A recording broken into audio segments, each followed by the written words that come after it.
on 95.7 The Game. On the ground, this will be cut off by Marte, and that's the ball game. So the Giants took an early lead. Watson get away from him with some walks. And now they're going to have to scramble with 2 games remaining in this series. And scramble they will. Dwayne Kuiper on the call on NBC Sports Bay Area. 4 straight losses for the Orange and Black. I mean, what more needs to be said right now? 2 runs. 2 measly runs. When you were down 4-2, it might as well have been 20-2. The game was over then. Hayden Burnsong, just last 4 innings, 3 hits, 3 earned runs, but it just looked way worse than that. He did have 6 strikeouts, but the 4 walks, I mean, he had 10 straight balls at one point and 12 balls and 1 strike. And it was over after that point. And the wheels are starting to come off. After, Buster Posey picks up the option on Bob Melvin, which was a couple days after the vote of confidence he gave as well to the manager of the Giants. And we'll get into Bob Melvin and this team and their struggles right now, Joe, as I say good morning to you, Carter, Sam, all you lovely people just getting off work and getting ready for work, getting ready for 4th of July, which is in a couple days. I know you're excited about that. I think you'd be more excited right now knowing the Giants are in a good spot, but they're just not. This feels like a free fall that we're watching right now, and it doesn't get any easier. We knew this was going to be a difficult series, Joe. At the very best now, you can hope for a split, and then you got 3 games in Sacramento in a AAA ballpark. Who knows what could happen there? And then you come home for the Phillies and Dodgers, so you needed this one against your NL West rivals, and you're fighting an uphill battle right now. And you need your starters to go long because right now I don't really have that much faith in the bullpen either at this point. I don't have faith in any part of this Giants roster outside of maybe a couple starting pitchers. That's where I'm at right now, Joe. Good morning. Shame on me. Like, straight up, shame on me. I let myself become emotionally invested in this team early on, thinking that they were farther along than maybe everyone anticipated. And you get into the season and you start feeling good, and they're playing good ball the first 2 weeks of the year where they start 8-1, 9-1, and their pitching is lights out. They got some clutch situational hitting, and just everything felt great. Vibes off the charts. And really, like, Adames had done nothing early on in the year. And you're thinking to yourself, here we go. We're good to go. You see that they elevate Bryce Eldridge at the beginning of the year to AAA, and here's this prize piece possession, and they're just gonna hit the ground running. And maybe they could bring him up middle of the season, end of the year, get a little push from him. And Wilmer looks like he's having a career year. The bottom has completely fallen out on this team, and shame on me for believing that they were actually going to be something. Like, honestly, shame on me. And shame on the Giants for picking up Bob Melvin's option. I mean, what are we doing? They're in the middle of free falling to the likes of like a Tom Petty song, and you're sitting here and you're picking up Sleepy Bob's contract when everyone in San Diego told you that this guy is falling asleep. I listened to Mark Willard yesterday, and I'm going to bring him up right off the rip because he's defending the hitting coach and the manager, and I hear him. I hear him. And I'm not trying to turn this into a me versus Mark thing. He joined us yesterday on our show. He makes a lot of great points, most of which I agree with. But where I disagree with is there are seminal moments in life, in a game, in a season that define us. I believe in this to my core, all right? I believe in seminal moments where it can make or break, and I'm dead serious on this, your life, right? Opportunity knocks, it is up to you to jam your foot in there. Conversely, when adversity is hitting and things are hitting the fan, do you sit back and watch or do you actually do something? The other day, we had the Ryan Walker situation. I could see it on my couch from a mile away. The guy was short-circuiting. Get him out of the game. Get him out of the game. All right? Now, yesterday, Hayden Birdsong, who barely got through the third inning, you could see he was teetering. Now, Patrick Bailey had dropped the ball. It's not just on Hayden Birdsong, but that second time through the lineup, as a young pitcher, he has struggled, okay, especially as of late. That game yesterday meant more than one game. Did it not? It felt like the free fall was officially on yesterday. Right? You already lost to the White Sox in a series. Prior to that, you got swept against the Marlins, who again won again. I think they're like 8 straight. So you just ran into a hot Marlins team. But even then, the Marlins are still not one of the best teams in the National League. The White Sox are the worst team in the American League. And the Diamondbacks, real quick, Zach Gallen coming into that game with a damn near 6 ERA. I went through it, Joe. It's easily his best start of the season. It's not even close. Looked like a Cy Young yesterday. But Joe, that's where I think he, as a veteran player, understood the moment and took advantage of it, getting some run support and then changing it. There was a moment in this game in the 4th inning. After that, it's 2-1. Adames hits a home run. They barely get out of the 3rd inning because of Bailey dropping a ball. They get great situational base hit that the Giants have failed to get for what feels like all season. All right, it's 2-1. You open up the 4th inning and you go down in order, and here comes Birdsong in the bottom half of it. Ball, ball, ball, ball. Automatic walk. Guy goes to first base. Ball, ball. I go, he's not even close. I text the thread. What did I say to the thread? I go, go talk to him. Go out to the mound and talk to your young pitcher. Go out and talk to the kid. He's clearly, whether it's mechanical, mental, whatever you want to call it, he's off right now. Now, also, this is on Bailey. I'm going to put it on Bailey as well. Bailey, go out and talk to the guy. Go out. Get up from behind the plate. Go talk to him. Slow the game down. Slow it down. In the pitch count, the pitch clock, the game could just get out of control. And we've seen this with Doval. We've seen this with Ryan Walker. You see it with Kyle Harrison. And now you're seeing it with Birdsong. There are moments in the game where these young guys are struggling and it's going too fast. And you need to slow it down. With the pitch clock, you've got to go out there and you got to force it. Bob sat back and watched the kid throw ball 3 and ball 4. And you hear Hunter Pence, who is got pom-poms. I love Hunter Pence. Pom-poms. Never says anything critical, ever. And he's going, go out there. Go out there. You got to go out there. And Bob's sitting there, and you and I rewatched it back this morning how many times? 3, 4, 5? Bailey is looking into the dugout like, you going to go out there or am I going to go out there? He said something to him. He said something like, am I going or are you going? And eventually Bailey did go out there with the pitching coach. So, guys, earth to the Giants. It's a big series. Your season is teetering on a tightrope. Wake up on the day where you're cashing in your option for no reason. You're sitting there, hands in the pockets, waiting for JP Martinez to walk up to you to go out there and talk to your young pitcher who's clearly rattled. Then what does he do? Ball 11, ball 12 in a row. And I go, here we go. Here we go. I would have yanked him right then and there. In the middle of I'm dead serious. Joe, there are moments in a game, in a series. I know it's a 162-game grind. I get it. Believe me, I get it. That game was bigger than any individual game. You could feel this is the moment in the game. This is it right here. And what does Sleepy Bob do? He sleepwalks through it. He doesn't take the kid out. He doesn't get anyone up in the bullpen. And the kid hangs one, and it's a 3-run homer, game over. First strike of the inning goes bomb. Game over. 3-run homer. Saw it coming a mile away. Ray Charles, Stevie Wonder, Helen Keller all saw it coming a mile away. Daredevil. How about that? Go superhero.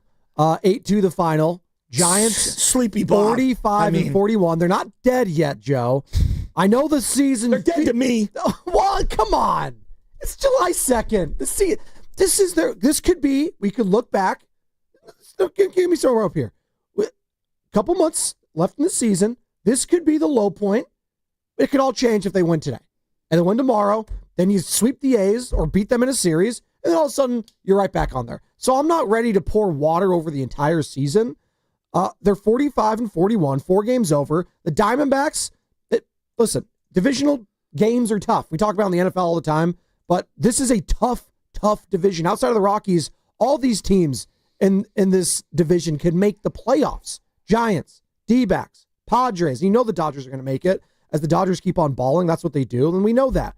But the Padres, they're just a game ahead of you in the wild card standings. The Cardinals, just a game ahead of you. Like I'm not tripping right now. Joe, I'm not panicking yet. I'm watching a manager that doesn't have the feel for the moment. And that is inarguable. The guy's a flatliner. He sits back and he watches. And I've seen it happen all season. And look, Mark is correct. I was listening to him yesterday going, every team in baseball gets mad at their manager over the handling of a bullpen. You're damn right we do, because if Joe Shasky on his couch with zero Major League Baseball experience can see that Hayden Birdsong is drowning on the mound, throwing 12 straight balls, what do you think is going to happen with a professional hitter sitting in that batter's box? They're going to put two butt cheeks into anything that gets hung up in the air. I mean, it's just, he was throwing Scud missiles. Joe, he was so done. I could see it a mile away. If I could see it, if Bailey can see it, hey, Bailey should have went out there. And if Bob can't see it, what are we doing? What are we doing? You can be frustrated with the pitching, and rightfully so. The fact that you could get one measly run against Zach Gallen, who I'm going to go through his last few starts, Joe, leading into this. And we know Zach Gallen, for the most part, one earned run. Yeah. Adames. One earned run off of him is what I was getting at here. I'll tell you, and I want to, before you go on Gallen, I'll go to war with Adames. I know he's not the greatest. I'm not here to say he's Derek Jeter or anything like that. I'll go to war with him. He cares. I don't know, but there's times I don't even know. Bob might be a great dude. People love him. He's super nice to the media. I respect his baseball acumen. The players this guy is not it. He's not it, Joe. He's not it. Okay, you could tell that to, the fans. Matt Chapman's going to go at bat for that guy, and he's the leader of this team. I don't care what Matt Chapman wants. Well, why? Because he's sitting on the sidelines right now. You love Matt Chapman. What are you talking about? He's like your favorite player. He got paid $150 million. He'll play for whoever I have as the coach. That's I am not making Melvin. managerial decisions based on what Matt Chapman wants.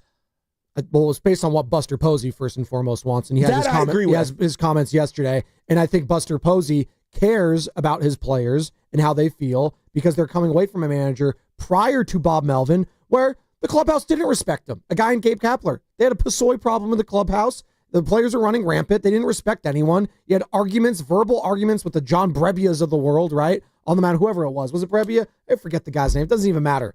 Like, that's what you're coming from. You needed some guy to have a stability, and we've had a stabilizing presence here.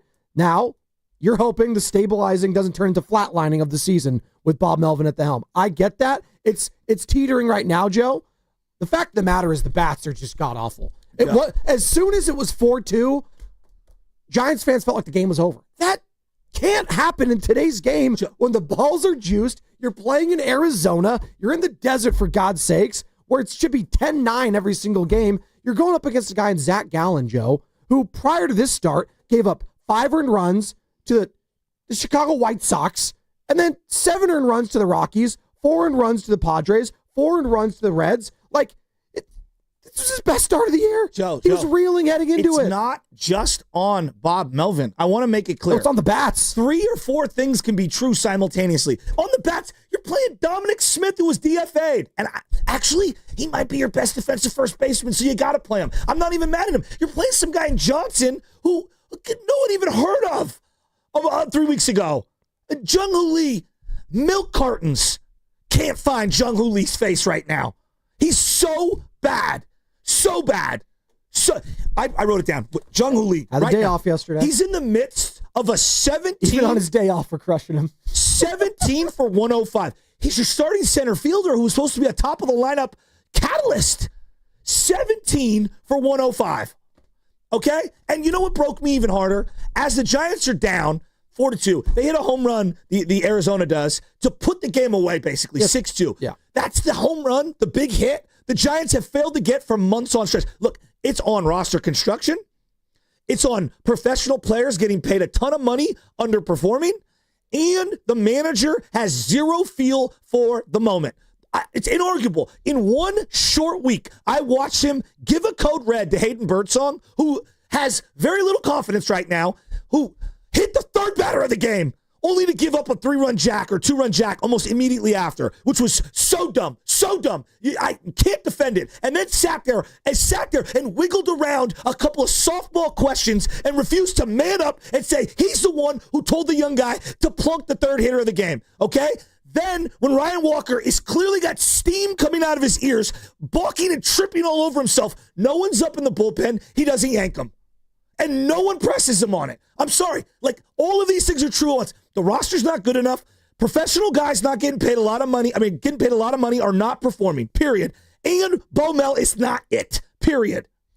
Shout out to those watching on YouTube, brought to you by First NorCal Credit Union. For a low rate auto loan, apply online, or just ask for First NorCal financing at the dealer. We are coming to you live from the Laughing Monk Studios. Laughing Monk, righteously brewed here in San Francisco. Giants are falling right now, but it's not the end of the world. I'm not panicking just yet.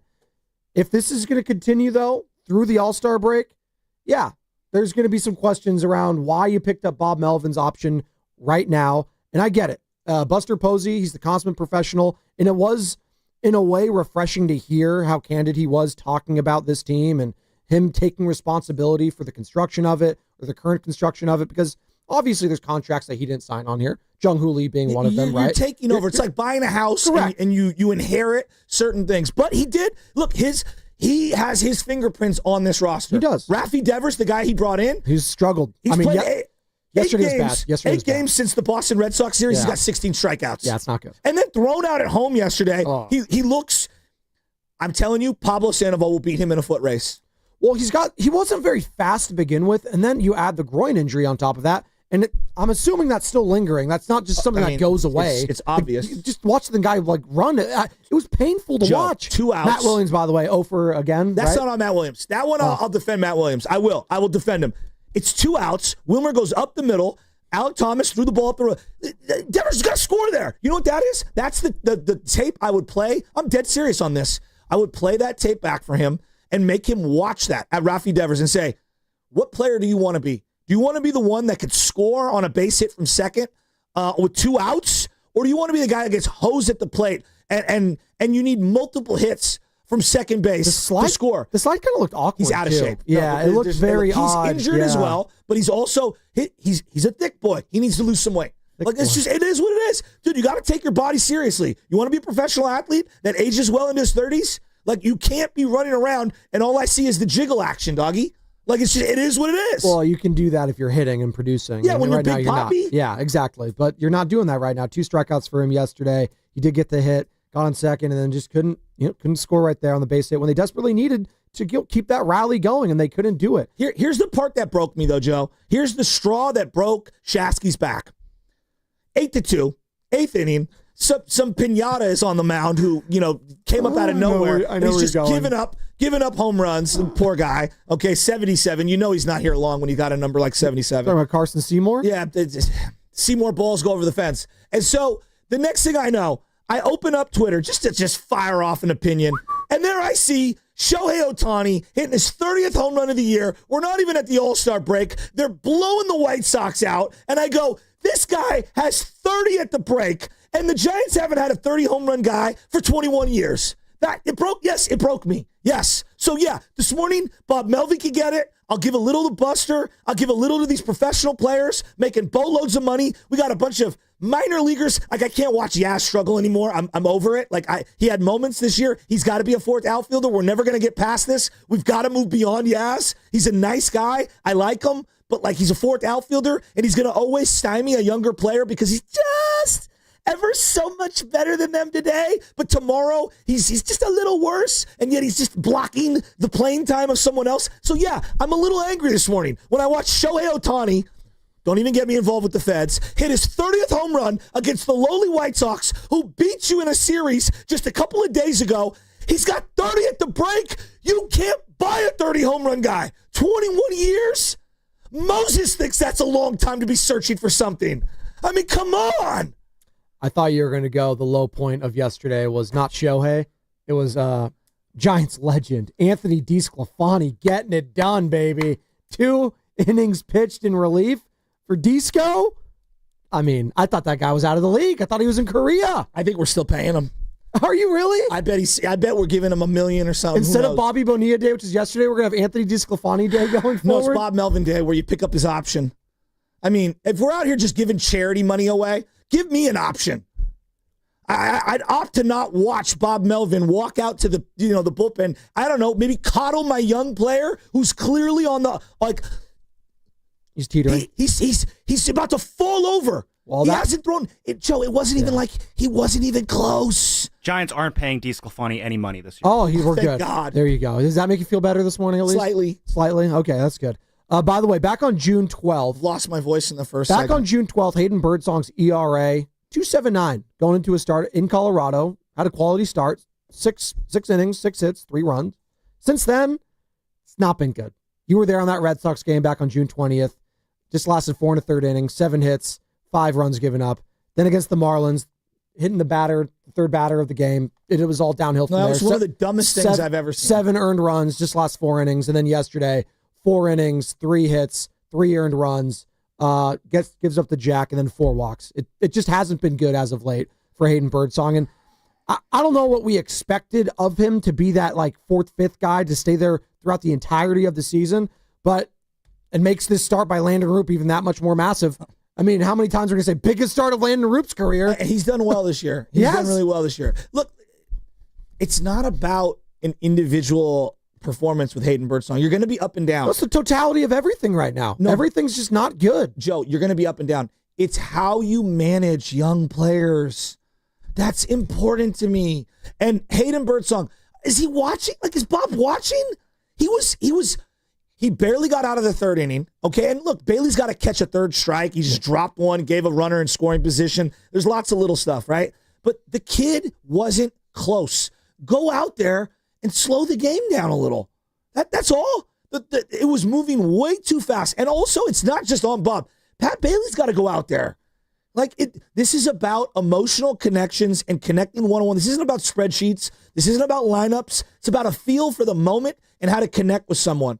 And if you think, all the games are the same, no, it's not. Like Hayden Birdsong, the difference between getting out of that inning and finding a way to salvage whatever that inning was, and him getting lit up like a Christmas tree and thinking, like, damn, I stink for 4 days, was 1 pitch. And I'm telling you, man, like 12 balls in a row.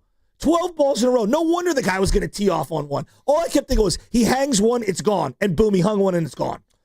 And credit Arizona for getting all these big hits when the Giants have failed to get it for months on end. So Bob Melvin, enemy number 1 for Joe Shasky right now. Everyone can get it. Everyone can get it, but Bob in particular yesterday, and you have some thoughts on him. I just don't know why we picked up the option. It's unnecessary. I want to hear from Bo Mel on the other side because he talked about the option getting picked up. I want to hear from Buster Posey talking about it yesterday as he was in Arizona speaking to the media. I want to get some thoughts on the captains of the team because they got Bob's back in that clubhouse. Logan Webb, leader of that staff, has his back. Matt Chapman, leader of the everyday lineup, when he's there, he's been hurt, has his back. If they have his back, I think the rest of the teammates are going to have his back too.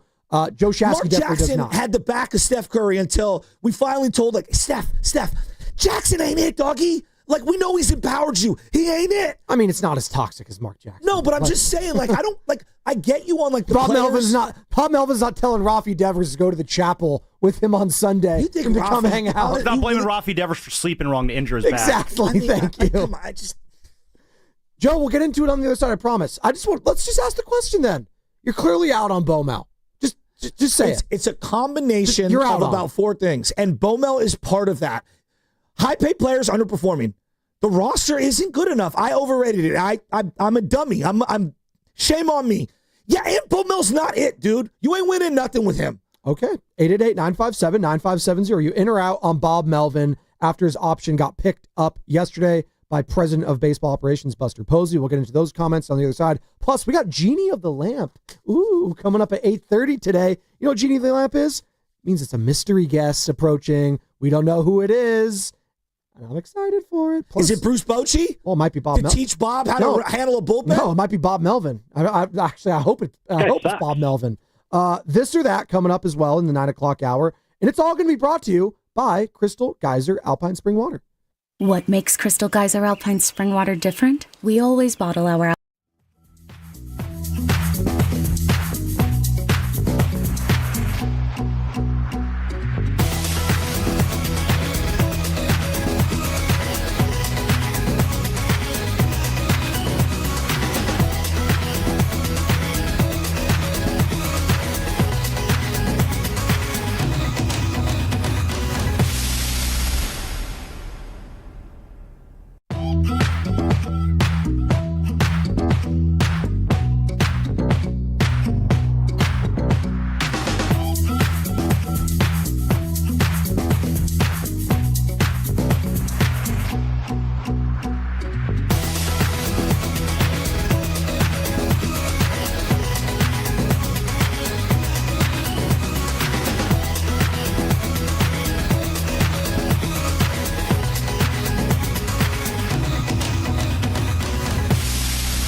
Bob Melvin, enemy number one for Joe Shasky right now. Everyone can get it. Biggest bugaboo of this team. Hey, this is MSR from San Ramon, and you are listening to Joe Shasky and I already forgot. Spadoni on 95.7 The Game.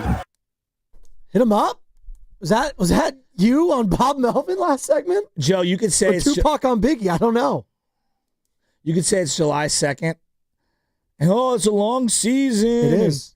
It's facts. Look, got 3 more months to go. This team, the bottom's falling out on this team. Oh. I mean, it is. And I've got numbers to back it up. They're a game and a half out of the wild card spot. They're not done. Stop. I didn't say they're done. I said the bottom's falling out on this team. They've got the Phillies and they got the Dodgers coming up right before the break. They've clearly hit a wall. It's inarguable. All it takes is a series win against the Dodgers heading into the break, and you'll be feeling fine. And all right. So right now, since the Red Sox series, okay, last 8 games, you lost 3 versus the Marlins, lost 2 or 3 versus the White Sox, and you've lost the last 2 to the Diamondbacks. Your team is hitting a robust 202. Your team has scored the 25th most runs in that time period. They have the 27th most home runs. The pitching, it's what we hang our hat on. Team ERA, right at 5. Okay? Your starter ERA, 4.25. Your reliever ERA, over 6. Oh, and while we're at it, let me just go. Rafi Devers has batted 194 over that period with 16 strikeouts. Elliot Ramos, 156 with 11 strikeouts. Willard Dibs batted 240 during that period. Wow. 160 for Yaz. 090 for Jung Hoo Lee. Wilmer's batting a robust 143. Dominic Smith, 143.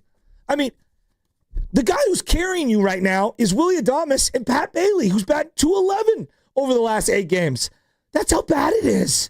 So, as you say, it's only July. You have got less than a month now, all right, to determine, with a week off, basically, to determine whether you are buyers or sellers.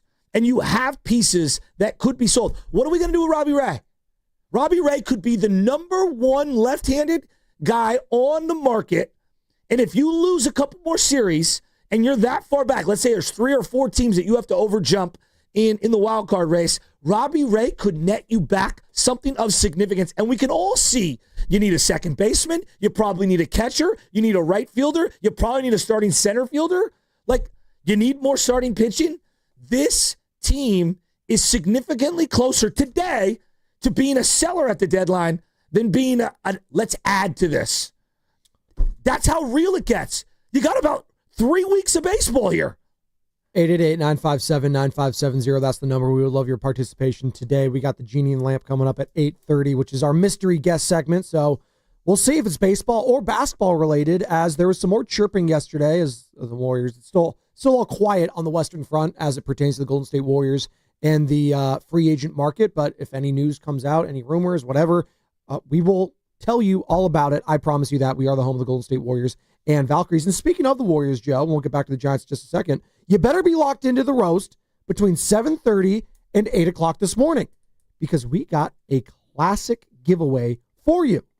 We have 2 4-pack of tickets to give away for the California Classic this weekend at Chase Center. All right? You ready, Sam? Ready? Not yet? Okay. Well, give me the thumbs up when you find the sounder. All right? No? Huh? Oh, God. I just... Not now, but when you hear that sounder, be the 5th caller on the contest line. You're going to score tickets for the games on the 5th. And if you miss that chance, check this out. 15 minutes later, when you hear that same sounder again, be the 5th caller, and you'll score some tickets to see the games on Sunday the 6th. That's right.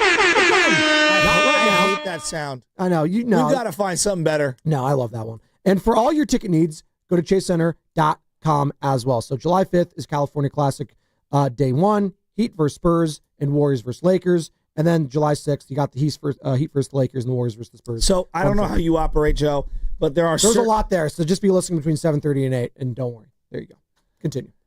I don't know how your sports brain works, but how mine works is there are times when I see something happen multiple times in a short period, and I can't look at that individual the same ever again. Now, I just read you off a zillion player stats, and look, a lot of these guys are pros.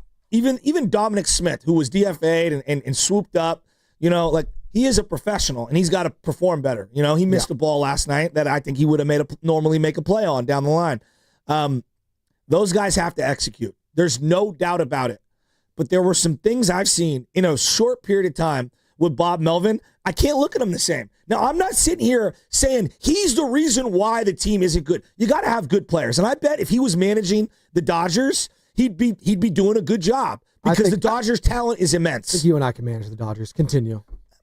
Okay, but I don't also think he's the dude big picture long term. That doesn't mean I'm firing him today. Yeah. That doesn't mean that they can't go on a little run and get back in it. I'm just telling you, the way I watch this guy, I don't think this guy is the guy who's going to win you a playoff series with high stress, high leverage situations and be 4 and 5 steps ahead of the other guy in the other dugout. I don't see it from him. I actually think it's funny now that I'm thinking about the Dodgers. They don't have any starting pitching, and if that's the bugaboo with you when it comes to Bo Mel and his pulse on the pitching staff, maybe he wouldn't succeed in L.A. But I'm just here to tell you what Buster Posey said yesterday, and this is what Buster Posey said after picking up the option. Yeah. They posted on their social media. This is the quote because there was no video. He was sitting in with the reporters, I think, in the dugout, what have you. And this is the quote from Buster Posey, president of baseball operations for the Giants. Quote, "From my perspective, and also my perspective as a player, sometimes when you're going through a rough patch, there's a tendency to want to point the finger at coaches.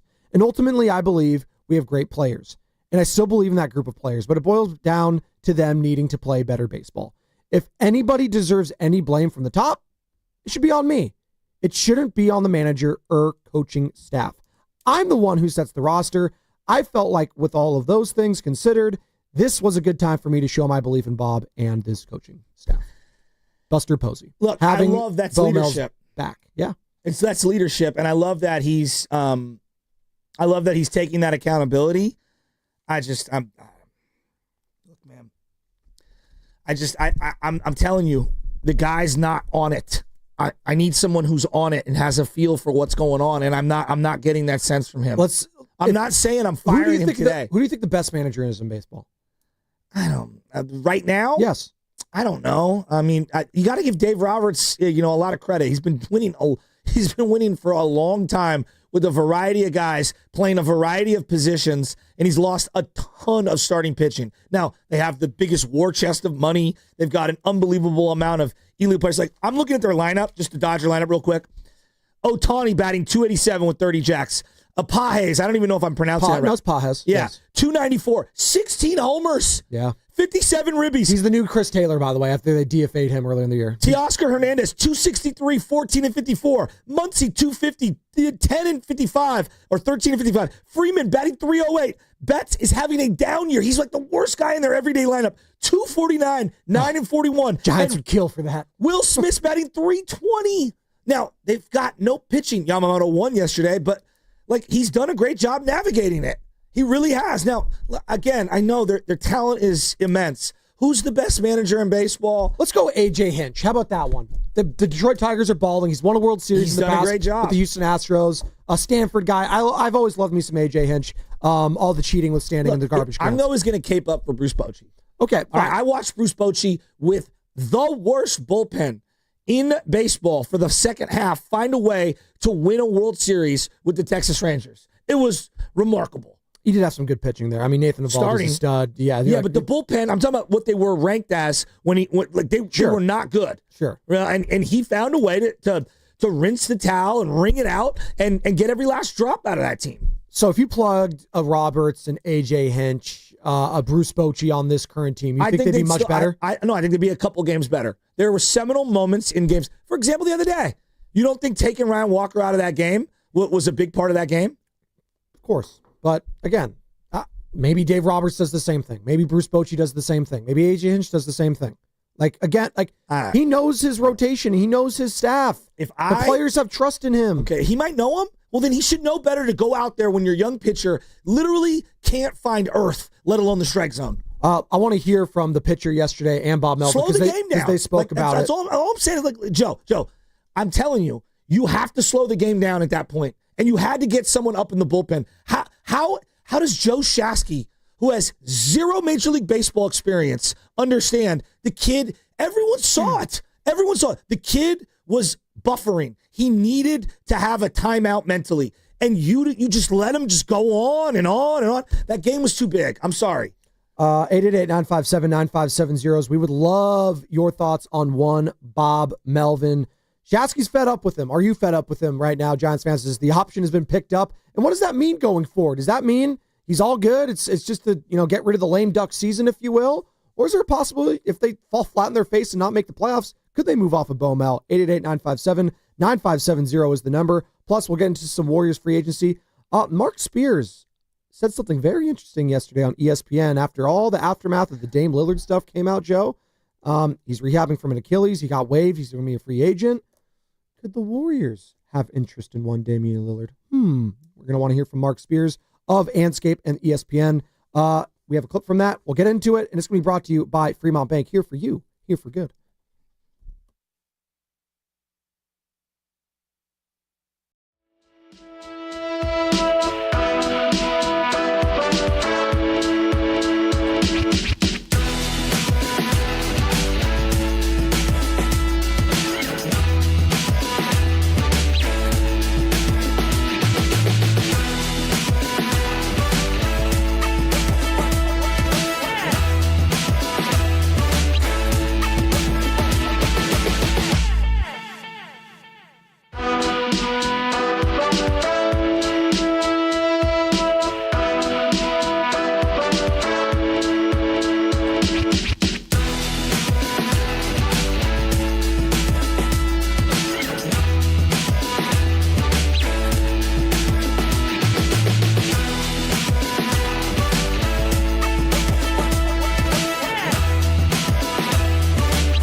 left center field, and it is out of here. Oh, heck yeah. Right on cue. 0 for 16. Not anymore, Dwayne. He's had enough. Bay Area, what's going on? It's your boy Chewy from 102 Jams. Listen to me every day, 3 to 7 p.m. But right now, let's get right back to the morning roast with my guys, Joe Spadoni and Joe Shasky, right here on 95.7 The Game. You fired up, Shasky? Fired up? Are you? I think you are, but not in the way that you want to be fired up. Wayne Kuiper on the call, by the way. They broke me, though, dude. Like, come on, I'm going to be sucked back in. You can't be broken yet. You stop. This is what happens in baseball. Stop. It's different. It's different than the other sports. Like, there are games that you just lose your mind. No, I think the Niners broke you at some point last year. It might have just been the Super Bowl and you were broken all season. You just didn't want to admit it. That could have been the case. The offseason might have broken you when it came to the Brandon Ayuk negotiations. But right now, Bob Melvin's breaking you, Joey. Bob Melvin's breaking you. By the way, for those of you who are listening last segment, we have something really awesome going on between 7:30 and 8 o'clock this morning. We're doing a little giveaway for the California Classic. We're giving away 2 4-packs of tickets to the California Classic, which is this weekend at Chase Center. So I have it right over here. All right, don't worry, Carter. So when you hear this sounder, again, this is going to be between 7:30 and 8 o'clock, this sounder. You're going to be the 5th caller on the contest line, and you're going to score a pair of tickets to the game on Saturday, July 5th. And if you miss that opportunity, just 15 minutes later, you're going to hear another sounder, and you're going to be the 5th caller to there on that contest line, the same one, and you'll get to see them on the 6th on the Sunday. So Saturday and Sunday, 4-pack of tickets for the California Classic. We're giving away 2 packs of that to 2 lucky listeners. Be listening between 7:30 and 8 o'clock for 2 opportunities, Joe. It's a twofer. You would love a twofer here in Arizona heading into Sacramento, would you not? Starting with your boy Landon Roop. I was watching the Sacramento A's play against Tampa Bay. They've been playing well lately. Their offense, yeah. I mean, I watched this kid, Jacob Wilson, just little slap hits to right field, just get on base every single time. They've got a very young, fun, exciting team. There's no doubt about it. And that just, I mean, the Giants, dude, it's so frustrating. Adames hits that home run early in the game, and you're just like fired up, and you're feeling really good about yourself, and you're thinking, wow, like. And early on in the game, I thought Birdsong looked good. First 2 innings, I thought he looked really good. And then all of a sudden, he went haywire. And when you're talking about young pitchers, whether it's mental or it's mechanical, there are times that they just get out of whack. And I do believe, like with the pitch clock, this is important. With the pitch clock, things are going so fast, they can't just hop off the mound anymore. You're only allowed so many timeouts. You can't just hop off the mound, grab the rosin bag, get a deep breath, really slow the game down. And that's where it's incumbent on the catcher and the manager, now in this moment in time in baseball, more than ever, to be able to control the pacing and calm someone down. And they may not be like hyperventilating, but like clearly they need a pause and a break. And then the other aspect of this is that you got to get somebody up in the bullpen, right? And get that guy ready to go. One batter too many is like basically like multiple minutes in the NBA. You know, when you're waiting on a lineup change, it's like a 4th down conversion that you don't go for. And so Joe, I can't unsee some of the things I've done. Bob's a really good guy. It actually reminds me a lot. This is the worst. You can always go to this. It's so-and-so's a really good guy. You know what it's the worst thing you could say about someone. It reminds me of like a Ron Rivera, and I'm using really it nice. loosely. I like you like a brother. No, but like Ron Rivera was someone that everyone respected, right? Sure. Right? And it's like Cal legend. And had some moments in the league, but like didn't go to a Super Bowl. I'm sorry, like great guy. Would love him as my number 2. It doesn't inspire me to be the number 1. I'm sorry. And that's kind of how I feel about Bo Mel, where it's like he's a really good guy. He is a baseball lifer. Would love him as my number 2 in a dugout. I don't love him as a number 1. He's 3rd in Major League Baseball right now among managers in active wins. Great. That means nothing to you? Name the big-time game Bo Mel put his fingerprints on and won. Boy. There had to have been some in those A's teams, right? 2012, when no one expected know better than us. I mean, well, the last game of the season, Joe, to beat the Texas Rangers, Josh Hamilton dropped the baseball. How do we all forget that? Was that on Josh Hamilton or was that on Bob Melvin? Well, they were down in that game, Sammy, if you remember. Collie was rocking. Grant Balfour comes in to save the game. I don't want to make this some sweeping indictment. So he's won big games, though, Joe, is what I'm saying. Like, he hasn't won the biggest. He hasn't. I think he's won one National League Championship Series or League Championship Series game in his career. That's his high watermark. So he's never been to a World Series, to your point, as a manager.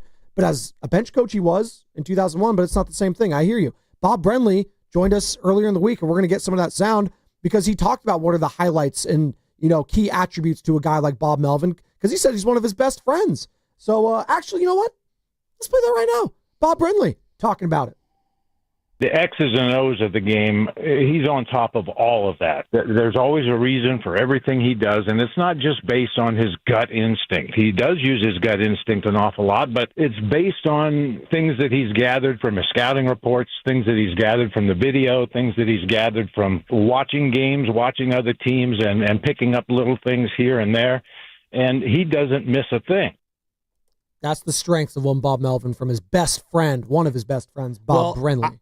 Okay, I disagree because look, I agree in the sense that World Series manager right there too, Bob Brenly.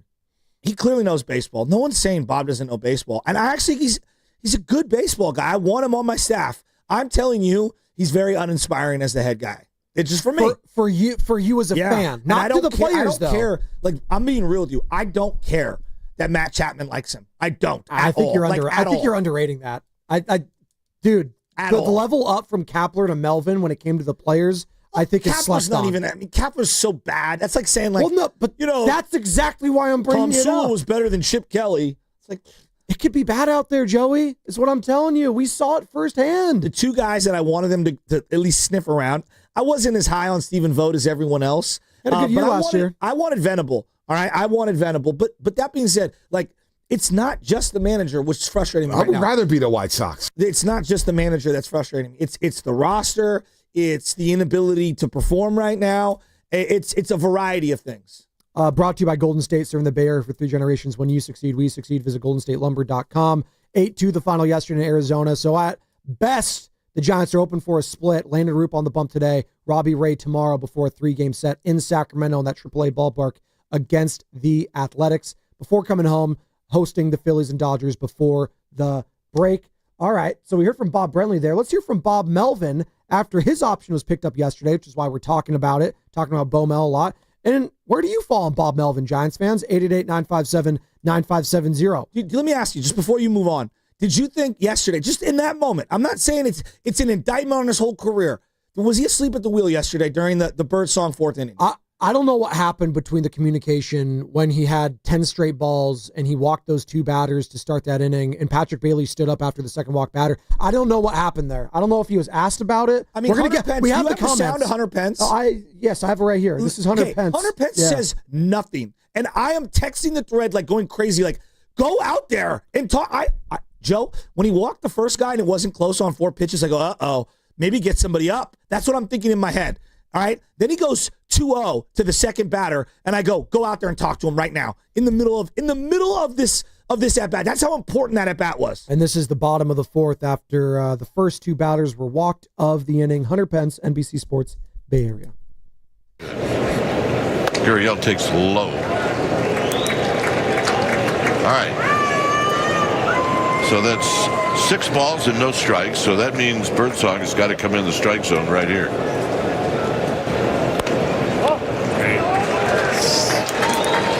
7 balls and no strikes. You got to go top to him here. Maybe saving the visit.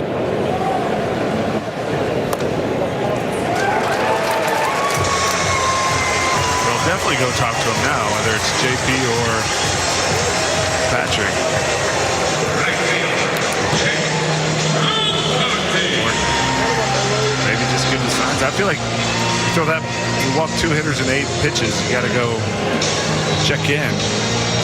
Now, at this point, me and you had watched it back, and we watched it. Bailey, gets up and looks to the dugout are you going to come? Are you going to go? And all this time is going on, and they cut to Melvin, and he's just standing there. And then out of nowhere, JP Martinez walks up and they cut away, and you could see Bailey's got his hands. Bailey said something to the dugout. It was literally saying, what do you want me to do? Or what's going on? Are you going out there? Am I going out there? Eventually, Martinez and then obviously Patrick Bailey, they both went up there and talked to him. But I'm with Hunter there. You don't want to waste a visit? So that I hear you on. That's all I'm saying. And again, he was asleep at the wheel yesterday. We'll hear from Bob Melvin. The metaphorically. Yeah. We'll hear from Bob Melvin after the game. Hayden Bird's on as well. Sorry, I keep cutting you because I'm so frustrated with yesterday's game. It spiritually screwed me up. Hunter Pence is one of the most optimistic guys. You could call him a homer. What do you expect him to be? He's a Giants legend. All right, he's doing a handful of games. I think he's a good broadcaster. He's gotten better and better and better. He is never critical of players or of managers. Do you hear him? He's like, all right, you got to go out. This is after 3. I was saying it after 2. You know that he was biting his tongue prior to that. And the fact that he is admitting that out loud, come on, guys. Well, no. My favorite part was, you got to go out and talk to him. Well, you definitely have to now. No. Then you definitely have to now. Oh, maybe they don't want to waste their visit. So he kept backtracking more and more there. It's just he's trying to get into the thought process of why you're not even going out there. We throw these terms around, high leverage situations, right? To me, that's a moving target. What might be a high leverage situation could be the 3rd inning. Yesterday, I thought it was the 4th inning, right? I really felt that way. They were lucky to get out of the 3rd, and I was like, it's the 4th inning. This is the moment in the game. I felt it. You could feel it coming a mile away when you watch enough baseball games. And look, Joe, it might have been the moment in the game until the 7th inning, where it would have been another moment in the game. You might have 4 inflection points in a game. But that didn't just feel like one game. That felt like one moment in one game where we are scuffling. And there are moments in the season, in a series, in a game, whatever. You need to salvage the moment to kind of get the ship right back on track. And it was the opposite effect with Arizona, right? They got their foot in the door and they didn't look back. Zach Allen goes 7 innings strong, 5 hits, just the 1 earned run, 2 runs given up in total, 10 strikeouts, easily one of his best starts of the season for a guy that has been struggling mightily, but you wouldn't know it from yesterday as you're listening to 95.7 The Game, KGMZ FM and HD1 San Francisco and Odyssey Sports Station, in the home of the Golden State Warriors and Valkyries, always live on the free Odyssey app, coming to you live from the Laughing Monk Studios. Again, in this hour, between 7:30 and 8 o'clock, 2 opportunities to win a 4-pack of tickets to the California Classic this weekend. We're going to give away a pack for Saturday and then also a pack for Sunday. 2 opportunities for 2 lucky listeners between 7:30 and 8 o'clock this hour. So, Joe, Bob Melvin talked about that option getting picked up before the game. We're going to get into that. We're going to get to Will and Marin here in a second. Before we go to Will and Marin, I want to go to Bob Melvin. This sound courtesy of NBC Sports Bay Area. Before the game yesterday, reacting to Buster Posey picking up his option to manage next year. Yeah, it means a lot. We feel like, other than this stretch we've been going through here recently, we feel like we've, got a good thing going here. We've signed some impactful guys that are going to be here. We've traded for guys. We have a nucleus going forward, and to be able to be part of that is a big deal for me, especially in the Bay Area in San Francisco. So that was Bob Melvin before the game yesterday. As we go to Will in Marin, and the caption just says, worried about Bo Mel. Will, good morning. You're on the Morning Roast. What's up, buddy? Hey, guys. Thanks for taking my call. It's not that I'm necessarily fed up with Bob Melvin, but I just kind of see repetitive management from him. Sam made a very good point, too, about what I'm going to bring up, that he did kind of have a little bit more of a disgruntled roster, but I don't understand how you're 82-80 when you have Xander Bogaerts, Fernando Tatis, you make a trade for Juan Soto, you have Manny Machado, and even Hai-Sung Kim had a great year. Your pitching staff was Blake Snell, Seth Lugo, Darvish, Michael Wacha, Nick Martinez, one of the better swingmans in the MLB, and Joe Musgrove, and you go 82-80. I don't understand that. And with this, and Sam also made another good point, with the Giants, you don't have that disgruntled. Everybody has your back, but it's the same story. It's the same song and dance. It's the same thing. And I get it. Sometimes when teams have beef, that can be hard. But you know what? Barry Bonds and Jeff Kent were holding hands, skipping down the yellow brick road often, but they made it to a World Series. Did they win it? No, they came up short. That sucked. But my thing is that it seems that if the guy has talent or not, there's just no excuse from it. It just seems like it's a mirror of what he's doing in San Diego. And it's like, I do feel that the Giants are a little bit better, but you're only as good as what your coach trots out there or the decisions that he makes. Like, how do you fall asleep on 7 straight balls with a rookie? It's kind of like what Steinmetz was talking about yesterday with Birdsong. It's almost as if like he's destroying him on purpose. Like he gets the first two outs against the Marlins, and then you have your rookie who's possibly on an innings limit, who's showing fatigue, go hit a player. Like, no, get him out of the inning. Have a reliever hit the player. Like, what is he doing? Like, that proved nothing. That didn't do anything to help us. And what I'm saying is like, cool, he's going to be here.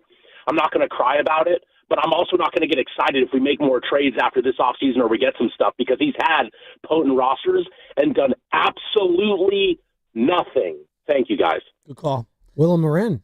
We're getting Was that referencing Sam Lubman, by the way? Were you guys a little chatting back? Look at that. Thumbs up from Sam. We're getting texts. So I have a friend, Jameson, who lives in San Diego, diehard Padre fan.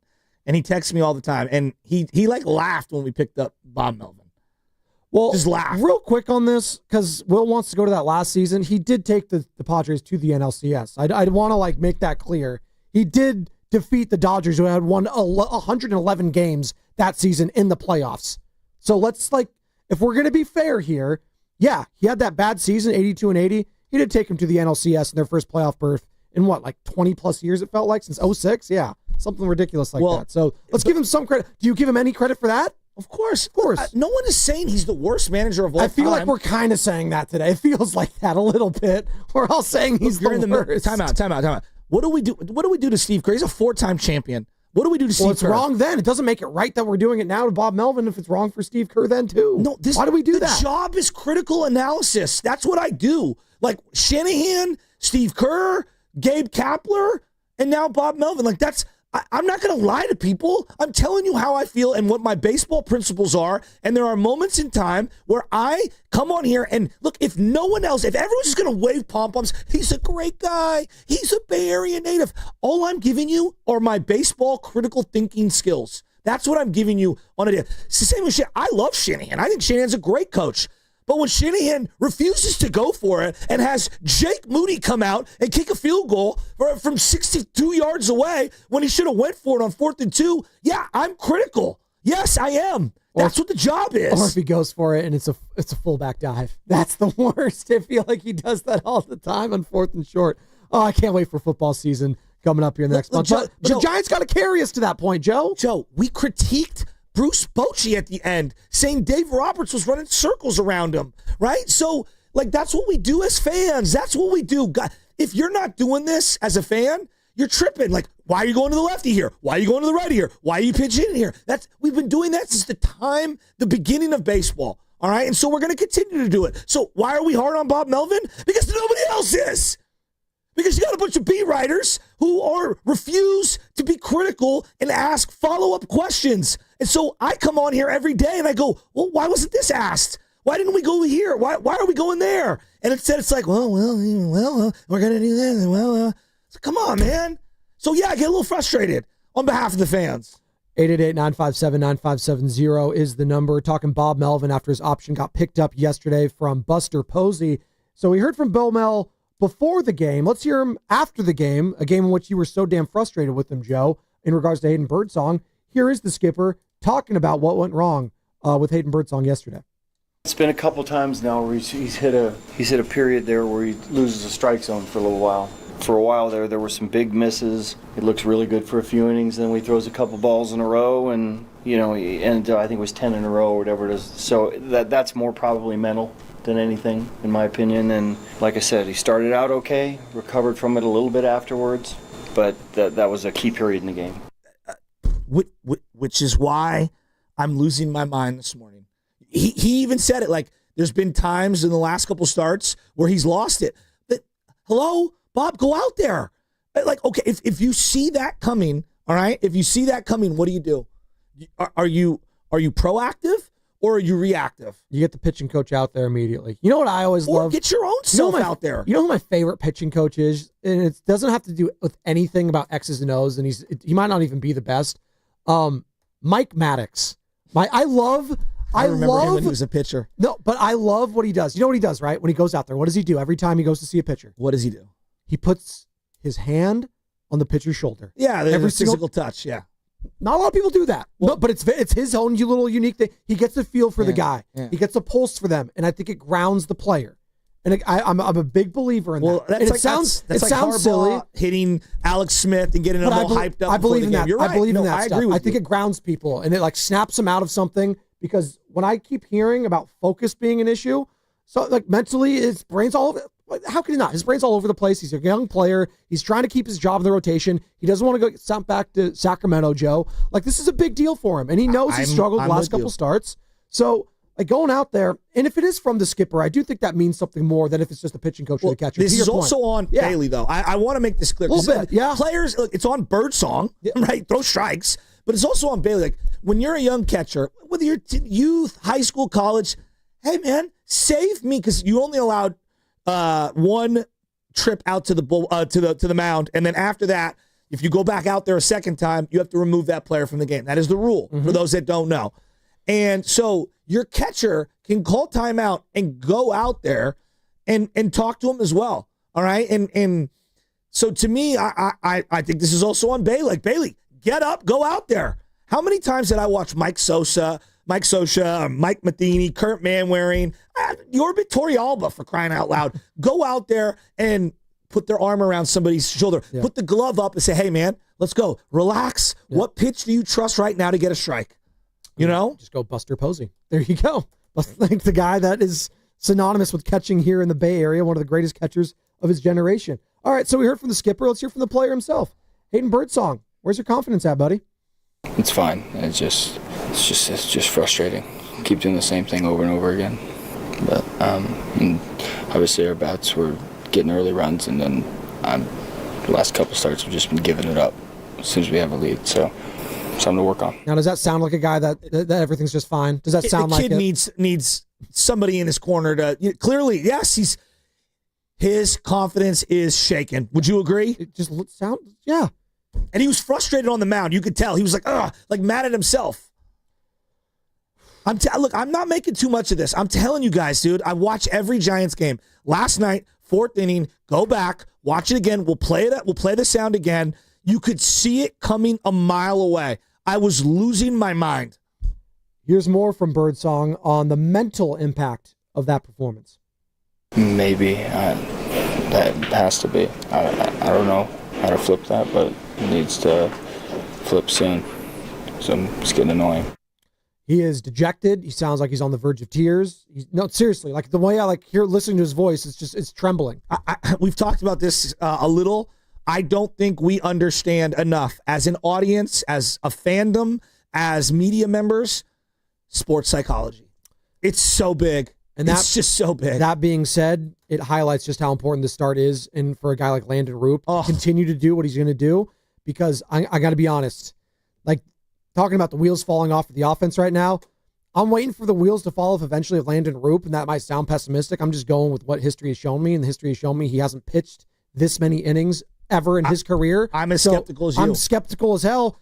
They need him. They can't afford this guy to start struggling, because if he starts struggling, then you got Birdsong. You're not getting a whole hell of a lot with Verlander. He's been okay. I think his best start happened last time against the White Sox. But Verlander's Verlander. But Verlander was talking to the kid, which that's why he's on. So I know everyone's crazy about Verlander. That's why he's on this team. When he came back into that dugout, he was talking to him. Which is why, as we're going to pivot at one point, not yet, to the Golden State Warriors, and there's a player out there that I think could do a lot of good, even if he's on the bench the entire year, Joey. That might be one, Damian Lillard. We'll get into that at some point, because there is some rumblings that the Warriors could potentially have some interest in Oakland's own Dame Lillard. We'll get into that. Plus, an update to the Genie of the Lamp. Mystery guest has been moved from 8:30 to 8 o'clock. Yep, 8 o'clock.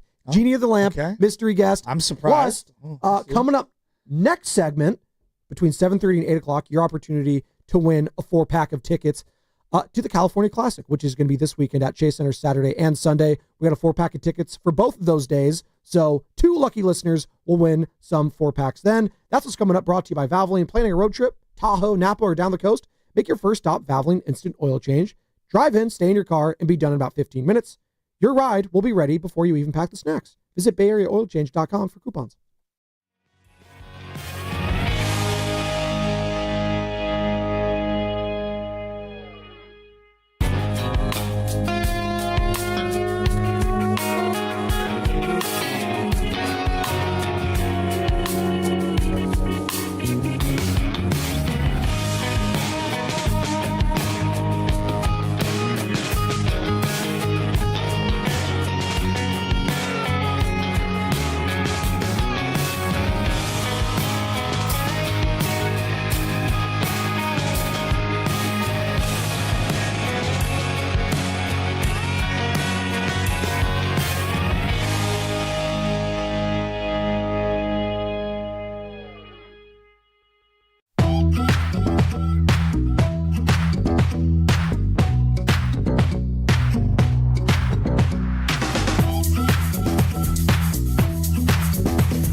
You're listening to the New and Improved Morning Roast with everybody's boy, Joe Shasky, and my boy, Joe Spadoni. I still can't get over Zucci Mane rocking just the plain white tee golfing with Willard. Just such a good look with the gold chain. I loved every part of it. Shout out Zucci Mane. Shout out to all of you on the YouTube, on the text line. You know the number. Don't be shy. Don't be a stranger. 888-957-9570. By the way, don't be a stranger between 7:30 and 8 o'clock this hour. 7:30, 8 o'clock. Got a classic giveaway for you. I like that little play on words here. 2 4-packs of tickets to give away for the California Classic this weekend at Chase Center. Again, when you hear this sounder, you're going to be the 5th caller on the contest line, and you will score tickets for the games on July 5th. That's on this Saturday. And if you miss that chance, just 15 minutes later, you're going to hear the same sounder, be the 5th caller, and you're going to score some tickets to see the games on Sunday, the 6th. And for all your tickets at Chase Center, go to chasecenter.com. So be listening again between 7:30 and 8 o'clock. And at 8 o'clock, when we come back from that segment, we got our mystery guest for Genie in the Lamp. Shasky doesn't know who it is. I don't know who it is. Sam must know who it is because he's going to call the person. But I'm excited for that. Plus this or that in the 9 o'clock hour. We're reacting to, though, just another brutal game from the Giants offense, from the pitching staff, 8-2 the final, as the Giants now look to just split the series.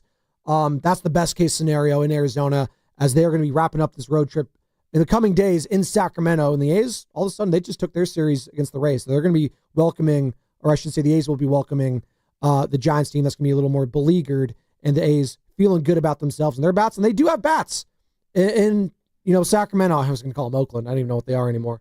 So you want to split this series, Joe? Can you do that starting with Landon Roop today? Can you? Can we have a conversation about someone? Who? Patrick Bailey. What's the conversation? The conversation is, we have overrated his defense. This whole pitch framing conversation is kind of insane to me. I like him. I do think he's a good defensive player. Not a great one, a good one. I think he's good. He's got a good arm. But there are times with the one knee down where he just lets balls go right by him. It's very odd. There's little things about handling the staff, like yesterday, going out and talking to Birdsong. Like, that's still a work in progress. He's a young guy. He's only 26 years old. His first 2 years in the bigs, okay, he hit 7 home runs and batted .233, and then hit 8 home runs and batted .234. Just for giggles, Madison Bumgarner as a hitter. Oh, no. In 2014, batted .258 with 4 home runs and .247 with 5 home runs in consecutive years. Literally, Bumgarner was as good, if not better, of a hitter for 2 years than Bailey was his first 2 years in the league, which is an insane sentence. That's sad, actually, is what that is. Now, this year, Pat Bailey, who's been better in the last 8 games, batting .210, is a .193 hitter with 1 home run. Now, yesterday he drove a run home by hitting a ground ball. Run ends up scoring. That's a good situational at bat. I'll take that.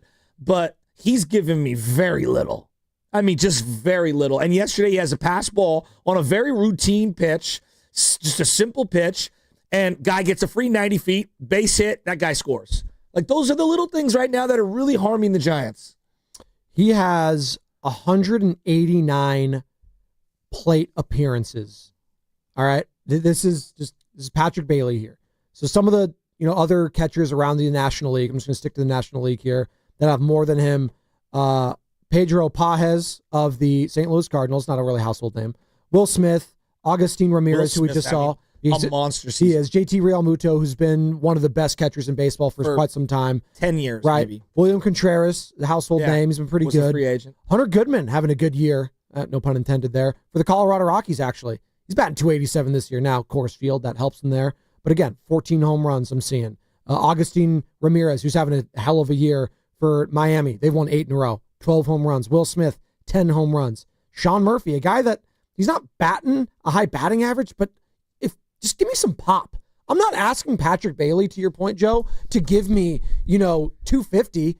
because we know that catching's down in what is already a down era right now in batting average. The good catchers are few and far between. Can you get me some pop? That's all you're asking right now. I'm pretty sure, right? Because Madison Bumgarner as a pitcher was giving you more as a hitter than Patrick Bailey's giving you right now. If he's not doing anything defensively, then what are you giving me? Speaking of which, and you were, ripping your hair out yesterday on the drop balls, Bob Melvin spoke about it after the game. He's one of the better framers in the game, but, that was 3 runs there for the most part. And, there has to be a period or an area where you can't go after that. You just got to catch it because, at least tonight the ramifications were big. And Bob Melvin, a former catcher, knows that. And he's going to be extra hard on those people, just like Buster Posey. And again, is that a position that you can maybe, again, it's a very scarce position. Can you be targeting a catcher, Joe, right? The reality is they've got a shortstop, they've got a left fielder, they got a third baseman, and they have a DH. Now, we will see. It's to be determined on first base. So I'm going to cross that one off.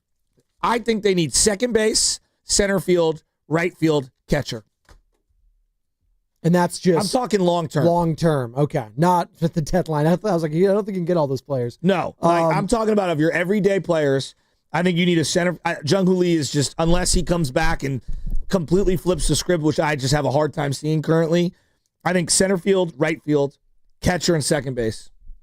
I'm looking right now. Joey Bart, obviously the one that you sent away. He's in Pittsburgh. I mean, we know about Pittsburgh's offense. It's god-awful. He's hitting basically the same amount of home runs, just 1. RBIs, it's in favor of Patrick Bailey.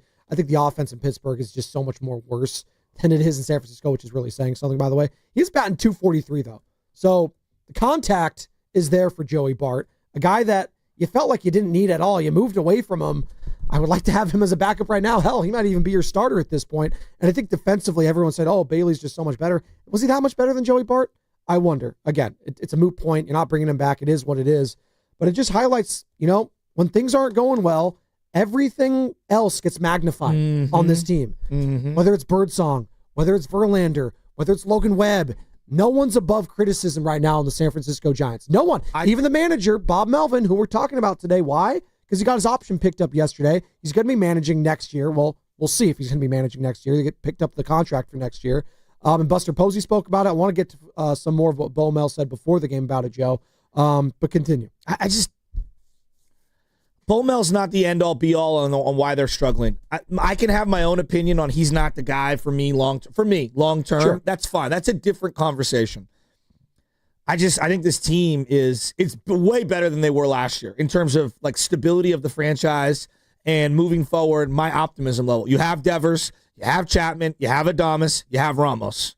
That's a lot. Now we'll see if Eldridge can become something. That's a lot. Think about where you were last year. You had nobody under a long-term contract of those guys that I referenced.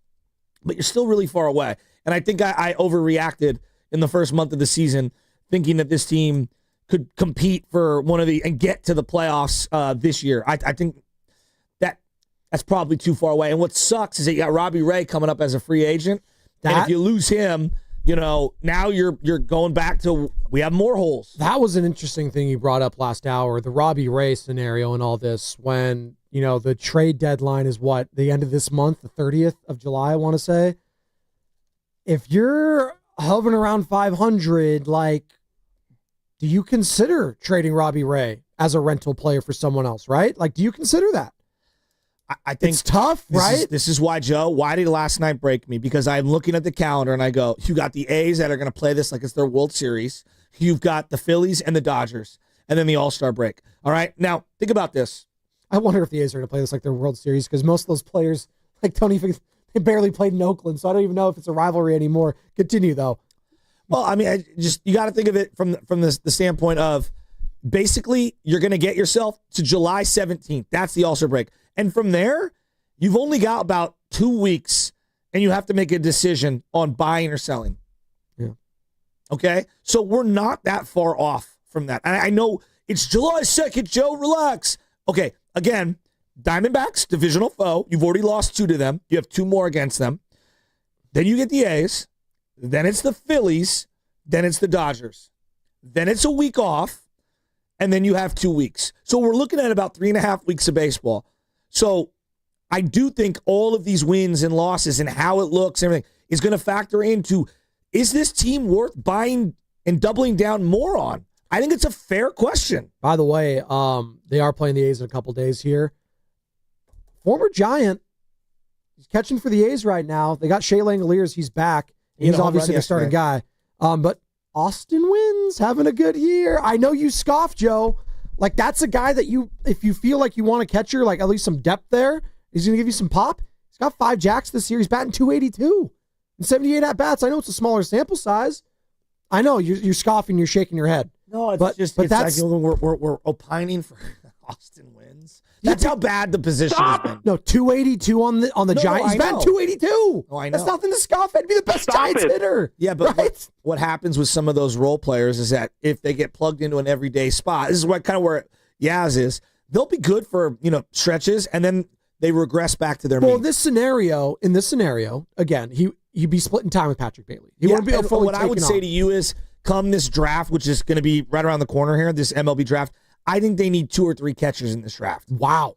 Just doubling down. It's like the Niners on defense in their last draft. You're just going all in on the catching position. Do you feel confident? Well, that sucks just because you spent so much draft capital on Patrick Bailey and Joey Bart, and then those guys have just been busts. And that's 4, 5, 6 years ago. I know. I'm just saying. It's 2025. Like Bart was drafted in 2018. You were hoping like those guys could pan out. And I'm with you. No doubt. There's no doubt. Bob Melvin, before the game yesterday, as we're talking about his option getting picked up, it's a big storyline. And I want to hear from the people.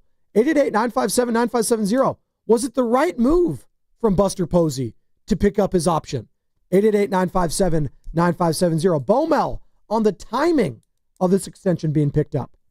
Kind of speaks to who Buster is, that he knows what a grind this is, and he knows how hard we wear it, myself and the coaching staff. So it doesn't surprise me. It's probably unique as far as the timing goes, but it doesn't surprise you with him. He's been very supportive of us as a staff. Our dialogue has been very good from spring training till now. We aligned on how we see things and where this team and organization are going. So it's very much appreciated by me and the staff as well.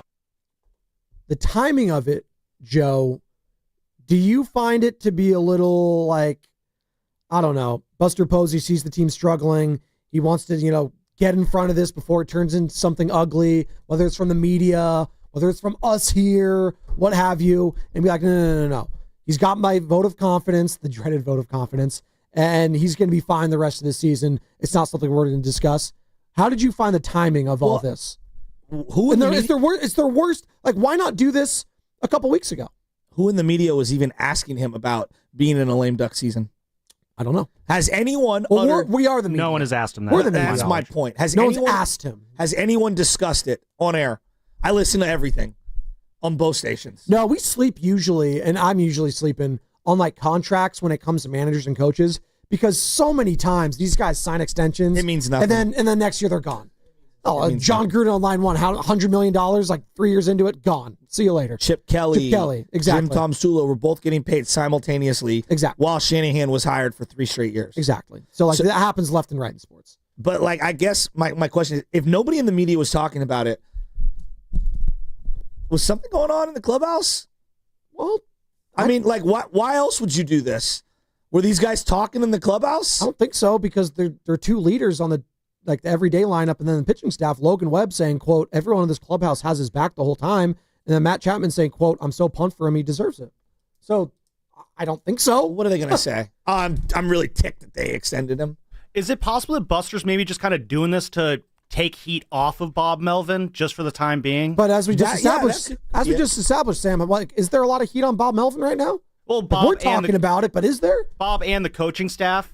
So Matt Williams, yeah. Pat Burrell's been taking it too. I'm sure JP Martinez has taken a stray here or there. We're extending Matt Williams' lifetime contract. Now that would be something. Waving him on. Come on home, Matt.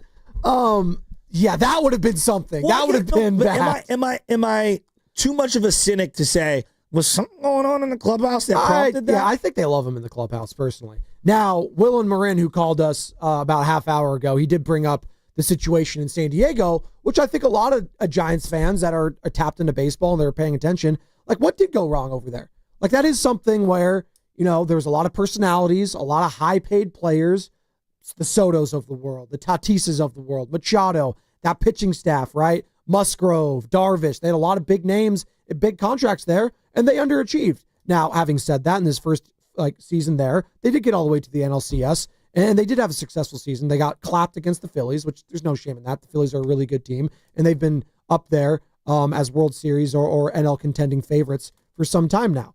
But how it ended there, and then how it started here in San Francisco last year, I think a lot of people just said, you know what? Kind of some toxic players around them, and the management, the Farhan, the shadow there, and we'll see. So there was a clean slate, I think, with a lot of people with Bob Melvin to start the season. Would you agree with that? Did you come into the season, Joe, with a clean slate on Bo Mel?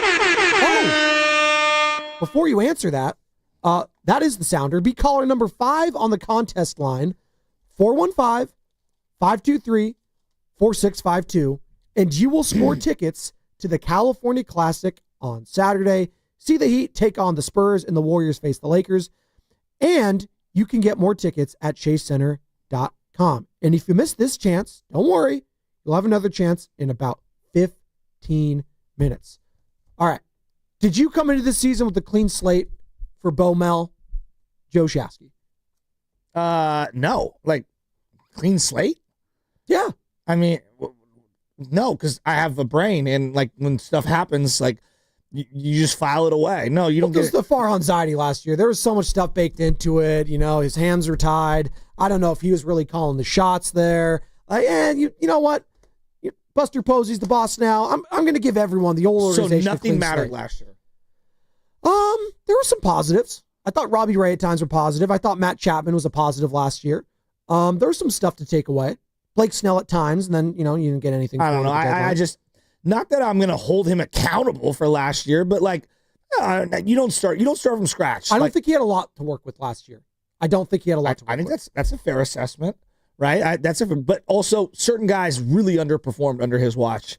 Camilo Duvall being one of them, for example. Something happened there. And he bounced back at some points this year, right? It's on Camilo, and it's also on Bob. Like, there was clearly a disconnect, and they've somehow righted the ship. But to me, like, that's any accountable person who wants to be held accountable and wants to be credible. Like, no, you don't just get a do-over. This is life, dude. It was just I don't know. That's not how I operate. Okay, nope. I asked the question because I think a lot of Giants fans felt that way, that they're heading into this season, with no preconceived notions. There's no more Farhan.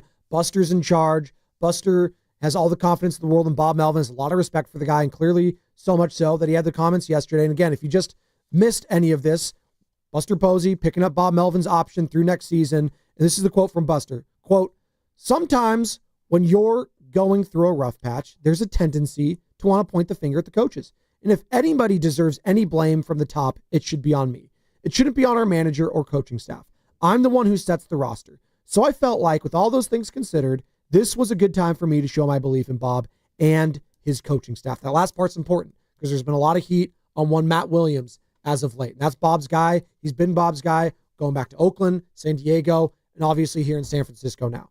I believe Halberg is his guy. Is that true, Sam? Yeah. Yes.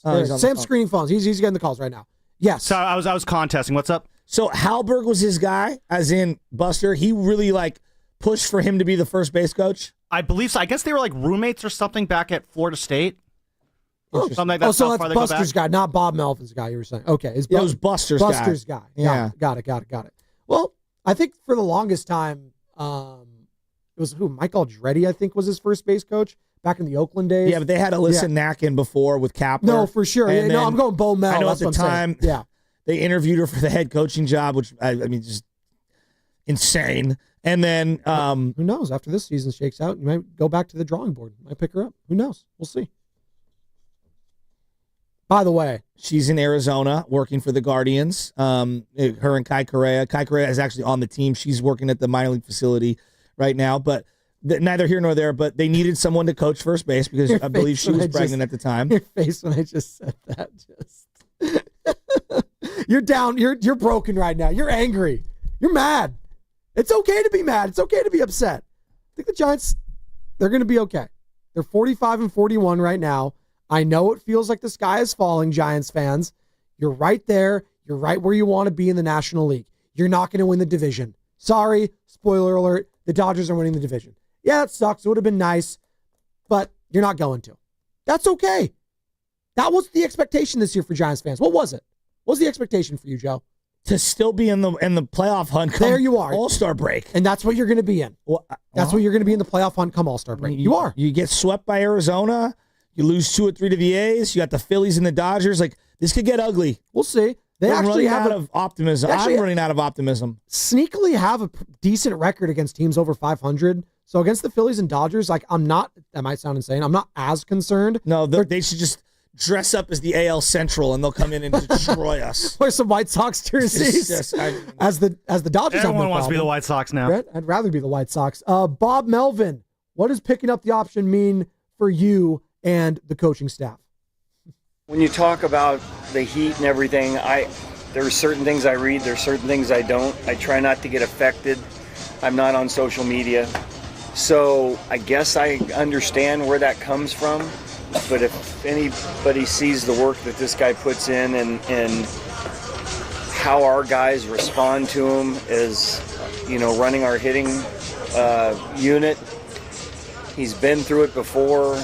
He's played. He understands these difficult times, and they never feel anything but support from him. So he's a good hitting coach. All 3 of our guys work very well together. Obviously going through a difficult time right now, but they're doing the best they can with it. And, I think something Buster said too is players got to step up offensively as well, but they're supported by the hitting coaches, that's for sure. That was Bob Melvin pregame yesterday reacting to his option getting picked up by Buster Posey. So he's got all the faith in the world in his coaching staff, Joe. Pat Burrell, Matt Williams. I don't understand why they picked it up. No one was opining for it. I just don't know. It doesn't make sense to me. I thought it was unnecessary. I mean, we were literally crushing Jed York for giving it to Shanahan. Shanahan went to a Super Bowl, and then they gave it to him. I didn't even know this was a 6-10 season. I didn't even know this was on the table, kind of a thing. Again, we go back to like contracts and like players' contracts. We're all very well aware of whether it's a team option, a player option, a restricted free agent, an unrestricted free agent. As the player exactly. Option. Like we talk about it all the time, but when it comes to coaching, like we rarely do discuss it. And I think something only like Steiny brings up when it comes to like Steve Kerr, because of course Steiny, he has to know all the contracts all the time. When Joe Lacob's texting you, well, that helps. That helps. Joey Lightyears, baby. But I'll say this with Buster Posey, as we were talking about the comments he made, and he's saying it starts with me. I'm trying to put these guys in positions to succeed. That's what a leader sounds like, and I appreciate that accountability. We were talking about on the call yesterday, Joe, like the way he speaks. You know who it reminds me of, actually? Who? Not with the same level of like emotion, but just I just love listening to him talk. He kind of got a Bob Myers in him a little bit, Buster Posey, a little bit. Like when you heard this comment, I'm going to say it again one more time. This is Buster's comments on Bo Mel yesterday before the game. This is via Shayna Rubin. Quote, sometimes when you're going through a rough patch, there's a tendency to want to point the finger at the coaches. And if anybody deserves any blame from the top, it should be on me. It shouldn't be on our manager or coaching staff. If you told me Bob Myers said that a couple years ago, it sounds like Bob. Yeah. And we appreciated that. And he would come on and say those same things. Buster Posey comes on, says those same things. I didn't hear that a lot from Farhan. I heard a lot of blaming from Farhan a lot too. Now, there was some times where he said, you know what, maybe that was something, like some accountability, sure, from Farhan. But I felt like whenever I heard him talk, it's like, yeah, they're just not producing at the plate. We're just not, just like, that's a lot of blaming. Like, you're the guy that brought these guys in, and you're saying, well, it's their fault. Well, I think also Buster's in his first full year. Yes. So, you inherit a lot of stuff that's already set in place. Like, you inherit Logan Webb. That's a great thing. You also inherit, the Jung-Hoo Lee contract. Not a great thing. So there's a lot of give and take here. You inherit Bob Melvin. Yeah. You inherit Mike Yastrzemski. Now, you had an option whether to bring that guy back, and your options weren't great. And, of course, Buster likes a Yas player, but like they need to move beyond Yas. It's just, well, he's a teammate with him, of course. There's a level of that. Go, dude. It's not that he's not a solid player. He is a solid player. You just got to go. Like, is anyone opining for Austin Slater when he finally left? He's been on 2 different teams since leaving. No one cares. Austin Slater's making some plays against the Giants as a White Sox. I'll say that. Of course he is. Yeah, but if you have Austin Slater in the lineup, you never get a chance to see Elliot Ramos, who's been a better baseball player the last year and a half. He has. He's also been struggling as of late. No doubt, but who's been a better baseball player the last year and a half? It'd be Elliot Ramos. By far, right? So he's an all-star. At some point, we've got to move off some of these guys blocking spots and open them up for the young guys. Like right now, you have a plethora of young guys in minor leagues in the outfield. Just find one, stick with it. Let's go. Is this the first Buster move that's leaving you scratching your head, Joe? That's I'm not sure about this one. No, this one seems more to, and I'm cynical on this. So to me, it feels more like, there you go, Bob. We'll take the heat off you for right now, but it means absolutely nothing in terms of employment security for next year. Well, I agree with that too. I think a lot of people say, "Oh, well, Bob Melvin, he's just going to be." People are going nuts, "Oh my God, this team's struggling right now, and you're keeping the guy that's at the helm." I don't know. Well, they could easily fire him at the end of the year and just eat his next year contract like it's nothing. It means nothing to me. It means absolutely nothing. Now, who would you replace him with? That's another question. I'm not sure. I know there's a guy out in Texas a lot of Giants fans would want. This conversation maybe for another time, as the Rangers still have a puncher's chance in the American League because their wild card. Let me throw another name open. at you. What's another name? Well, let's see what happens with Aaron Boone and the Yankees. I would love Aaron Boone. Oh, interesting. See, Aaron Boone's fiery. I think he's exactly what the doctor ordered. He's been to a World Series. Now, look, he's got a lot of stuff too. I mean, he's had a lot of missteps. He's got the most ejections, I think, under current managers. I just like him.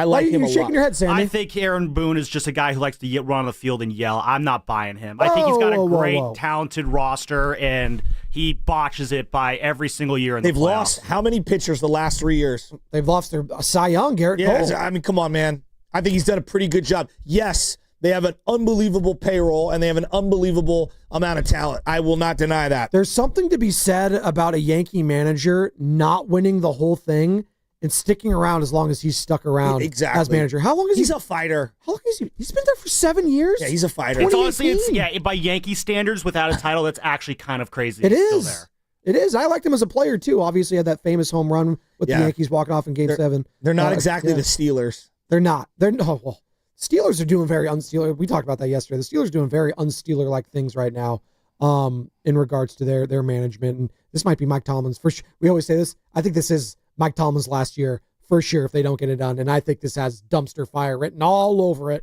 when it comes to Aaron Rodgers, DK Metcalf. They made the big trade for Jalen Ramsey, who I think is cooked. I don't know what's going on there. And now TJ Watt's holding out. Hey, should you be sniffing around TJ Watt, by the way? Oh, I'd be all over it. Can the Niners somehow whatever it takes. Can they finagle that somehow? Yeah, bring him in. Can you imagine, real quick? Yeah, Brandon Ayuk and a couple firsts for but Alex, stop. That's like a fantasy team. What do you mean? They're not doing that, but I hear you. But let's play the fantasy game. Just TJ Watt and Nick Bosa together. Oh my God. Getting excited just thinking about it, actually. I am. Can you imagine? No, seriously. Imagine that. Be the greatest tight end. I'm trying to come up with greatest tandem a white at guy that nickname. position. Are they the White Wall? What are they? Oh, the Great White North? Well, that'd be the AFC North, though. Yeah, that doesn't work. West? The Wild White West? No, that sounds racist. I don't like that. No. I don't know. They need something. The Giants need to get him. The Giants need something right now. Could they get TJ Watt? Maybe he can actually do something at the plate. No, seriously. I don't know. Watching Joe Burrow throw a baseball the other day, I'm pretty much convinced that, some of you poor guys never grew up playing ball. Well, you know what? I'm going to have Joe Burrow's back here. He might be good at the plate. Chris Davis, with the K, the A's Chris Davis, he can hit the ball. Couldn't throw it with a lick, but he could hit it, Joe. That's all I needed from him. Right? You're scoffing at me. He was one of the best hitters in baseball. Great power hitters. Guy was a baller. If you had him in fantasy, you knew what you were getting. If you were to put together one of the worst defensive... I'll let you finish that thought in a second. There's the sounder. Again, be caller number 5 on the contest line, 415-523-4652, and you will score tickets to the California Classic on Sunday. 415-523-4652. Be caller number 5. See the Heat take on the Lakers and the Warriors face the Spurs. And you can get more tickets at chasecenter.com. So there you go. All right. Love that. You know when they do that thing in the NFL where they're build the ultimate quarterback. And it'll be like the brain of Peyton Manning, the arm of Patrick Mahomes, the legs of Lamar Jackson. Or the feet of Tom Brady. So if I was building the worst outfield baseball player of all time. I love this game. If I was doing that, it would be Davis's arm. Okay. Aubrey Huff's legs. Aubrey Huff's range. Okay. It would be Jose Canseco's head. All right. With Manny Ramirez's IQ when he cut off the ball from Johnny Damon in center field, which made no sense whatsoever. It's one of the all-time Manny being Manny moments. It's so good. I would have Glenn Allen Hill's glove, right? Because he used to drop balls, and then he would stare into the glove, and my dad would yell, "It's the tool, not the plumber!" Like joking around at him. That's a pretty good lineup of just ineptitude in the outfield. Like what else would you have there? Ooh, that's a good one. I'm trying to think. No, Terrence Long's ability to call people off on a ball. That's a good one. I'm trying to think because the Giants have had so many different revolving doors of outfielders that have just been so poor out there. Like hell, even last year when Jung Hoo Lee ran into the wall. Oh yeah, I was like, oh my god, dude! If you were building the worst defensive player. If I was building an infielder, like a defensive infielder who was like one of the worst, it would be like what, Chuck Knobloch's arm? What would it be? Just wait. Well, might be Rafi Devers right now. Well, Rafi Devers. Rafi Devers on the base pads. We will see. Might be the worst runner I've ever seen in my life. Well, Wilmer at third base. Woof. He played third yesterday. I know. That's how down bad we are. Yeah. We're down so bad, we miss Christian Koss's bat. IL. Tough. Dude, Schmidt, you're missing. This is how down bad the Giants are. They're missing Casey Schmidt and Christian Koss right now. And I love Casey Schmidt. You shouldn't be missing him this badly. I mean, I don't even know if he's good. And I love him. That's what I'm saying. I don't even know. You don't even know. 888-957-9570. Second base, center field, right field, catcher. Joe, just think about where we were a few weeks Eldridge ago. Is hurt. Just a few weeks ago. You made the Devers move. And we had Dave Fleming coming on here, and he's going to join us tomorrow. Yeah, which I'm pissed off that you booked him for Thursday. You hate to see it. Go enjoy your trip, by the way. He called this team World Series contenders. Sam. He called them World Series contenders, Joey. Dave Fleming saying that. Your boy. He texted on the side. I know you guys are homies. You guys golf all the time. You're best friends. I get it.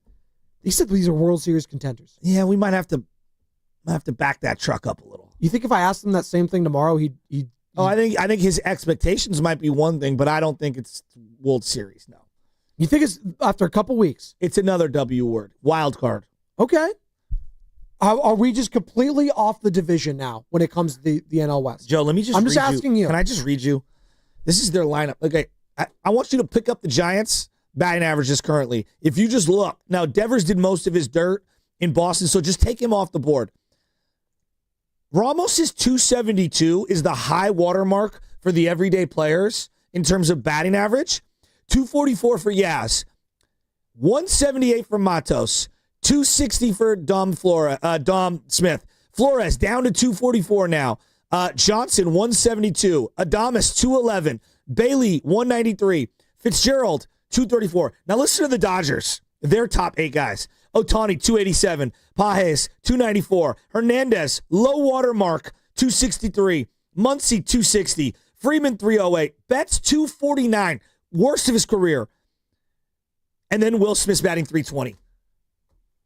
I mean, we knew that, though. The Dodgers are the Dodgers. That's what you're going up against right now. They're an offensive juggernaut. They're one of the best teams we've seen in the last 2 decades. That doesn't mean I'm happy. No, but we knew that heading into the season. And I'm telling you right now, it's July 2nd, and you're a game and a half out of the wild card spot. So, I understand, it feels like the sky is falling, but it's not. You right this ship, get to the All-Star break, and we'll figure out things after that, Joe. There might be a scenario in which you're sellers. I think it's going to be more of what it's been the last couple seasons, which sucks, which is you're probably going to stand pat and really not do a whole hell of a lot. Not going to do a lot of additions. If you do, it's going to be more fringe players maybe, or depth pieces, maybe a bullpen arm, maybe a starting pitcher, maybe, but it'd be more like a long man / 5th or 6th kind of starter, if you will. So I hear you, and I see the frustration on your face, and you want to be happy heading into the 4th of July. And I'm telling you, it's not the end of the world. But this start tonight for Landon Roop is a massive one. Joe, right now, there are 3 teams atop the division. Those are going to be in the automatic playoff spots. Then you get the 3 wild cards. Mets, Brewers, they're not going away. No. All right? Cardinals, I'm still skeptical, but they sure are very optimistic. Okay, we'll see. They've lost 2 in a row. Those are your 3 teams, right now that are wild card teams. Then you have Padres, Giants, Reds, D-backs. Yep. Now we've got an up close look at the D-backs. They don't even have Corbin Carroll. No. And they're out Corbin Burns for the whole year. They do have Ketel Marte, who was sick. He is so good. He really hasn't done anything in this series. I mean, not like that. Not in this series. But I agree. He's been red hot. 296 this year. He's been unbelievable. So, like, yeah, you're still in it, and there's no doubt, like, you're 4 games above, but you can't feel confident. If you get 4 games swept by the D-backs, they jump you in the wild card standings. You drop down below the Reds, and now you have to hop 4 teams. Again, what concerned me the most yesterday, and you can go birdsong, it's just the bats right now going up against the guy that damn near had a 6 ERA in Zach Gallen. Like, that just can't happen. Zach Gallen, in no way, shape, or form, has been good this year. In fact, he's been awful. And he looked like a Cy Young candidate yesterday. He had 10 strikeouts. He hasn't done that all season long. He just got shelled against the White Sox, who is the worst team in the American League. A team, by the way, that just beat you 2 out of the 3 games. And then what do the Dodgers do against them last night? What they do, Joe? Tell me. They kicked the crap out of them. It was 5-1 before I even blinked. That's what good teams do. And their guy has 30 home runs at the All-Star break, and we haven't had a 30 home run guy for 21 years. I am rooting against the Giants. No, you're not. You're not doing that. But you might be rooting against Bob Melvin towards the end of the year if you want to shake things up. I'm not saying you're doing that right now, but if the way the things are going for the orange and black, does he inspire confidence in you? Well, you know how I feel about Bob Melvin. No, how do you feel? He's a guy that can get you to the playoffs. He's not going to be the guy that gets you to the World Series. He's just not. He's not going to win you the big one. So he's a bridge coach? He is, which honestly, it's not the worst thing for the Giants right now. Like, can you get me to the playoffs? That'd be great. I would love that. The problem is, I don't know if he could do that this year. And if he can't do that this year, then maybe you do make a change, which why I found the timing of all of this very interesting when it came to Buster Posey picking up his option. We got the Genie of the Lamp coming up in 6 minutes. It's the mystery guest segment. I wonder who it is. Shasky doesn't know. I don't know. Save us, Genie. Sam knows. Carter, save us with the injury report.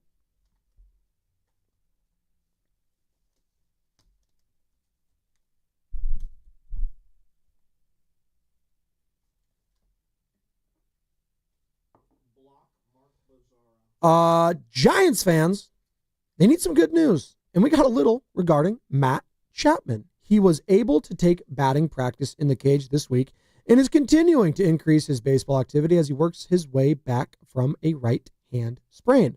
There is optimism that Chapman could be good to go when the Giants return home to face the Phillies next week. The injury report was brought to you by Boxer & Gerson, Northern California's premier workers' compensation law firm, helping injured workers get their lives back for over 40 years.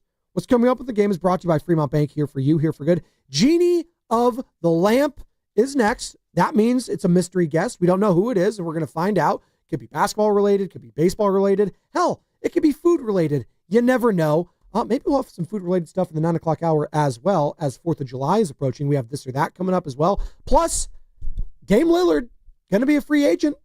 Could the Warriors have interest next season? There's some people speculating that could be the case. That's what's coming up next. And again, it's brought to you by Fremont Bank, here for you, here for good.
lot happening right now.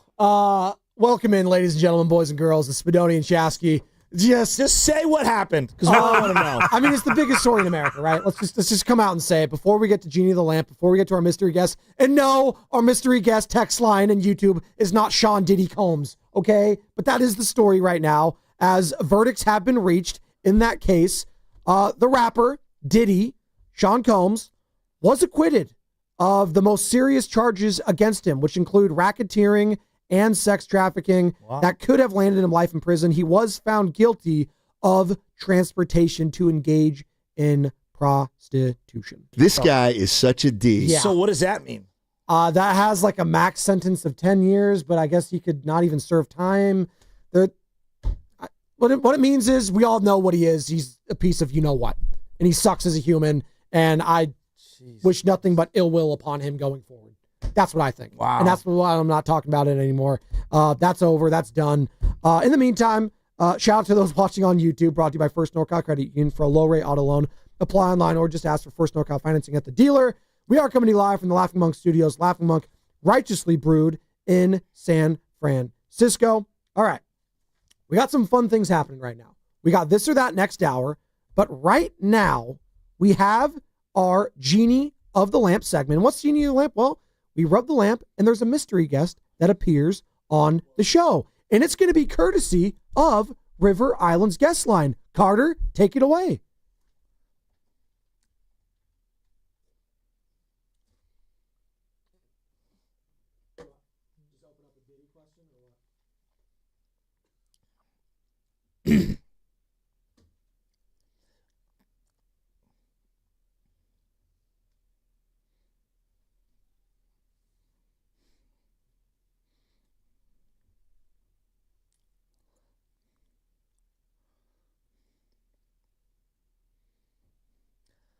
All right, who's there? Who do we got? Who is it? Oh, we don't even know. Hello? He's gone? The genie went back in the bottle? Way. He came out and got sucked back in?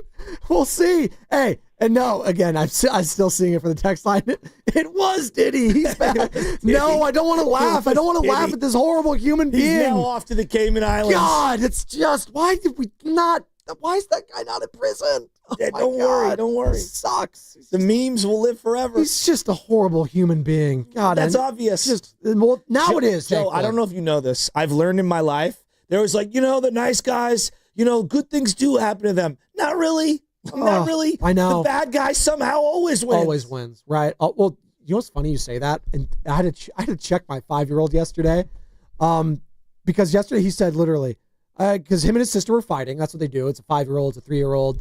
Nora, God love the girl. She's like, I want to fight Benny, and she's like punching him. Like, what are you doing? What's wrong with you? She's like, it's fun. I was like, stop. And then Benny just randomly was just like, Dad, what I want to be when I grow up, I want to be a bad guy. Oh, I like it. I was like, speaking of bad guys, who's on the line? Who is this? Who's the genie in the lamp?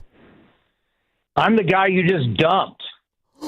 What? Is this Uncle Townie? Chris Townsend? I cannot believe I make my return, and as you guys bring me on, you hit the dump button instead. We got a lot of rookies. Come on, bro. We got a lot of, it's every day, bro. I mean, I think that reminds me of me, Townie, Joe Spadoni here. God, I don't even know if Townie remembers me. Speaking of the Riddler, he dressed as one way back when. He did. Yeah. He did. He looked like one doing that shovel dirt expose in Vegas, too. Townie looking the best photo. You in Vegas with the shovel and a hard hat. Yeah, dude, life has changed. It's been a whirlwind, no question. But enough about me. How are you guys doing? Look at you rock stars in the morning. I mean, we're reacting to Bob Melvin and whether Buster Posey should have picked up his option, Townie, and you know Bo Mel very well. Yeah, you had a front seat for quite some time. He's a good guy. Everyone likes him. But gosh, he's pretty frustrating when it comes to just the feel of a pitcher who's clearly losing it. And he just I feel like he waits too long. Well, yeah, I mean, I know Bob Melvin real well. I did the Bob Melvin show for 8 years, and I furnished every one of his houses with beds with sponsorships over the years. Let me tell you something about Bob Melvin. Well, the toughest thing that we got going in our game is this between the front office and the players and how we want to play. And somebody's got to be in the middle of that. Somebody's got to be the adult in the room. And it is really hard. And I think you guys saw that with Gabe Kapler, how it didn't work out with the players. Somebody's got to be able to manage up, and somebody's got to be able to manage down to the players. And I don't know how many guys do that better than Bob Melvin, especially in a situation where you expect to win or you're trying to win. It's one thing when you're in development, like what we're doing right now, and you got a lot of young players, but when you got veteran guys and you've got to deal with, let's say, Buster Posey in the front office, then you got to deal with the players, and you got to explain to the players why you're not playing today, why you're getting pinch hit for, and all these, what the analytics say versus what you want. Bob Melvin, let me tell you, as someone who is a leader, I always say the guy at the front of the plane, the front of the bus who's got to lead this thing, there is no question. In the game of baseball, he has as much respect as anybody. Chris Townsend joining us courtesy of River Islands. It's the Genie in the Lamp segment. Our mystery guest was a former host here at the station. Townie, you know him, you love him. A's Cast, host of A's Cast Live, and obviously pre and post on NBC Sports California when it comes to all things Sacramento A's, Las Vegas, just athletics, right, Townie? Just that's what we're calling them, right? Just the athletics. It's just athletics, and I get it. It's complicated, but yeah, as of right now, we're just athletics. Okay, fair enough. That's what we'll keep it to. And you know, Shasky, as we're talking with Townie, my first ever, I'm smiling ear to ear. First ever like producer role here, running the board op role, was a show with you, Townie, and the little millennial producer, as you like to call him, Chris Townsend, Lucas Alexander. And I don't know if Townie remembered me. I used to do promotions too at the station in 95.7. Yeah. No, I remember. Okay, there you go. Yeah, I used to do Pick Six. Townie, remember that? You and Steiny doing some Warriors playoff pre and post. So good. If you remember back what 95.7 was, so when at that time the A's were on the station, it was 95.7 The Wolf. It was a country station. Oh, yeah. And I used to have to, so I'd be ready to go, right? And I'm being ready to come on, and all of a sudden I'd hear 95.7 The Wolf. Oh! And then it would go, and now it's time for A's baseball. Here's Chris Townsend. I'd be sitting there going, oh, my God, what's happened to my career? Well, then we flipped it, and it became Sports Radio 95.7, and, of course, now what we are, or what you guys are today, 95.7 The Game. But it's crazy what's gone on over there, but I'm glad to see you guys are all doing well. Townie, your rise in media is incredible. Not only are you all over the internet regarding the A's Cast, but on the pre and post game shows, looking svelte. That sack heat has done wonders for your hair and your body, my man. And the tan. You look great.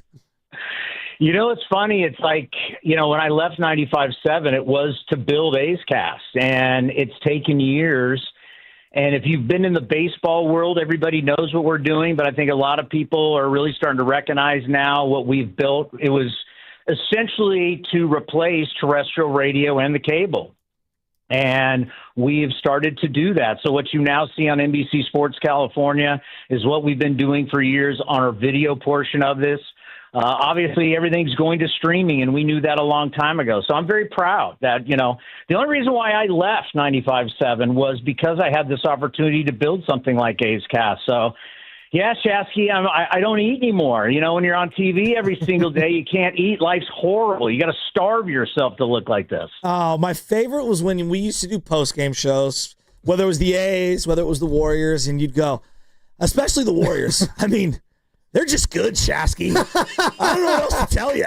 They're just good. He's right. That was when they had Durant. No, hey, the best was when we do House of Prime Rib live on the air. That was good. Yeah, these guys think that I'm supposed to like pay for House of Prime Rib. Yeah, you lost for the all bet. These guys. Yeah, Townie, this guy thought. I bet Bonte, not the whole crew. No, it was the entire crew. I learned my lesson after Townie. This guy bet, Townie, that Draymond Green, what was the over-under total? He wouldn't play 65 games. And what did he play? 67. There you go. And he bet he'd take all of us out to House of Prime Rib, and he hasn't done that yet, Townie. Hasn't done it. Hey, I think I established that at the station. I always bet the steakhouse bet. Speaking of Bonte, I told him I was coming on this show, and I said, "Hey, Bonte, I got to be honest with you. Ever since they cut your dead weight, the show's gotten a lot better."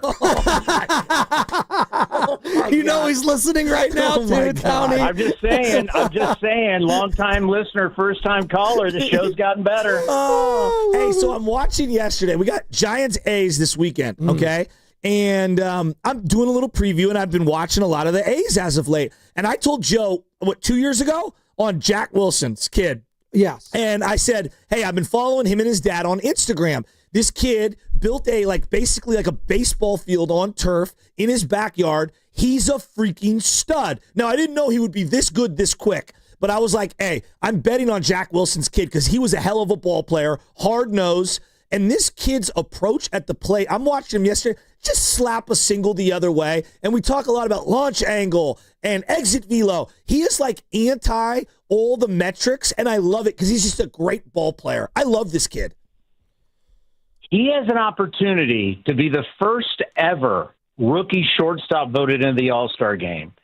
If he is voted into the All-Star game, which we think is going to happen, we're going to find out later today, he'll be the first A's shortstop voted into the All-Star game since 1975 Bert Campaneris. Whoa. I mean, I got to tell you, we get all these in baseball. We have so much data and we have all these notes. It's so much garbage that we got to look through. But it is amazing every single day when you see him being listed with guys like Tony Gwynn, Wade Boggs, Rod Carew, Ichiro Suzuki. He's doing things, and sometimes we go back to the Philadelphia Athletics and their Hall of Famers. His bat-to-ball skills is so elite. You want to talk about something that's going to play for a long time. And, Shasky, I'm with you. Watching, this is the baseball we grew up with in the 80s where, I got to do shows around all these old big leaguers. I'm doing a show with Steve Sachs. He's with me up in Sacramento. These guys talk about how they despise striking out. If they struck out 2 times in a game, they would be furious, to where modern day baseball, these guys don't care. I love the fact this kid puts the ball in play. He's hunting hits constant. When he doesn't think walks. He has said on my show on A's Cast Live, he has said, I never think about walks. He steps into the box and he's ready to hack. I love that. And we're starting to see a little bit more of a trend of teams starting to, the 3 true outcomes of strikeout, walk, home run. We're seeing teams start to value contact more. So everything comes back, right? History always repeats itself. So guys like Jacob Wilson, they're starting to look for more guys who put the ball in play. But I got to tell you, when it comes to bat-to-ball contact, this kid is as good as anybody. It is elite. Yeah, and he's a hell of a little shortstop, man. He's got the wingtip Rawlings glove, black and green. He's a stud. Yesterday, hey, he's not a small dude. He's 6'2". Oh, I didn't know he was that big. Kid. He's got great hair too right now. But they're holding on the runner at first base. And I said to Joe, I'm contrasting that with where Jung-Hoo Lee is, the guy on the Giants right now, where they're playing the third baseman where the shortstop is because he's a lefty and everyone's shifted over. And I'm going, dude, they are daring this guy to drop a bunt or slap something down the line. What is he doing? He's 17 for 105. That is Jung-Hoo Lee, his last 105 at-bats. And yesterday, I'm watching, they're holding the runner on at first base, so there's this huge gap on the right side.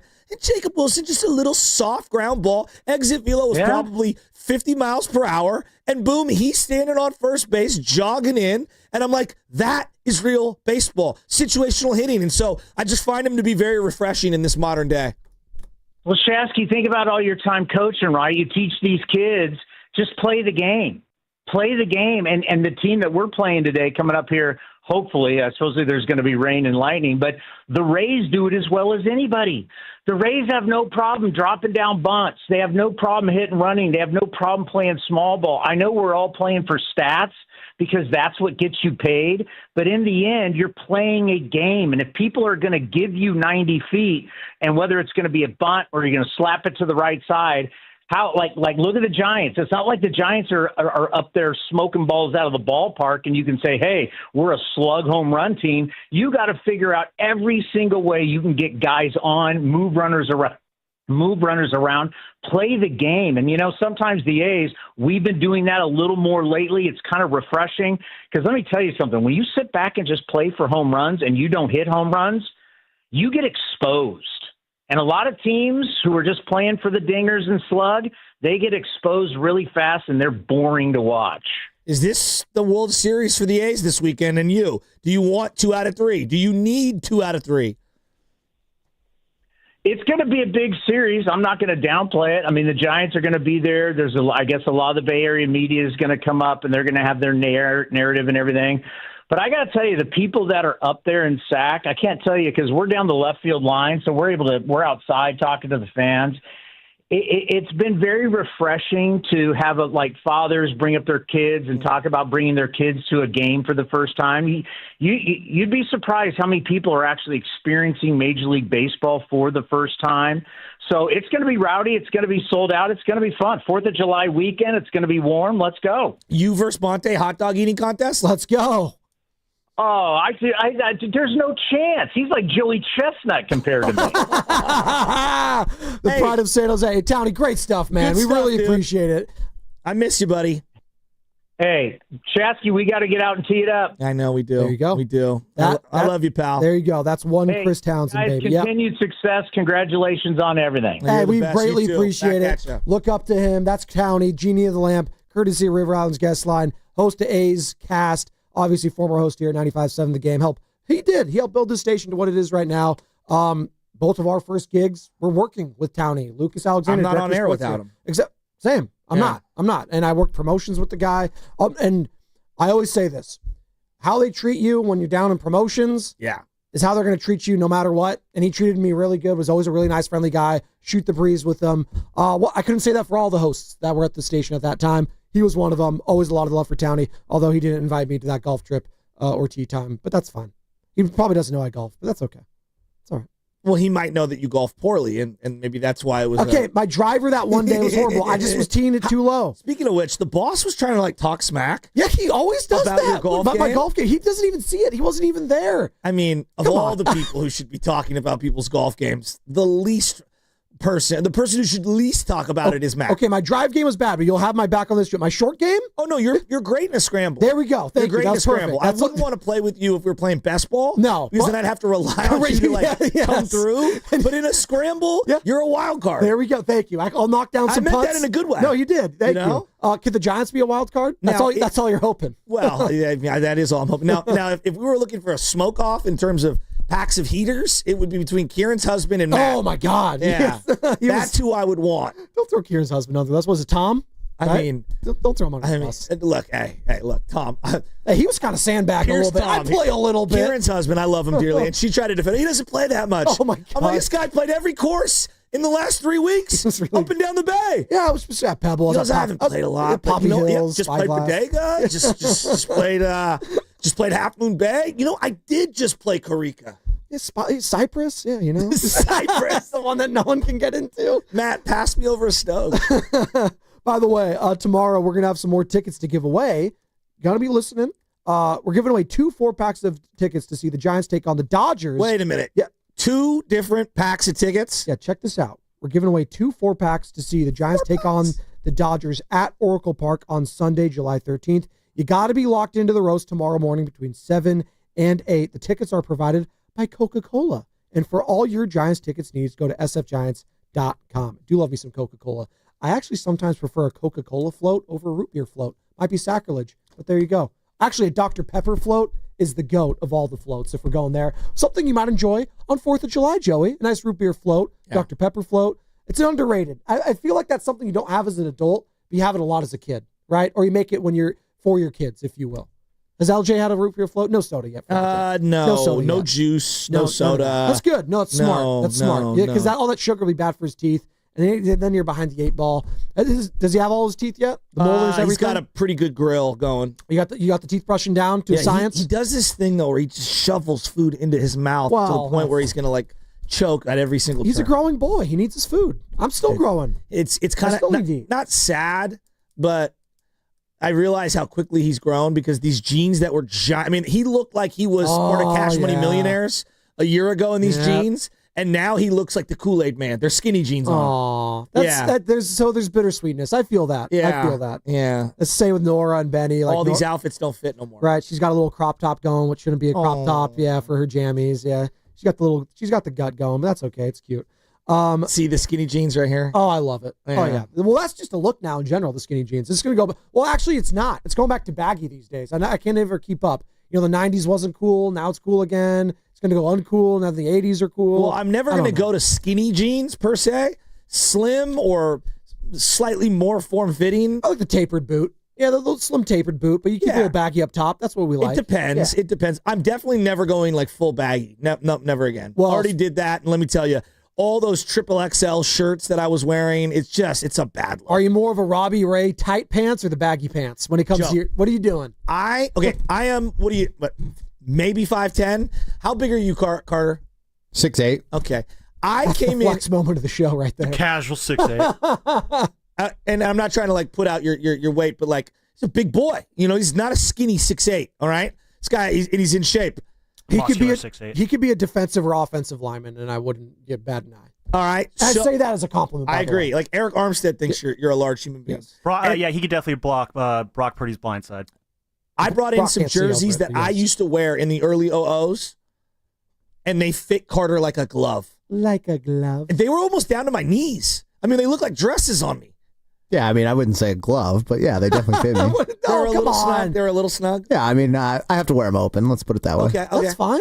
It's fine. But I mean, that kind of goes to show you, I was wearing those in the early 00s. I was more so when I was getting into high school, it was all the Abercrombie and Fitch, the preppy look, the tight stuff. So it was either I was balancing that, and I also liked to skate in middle school. So I was trying to be the skater boy, but I was getting back in high school. And if you go to a Catholic school, right, in California, it's either a uniform that everyone wears, or it's the polo and the slacks. Well, the corduroys was the look back in the CYO days. Okay, so but we had to wear Monday through Friday. It was Palma High School in Salinas. You had to wear the collared shirts and whatever khaki pants you want. If it was fall, you can wear some golf shorts if you wanted to. Oh, you got to wear shorts. We had no shorts for us. We did. Yeah. Yeah. We were allowed. It was the white polo that would turn literally gray and black because of the black top because it was so moist. Exactly. And then you'd have the sweater that you bit and had snot all over, and then you had the corduroys. There you go. And the corduroys, Mom, every year was the same thing. You just wait. Just ride it out. I don't care that you look like Michael Jackson right now because they would be ridden so up on you from one start of the year to the end. See, I hated that as a kid. It's why can't I just wear what the public school kids wear? Just whatever I want every single day. But as I've gotten to a parent, I was just it is kind of easy. Yeah, you just throw some stuff on. There you go. This is what you got to wear. There you go. Go pick it Every out. morning I turn the lights on and trying to get yelled at by my wife. And I'm like, what do I want to wear? What do I want to wear? What do I want to wear? How sloppy do I want to look today? So I've had this thing, I was saying it to the boss the other day, I almost don't want to put this out. You don't come in there. I'll say this, and this is the compliment for you. You don't come in disheveled at all. There's rare days where you come in with sweats and a plain white t-shirt. You don't do that. Because I've gotten to the point where it feels like I'm being giving honest. up. Yeah, you don't. I want to feel like I'm going to work. I've contemplated, what if I just came in every day in a suit? No, I'm dead serious on that. Oh, you're a coach from the NFL Mike coach? Nolan? Or no, Ditka. Go with the sweater? The sweater vest? No, just full suit and tie every day. Yeah, Mike Nolan's good. On pre and post? Yeah, Bonte. Yeah, what if I did that every day? It would look different on the YouTube. Yeah, it would look very... Is this a tease for your outfit on Tuesday? Yeah, I don't know how I would feel about you wearing a suit all the time. It wouldn't fit your on-air persona. Well, you got to wear a suit with him too then. That's fine. I have a suit we can wear. But I'm more of an open collar, I'm Italian. I got to have a little swag to it. It's fine. This isn't Goodfellas, bro. What do you mean it's not Goodfellas? You mean them looking good and presentable and clean and awesome? And everyone wanted to wear the suits like him? Come on. What are you doing? Let's not act like the mobsters didn't look good. That's why people gravitate towards those movies. Mobsters look great. Incredible. You're not one of them. No, I just have the last name of one. But it is what it is. Are we off the tracks? A little. But you know what? It's a mail-it-in Wednesday for me. No, stop. It's not a mail-it-in Wednesday. By the way, I love listening to Townie. I did the hard lifting in the first hour and a half. Oh, stop. Please. You said fire Bob Melvin. That's basically what you did. This is the hard lifting my ass. So bold. Come on, stop. The bold take was me saying I still think the Giants can make the playoffs. That's the bold take at this point. I don't think a lot of people believe that. Do you believe the Giants can still make the playoffs right now? No. 888-957-9570. You're asking today. Today, no. We'll get into that. I want to get back into the Warriors, though, because this should be an exciting time, or at least a time where a lot of us are like, hey, Warriors, this summer maybe make or breaks the future of this team. And it's crickets, Joe. Why is that? Is that good? Is that bad? Are you indifferent about it? Let's get into that. Dame Lillard's out there. Mark Spears, Anscape, ESPN, guy knows his stuff. He's tapped into the Bay Area guy. Hey, he's saying Dame and the Warriors, there might be interest there. That fascinates me. Let's get into that on the other side. It's going to be brought to you by Valvoline. From the ballpark to wine country, summer's better when your car is ready to roll. Valvoline Instant Oil Change gets you in and out in about 15 minutes. No appointment needed. For locations and coupons, visit BayAreaOilChange.com.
Yeah. And boy, are they. Obviously, everything Alcaraz going on in the is Middle rolling. East is one thing.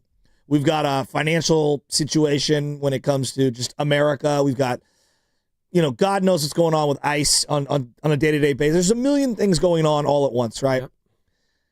And who knows what didn't do? Who knows? Who knows? So I don't say this because I want to make fun of any victims or anyone like that. By the way, I will just say, because it is the biggest story in like America right now, I'll just say it for those who haven't heard. Sean Diddy Combs was acquitted of most of the serious charges against him, which include racketeering and sex trafficking that could have landed him life in prison. He was found guilty of transportation to engage in prostitution. We'll wait for a sentence when it comes to that. Continue. But what I would say, and again, I don't want to make light of victims or any. We all saw the video in the hotel room. Oh, Cassie. Despicable. Who knows what's going on behind closed doors on either end? That being said, the only way to get through all the pain of everything that's real that's going on right now is the memes. The memes are just, oh my God, they're going crazy right now on the internet. If there's anything we've learned in society the last decade plus, we'll meme anything. There was I already it could be saw World War III hashtag trending. And it's just going to be a bunch of memes, and we're all laughing about it. That just is what it is. I already saw Crying Jordan making a comeback. I know you guys ever remember the book OJ. If I would have did it. I remember. Okay, yeah. And so we remember. We were in middle school, I think, right? There's already a Diddy meme with the book. If I would have did it, and it's got his picture photoshopped over OJ's. It's just no. You know what? They're just flowing in right now. I hate it. It would have been if I did eat it. That's what it would have been called. If I did eat it, I hate the world we live in sometimes. You gotta laugh really to get through the pain, guys. It's really just guys. You gotta laugh to get through the pain. A horrible human being. By the way, also now they're investigating all the Notorious B.I.G. lyrics, and everyone's going through some of the sketch things that he said over his career. Oh, now we're just listening to it. Now it wasn't sketch then, but now it is. There's some things. Oh, of course. So the feds just sitting around listening to Diddy records? No. People are going back and listening to certain Biggie lyrics. It's just, God. You know what rapper you should be listening to these days? Oakland's own Damian Lillard. How about that one? You should be listening to Dame because his music's okay. Well, but did they ever have a Darren Waller Dame Lillard did they ever cross paths? They look into it, Cardi's looking. But jokes aside, DJ Khaled featuring Darren Waller. Well, Dame's gonna have some time. Dame Lillard. Dame's gonna have some time on his hands now. He's gonna be rehabbing from this Achilles. He's waived. James Wiseman on the beat because he was making music. Well, he's at got one that point. deep voice. He actually probably is a good beatboxer. Also with Anthony Richardson on a feature because Anthony Richardson has music too. You know what? Why not? Just toss them all in there. Shaq comes out of retirement. Why not? Will Smith, what's he up to? On the Lonzo Ball brother album. Do we have sound real quick of Mark Spears talking about Dame Lillard? If we don't find it, put it on my board, please. Staff in the back, I would greatly appreciate it. But this is the latest from Sam Amick. So obviously free agency is happening right now around the NBA.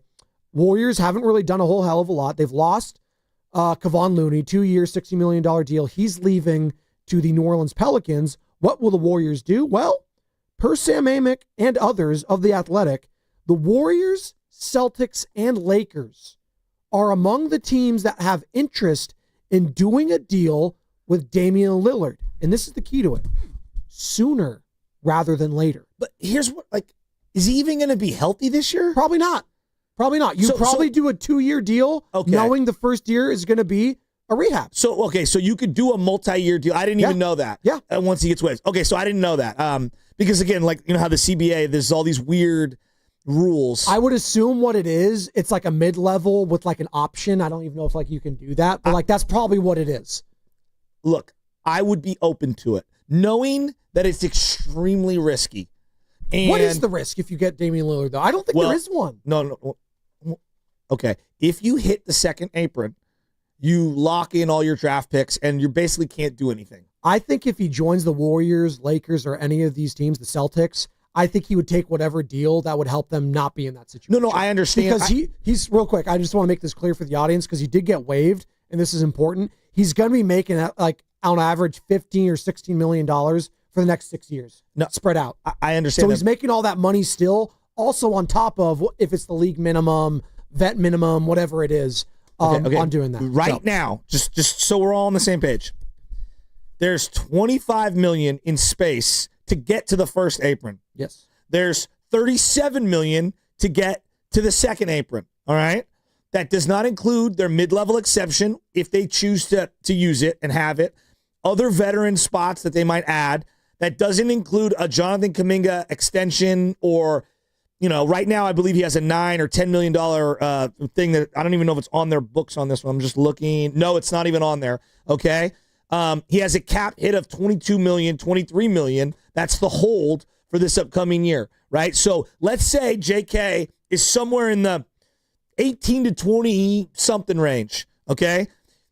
You've only got so much money. And if you throw in a mid-level and then you throw in Dame, now you only have 37 between now, that doesn't include JK, to get to that second apron. And once you get to the second apron, everything's locked. So your ability to maneuver is restricted big time. We're seeing that a lot with these teams right now, and I see a lot of fan bases kind of rolling their eyes and being upset about it, but it's prudent from these, the president of basketball ops, the owners, like a lot of them are circling these next couple of years. Like 2027 is the year for all these teams where everyone's off the books and we can go after whoever we want. It's going to be crazy. I'm seeing that with the Lakers. I'm seeing that with the Warriors. And the fan bases are like, wait, why aren't we all in right now? Well, this whole thing and this whole current structure now with the CBA and all of it, like it's forced these guys to start thinking about the future a lot more than the current and the present. Like they have to. This is Adam Silver listening to small market teams whine and complain and cry. Small market teams that just signed their franchise player to $70 million a year. It's insane. No, I know, but like this is why it's done, right? Yeah. I mean, there's like 7 or 8 teams that are at the top that spend a boatload of money, and then which is ironic because the Lakers actually haven't been one of the top 4 or 5 spending teams in terms of luxury tax money. You would assume they are, but they're not. And now that they have the high priced ownership group, they might end up being one of those teams. But I guess where I'm going at this, I want Dame, but I don't want Dame at the expense of locking myself in financially to where everything freezes at the second apron. So if they can find a way, Joe, to make that work, I'm here for it. Why not? Why not? Mark Spears, Anscape, and ESPN on yesterday talking about Dame Lillard and what's going through Dame's mind right now. Dame's doing the Brookfield dance. He's ecstatic. His agent, really? Aaron Goodwin, told me this is an incredible opportunity for him. He gets to be a free agent 2 years early, choose where he wants to go. Money really doesn't matter right now because he's still getting paid by the Bucks. He's going to be in Portland, which is an important part for him to rehab, be around his kids, which is extremely important. Wherever he goes next, that team must know that he plans to rehab in Portland so he could be close to his family, but he'll be around. Okay, so that's an interesting tidbit. I did not know that. He'd be hanging out in Portland, but let's say, Portland's not, again, if he's going to be a West Coast, that actually kind of tells me a little bit. I don't think he'd be joining a Boston team. I don't think he's going to be going to the East Coast or like Miami or anything like that. Where does he live currently? He just said Portland. That's where his family is. So Portland. So he is full-time in Portland. I believe that so. Okay. So that's a quick flight to the Bay Area, is it not? Right? So that makes sense. Here's more from Mark Spears. Before you go on, there is something that and Mark Spears has been doing this a long time, but I do believe, I as a normal human being, okay, who have normal family members and stuff, I cringe when I hear people talk about the NBA, and because like the consumer sitting here going, he's thrilled to get bought out and get paid, and like there's just the way we talk about these things at times. It lacks perspective of who your consumer base is. And I know it's all funny money. I get it. It's just the way we talk about certain things in the NBA, and you'll wonder why it's not connecting with things. Sometimes with the consumer. What do you mean? Expand on that. Meaning, I think that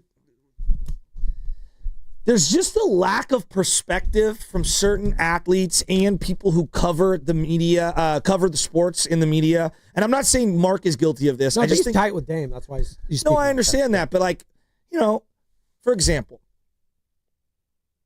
I've never taken LJ to a Warrior game, right? It's really expensive, number one, and I buy my own tickets, It's expensive to go to a game. Now, can we go? Yeah, and it's tough to go at 7 o'clock at night on a weekday. And he gets tired, young, It's got to be select games and stuff. Not everybody, my brother can't take his 3 kids to the game just willy-nilly and go, And so, your consumer has got to balance life and bills and stuff. And I just think the way we talk about some of the money at times in general, there's just a lack of understanding the plight of the normal human being. Yeah, I think we've kind of like come to accept that though in a way. I hear you and what you're saying, and like it sounds like it's like wow, like tone deaf sometimes with everything going on. Sometimes but I think we've also just accepted it in our sports media. It just is what it is. These guys just make such larger than life figures. They're larger than life people. They're not normal people, and we've come to accept that. But I understand what you're saying. But in the totality of everything, I think fans, I think us, the media, I think that even everyday people that are casuals, they're like, yeah, that's their money, and that's just how it is. Yeah, but I'm just saying, in this league, there's a perception of we don't really try in the regular season. Like there is, and so I just think there's a lot of like, oh, God, really? Like that's how people react. I think the normal guy or gal out there reacts that way. Why have the Valkyries been like so big? When you go to the game feels crazier than anything else because it's way cheaper, and you get the sense, whether it's real or not, that like literally they're fighting for every dollar. Yeah. The players on the court, and I'm not saying that there needs to be that exact same sense of urgency in the NBA. I just think that at times we're so numb to the money. I think the regular person, the fan out there, is just kind of like rolls their eyes when they hear things like that. That's all. That's fine. Mark Spears, ESPN. Dame is ecstatic about the move. Oh, wait. Oh, he's very interested in, here it is. I already played that one. Apologies. Strike that. Reverse it. Back up. Mark Spears on the teams that are interested in Lillard. And how many teams are calling? Oh, they're calling. There's about double-digit number of teams calling, interested in him. So I think the big question, too, is like, well, when will Dame be back? There's some speculation that he could be back around the All-Star break. So if he signs with a team, it's probably going to be, it may well be a 2-year deal, which gives him a very economical deal for that team, but also allows him to do a 2-year kind of tryout, see how it is, see if this is a place he could be long term. Now, was that the All-Star break next season, like this upcoming season, that he could be back? That'd be awesome. Why'd you cringe right there? Because I saw Dre Greenlaw this year come back pretty quick from a Achilles tear. Different position, different sport. I hear you. Continue. I saw Michael Crabtree come back after tearing his Achilles after the Super Bowl with the Niners, and he came back and played, I don't know, final 4 or 5 games or whatever of the 2013 season, and then into the playoffs. Both guys just weren't right. Like, they just weren't right, and I'm not saying that, like, there's a proper time to come back and be right. All-Star break is pretty aggressive. It is. I'm not trying to doubt modern medicine, but you get where I'm going. I was actually kind of shocked when I heard that, too, but it's just aggressive. If that's what he's hearing and that's what the rehab takes, and I'm like looking at it through this lens. Dame Lillard would be like a spot shooter for me. He'd just be like, hey, shoot the ball, Dame. That's all I want you to do. Yeah. Just I hear shoot the you. ball. Yeah. That's it. I don't need you to be that huge ball handler. Although if he does have just somewhat of the explosiveness, which I would doubt just given his age and that current injury and just where athletes come back from that, just doesn't really happen. I know KD got it, but he's just such a unicorn with his physical status. When it comes to that stuff, he could just jump and rise over the whole year, right? I think so. Yeah, but that was also the COVID year too, right? Okay. So there was all that baked things into are it. different. What's up, Sam? Well, yeah. So also KD, he was also 30 years old when he had his Achilles injury. Damian Lillard's 34, and Shas, you kind of brought this up in the past. Like, how did KD look actually when he got back onto the court, and when did it actually get to the point with KD to where he looked more like KD and not like the guy trying to come back from injury? So now you apply that to Damian Lillard, who is a lesser player than Kevin Durant, albeit a great player, at an older age. When I hear All-Star break, like this year's All-Star break, as in less than 12 months after suffering. He tore it just like in May. Yeah, so if the All-Star break next year's in February, that's less than 12 months later. They're saying he could be back on the court. It would be an incredible recovery if he is able to get back that quickly. And then you need to get him back up to speed. So it's they can say the All-Star break, but that timeline, that's such a best case scenario, and even then, there's going to be asterisks attached to that. So let's do the math here, okay?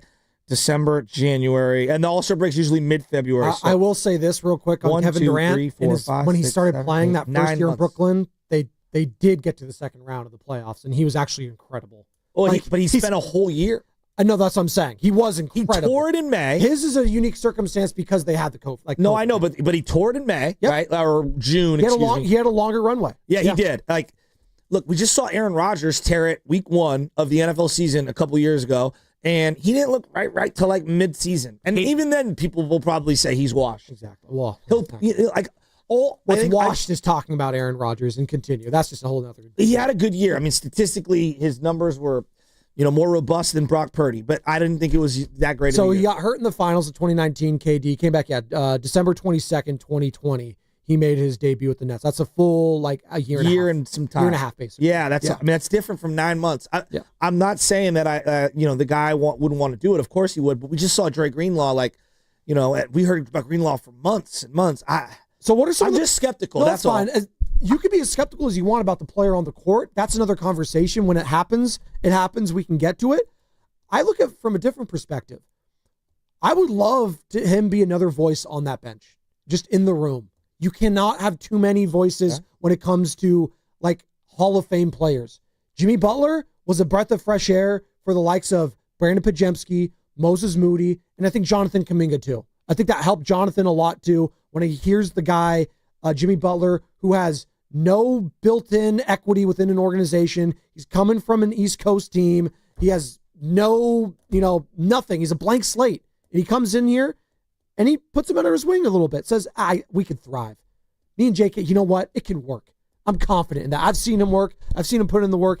I love me some Jonathan Kaminga. I think that resonated for JK more so than it would with Draymond and Steph and all of that and the jerking around of the organization and how he felt and his team felt about it. I think the same can be said for Dame Lillard if he comes over here. And the fact that he is a local guy, I think fans gravitate towards that. No, it's a great story. But I think a lot of what you said could be said about Kevon Looney, and he left for $8 million a year. I think Kevon's a little different. Again, as I said, because Kevon was already a part of the organization when JK came in, another outside voice. I think in perspective, I think it would help. No, that's and I think Steve Kerr would welcome that with open arms.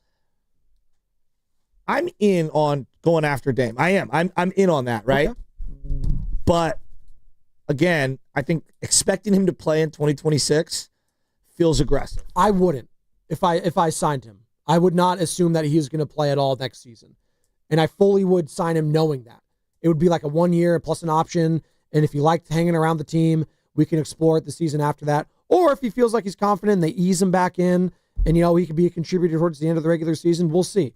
But yeah, you're flirting with disaster for sure there. If you rush him back too soon, then, it's the whole Kevin Durant thing. He had the calf strain and then you pushed him too far. And then what happened in the finals? It exploded. It was bad. Same with Dre Greenlaw and the 49ers, dealing with the Achilles soreness. That's what you don't want, right? And I think Dame would be very cautious, knowing this is going to be the final chapter of his career probably too, whoever he signs with next. I mean, to me, you'd have to take a 2-year approach to this signing with Dame. That's the only way it would work. I know there's guys like Rudy Gay, because I remember when Durant went through the Achilles tear situation. Back in the day for Isaiah Thomas, it was curtains. I mean, just done. You're finished.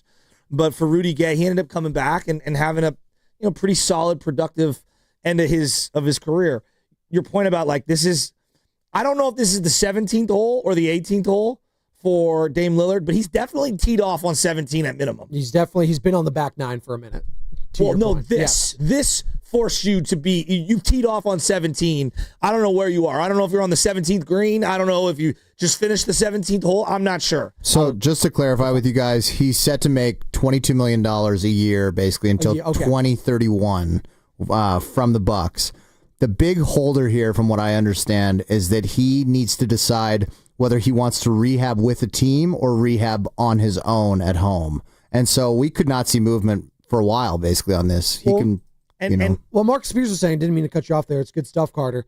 What Mark Spears was saying is teams could still sign him and he could rehab from home and they'd be fine with that. But he'd have to fly in during the home trips, hang out, be with the team. And I think some teams would be fine with that. I think a team like the Warriors, they might not mind that. Or, the Lakers. But if it's an East Coast team, it's I'm not sure if I want to Do you worry at all about him coming back? I'm asking just the question. There was a thirst for Clay when he came back to prove he was a version of what he used to be. Is there any concern having gone through that situation with him that would give you pause with Dame? No, because I do think the last few years, and this might sound cruel, and I don't mean it to be cruel, it's been a humbling experience for Dame Lillard. I think everything that went on in Portland him wanting to win a championship, him being, the second fiddle to the Golden State Warriors, to Stephen Curry in particular, right? Kind of being that guy that he was almost like Clyde Drexler was to Michael Jordan, right? In a way, Dame Lillard to Stephen Curry, constantly in the guy's shadow. Just, he's a really good player, Hall of Fame player in his own right, a top 75 player. You're not Stephen Curry, though. And for Steph to do that and be that guy in the Bay Area where it's Oakland's own. Like, we love Dame here. From Oakland, like, he takes a lot of pride in that. And if you take pride in Oakland, like, Oakland will love you back. The Bay Area will love you back. Like, same with Marshawn Lynch, who's played for the Seahawks, who were one of the most hated teams in the Bay at one point. But you never hated Marshawn Lynch. You loved Marshawn Lynch. Hated that he owned you, but you didn't hate the guy. Same with Dame Lillard, I think, to that respect. But I do think he was humbled a little bit, Joe, in regards to how things went on. It was, wow, it's the Greek freak and Dame. And it just didn't work. But there's a difference between KD coming back being, I'm just going to go body types. Like, Klay's 6'7". Klay's big. He's big. Right? So even if he can't move as well laterally, he can still get a shot up over a lot of different guys. I don't think people realize how big Klay Thompson is huge. as a human being. He's a very large person. Huge. And KD's obviously 7 feet tall. Yeah. Same thing. He can kind of rise up over a lot of different guys. What's Dame, 6'2"? He's listed at 6'2". So short in NBA terms, he'd still be taller than all of us except for Carter. I mean, you just have to kind of like assess what he is now and then project what he's going to be. And, does an Achilles tear for a guy that short like reduce his effectiveness even more after an injury like that? Well, no, the explosiveness, which his game is predicated on, for sure, that would be diminished at the very least. Would it be completely gone? I don't know. I would hope not. Can he play off ball? I would hope he can. See, the thing that I keep coming back to, he's a great shooter. I know, but he doesn't relocate. Shooter. He didn't relocate when he was healthy. He likes to stand at the top of the key. I've watched a lot of Dame playoff games. I know. But again, I hate to say this. If you put him in this system, Joe, it might work. Like, see, I know you scoff at it. No, I don't scoff. It's just, you don't really, it's tough to change who you are at 35 years old, 36 years old, and coming back from an injury. Let's just ask the question to the people. 888-957-9570. Would you be down for Dame coming to the Golden State Warriors? Dame in the Bay. Bring him home. Are you in? Dub Nation, 888-957-9570. You can call or text. I'm in on it. Even if he's even if he's just on the bench, not even playing this upcoming year, I'm in on it. He provides one, I can be skeptical on can he get his own shot off like he used to before because of the injury. That's a fair, I think a fair thing. That is. But the reality is you could always use shooting, and he's a great shooter. So 9 times out of 10, Joe, I'm in on it. I'm just painting a broad spectrum of some of the logistical and projected issues that might arise. I think we're in lockstep here. I would like to ask I would like to ask the people that aren't in on it why. So if you're against Dame coming to the Bay, what's the reason why? 888-957-9570. Because if someone's going to come in here and say, oh, you don't want to waste a roster spot. Well, I've watched retirement tours on this team for God knows how long. Andre Iguodala was taking up a roster. He's a glorified coach. Yeah, but he had equity. I saw within Udonis Haslem for the Miami Heat when they were going to finals. Those are different I get it. They built up equity here, but I liken those guys like Dame Lillard at this point would be kind of that coach, another coach, right? For a Steve Kerr that could be on that bench, a respected voice from the outside, right?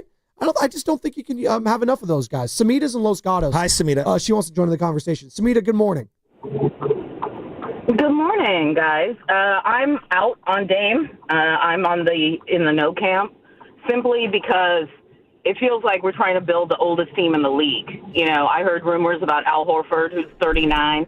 By the time Dame comes back and is fully back to his old self, if that's even possible, he'll be 36.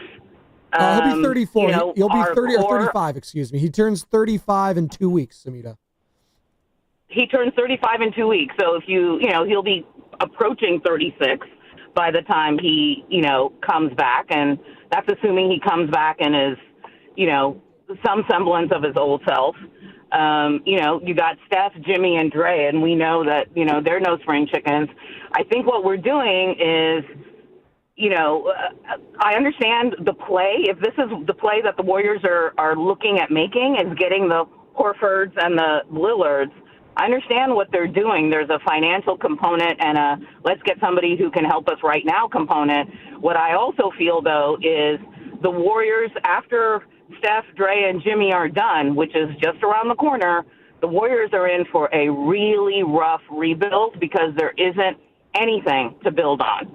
And I think we're going to see some really bad seasons after all of this is over. I'm not certain that an Al Horford is going to, or even a Dame Lillard is going to help you win a ring with a 38 or a 39-year-old Steph Curry and, a 37-year-old Jimmy Butler. I think it's a really fair point, Samita, and I love the perspective. I just wrote them down. I looked them up. At some point next year, Steph turns 38. Jimmy's 37. Dre's 36. Buddy will be 34. Dame would be 35 or 36, depending on when he comes back. And Al Horford at 40 years old. I mean, I'm just going to 1, 2, 3, 4, 5, 6. That's 6 guys 34 or older. 5 over 35. Mm-hmm. That's a fair point of view to have. It is. Absolutely. I don't think anyone in here is arguing that there's not a risk with that. But I think we're at the point, and Samita kind of made it there. Well, after, we have like 2 years left of Steph and Dre and Jimmy. I was like, yeah, that's the point. Like, you kind of have to go all in on some of these things. Now, is this going all in per se? Not really. I just think they're financially hamstrung a little bit. And I'm not scoffing if Dame wants to come here on the vet minimum or whatever it is and play. And we'll see with Al Horford what he's going to command. And if you bring back JK still, I don't know how you do it financially. If you can do any of that, we'll see. Like, we'll see. We'll see. This notion, though, that everything's going to be a dumpster fire and they're in for a rough rebuild, as Samita says, I'm not sure. Because the finances are going to be open with all those guys off the books. And Joe Lacob likes to spend. And he'll try to attract the big names. Now, are they going to come here? I don't know. Chicago's still searching for the answer after Michael Jordan. I mean, Joe, we could be in for a Chicago Bull-like long, wait. I think a lot more of this ownership than the Chicago Bulls ownership and Jerry Reinsdorf than I do with Joe Lacob. Because Joe Lacob is that dude. But you could do that, or you could be maybe where the Spurs are today, right? Where you get lucky with some ping pong balls and generational talent comes out.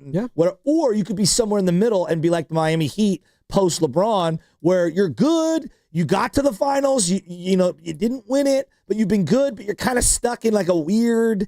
You know what I mean? Like, no, I feel you. There's many ways it could go post that. I don't know. Who knows what's going to happen post that? If they go old though, like with Horford, with Lillard, like that's not the end all be all for me. Like people are going to be laughing at it and they're going to be making all the memes. Look at all these old guys, all this. Well, we'll be the Golden Girls. That's fine. The Golden Girls. That's not bad. I mean, like Betty White, R.I.P. Yeah, it was a funny show, but that's what I would think of, wouldn't you? Yeah, no, sure. I never watched the show. I get all the memes, I get the characters. I just never saw it. You never saw the Golden Girls? No, I've seen like I know who they are, but I never watched the show. I know, but you never watched it. Did you ever watch it, Carter? Am I just another moment? What? Golden Girls? Yeah. Yeah. I like Growing Love Pains. Golden Girls. Yeah, but Mike Seaver and them boys. That's Growing Pains. That's what I said, Growing Pains. I said Mike Seaver and them boys. Yeah, I like that. What's the dad? Family Matters too. There you go. Was that Urkel? Oh yeah, that was Friday nights. There you go. Step by Step. Okay, and of course Full House.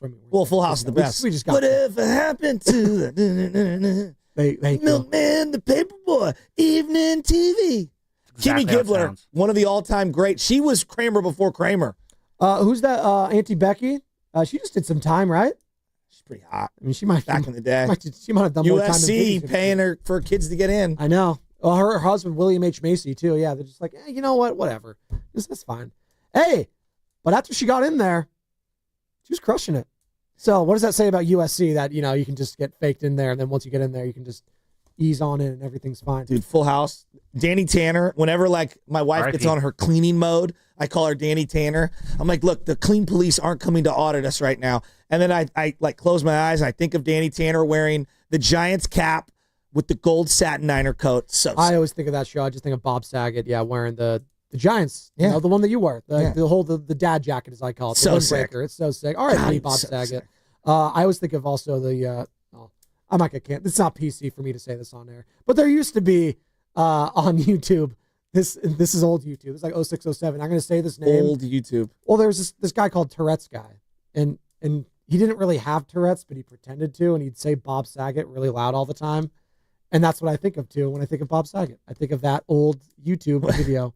And I just do. If Carter's laughing, he's remembering it. I know Sam's not laughing. I remember that video, too. And he remembers it, and there you go. And I'm sure text line they do, and the YouTube they do as well. I must have missed this. I don't. It's okay. You weren't locked. It was a into the middle golden school age. thing. Yeah, this is the golden age of YouTube. So back in our middle school. Golden age of YouTube. It was. Right now is the golden age of YouTube. It literally made Daniel Tosh's career. Thank God for Miss Rachel.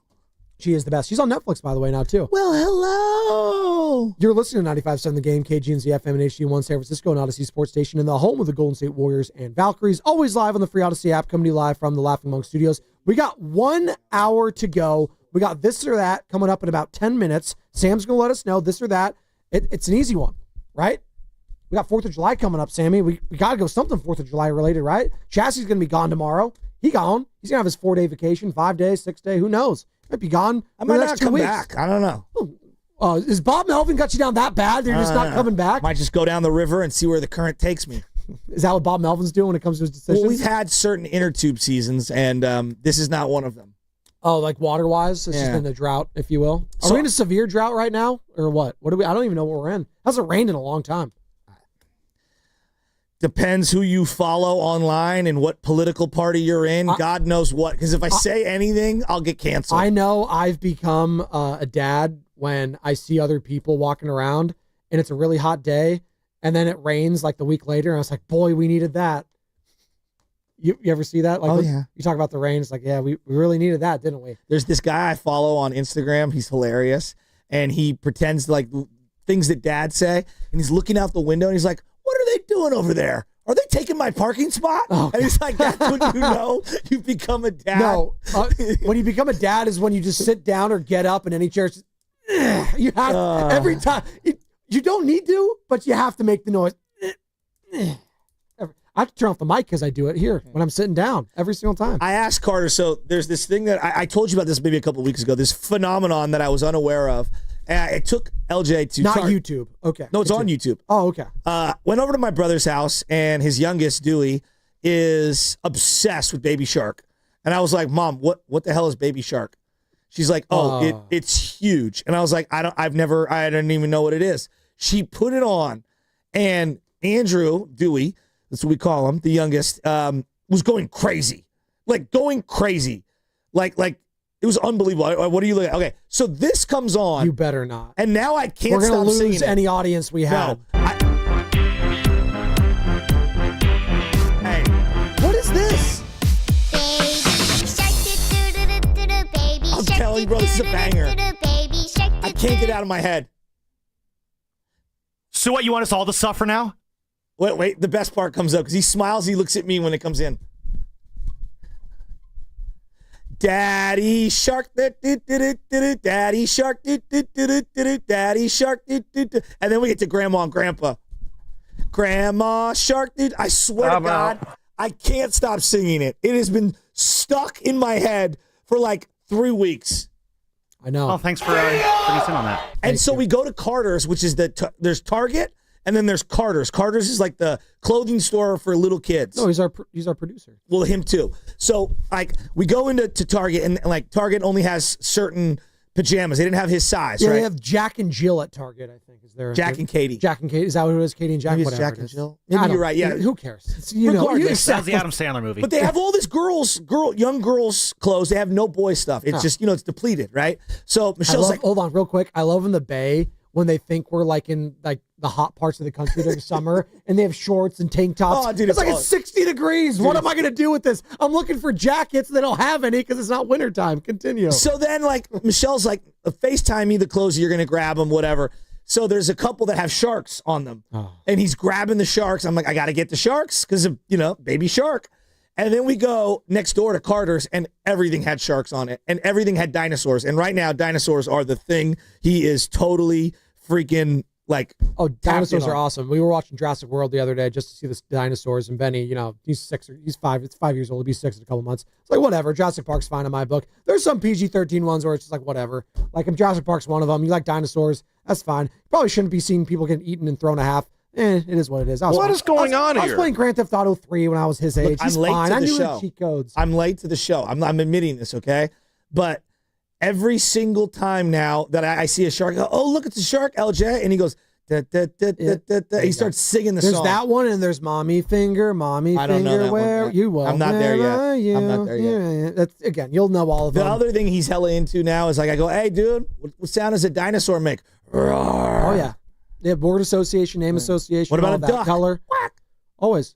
You always have to say, it's like, wow, LJ, look at that brown dinosaur. Look at that blue dinosaur. Shot, you talking to me? There you go. Just bestowing these tips. When he sees Bonte on the television, he goes, ooh, ooh. And I go, I know, he's full of hot air. I know. Well, how about Towney just destroying Bonte when he was joining us here, huh?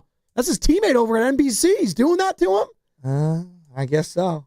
Did they ever host a show together, Towney and Bonte, on there at 95.7? I wonder.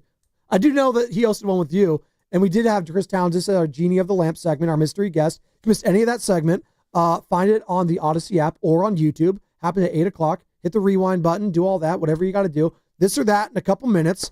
We might have a makeshift food with Butcher. Hell, the this or that might be about food with Butcher. I don't know. We'll see. We've been talking Dame Lillard. We've been talking Bob Melvin, get his extension option. So, Bo Mel here to stay, here not to stay. We'll see. Giants in free fall mode. They got a massive game with Landon Root. Massive start today, Joey, against Merrill Kelly, who has been Mr. Consistent for the Arizona Diamondbacks. So you lose this one, you've lost the series. And then you're going to be heading to an A series where it's a must-win at that point. You got to must-win, must-sweep, it feels like. Can you just split? Can you just do that? Jeez. What's going on? Where do you think I am right now? I lost my mind in the first couple segments. And, here's the thing. I care about Bob Melvin and the Giants. The audience doesn't. We're getting more traction from Baby Shark and people being either furious or thrilled that we're going down this rabbit hole. And I bring up Bob Melvin in the fourth inning yesterday with Hayden Birdsong, and it's crickets. So I don't even know what the hell you idiots want anymore. We got Will and Marin to call in. Yeah, that's what we got, baby. Let's go. Baby Shark sucks. It's the worst. I'm out. I'm out on it all. You know what I do? I sing to my kids songs that are on the radio, and I put their names in the song, and then that's how they like it. And then they remember the song. I like that. So there you go. Yeah. So like Katy Perry, baby, you're a firework. Oh, I like that. I do, Benny, you're a like that. firework. And he loves that. And then has he met the Benny and the Jet?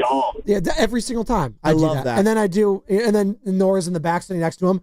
Daddy, me next. And I was like, Nora, you're, and then she's like, yay.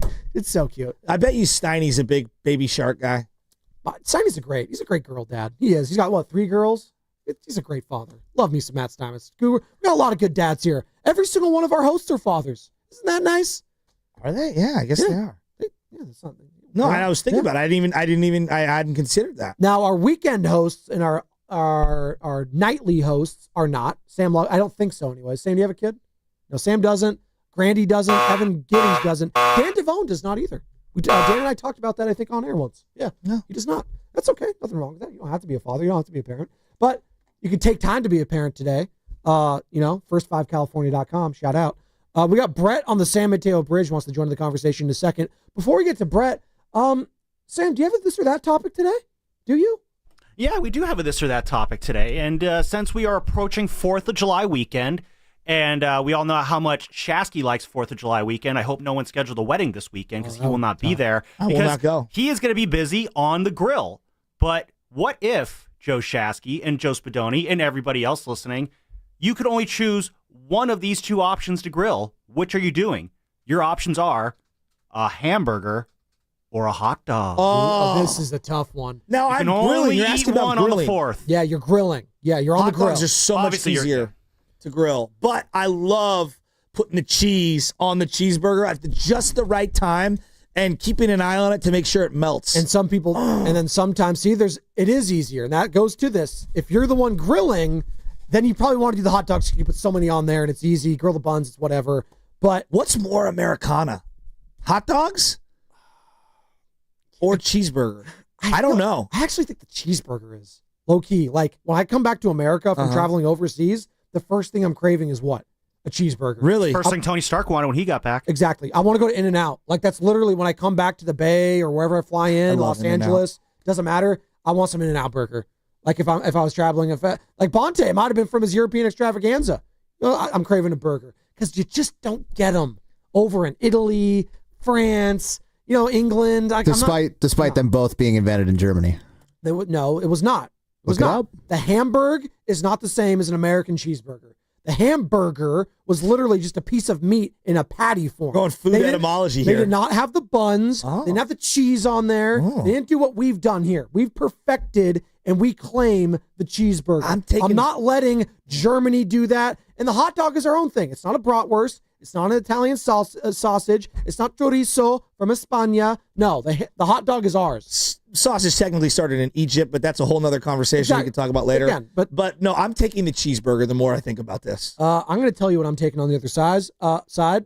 Brett on the San Mateo Bridge is going to talk about on the other sides? I'd like sides with my hot dog. Well, sides matter. That's a 5 right there. Size matters. Thank you, Fitz. That's what's coming up. And it's going to be brought to you by Life Source Water System. America.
Happy hump day, people. Happy hump day. Now back to the morning roast. A lot of people wait to hate. They cheer when they're drinking their beer. I want you to keep that same energy when we win that chip this year. With Joe Spadoni and Joe Shasky on 95.7 The Game.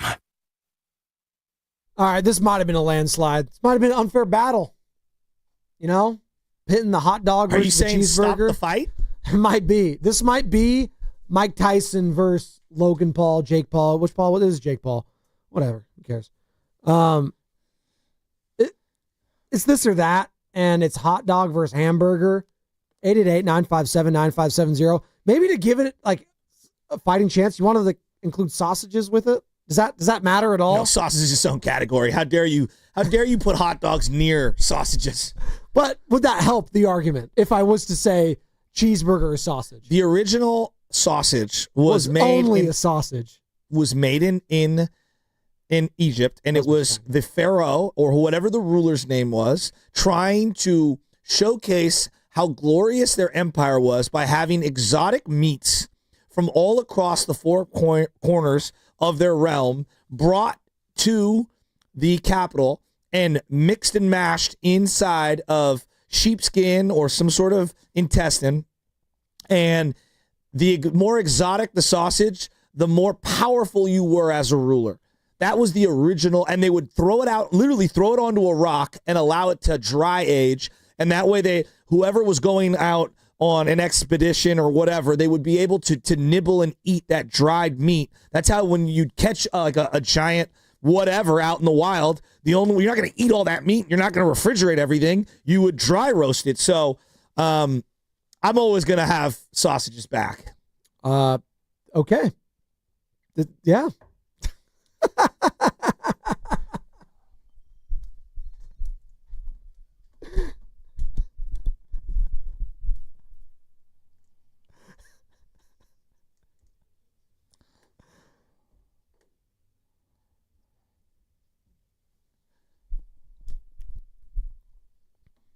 I'm trying to fact check what you talked about right there, and I'm seeing a lot of China, and I'm seeing a lot of Greece and Italy. I'm not seeing Egypt at all. I'm seeing Mesopotamia, seeing that.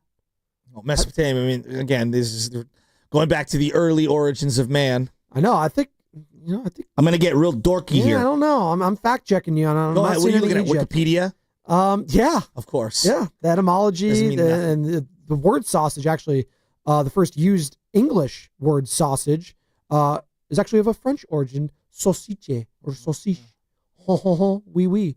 Obviously, salchicha, if you're going Espanol, or chorizo, which is a type of salchicha.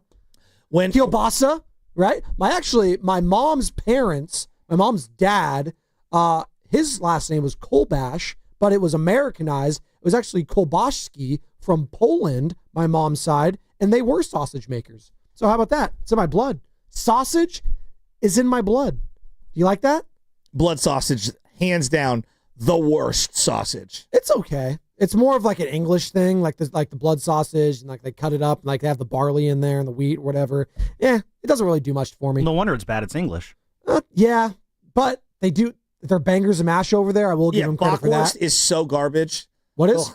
Bockwurst and fish and chips, beef Wellington. They have some good stuff. They have decent stuff, no doubt. 888-957-9570. This or that. You taking hot dogs or hamburgers? If you're on the grill, 4th of July, what's your go-to? 888-957-9570. Start lining them up. I already see the phone lines. Yeah. Brett, Siobhan, Bobby will get to you. I have there's a saying when it comes to meat in general. The more stuff you got to put on it, the crummier the meat. Think about a hot dog.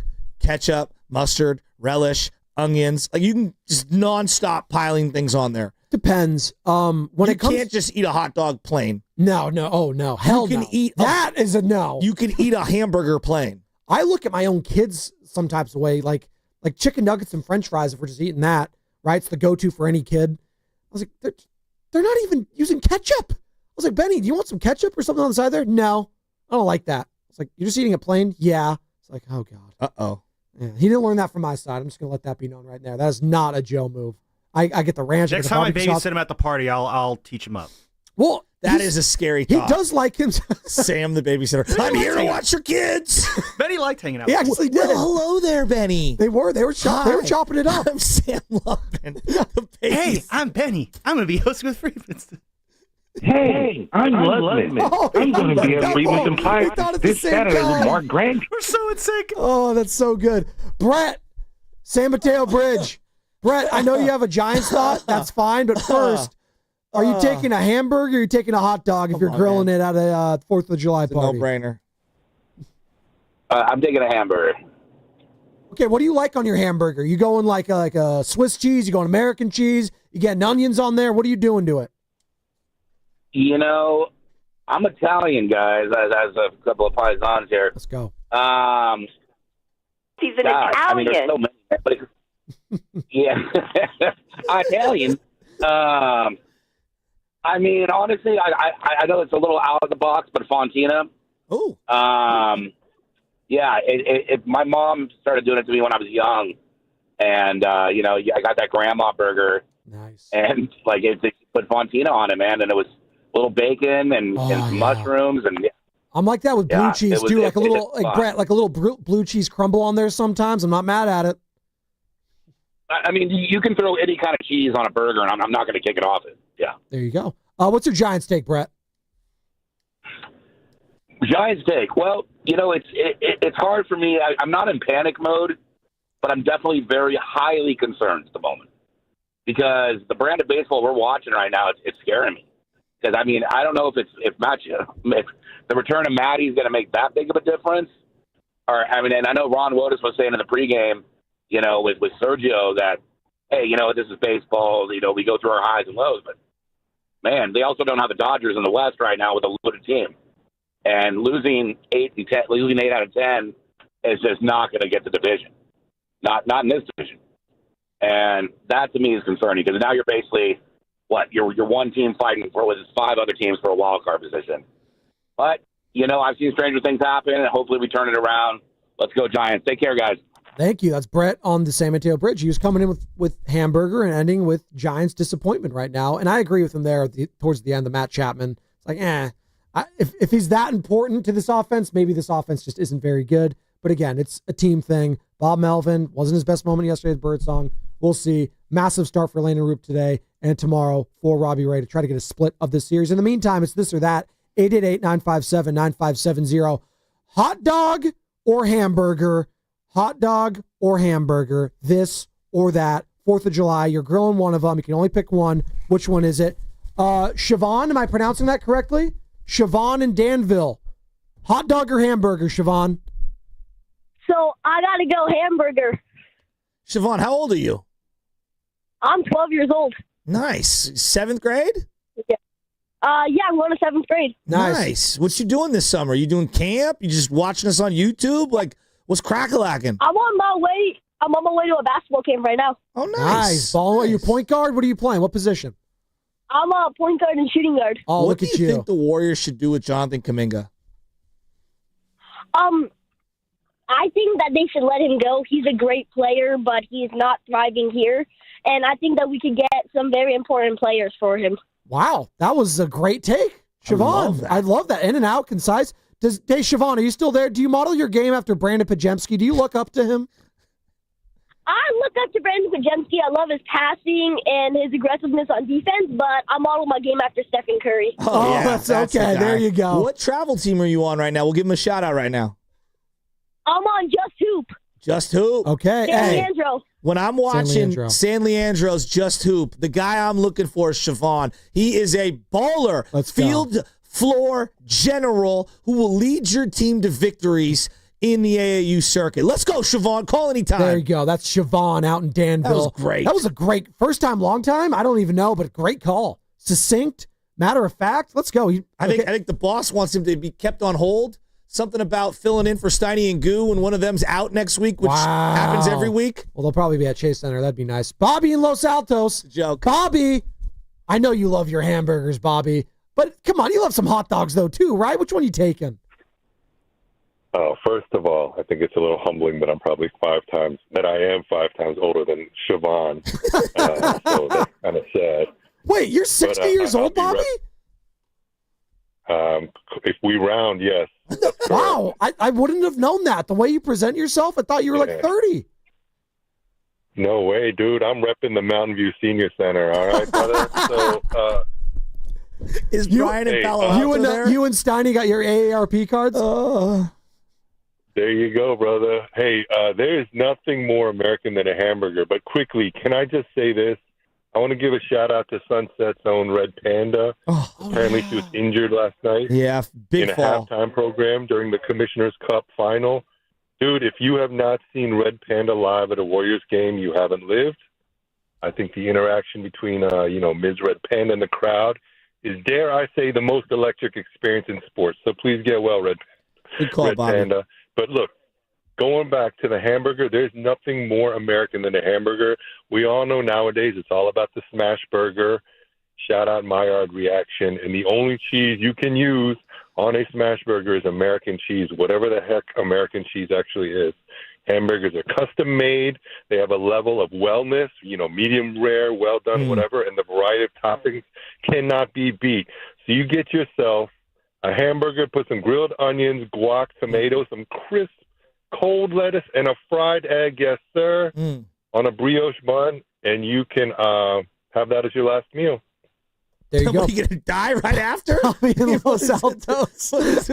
American cheese is the goat cheese. Again, no pun intended, is the greatest of all time cheese when it comes to burgers because it doesn't split. It's a processed cheese. That's why. Okay. I love American cheese, but there is a time and a place for a little blue cheese crumble, a little sharp cheddar. Of course. No, yeah, absolutely. I think it depends what kind of burger I'm making. I think if I am just trying to establish a burger joint, I need to nail a burger, I'm going American cheese on there. That is the staple. It's the whatever they put it on the menu, the classic, the original, whatever. It is a cheeseburger, and it's not a smash burger. This let me be very clear here. It's not a smash burger. It's just a normal cheeseburger, slice of American cheese. You get the bun there, a couple pickles, maybe an onion. That's it. And then if you want to put some mustard on there, that's fine, or some ketchup. Totally up to you. That's how I could judge a legit cheeseburger there. And are you one of those people that think that has to be well done? Can you have a little well done? There's people that are staunchly you can't have a medium rare cheeseburger. If it's In-N-Out burger, they're only doing it one way. But if it's a fork and knife burger place, then I will say I like it, medium juicy. rare. You want a juicy, medium. Yeah, at the very least, medium or medium rare is how I would like it. Fair enough. That's the only way to have it. This or that, 888-957-9570. Well done. It's a 4th of July version. I'm just saying. My grandma's in her 90s. That's what we serve at the Irish Culture Center. Just everything well done. Just fillet it to death. I want it burnt to a crisp. I've noticed the dragons from Game of Thrones over here and burn all this stuff. I'm just going to be honest. I've noticed culturally, some people, different cultures. Oh, I said it, the Irish. The older Irish, everything must be well done and dried out to a crisp. They don't people think it's weird that it's still bleeding. First off, that's not blood. That's just the juices that were cooked within it. If it's medium rare, that's gross. It's still mooing. Oh, I was like, no, that's where all the good flavor comes from. You're tasting the actual product. If you don't want to taste the product, get it well done, then might as well put mayonnaise, mustard, Thousand Island dressing, whatever you want to do on there. That's fine. More power to you. I'm not going to tell you how to eat your steak. Patrick Mahomes eats it with ketchup, for Christ's sake. It is what it is. That's what he does. He's the greatest football player on the earth right now. It's fine. Do what you got to do. I know certain people that although that is real quick, it's kind of insane that he does that in Kansas City when they are known for their meats. Then he puts ketchup on his steak. I was like, they have legit steakhouses there probably in Kansas City. They're like, I guess Patrick Mahomes could do that. Yeah, he brought me 3 Lombardis. I'm happy with Patrick Mahomes, right? But it's kind of insane. Look, people have weird eating habits. I'm not going to sit here and tell people how to eat or what to eat or whatever. I know certain people that when you make them hot dogs, they're like, oh, no. Charbroil it completely black. I do like a little char. I know people like that. No, I like a little char on my hot dog. Jim Nantz famously asks for his toast burnt. No, he holds a picture in his pocket of burnt toast and says, this is how I want it looking. The guy synonymous with Hello Friends CBS, he likes his toast burnt, which actually I'm not mad at. I'm not. I like a little char on my toast too.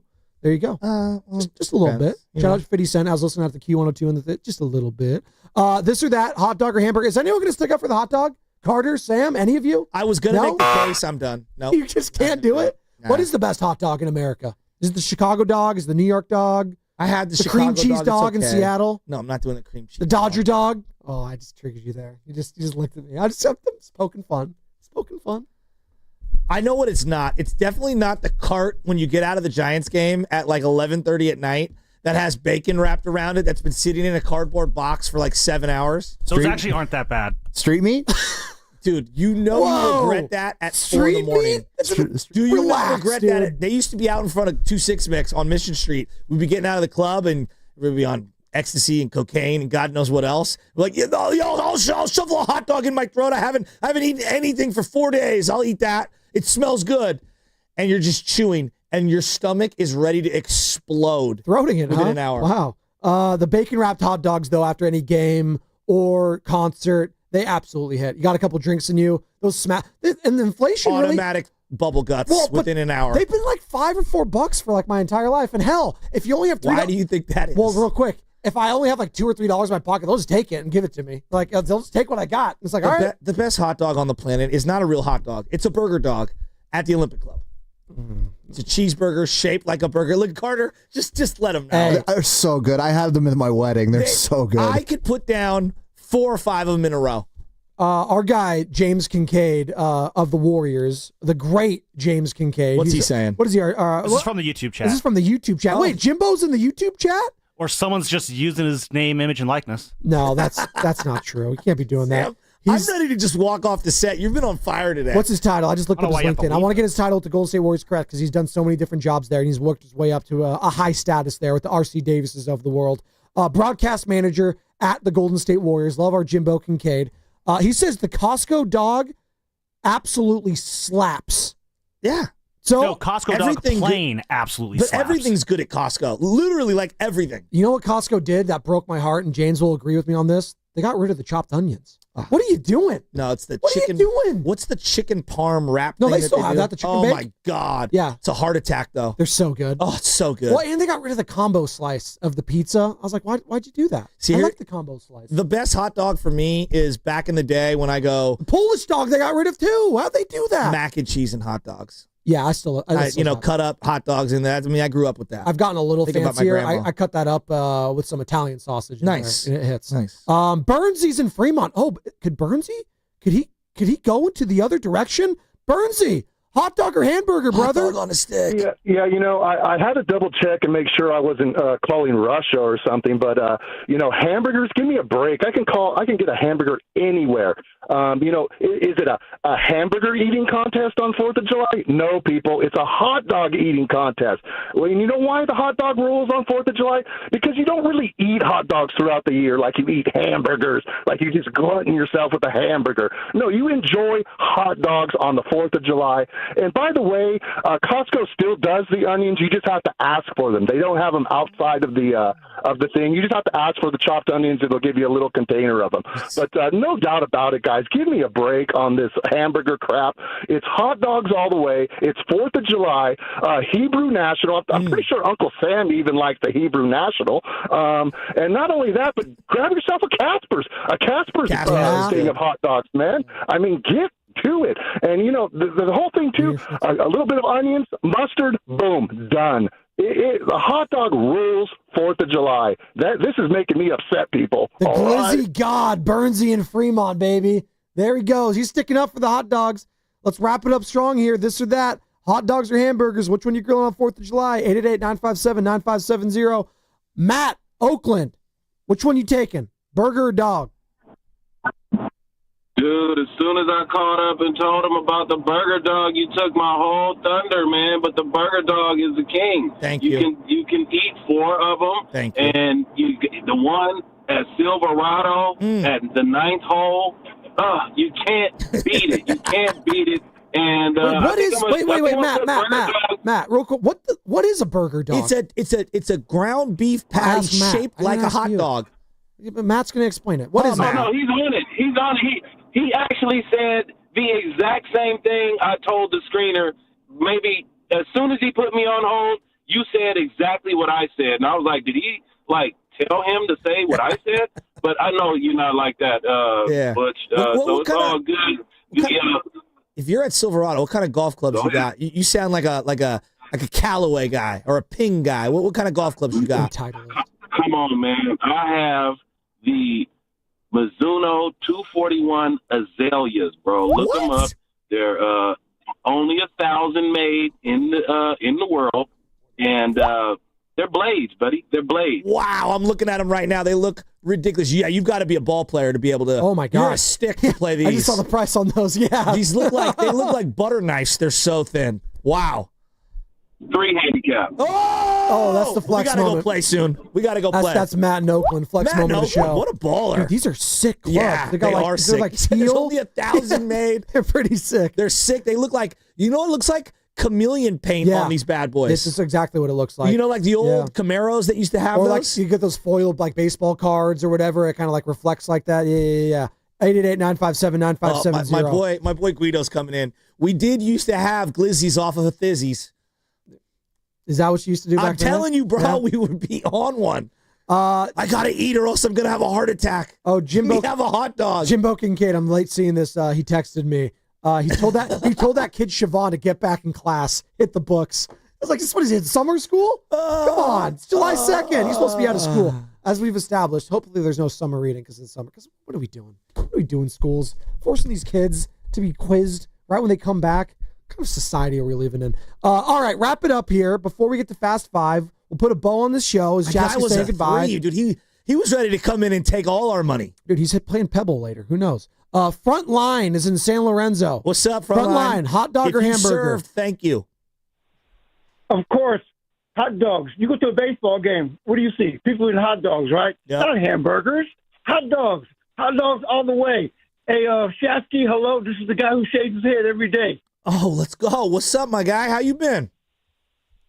I've been good, man. Just trying to stay out the way. You know, a little under the weather, but I'm good, though. But like I said, hot dogs. You guys have a great show, okay? Happy 4th, my man. Thank you, Frontline. Is He shaves his head every day, huh? Yeah. Just 'cause. Dedication, bro. Dedication. Hey, he's got to keep it clean. All right. Not mad at that. One day I will be there with him with the Mr. Clean look. So I'm actually surprised there. Hot dogs. Making a roaring comeback. Huge comeback. Down 3-1, one might say. They came all the way back. They're down 79-21 in the poll right now. So. So it was more of like a Pacers fake comeback, and it was 99 on them. That's tough. I was going to say something mean there, but I'm not going to. As Tyrese Halliburton's coming back, hopefully strong from an Achilles. Here's the thing with hot dogs. Like, I don't love them. Or whatever. They're fine. I don't They're love fine. Like, I'm not going out of my way to go like, wow, I'm in the grocery store. God, I can really go for a hot dog tonight. I don't do that. I go for like a sausage. Like sausage and peppers, that's delicious. I can cook that. You know what hot dogs? dogs? Have that once a week. You know what hot dogs remind me of? I actually like Wiener Schnitzel. I used to smash some Wiener Schnitzel back in high school days. Yeah. Hot dogs They're remind fun me of since when 61. I was broke. Oh, okay. That's what it's When I reminding had of. the George Foreman grill, we were all living on Alamany, and I'd go like, all right, guys, we got $7 tonight. Let's get some Wonder Bread, and let's get some hot dogs, and, you know, we'll figure it out. Wonder Bread. You didn't even go the buns? You didn't even go like the buns? What are you talking about?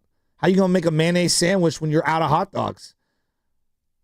You have never been broke, have you? That was the most depressing image I've ever You've never been broke? I did butter, not mayonnaise, but I hear you. Bro, when you can't even afford top ramen, that's called being broke. Yes, I would agree with that one. All right? Yes. It's either like I'm getting a 40 or I'm getting a cheese mayonnaise handwich.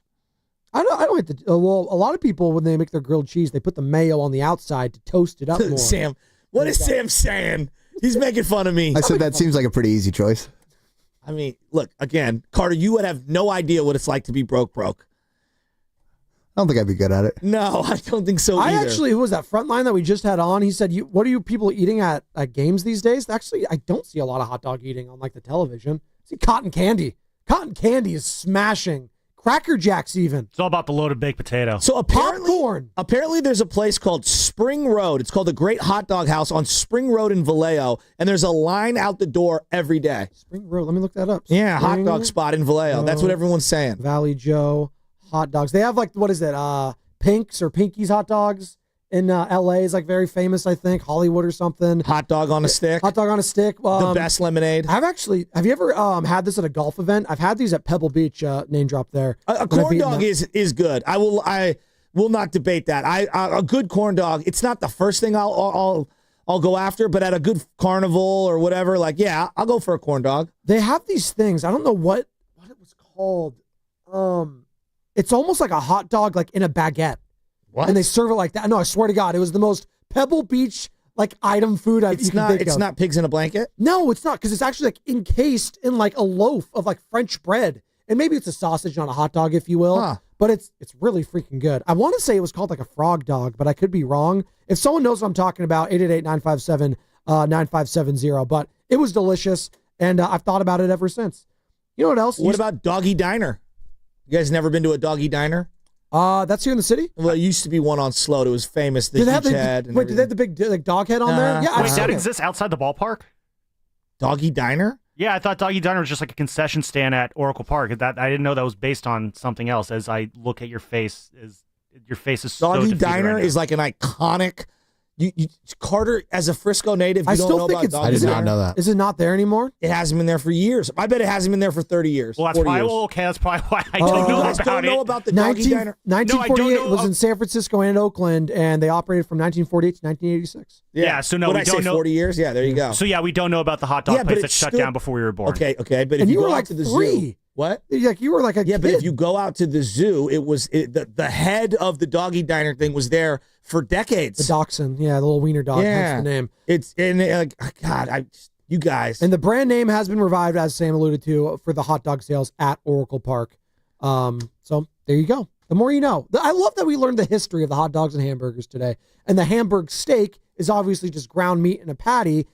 German immigrants brought it here, and what we do? We made it better. That's what America does, baby. We made it better. Put some buns on it. Put some ketchup. We're crushing it. Hell, you got the White Castle sliders. What do you got? The patty cooking over all those thinly chopped onions, getting the onion steam to cook the bottom of the burger. It's moist, it's juicy, it's succulent, and you're going to suck them all down. You know how like Pepe Le Pew or in like the cartoons, you'll have like the scent of the American pie or the apple pie or whatever. Pepe Le Pew's been canceled, but yes. Okay, Pepe Le Pew's been canceled. All right, Diddy. All right, so let's say like they put like the pie on the windowsill, and then someone could smell it from a while. Yeah. That is me with anyone grilling any kind of meats anywhere. Like there's something about the smell of. It's just the smell of barbecue. I love it. I just love the smell of barbecue. Chase Stadium ballpark options. I want to say the Diamondbacks have some of the most outrageous like food there. Oh, they had this nacho thing when I was there that was unreal. Let me see. Chopped up. I mean, this thing was huge. I think some of the ballpark food is really gross. Here we go. It's like, you're really going to use the bathroom at the ballpark? Every year, some team always comes up with some awful food concoction. Remember, like one year there was like the cotton candy burrito, where it was like ice cream wrapped in cotton candy with like sprinkles and everything. Oh, it was the most disgusting thing I've ever seen. I think like Texas had it because, of course, Texas had it. But yeah, there's some. Let me look that up right now. Craziest ballpark food options in America. Like Oracle Park is pretty tame. I think the wildest one probably is like that loaded baked potato or like the dessert pretzel, which is like a pretzel with like marshmallows and chocolate sauce and stuff. I got one right here. This one actually kind of looks low-key fire. It's a s'mores quesadilla, and the Philadelphia Phillies serve this, and it looks delicious. I'm not going to lie. I could smash probably 4 of these. Houston has the Daddy Mac hot dog. There's a lot on here. There is the beef frank. There's macaroni and cheese. That's doing too barbecue much. sauce. Doing too much. Crispy dill pickle. Chopped brisket. Not going to lie. I'd eat it. Actually, Giants had something like that similar last year. Yeah, like the brisket sandwich with the mac and cheese on top. It was actually pretty good. So we've got the what's up with this green corn dog? That's what it's called. The Seattle Mariners do this, and of course Seattle does it. It is a honey battered hot dog dunked in nacho cheese and then coated in a green spicy crunch. I think it's like a Takis kind of a thing. Okay. I'd try it. That's, all right. Pittsburgh, the Polish cannonballs, Joe. Oh. There you go. And they are fried mac and cheese balls, basically. So like, or, I feel like they do this like in Italy. There's like the, what are those called? Those fried balls called? I should probably know this. I'm Italian. But these ones also have egg noodles, kielbasa, cabbage, bacon, cheddar cheese, and an herb crema dip. You eat that? That sounds kind of good, right? In a ball form? I'll take some nachos and some French fries. I don't think it has to be that. Well, how about this? You want some cotton candy on your French fries? No, I don't. Because the Toronto Blue Jays do that. No, I don't. No? That sounds like and a they also Canadian put thing. some poutine on there, too. Some gravy on top of the cotton candy. I'm out. No? I'm out. Can I throw some of you guys? I just saw this from Let's Ride in the YouTube chat, and Shasky, this is more towards you. He says that he's making smoked watermelon cauliflower creamy soup. I know you're a big watermelon guy. How does that resonate with you? I don't know. I've smoked, as in like he's putting it in like a smoker. I suppose so. If he wants to add more details to the chat, I like the sweet and the salty aspect of watermelon and like cheese. I've had like watermelon and like feta before, and it's a very good palate cleanser. It's very good. It pairs well if you're like a wino, if you will. It pairs well together. But yeah, that one's a little extreme even for me. The Padres have banana bread pudding helmets at all their games this year. So as you would imagine, it's a Padres, bucket cap, those plastic ones that you get like nachos. You can do the nachos right now. They have the Mission Street burritos in club level at a Giants game where you get the helmet upside down with all the stuff inside of it. And then they have the Giants here, but this one isn't like that crazy. It's the miso and shoyu ramen. I love miso. Have you done that yet, Sammy? The ramen at the Giants? Did the ramen place catch on fire? Didn't that happen no, this that year? was the spicy chicken sandwich place. Oh, the spicy chicken sandwich. But no, the ramen hits. Okay. It's not spicy or anything. It's very basic ramen, but it hits. I love ramen. It's raw ramen stand in section 127. I like a place that has the really thin pork loin slice on it that like almost is like cooking in the if you know what I'm talking about. It's so thin. Yep. It's like almost raw, and then they throw it in and it like cooks into the oh god. I watch a lot of anime like One Piece, Naruto. You don't know what it is probably, Dragon Ball Z, but whenever they're eating ramen, it always just looks so good in cartoon form. It just does. Or Spirited Away, if you've ever seen that movie, great movie, Academy Award winning, I want to say. Also, their food always just looks so amazing. You know what else is amazing, Carter? Fast Five.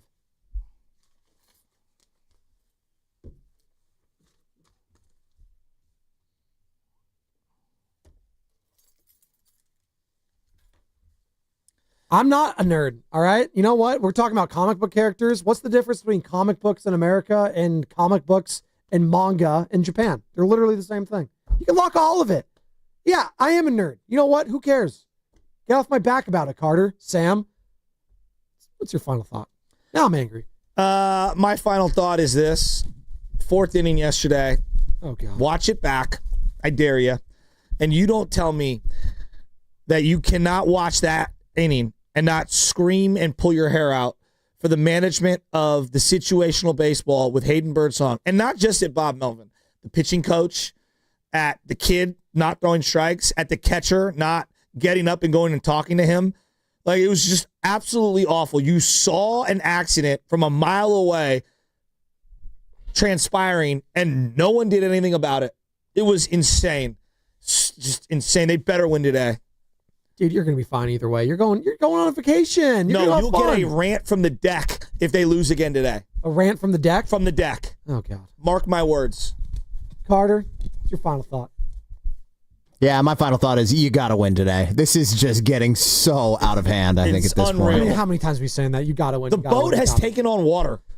We're sinking. You're fine. You're 1.5 out from two wins away, and you're back in the wild card. Bottom line is Vegas is looking like they really know what they're doing because they had them at about even wins, at about 500 for the year, and they're looking about like they were right. Sammy, talk some sense to these people. Come on, orange and black weekend wrap. The sky's not falling. Come on. Well, I'm kind of wondering what we're going to get more of today, Giants runs or Warriors free agency moves? Or are we just going to get goose eggs all around? Like, hello, anyone? Warriors, anyone there? Like, there's still guys available. I mean, yeah, Al Horford's available, so maybe not that guy, but, we're going to do something, or are we done? We did it. Jonathan Kaminga's come back, and let's run it back. I don't know, just do something that shows some semblance of a direction. We did it. It's like Dumb and Dumber. We landed on the moon.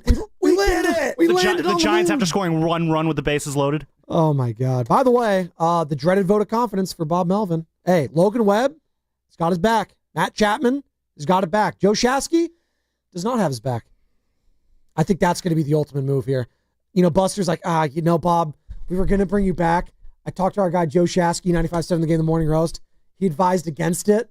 And you know what? We're going to pass on bringing you back this year. We really love you. We'll pay you. You picked up your option, but the time has passed. Is that basically what should happen? Shasky did have a point. Wow, Shasky did have a point. By the way, my final thought is today, we're not done yet. Put your headphones back on. We got a couple minutes. 2 more minutes. Okay. I got the cue from Sam saying it's over. No, there was no such cue. No, he gave you the townie as we had Chris Townsend on earlier. Paddling upstream. He had the stretch it out, Stretch it out like Townie used to do with Austin Gale, Pro Football Focus, when he covered the Raiders. Marco in Vegas. 30-minute interviews. Stretch it out. That was also the Rick Tittle special. The Rangers have a 24-inch burrito at games this year called the Boomstick. Shout out Ash in The Evil Dead. If you guys know, you know. If you don't, you don't. No, Army of Darkness, one of the all-time movies. The Boomstick burrito is made with a 26-inch tortilla filled with rice, beans, seasoned taco meat, nacho cheese, pico de gallo, lettuce, and sour cream. And it's actually 26 inches in length, Joe. That's this big. Yeah. That's insane. You think you could eat all that in one sitting if you could? No. I can barely eat a whole burrito this day and like in one sitting. Are you serious? Yeah, I'm a 3/4 burrito guy now. It's kind of embarrassing. Well, I don't want to overstuff myself. I'm really trying to work on portion control. That's low key. I look at you a little different that you can't finish a full burrito now. I do. What's the excuse? You're saying no. I'm trying eat to the burrito, then you don't eat anything the rest of the day. You got a portion control, man. Portion control. No, I like it. You do like 3/4 of it, and then you leave a little nub, as I like to call it, and you put it in the fridge, and then you zap it, and you're good. What would you be happier with if we come back tomorrow? You're not going to be here, so I guess I shouldn't even be asking you. I'm not going to be here. If Dame Lillard was a Warrior, or Al Horford was a Warrior, what would make you happier? Al Horford could help them next year. What about Malik Monk? They're talking that potentially the Kings could be sending Kaminga. Malik Monk, he's saying. Do you like Malik Monk for Jonathan Kaminga?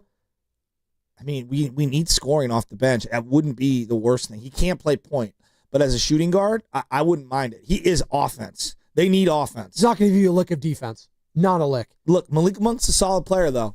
How tall is he? Like 6'2". 6'2", 6'3". So, yeah. But it might as well be, Damian Lillard when he comes back at All-Star break. He might come for the cheap, and he might be able to keep Kaminga. But that's a conversation for another day. That was Fast Five, brought to you by Xfinity at home or on the go. You get the fastest internet to all your devices. Steiny and Guru next, brought to you by Fremont Bank. Here for you. Here for good. We did used to have glizzies off of a Thizzies.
what you sow, brother. Together, they are Steiny and Guru.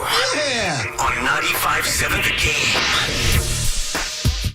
Good morning, everybody. What is happening? We got action in the Bay. Yes, we do. I don't know if it's good action. We got the Warriors, day 3, free agency. Still waiting. Waiting on something. Waiting to scratch. Trades are hard. Speaking of waiting, we're waiting on that next Giants win. Boy. They lose last night 8-2. You said take the over. You can take the victory lap. I said take the over. What made you feel that? I have both pitchers on my fantasy team, and they've been struggling. Okay, there it is. One guy continued to struggle, and one guy didn't. And the over/under was 9.5. So I know winner. The smart money was taking my advice. So, hey, we got action. Possibly. You want Dame Lillard.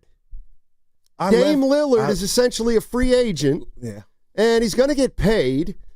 And so he gets to pick his team, essentially. And if the team wants him, it'll be that simple. Dame Lillard. Oakland's home. I'll tell you this, Steiny. When I left you all yesterday, I didn't want Dame because I was so focused and enamored with the immediate.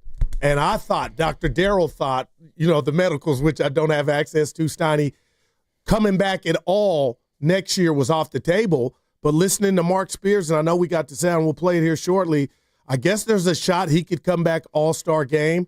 And if I left the studio yesterday, the Laughing Monk Studios, telling you all if you run it back and keep Kaminga and maybe add Al Horford, I'm okay with that. So why wouldn't I be okay with a shooter, the caliber of Dame Dollar, to a guy that can bring the ball up? We know what he is, and he could be your move at the deadline if you were able to play.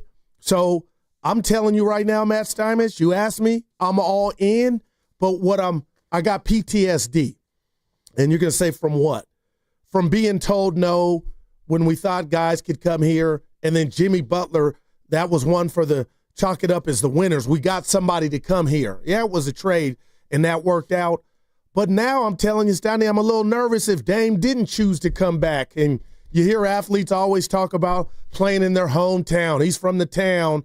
Sometimes those can be distractions. But to answer your question and quit being motor mouth, I would like to have Dame Lillard. And he comes back next year, and, man, him and Steph on the perimeter, offensively, whoa. Offensively, okay. Whoa. Right. Defensively, yikes. Listen, we did yesterday's show, and it just seems pretty clear that the Warriors' options are very limited. And okay, I left that out. And to my way of thinking, if your options are limited, I texted this to Evan and you last night. I said, you know what? If you can swing it, go get Al Horford. All right. Go get Damian Lillard and re-sign Jonathan Kaminga. Let's go. If you could somehow do that, do I love it? Not really. But again, I'm operating from the premise of reality, where the Golden State Warriors are right now. Mm-hmm. And if Damian Lillard is coming back in March, sure. Yeah. Why not? But I think this is where we find out, or we'll find out, that I don't know why Damian Lillard would want to come here if he's got his choice of 30 teams in the NBA. That's the part that I need to know that he has interest here, and I'm not convinced that he does or that he would. And then we get into the whole situation of, well, why wouldn't Dame Lillard want to come here? Because it's home. And if that's something that's been on his bucket list, Steiny, playing in front of, fans and a team he grew up rooting for, I mean, that would be a dream come true. And I'm looking at Austin and San Jose early in the chat. He's talking about, Dame against these young NBA guards. That wouldn't work. But the bottom line is what you texted us last night on the thread. If that were to come to fruition, Horford, you lose Looney, you re-sign JK, and you get Dame is the gift under the Christmas tree, let's just say March, that is a better version. And you know what? That's not even running it back. Those are enhancements. Will they work?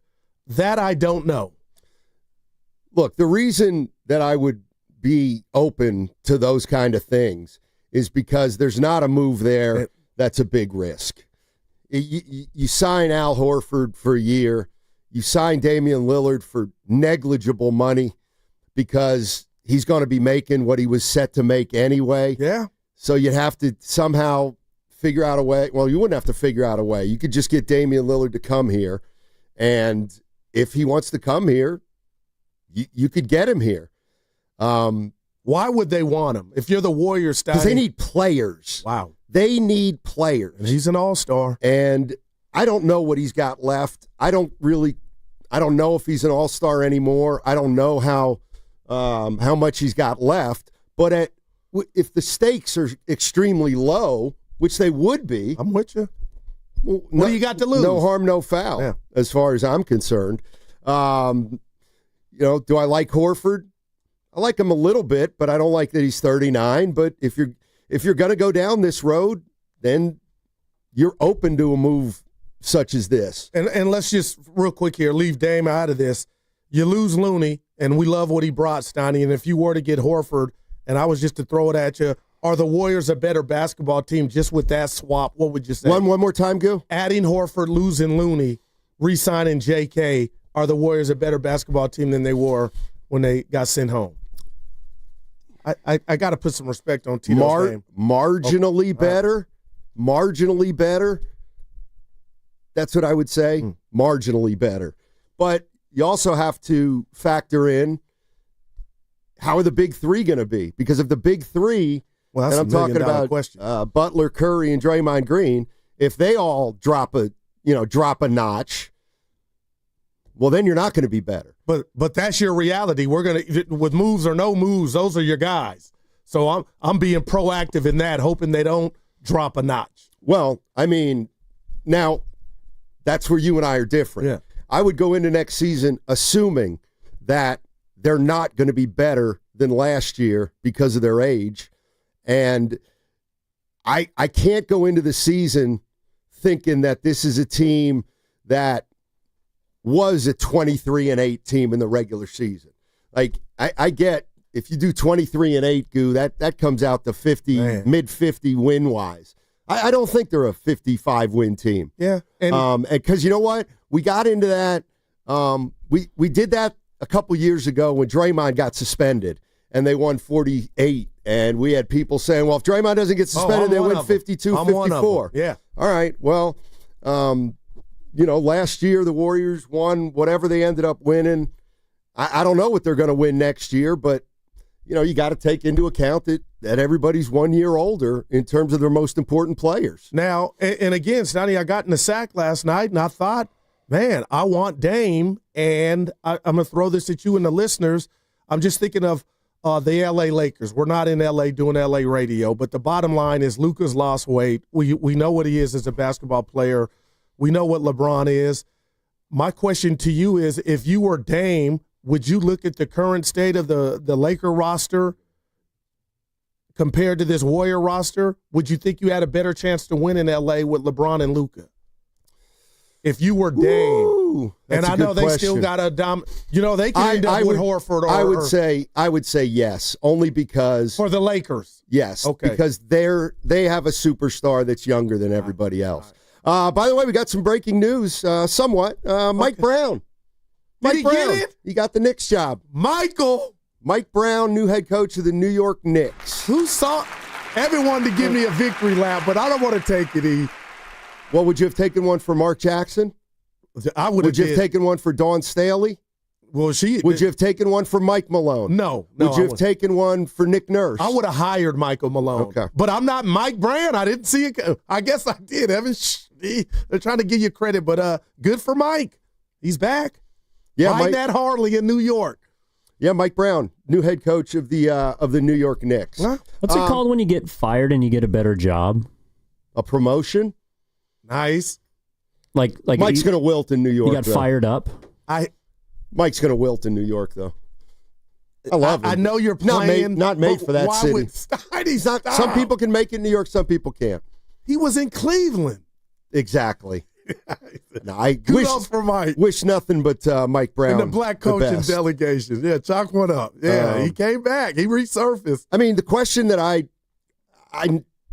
mean, why would Damian Lillard, other than coming home? That's a lot of it. Drake, coming home, I'm going home. Yeah, I don't think that's a big part of it. For most players, I don't think it's a huge I hope it's not deal. a bad thing because they say, Steiny, I talked to the likes of Gary Payton. I've heard them talk about this, the things that go with it when you're playing in your home city, distractions, So hopefully he'll look at this like this is something I want to do. I want to be alongside Steph. So I'm all in, and it's like you're balling on a budget, Steiny. You've never been there because you got deep pockets. But when you want something and you can't afford it, you take what you can and you appreciate it, but you're always like, it's better than nothing. And if you could get the Dame and he's healthy. Well, he's not healthy. Why did I leave here thinking he wasn't playing all next year? Because he probably isn't. Wow, man. He probably isn't. And but it would be play minimal, right? The price would be minimal. So what do you got to lose for him to come back if he didn't play it all next year? You got him in the oven. Hey, Evan, failing upward? Is that what? That's the one. Okay. Yeah. Thank you.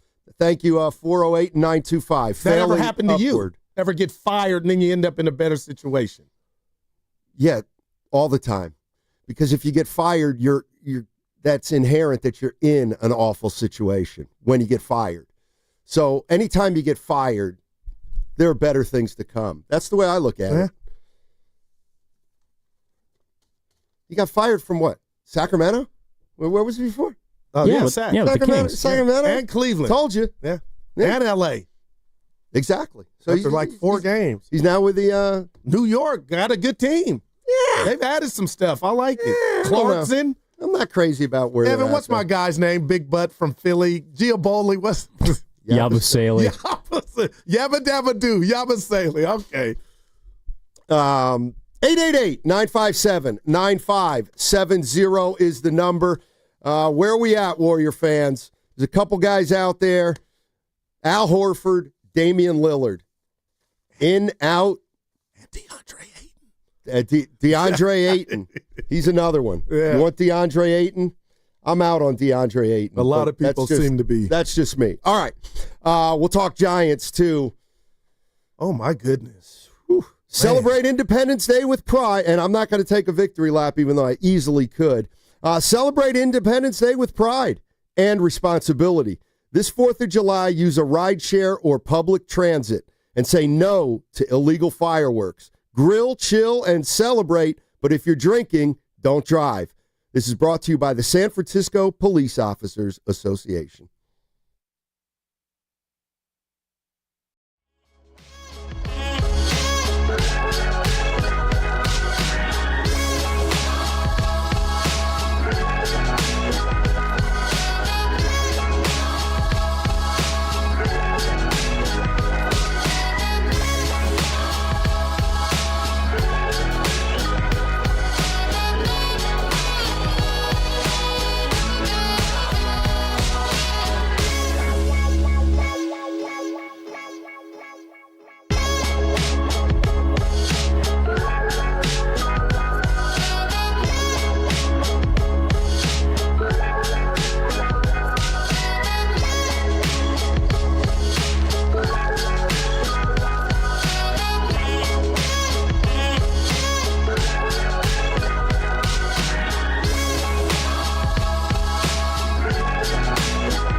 Don't tell me what I've seen. I'm 50 years old. I know what I've seen. I owe Curry nothing. Now back to Steiny and Guru. Take it away, Steiny. All right. Steiny Guru with you on a Wednesday morning. Got a holiday coming up. He deserved it. You got people coming in. Yeah, I sure do. Why did you do that? Well, it's going to be hectic at the Steinmetz You making a Costco run? Yeah. You have to, I got to imagine. I guess. By the way, if you're having a barbecue or a party, and let's say you know about how many guests were coming, how do you figure out how much beer and wine and alcohol to buy?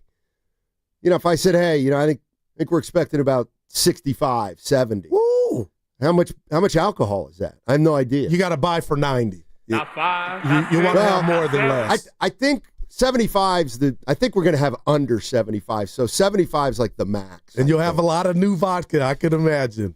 Yeah, I don't know. Yeah. Is there a calculator online you can use? I'll tell you what, Carter Chickering came in and told us, because you mentioned it just in regard to Dame, and don't feel bad for Dame and his financial status, Donnie. He's getting $22 million for the next 5 years from Milwaukee. So that's 22. Then he could either, if he wanted to sit out until next year and decide what contender he wanted to go to, regardless, if he signs for that mid-level with whomever, add that to the 22, so he's going to be getting some change.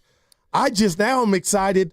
Does he view Golden State with him and his services when he's ready as that contender more so than the team down south with the Lakers? Well, that's who I got to believe it's between. Well, I got two problems now. Uh-oh. I don't want to give him the mid-level. That's too much for a guy who may not play this year. Would you look at that as disrespect? Well, then bye-bye. See you later.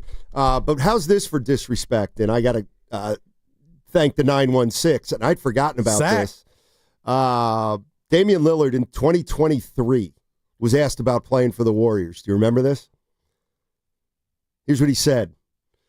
This is Damian Lillard. As far as like Golden State, I respect what they've been doing over the last 8-9 years or whatever, and I'm from there, obviously. That's home. But I can't be a part of that. They've won 4 championships. Like, what I look like trying to do that and say, oh, I'm joining my home team. Like, no. Somebody who played my position behind LeBron, the best player of this era, it don't even make sense. I'd never do nothing like that. I'd lose every year before I go. Wow, Sonny, you found that. He doesn't want, or at least a couple years ago, he did not. He said, it don't even make sense me coming to a team that already has Steph Curry. It just doesn't make sense. Yeah. So you can put that piece of old.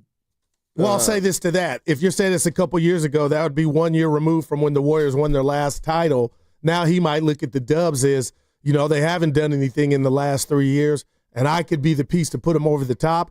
Or just from a competitor standpoint, Steiny, he thinks, and some people out there, he's as good as Steph, and a guy like that wouldn't want to win it with Steph. You know what I mean? Yeah, But if you go to L.A., you're going to win it with Bron. I mean, I see. Or try to. Well, the difference is that the Lakers don't have a Steph Curry. The players they have play a different position than Damian Lillard. So I do get the sense he's skeptical, or there's something inside him where he's like, I don't want to go to Oakland. They won 4 titles. Like, I don't want to be a hanger-on trying to that was heavy what you read, though. Trying to get a ring. So, but going to a contender, Steiny. Well, are they? No. Whoever he picks, I feel like the motto is going to be, you're picking the best opportunity. And there's going to be guys like if you go to Boston, they've won before. If you go to L.A., they've won before. I know Luka hasn't, but he's been there. So I want Dame. I don't think it's going to, bring the house down. It's not going to bust the bank or break the bank. So hopefully he wants here, and I'm kind of curious as when he'll make a decision. I mean, if you're a Warrior fan right now, and I told you, all right, here's what's going to happen. Al Horford's going to come. You're going to be able to somehow get Damian Lillard here, and then just go ahead and re-sign Jonathan Kaminga. Would that go down as a terrific offseason? Horford Lillard re-sign Kaminga? I would say good. I wouldn't say terrific. I would say good. I think it'd be pretty darn good. I'm with you. You're trying to strike I'm with now. you. I'm with you. Because I don't like where they're at. And everybody what can you knows really that. do right now? This injury, nobody wants Dame to be hurt, but the bottom line is we talk about relationships, turning toxic, and that's why you were able to get the likes of a Jimmy Butler. And here we go. Nobody's happy Dame got hurt, but if that injury could turn him into a warrior, there's some luck involved in that if you can close the deal. Yeah, I mean, the other thing you gotta take into account is what is Damian Lillard gonna have left if he let's say he sits out a year and he comes back next year, or he at least comes back late this year. What is Damian Lillard gonna have left? But that's why the cost is so attractive in this formula, because let's just say it was all bad. You still got your core. He's not part of the core. Yeah, but I mean, if Damian Lillard is anything like the player that he was, he will be part of this core, which is a superstar. You would think. Yeah. This from Louis Barrios saying, Steiny, you want the oldest team in the history of sports. I kind of do, but I really don't. But listen, they had these two, Horford and Dame. Oh my gosh! I think the Warriors have painted themselves into a little bit of a corner. I think that they are a little bit stuck. And so one of the reasons they're stuck is because they've got old players making a boatload of money, and it doesn't allow a lot of other money for role-type players or younger-type players. So my feeling is if this is the way you're going to go, and it's the way you're going to go because they got here on purpose, what the hell? Yeah. Drive to the end of the Hamptons and try to find that solarium, if you will. I know you don't know what I'm talking about because that's a Seinfeld episode, but I mean, Malik Monk. You like Malik Monk? The Kings are supposedly interested in Kaminga. I don't like him more than Jonathan Kaminga. How about that, Steiny? I would rather bring Kaminga back. Wow.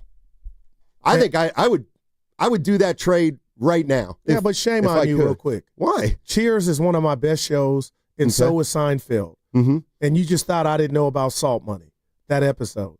What's Salt Money? Solarium. What? Okay, give me a detail. Then, I saw the episode. Okay, what happened? I just told you. I just said Salt Money. I saw what the is episode. Salt Money? You look it up. Do you know, Evan? I don't know Seinfeld as well as you guys do. No. I don't know what Salt Money is. I've never heard that. Well, I have to imagine it's a part of the episode, but I don't know. Yeah, that hurt me. But it's not. It is. No, it's not. Oh, my gosh. All right, Steiny. What were the names of the horses? Forget it. What were the names of the horses at the end of Long Island? No, you're being an ass now. I got Prickly it, Pete. and I saw it. Prickly Pete, if you will. Steinmetz, you're more of a retread than Mike Brown. That wasn't nice. Yeah, I'm not either. 2-time Coach of the Year. Yeah, man. Take that for data. Here's Mark Spears on Damian Lillard. And how many teams are calling? Oh, they're calling. There's about double-digit number of teams calling, interested in him. So I think the big question, too, is like, well, when will Dame be back? There's some speculation that he could be back around the All-Star break. So if he signs with a team, it's probably going to be, it may well be a 2-year deal, which gives him a very economical deal for that team, but also allows him to do a 2-year kind of tryout, see how it is, see if this is a place he could be long term. And Spears is our guy, Steiny, but I thought this Achilles injury was a year-long injury. He got hurt in the playoffs, the first round, right? Yeah. I guess the All-Star break would be about 8-10 months, which would be a little ahead of schedule. I don't know. Look, I want him back, but damn, okay. More Mark Spears. Dame's doing the Brookfield dance. He's ecstatic. His agent, Really? Aaron Goodwin, told me this is an incredible opportunity for him. He gets to be a free agent 2 years early, choose where he wants to go. Money really doesn't matter right now because he's still getting paid by the Bucks. he's going to be in Portland, which is an important part for him to rehab, be around his kids, which is extremely important. Wherever he goes next, that team must know that he plans to rehab in Portland so he could be close to his family, but he'll be around. I don't think the Warriors would have a problem with him being in Portland. Oh, no. I mean, I don't think any team. Yeah, just get healthy.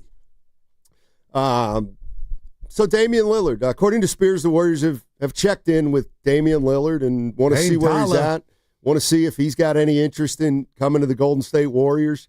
There's a lot of stuff out there percolating. There's a report out there that the Kings like Jonathan Kaminga, may be willing to part with Malik Monk. I would, if there was a way to get Malik Monk in here and Kaminga out of here, I would do that in a heartbeat, if for no other reason, just to do it. I really would. So you're washing your hand like you just.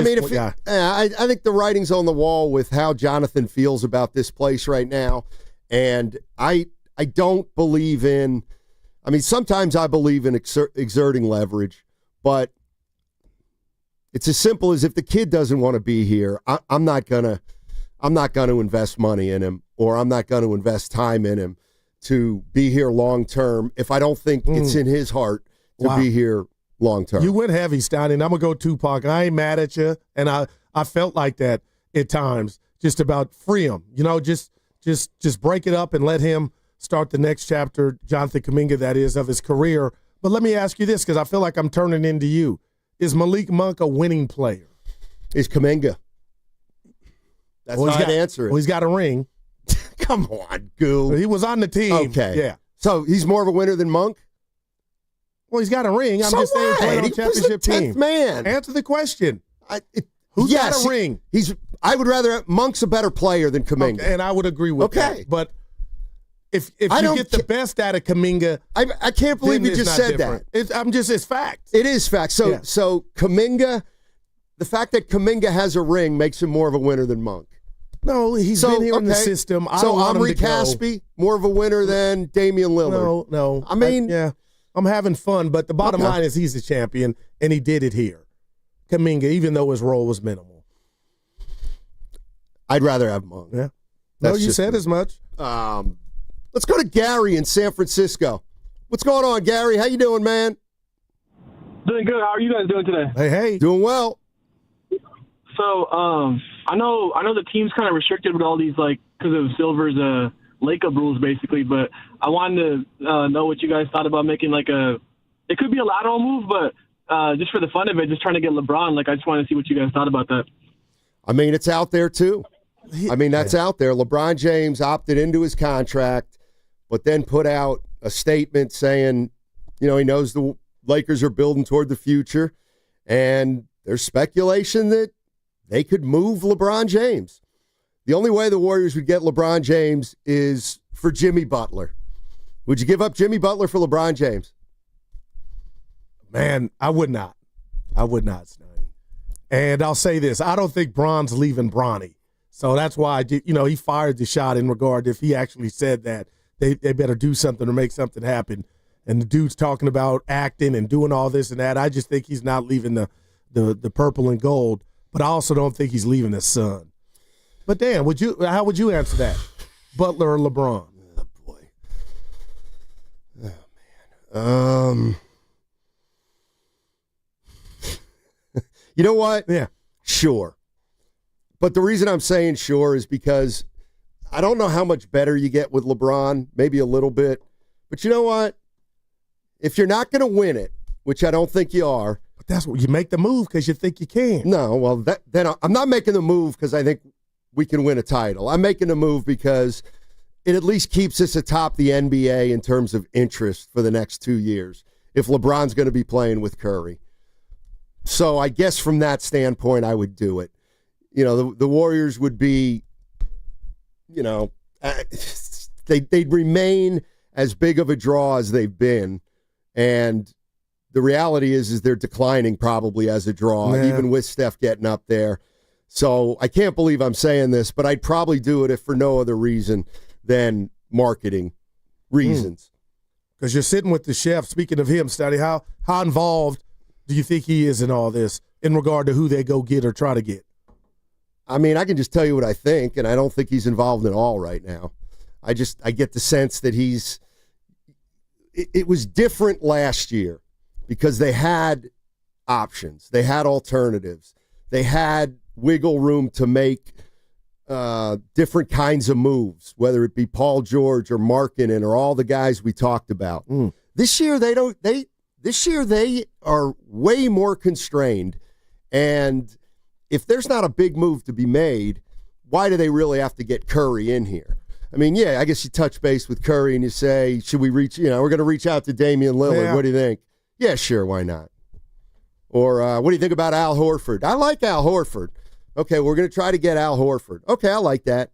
Now let me get back to my fourth hole on the golf course. Or getting ready for Tahoe or Giant Day. I think that's coming up. Yeah, so I don't bobblehead day. I don't know if things are going to shake out today with Kaminga or not, but we'll see what happens. Were you there? Yeah, you were there yesterday when Evan cafeteria. Evan told us this stat that is kind of alarming. Give it to me. You want to know what I think one of the Warriors' issues are? And I didn't realize it was like this. And how do you feel when I tell you this? That the Warriors have two players on their team right now that are among the top 7 paid players in the NBA. So you have Steph Curry, who's the highest paid player in the NBA, and Jimmy Butler, who's the 7th highest paid player in the NBA. Now, I'm looking at you through your glasses. Yeah. Steiny, I'm going to be honest. When I think of both those players on a good day, nothing blows me away. And with that, expectations are to be expected. And that's where I'm at. So when you say that, I kind of break out in goosebumps like that's why their expectations and just, getting to the playoffs is not good enough. And last year we got a bitter taste in your mouth because I feel like outside of the injury, we saw what Jimmy Butler did in regard to changing the fortune of this team. And I still think Steph has more than enough left. So moves around the edges with those two guys, I'm in. Like, what did you take from that? That's too much money to be paying those two guys right now. But that's what their reality. That's right. And that is a constraint that is really hamstringing them. But what if I asked you, I guess I want to tell you, I feel like those two dudes and the money. Like if you're the highest paid player in the league, you need to be the best player in the league, ideally. Because if you're not the best player in the league, but you're making the most money, then there's a best player in the league playing for somebody else who's making less, and that team has more flexibility than you. So, yeah, when Evan told us that, I thought, to me, that's where teams get into trouble. If they have the highest paid player in the league, but he's really the 12th best player in the league. And then they have the 7th highest paid player in the league, but he's really the 25th best player in the league. Like that, to me, means they're good. They're still good players, but you're not getting value for them anymore. And if they were both making what they should be slotted at, let's say, then maybe you have more room around the edges to get them more help. But I think that's what they're running up against, is with Butler and with Curry and with Draymond occupying so much of their cap, and they're probably unwilling to move any of them, or nobody wants any of them. Then it just stands to reason they are not going to have a lot of money to acquire other players without being super creative. Well, that's what worries me and that's what has worried me with the Warriors. Well, I'll say this to that, Sonny. There's a cost to doing business, and I would rather have two dogs like that I don't feel like, and I just keep going to LeBron, but the Lakers only have one of those guys, older, and are they the 12th or 10th best player in the league? But the bottom line is, funds are limited, but you are still getting something from those two dudes. And if we were to bring this up after they went 23-8, I'm just asking you real talk, Steiny, do you think you would feel differently or answer that differently when it looked like we didn't know where this thing was going, but it was working, all cylinders were clicking? Okay, well, you're not asking me after they were 23-8. You're asking me after they had their playoff run. And the way I look at 23-8 right now is things fell into place. They just fell into place. The schedule was extremely favorable. And I think looking back, we all, and I'll include myself, I think we thought they were better than they were as they were beating pretty average teams. But having watched them go through the postseason, I don't think they're a 23-8 team in terms of like extrapolating that record. Like I don't think they're, a 55-27 team just because they were 23-8 at the end of last year. But like for example, like Joel Embiid is the fourth highest paid player in the league. Okay, now he doesn't play. Well, Philly can never go and I'm not saying obviously Curry and Butler are healthy, but like you can't win if you have a player making that much money who's either ineffectual or unavailable. So it's like Bradley Beal's making 54, but he's not a $54 million player. So if you have him on your payroll, you not only have a ridiculously high paid player, but you have a ridiculously high paid player who's not living up to his contract, and it kind of inhibits everything else you can do. I think he stinks on the team. Yeah. I'll tell you this. I would rather be sitting with those guys, and maybe they're not a top 12 player, but they're close enough and have confidence that I can go the reality, Steiny, to make moves around the edges and make those moves around the edges so good that we can repeat 23-8 because they haven't fallen off, and maybe, they're on the downside, but Jimmy and Steph give you something.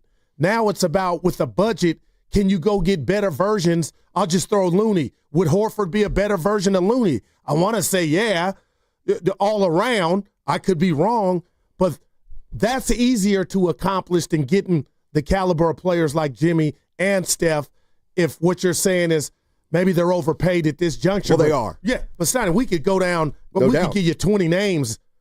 LeBron, you're getting a bang, but is it 90% of the league's overpaid. Well, but for example, I'm just, like looking Kevin at Durant, are you getting whatever are you getting? He's still a damn good player, don't get me wrong, but that ain't Durant a 16. Right. He's getting the chicken. Well, but he had the good fortune. Now he's on a team with a lot of players on their rookie deals still. So the Warriors don't have a lot of players like that.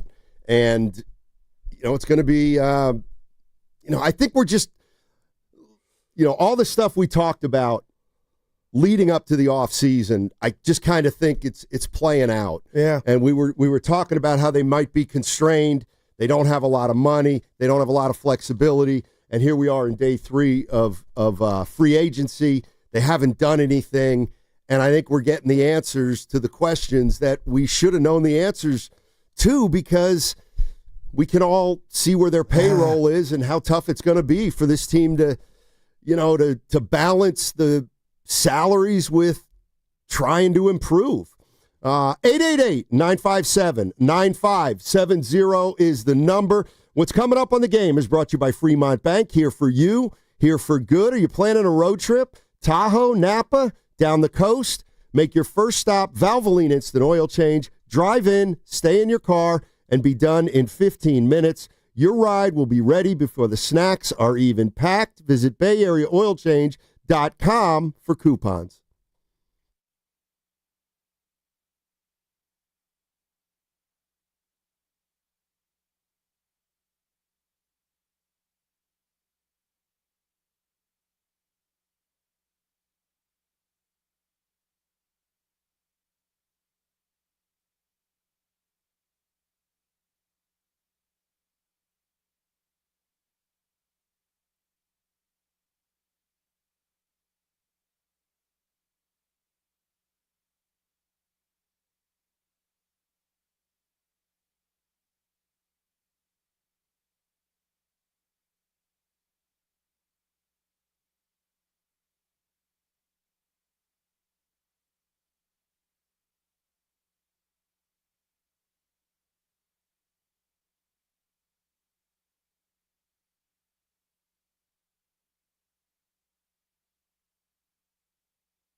and I'll take the under. But nobody's going to make that bet because they know that they don't really believe. Well, that would be the Warriors 56 wins. Exactly. Yeah. So I'm not there yet, but I'm just saying last year, of course not. We Dub Nation, Steiny, and you know it to a degree, we are all bitter about how that thing ended. Like if they would have lost 4-2 like they did a few years ago to the Lakers and Curry was healthy, it almost makes it better to be like, okay, we didn't have it. But damn it, to go in there and just get a quarter of Steph and you still won that game. And I thought Minnesota's not the most button-up team. Woulda, coulda, shoulda. But, man, if they end up doing what you said, bring in Horford, you have Dame midway or a little after midway, bring Kaminga back. I mean, man, I'm all in. And, it's quiet on the set right now in regard to what they can do with the restraints. But the bottom line is you got your Christmas gift early with Jimmy Butler. And I am eager to see a whole offseason of Jimmy Butler knowing what he accomplished in regard to turning the season around together, them getting a whole offseason, and then the youngsters that Evan talked about the other day while you were out getting their feet wet in regard. I know Moody's played in the playoffs, but, having a bigger role. I mean, who knows? Like, I'm not counting the Warriors out. But the West is getting better. And we can't ignore that. And younger. The Spurs, and the Rockets, and the Warriors have the Pelicans not gotten better or younger at this point. So that's obviously the concern I have. But I'm not. No, I had a quick question for you. Yeah. This guy's not the caliber of Jimmy Butler or Steph Curry, but you got me to thinking the overpay. Michael Porter Jr. Do you think Denver looked at him disappointed and said, you know what, we overpaid you because we thought you were going to maintain what you were when we gave you this deal? Do you look at a player like that to where he's overpaid because he's younger? I look at that as a deal where the Brooklyn Nets were the only team in the league with cap space, and because Michael Porter was making 40 and Cam Johnson was making 20, they could make that deal because Brooklyn could accept $40 million in salary, even though they were only sending out 20 because they had cap space. So that tells me, yes, Denver was not happy with Michael Porter Jr. and didn't like the money he was on and figured they could get a player either as good or almost as good or maybe better at half the price. And why Brooklyn would do it? Maybe they really like Michael Porter Jr. and they felt the same way about Cam Johnson that Denver did about Michael Porter Jr. Yeah. That's, the only thing I can think of, but I do like the move for Denver. I do know that. I'm with you. Let's go to Antonio in Oakland. Hey, Antonio, how you doing, buddy? Hey, what's up, you guys? Hey, what's up, baby? Man, the Warriors a little cap strap or whatever, but like I said, I'm excited for, a whole off season of, Steph and Butler and all that. And I do want to trade Kaminga to Sacramento. I like Malik Monk a little better. I get Malik Monk and Keegan Murray. That's what my dream list would be from a Sacramento standpoint. But, man, Steph's the highest paid player and all that. But at the end of the day, what other player is more feared than him in the league? Like, what other player gets double teamed like him, regardless of age? I can't think of one. So as long as he's still getting double teamed, he's that dude.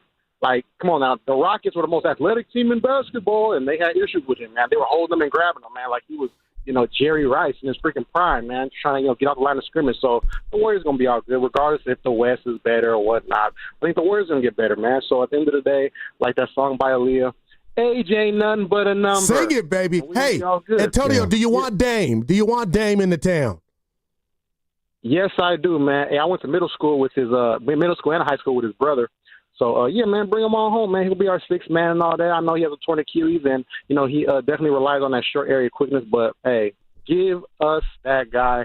Bring him on home. Town business. You know what I'm saying? Like, he'll be our sixth man of the year whenever he comes back. I'm down for that. Bring him on home, Dame Dollar, holla. Don't pick L.A., Dave. Well, the other thing is if he doesn't pick the Warriors, the question's going to be why. Man. And, I'm sure people say, well, he just didn't want to come home. Yeah. Well, he might have also looked at the Warriors and said, I don't see it, Bob. Yeah.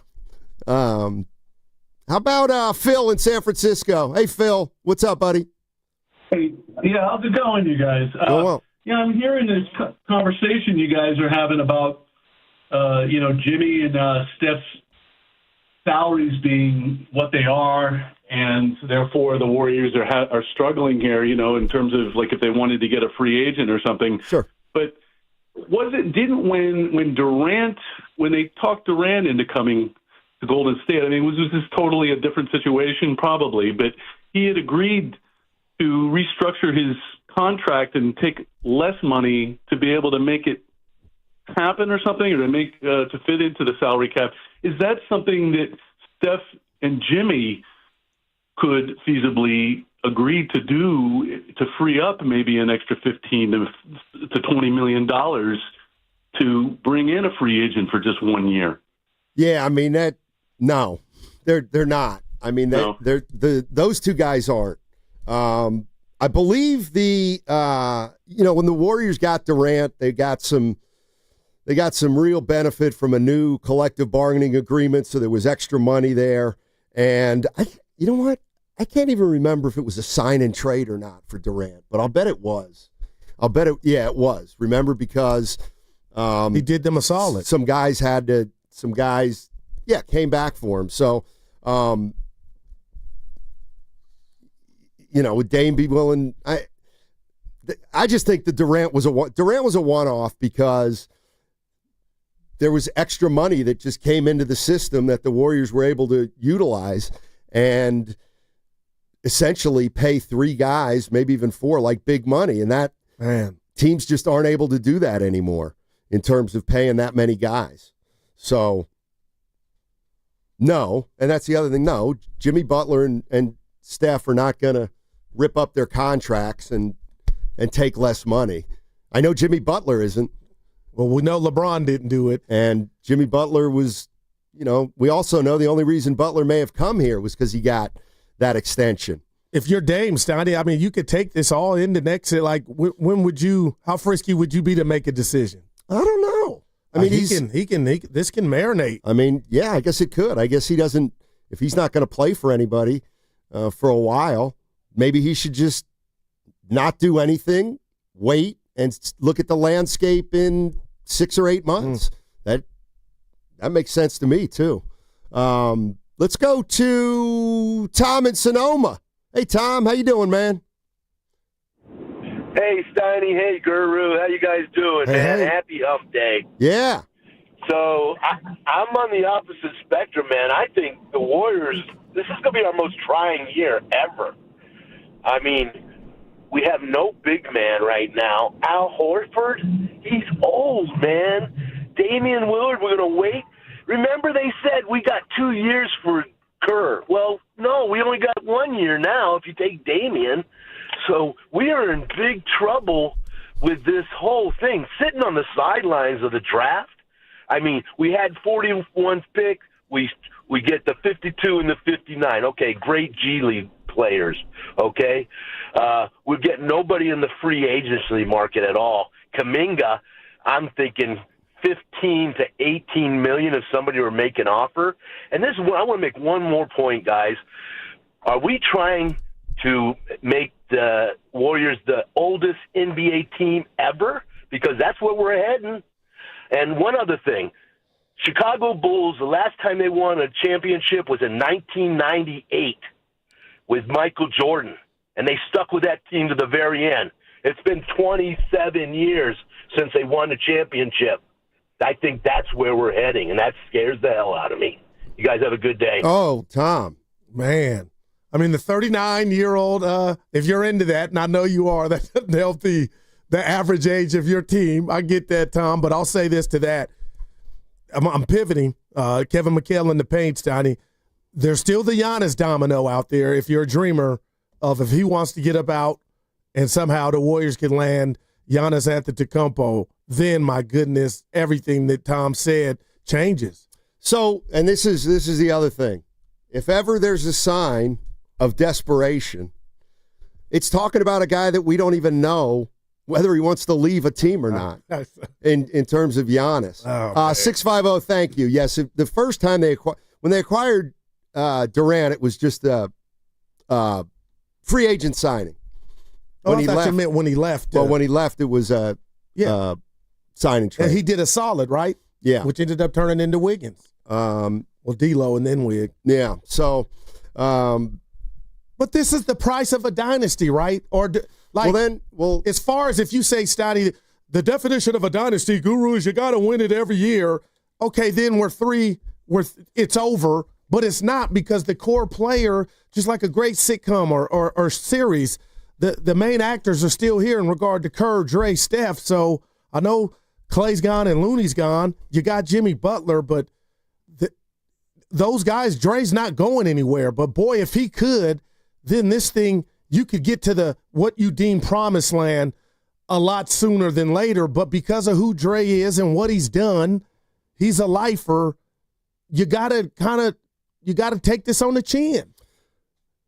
You're listening to 95.7 The Game, KGMZ FM and HD1 San Francisco, an Odyssey sports station, and the home of the Golden State Warriors and Valkyries, always live on the free Odyssey app. Coming to you live from the Laughing Monk Studios, Laughing Monk, righteously brewed in San Francisco.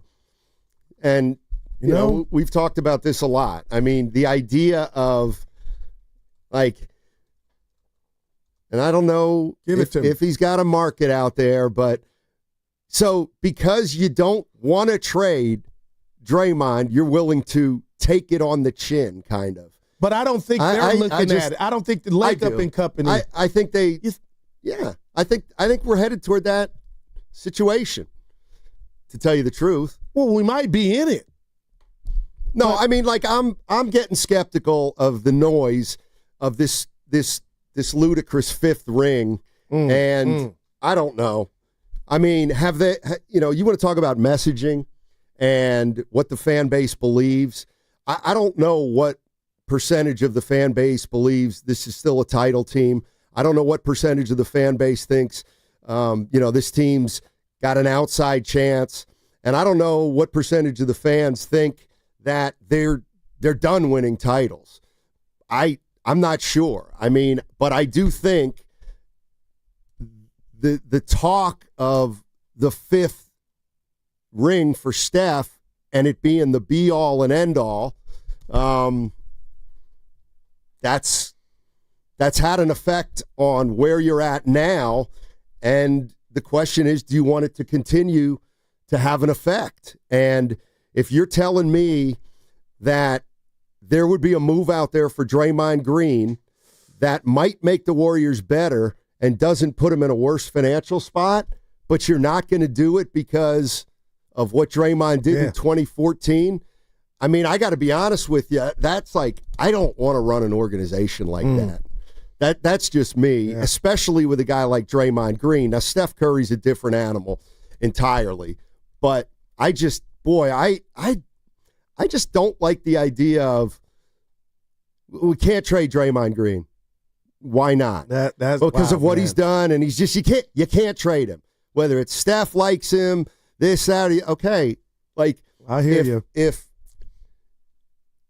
If you don't want to trade Draymond, then you can't kind of complain that this team's hamstrung, because I don't know if there's any untouchables on this team other than Steph Curry. Do you have a problem with my premise that this is just me?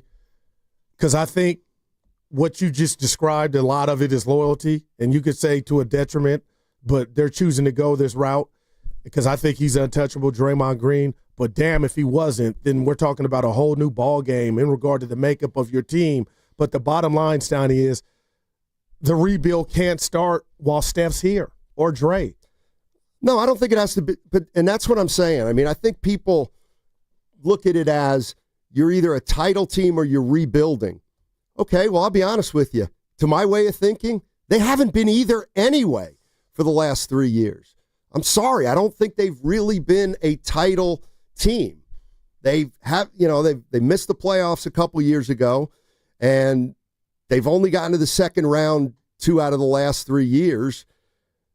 So, I'm not under the illusion that they're one of the top 5 teams in the league and have a chance to win it. Now, I'm not saying trade Steph Curry, but if I could get incrementally better, that's the way I have to do it. But it doesn't have to be an all-out rebuild right now, because I kind of agree with you that that's not going to happen as long as Steph's here. And that's another thing that, if the I think let me ask you this. Do you think the Warriors are closer to a title or the lottery? Title. I think they're closer to the lottery. Okay. I just do. And you hit me last segment, I didn't like it, Steiny, but you kind of said after I talked about the 23-8, you go, well, Guru, you didn't ask me the question after 23-8, but can you look at me and say, hey, because we're different. We're fundamentally different, you and I. But you have to admit there were days we walked in this studio where we thought what the Warriors were doing as the regular season was winding down, that they might have had a chance to make some noise in the playoffs. Like, give me that. Steiny, that was tangible. I can remember it. We had discussions like something was brewing, and it all just dissipated when he got hurt. So when you say, are they closer to a chip, I'm assuming health. I don't think that's crazy. All right, then I got to say, why are we panicking about them not making a lot of moves in the offseason? Because we kind of knew they were going to struggle to do that. And if we really do feel like they still have action, then we should be not satisfied, but we should be understanding of kind of where they are and what they're realistically capable of doing this offseason to get better. You know what I mean? Yeah. Man, I got nothing for you there, but I'll say this. You always, no matter how good you are, you're trying to improve, right? Yep. I guess I just got a bitter taste in my mouth, and this is going to be unfair, but it's my fault. I thought Moses Moody, as well as he had played at junctures last year, could sustain that, and we would get regular season Moses Moody in the playoffs. For whatever reason, we didn't. And we didn't get pods. I can go down the list. So I'm not saying shuffle those guys out. You can't. And now if we come back, those guys got more experience, and I'm being proactive. Maybe they're better ready for the moment. But if you did some moves around the edges and Steph gets hurt, maybe you're better able, you're more equipped to handle him being gone. And Steiny, that's why I came at Jimmy Butler the way I did in regard to the shot attempts. And maybe he was hurt and he couldn't do it. But I was like, you guys, we just can't fall off a cliff when Steph gets hurt the way we did. And Kaminga, the one guy that we all counted dead, the one guy that we thought was a mummy that wasn't going to do anything, he was the only guy that kind of answered the bell. Because I don't believe Jimmy did it, and I know it's a different conversation. Draymond damn sure didn't do it. Julius Randle did whatever he wanted. So I was disappointed all the way around, like nobody stepped up but Jonathan. So I'm hoping we can get better with the pods, but he's coming back, and I get it.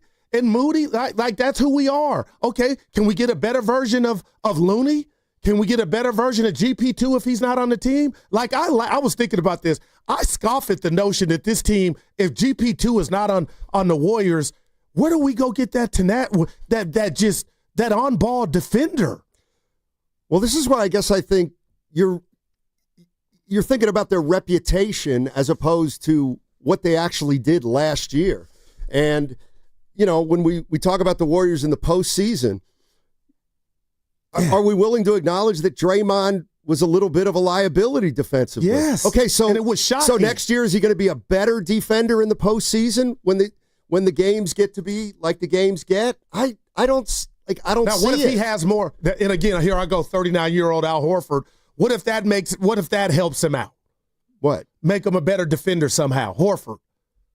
Where he could slide over to the four, okay. Horford be the I'm grasping at straws, but to answer your question, that's why you try to improve. And that's why when I bring up DeAndre Ayton, if you could get him for beans, is that the worst thing?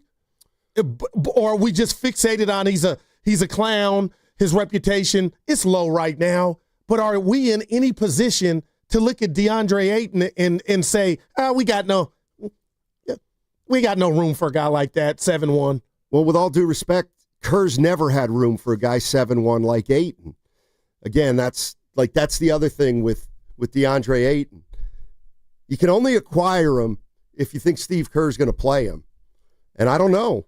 I don't know what Steve Kerr wants out of his 5-man with this particular team. 510 on the text line. I think the offseason frustration is the Jonathan Kaminga situation alone. The Warriors have to figure that out. You can't pay him $25 to $30 million and then not play him in the playoffs. That makes no sense. Yeah, I don't disagree with anything you're saying there. Well, he damn sure is not getting 30 from anybody. And 25 might be 30. He might not even get that. What'd you say, 18, 16 to 18, or a caller did? Yeah, if Miles Turner's making 26, oh man, how can Jonathan Kaminga want more than that? Now, I know there's other players you could say, well, if this guy's making that, Kaminga is as good as him. But no, I think I'm with you. I think that's too much. Yeah, I really do. But I don't want to forget free agency. But to that caller's point, or the texter sounding, how long do you think this JK thing is going to go on? I'm starting to think it might go on a little while. Wow. Now, we could hear something in 14 minutes. But I don't look at, like, who has the urgency to get something done right now? Another team, the Warriors, or Kaminga? Like, who right now is saying, we've got to get something done? And I'm not sure any of the three are thinking that right now. But see, I thought that's the definition of free agency. If it made sense, this is when you do it. Right, but there's nothing out there. At least as of right now, there's not a sign and trade out there that the Warriors feel good enough about to make. There isn't. Otherwise, they would have made it. So now maybe you just wait to see if something else materializes with Kaminga. Or you offer Kaminga a lowball contract and see if he takes it. Wow. But I don't know, this $30 million number that's been thrown around for Kaminga, and were you the one telling me about Mark Stein in his Substack saying that, Kaminga still wants $30 million. We'll get to Evan on the other side, but wow. I mean, wow. We got to come out of dreamland if you're Kaminga and you're stuck on that. And I love the guy, but 30, number. Man. 5 more than Turner? Come on, man. How about the way he won at 35 last year? Man, it's just a little too much. So we'll see how it plays out. All right, 888-957-9570 is the number. Warrior fans, are you frustrated 3 days into free agency? Is reality starting to hit that maybe the Warriors may essentially just run it back? Or do you have confidence that they'll either re-sign Kaminga or they'll get somebody for him that can really help them? 888-957-9570 is the number. What's coming up on the game is brought to you by Fremont Bank. Here for you, here for good.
I'm my own general, Evan.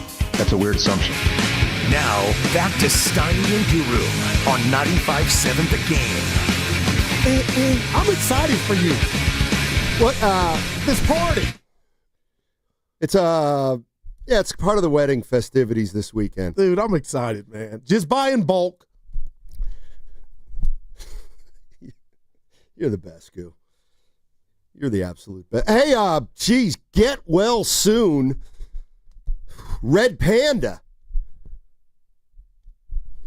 All right. What? I saw that last night. Did you see? Carter said she's from the Sunset District. She's a native. We had Bobby in Los Altos on this morning who came on and said that. I'm pretty sure she's. Did Bobby talk like this? Hey, gentlemen. Steinmetz, you made a great point. Guru, I disagree with you. That's my Bobby. That's my Sure guy. she's not from China? Simmer. No, seriously. That's what I thought. So if you don't know, the NBA's got these entertainment acts that perform at halftime of games in the NBA and WNBA. And to my way of thinking, one of the top 4 of all time is Red Panda. And she rides a unicycle. Incredible. That's 8 feet in the air. And she flips bowls onto her head with her feet. How do you practice that? Unbelievable. Anyway, she fell last night at halftime of a WNBA game, and they had to take her to the hospital. I think she's going to be okay. She was conscious, but... What makes you say that? Because her neck... I read the report. She never lost consciousness. She looked like maybe she broke her wrist. But not her neck, because that's dangerous. No, okay. she wow. No. But she fell? Yeah, I don't know when she's going to get back up on that cycle again. You know what they say, though? You fall off a bike. Yeah, so she was born in China, later moved to the Sunset District of San Francisco, where she has since lived. Look at Carter. And Evan. Well, first of all, it was... Yeah, look at Bobby. It was Bobby. But Bobby. But let's not bury the lead. I was the one who was right. Because she was born in No, seriously, Steiny, China. where does somebody like that practice that craft? You ain't going to the local gym. You practice it on a unicycle. But where? And then when you fall, I'm sure she's fell. How are you? You know what I mean? You get what I'm saying? She probably started on a unicycle that was only a foot or 2 off the ground. See what I'm saying? Yeah. And then gradually, as she got great at it, I'm going to pull one of your moves. How much you think she makes? Oh, God. Got to be a couple thousand. Wow. Well, a what? Couple thousand. I got to believe she makes at least 6 figures. Okay. At least. And I meant 200,000. Because she's one. I think the NBA's got these acts that they employ about 20 of them, and they just travel from city to city. So, Red Panda is part of the NBA 2K halftime show? I retired from gaming. Sweet. Well, she's on the 10-day IL right now. She'll be back. Get right. It might take her a little longer because she's a little bit older, like the Warriors. Get ready for the Valkyrie playoff game. Yeah, the series. So get back. Aim for that. Can I ask Warrior fans something? What would a good offseason look like for the Golden State Warriors? And is it still possible at this point, or has ship sailed as they were? But can the Warriors still have a good offseason if you're a Warrior fan right now? Or do you see, dare I say, trouble brewing or the writing on the wall? I don't. And I'm going to steal from you because you were half right. But I think it all boils down in regard to the answer, Steiny, why I feel like it'll be split. Do you like Jonathan Kaminga or not? So if he's not brought back here, you're happy, you're out the gate happy that happened. I want him back. So if he does come back and you get Horford / Ayton, I'm still holding on to Ayton, Steiny, and you get Dame, you said terrific, and then I tried to say good, same thing. I'm going to say that constitutes a good offseason because you weren't trading Draymond. You're not trading Jimmy. Giannis is not saying he wants out yet. So what was at your disposal to constitute good? Well, I think people were hoping for, and it still could occur, a Kaminga sign and trade where you get a player coming back and Warrior fans say, I like that guy. Yeah. He makes us better. That still could happen. But Evan was telling me that I guess they put a clip of me saying If the Warriors got Horford, Lillard, and re-signed Kaminga, that'd be a good offseason. And he said he got a lot of pushback.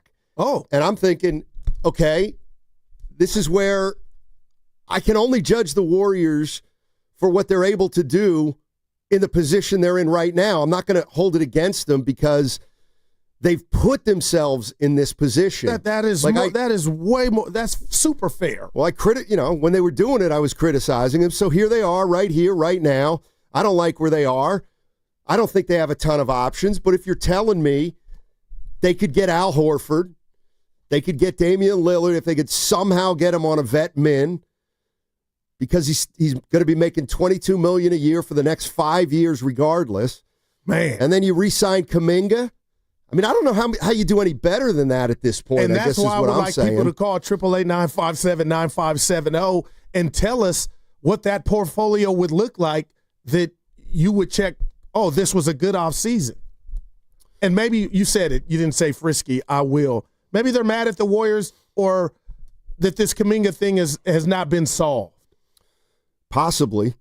I also wonder if we've gotten to the point with Kaminga that if the Warriors were to announce we've reached an agreement with Jonathan Kaminga, 4 years, $85 million, 21 a year. I don't think people would be doing cartwheels. Would you? It's Kaminga. He's going to be here the next 4 years. We've talked about him for 4 years. And if he comes back on 20 to 25 million, would you be excited about that? It doesn't, that's the thing. It doesn't feel like people would think that would be enough. I told you yesterday, I'm all about next season, and that's just me. But to answer your greater question, what if I told you, and I mean this, Steinmetz, I would be excited about, I'm assuming Kerr would retire. I don't want him to. But if he were out after this year, because he's got one left, like our caller from Sonoma said, what if I told you I'd be more excited about life in Dub Nation for Kaminga after Kerr? Because that's what's if that announcement pops off, then I have to believe Kerr has been given a mandate, or he's just said it. Okay, enough's enough. We need to I need to do a better job or dumb it down. What have you? We got to make this guy fit. We don't have a lot of youth. This dude's an athletic freak. Let's try to bring the best out of him. So if that came down to shoot, Steiny, what if I told you life after Kerr for Kaminga would excite me more than he's coming back and we're going to do the same old song? It wouldn't necessarily excite me because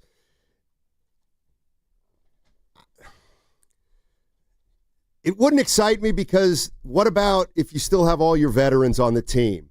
So now in their virtually last year, you're going to bring a new coach in here, which I don't necessarily have a problem with, except you're sending a signal to the older guys that we don't care that you want Steve Kerr. We're now it would be the first. I guess what I'm saying is it'd be the first time that the organization said to the old guys, we don't care what you want. We've got to find our next coach, and we've got to find a coach that can relate maybe better to our younger guys. Let's talk about that for a minute. I didn't put free agency just on a hold for 1 second. We saw Bo Mail get extended. I didn't see that coming. I don't know why I'm shocked, and I thought, the way that they're currently playing, if that had something to do with it or not, and I was wrong, totally wrong. Would you be at all shocked if Kerr were to come in on a 1 year, his last deal of the contract, or would you be shocked if they extended him? If a Kerr, I don't know if I want to come in just lame duck year. Well, he's already had a lame duck year 2 years ago. Remember the year after Myers left? That did happen. Myers was a lame duck. He left. Lacob said he never believed it. Kerr went into the following year a lame duck, said he's not worried about it, and then they extended him through this upcoming year. So maybe this season will have a lot to do with it if he doesn't get extended before the season. Yeah, I mean, for him and what he wants to do. I wouldn't extend him before the start of the season, but that's me. And the reason I wouldn't, Goo, is because he's done it he's been a lame duck before and he doesn't seem to care. So I would do that. But his Kaminga status, is that somehow affecting Kerr's status. Well, because if he's here for 4, do you I want to do feel that? like Lacob is saying, "Hey, Steve, I love you to death, buddy, but we got to find a way to give him a bigger role." If he's here, if it comes out he's here for multiple 3 or 4 years, I gotta believe Kerr's like, damn it. I mean, I don't think Kerr is going to be like Kaminga can't dictate Kerr's future. And if he does, I don't think that's necessarily a good thing either.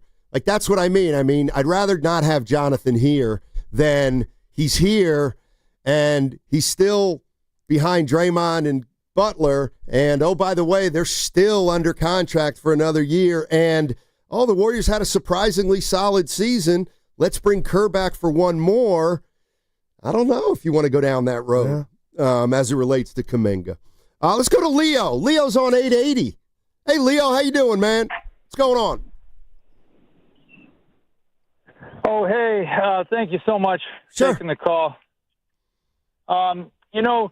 Something you said really kind of struck a chord when you said, it all comes down to that contract that Curry got for 4 years and $44 million, where we had such great value. You could put other great players around him. Right. And the question for us is, could this Jonathan Kaminga contract be that contract again where, 4 years from now, he's making 20-25, Shea's making 75, and we can put another team around him in the same way? Yes. I don't know. You just got me thinking when you said that, because without that contract, we don't have a dynasty. That's correct. But there was no pressure there was no winning before Steph, Steiny. You know what I mean? Like now they're trying to maximize veteran savvy guys that can get in here and keep up what's been going. But when Curry got that contract, it was, nothing was popping off. There was no pressure to kind of keep anything going because nothing was happening. I mean, if I'm the Golden State Warriors, at this point I try to bring Kaminga back for as little as possible. Can you bring him back 3 for $60? Would he sign that contract? Or would he really walk away from it and say, just pay me the 8 for 1 year and I'll go make it all next year? But like that to me is I think that's a big part of what's going on too. If you're the Warriors and you're not convinced Kaminga is a star in the making, you think he's good, but you don't know if he's going to be a superstar or really, really, really good, then you can't pay him $35 because you're not convinced he's going to be a $35 million player. And then once he becomes a $35 million player, it gets a little tougher to build around him. So, and I hate the phrase build around him like he's the number one. No, try to get him for 20, move forward with him at 20, and then when guys start coming off the books, deal with your books, and maybe you can clear room to get a superstar free agent in addition to Kaminga. I don't know if he's going to want to do that, though. Man. Let's go to Nick. Nick's in Ohio. Hey, Nick, what's going on, man? Hey, guys. Somebody called earlier and asked me about whether Steph and Jimmy would restructure their contracts to help out the team. And obviously that's not very feasible or likely. But yet if it's true that the team has done everything for Steph, quote unquote, and he's in on all the decision-making or the major decision-making, doesn't he really own the team? If he really wants a fifth ring, can he do financially help out the team? It just seems like makes a lot of sense. And he's already a multi-millionaire. You know what I'm saying? Yeah, no, I do know what you're saying. And I thought you could only do that in the NFL. What? Where the guys could take a pay cut and then you could use those money they left on the table. Yeah. No, I think what Nick's talking about is the next year Curry's going to make 58. Yeah. There's just no doubt about it. He's going to make 58. And then the year after this upcoming year, he's going to make 62. Oh, my God. That's it. He will make 62. Now, the year after that, Could he sign for $10 million? Okay. Yes, he could absolutely sign a contract for $10 million as he's 39 or 40.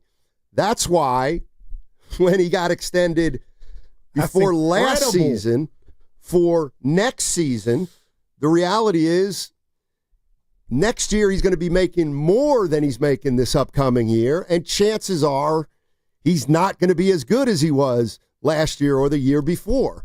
So you're giving a raise to a player who's on the decline, which is fine, but just know that then you're limited by the kind of quality you can surround him with. But yeah, I mean, can you imagine if Steph would have said before last year, you know what, don't give me the max, I'll play for $10 million since I've made $400 over my career. Thank you. But boy, that didn't happen. Of course and not. LeBron didn't have. And nobody would do that. So you're a basketball historian. I'll ask you, Evan, and the listeners this, just in regard to Kaminga. Can you remember another player that had Kaminga's athleticism or talent? We'll just call it talent. I don't want to short him. Where it never just popped off because he couldn't fit with the team's system? Yeah. You want me to give it to him? You want a list? Yeah. Paul McPherson. I don't think I was born. Anthony Randolph. But was he? He was unbelievably athletic. 6'10". Had the ha-ha, according to many. Just didn't. Well, I'm assuming Kaminga, if he were not a Warrior, he would go somewhere and bubble. I guess I mean that, to where, yeah, it couldn't get Steiny, didn't work here, but you blow up somewhere else. Like, I'm just so frustrated, the fit. That 3-letter word with Kaminga, and it's been that way, and it hasn't gotten better. And I'm just thinking of all the times Coach Kerr's joined Willard and Dibs, and they've asked him time and time again about the Kaminga enigma.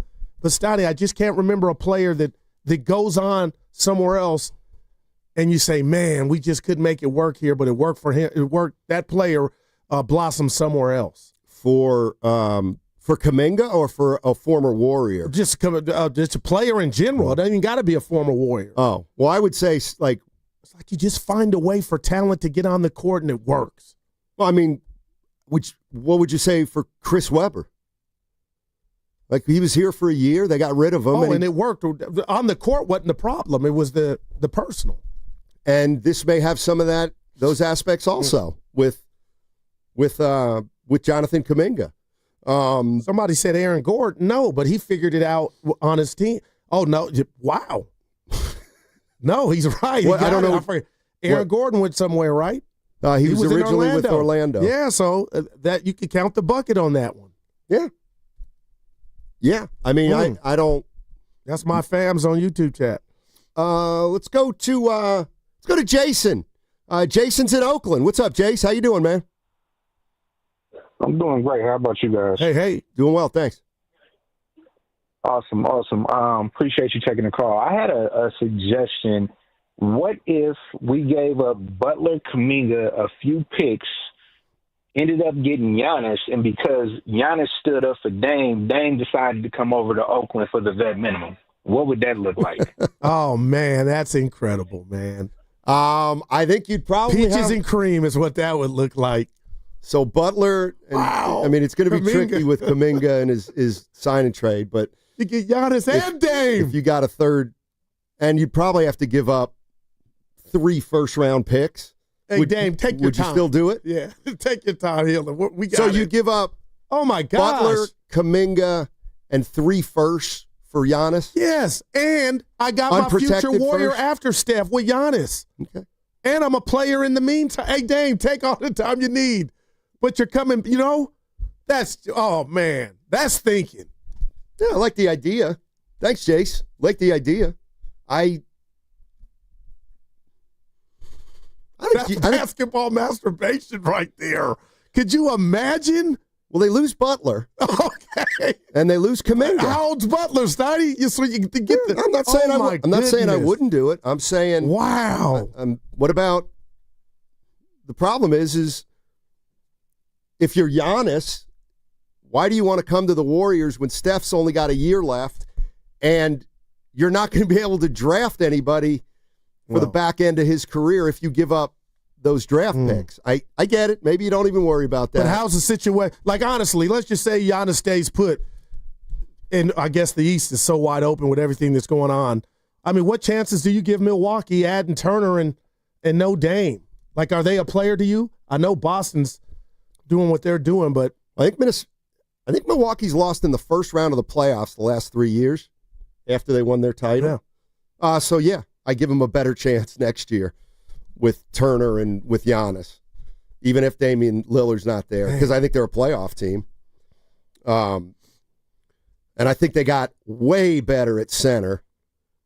I think Miles Turner is infinitely better than Brook Lopez. I mean, it'd be hard to say no to. I'll give you that. Pete in San Ramon. Hey, Pete, how you doing, man? Hey, I'm doing great this morning. Thanks for taking my call. Hope you all are well. Thank you. Thanks. Hey, I see on Golden State of Mind, Mike Dunleavy is looking for two-way players. What about Kobe White from the Bulls? He's making like $12 million a year, 90% free throws, 37% three-point shooter. What I like him. Think be put together for a deal like that? Yeah, I don't hate the name. Down a notch, right? I don't hate the name, Pete. I like him. He's got one more year left in his deal at $13 million. And he can run it. Now, the question I would ask myself is why? Yeah, go ahead, Pete. And he's only 25. Right. So I would, and thanks for the call, Pete. That's a name that's come up here and there. I mean, my first question would be, why would Chicago want to trade a guy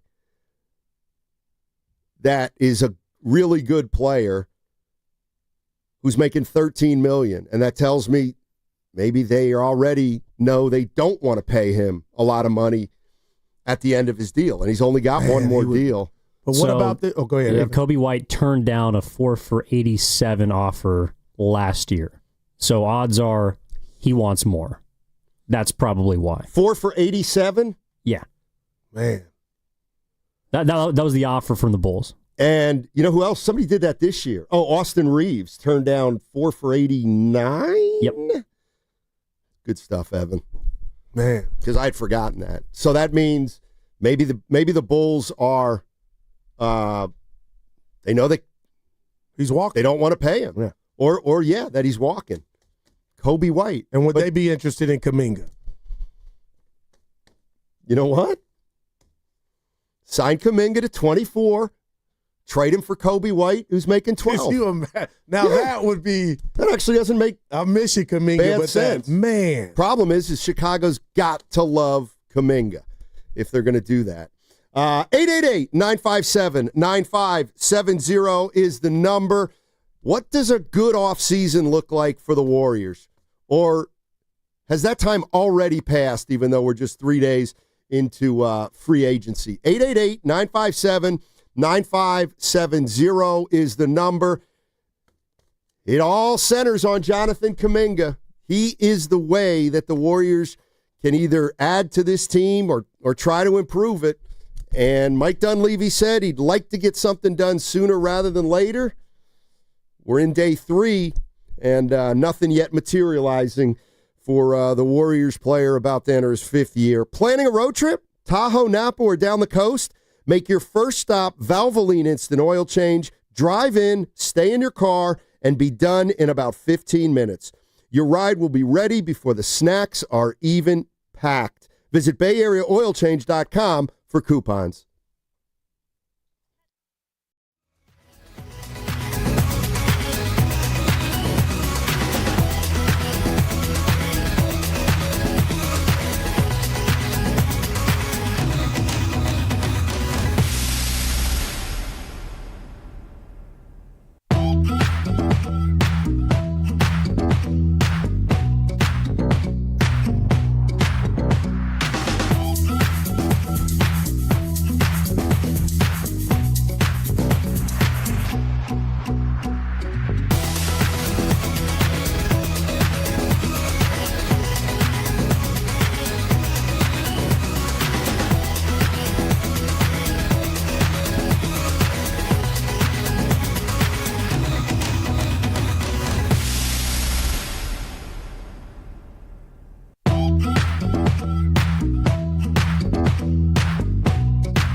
You listen to me. We got witnesses here. We got a lot of witnesses. Here's the deal. If I get another job and you pass an IQ test at 143, I will hire you.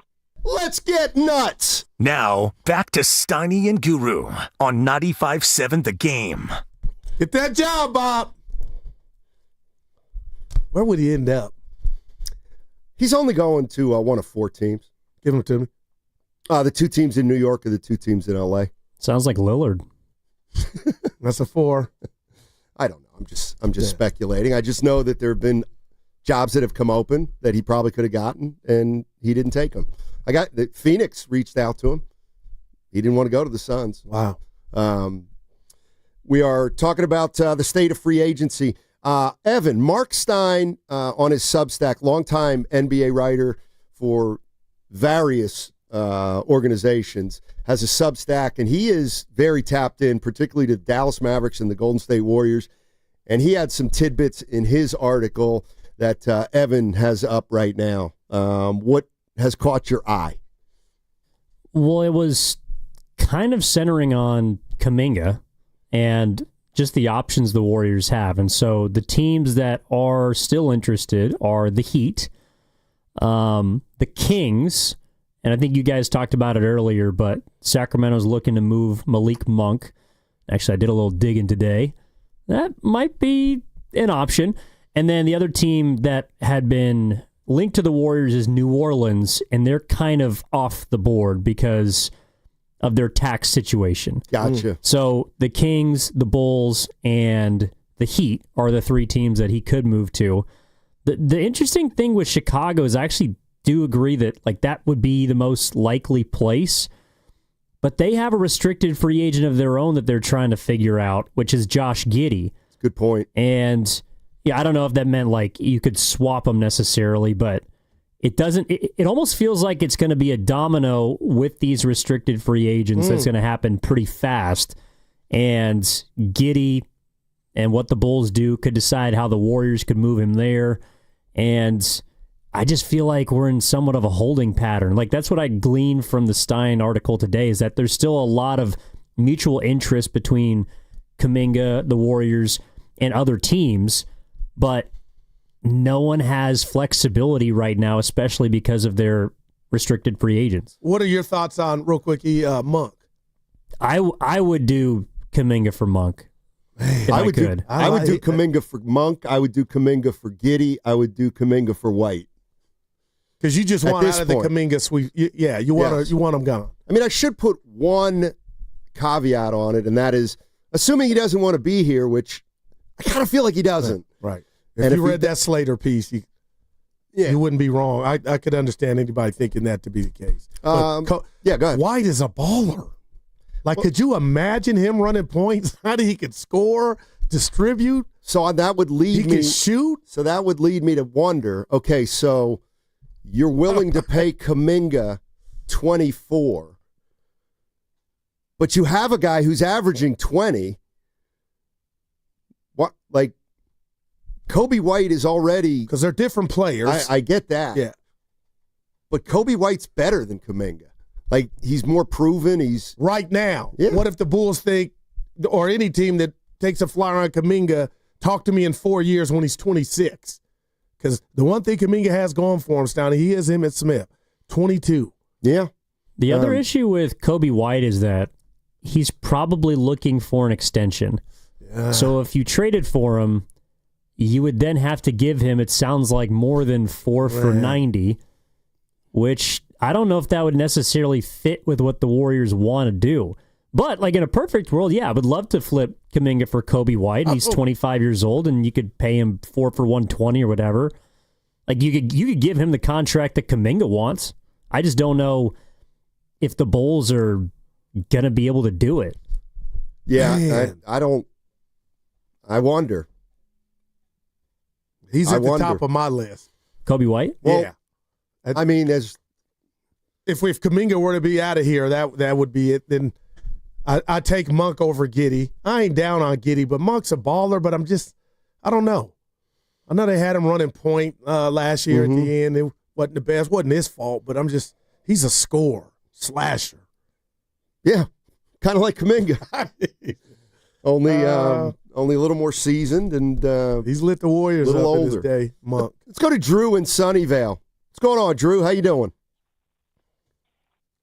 Hey guys, how's it going? Good. Yeah. So I mean, you asked Matt what would constitute a good off season for the Warriors, right? Yep. And I think if Kaminga were to come back, I think that would be a bad thing, given the sort of media tour that Steve Kerr and Jonathan Kaminga have been on ever since the off season started, right? Steve Kerr saying that Kaminga doesn't fit the style, and Kaminga saying that he wants to be sort of the lead dog or close to the lead dog on a team, and those two just don't mesh. So I think this free agency period, I think the divorce is just in court, and I don't know how you resolve that situation. If he were to come back, I just think it would be a huge distraction in the locker room. And I think the fluctuation in his playing time would lead to a lot of conflict. That's my opinion. I just don't think there's any way Kaminga can come back. Now, I also looked into Kaminga and the previous offer that he got last year and some of the offers that he's been rumored to get this year. So why isn't he taking that offer, right? And I wanted to look up who his agent was and who his other clientele were. And his agent is Aaron Turner. And I went and looked up some of his clientele. Aaron Turner's best client is Terry Rozier. And I would actually say that Jonathan Kaminga would be his second best client given the list.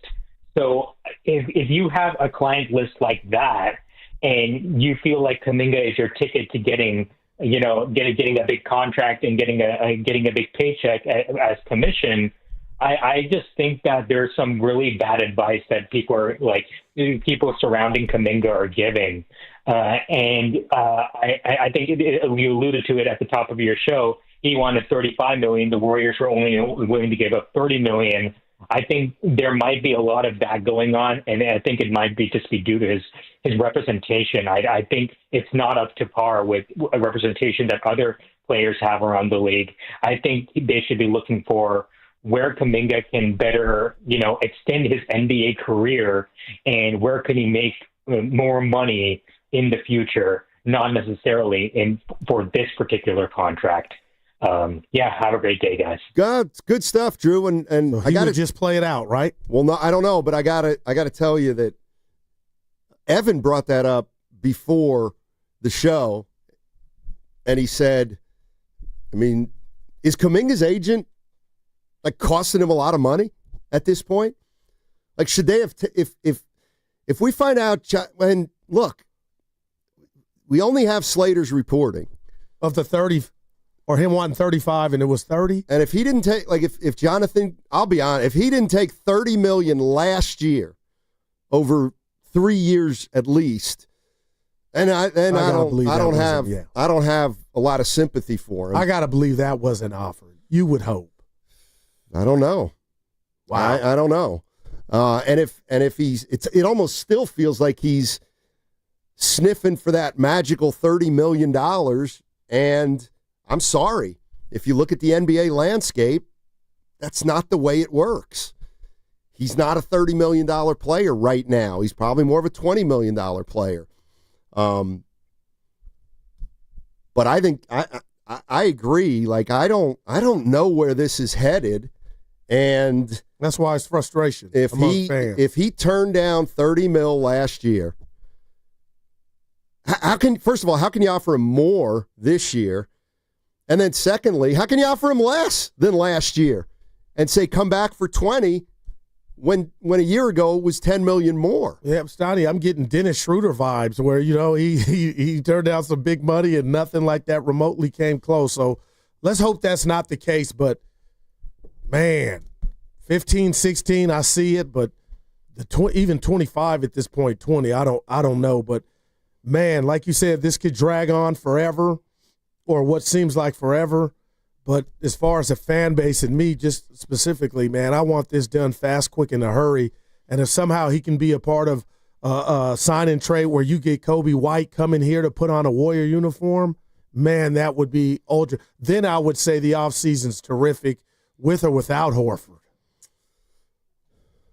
I mean, yeah, because dude can play.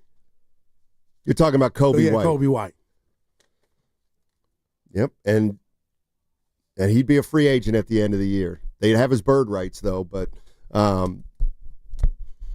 this is fascinating to me because, like, it's going to sound weird, but the longer it goes with Kaminga, the longer I think it's going to go.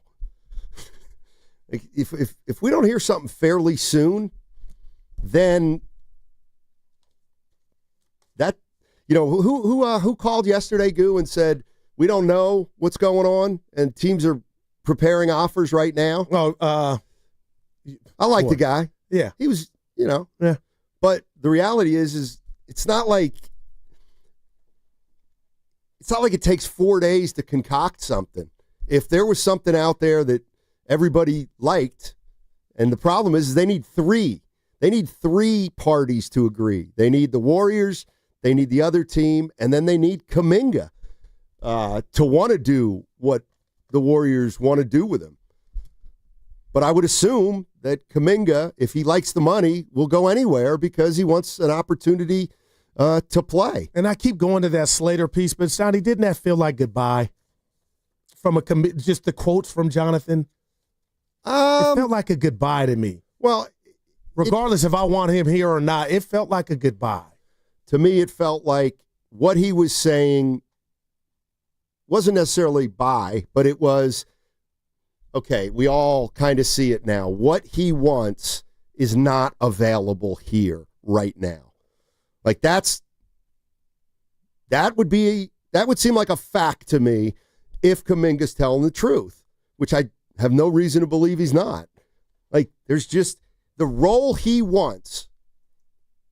They don't have it for him here. And it's not going to be open for a little while. Probably not. You're listening to 95.7 The Game, KGMZ FM and HD1 San Francisco, an Odyssey sports station in the home of the Golden State Warriors and Valkyries, always live on the free Odyssey app.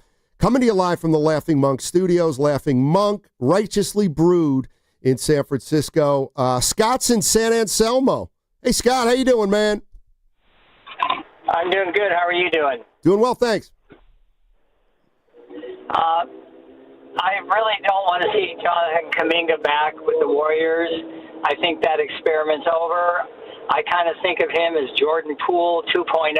Jordan Poole had some great athleticism and shooting, but that he didn't have the whole game, and I don't think Kaminga has the whole game.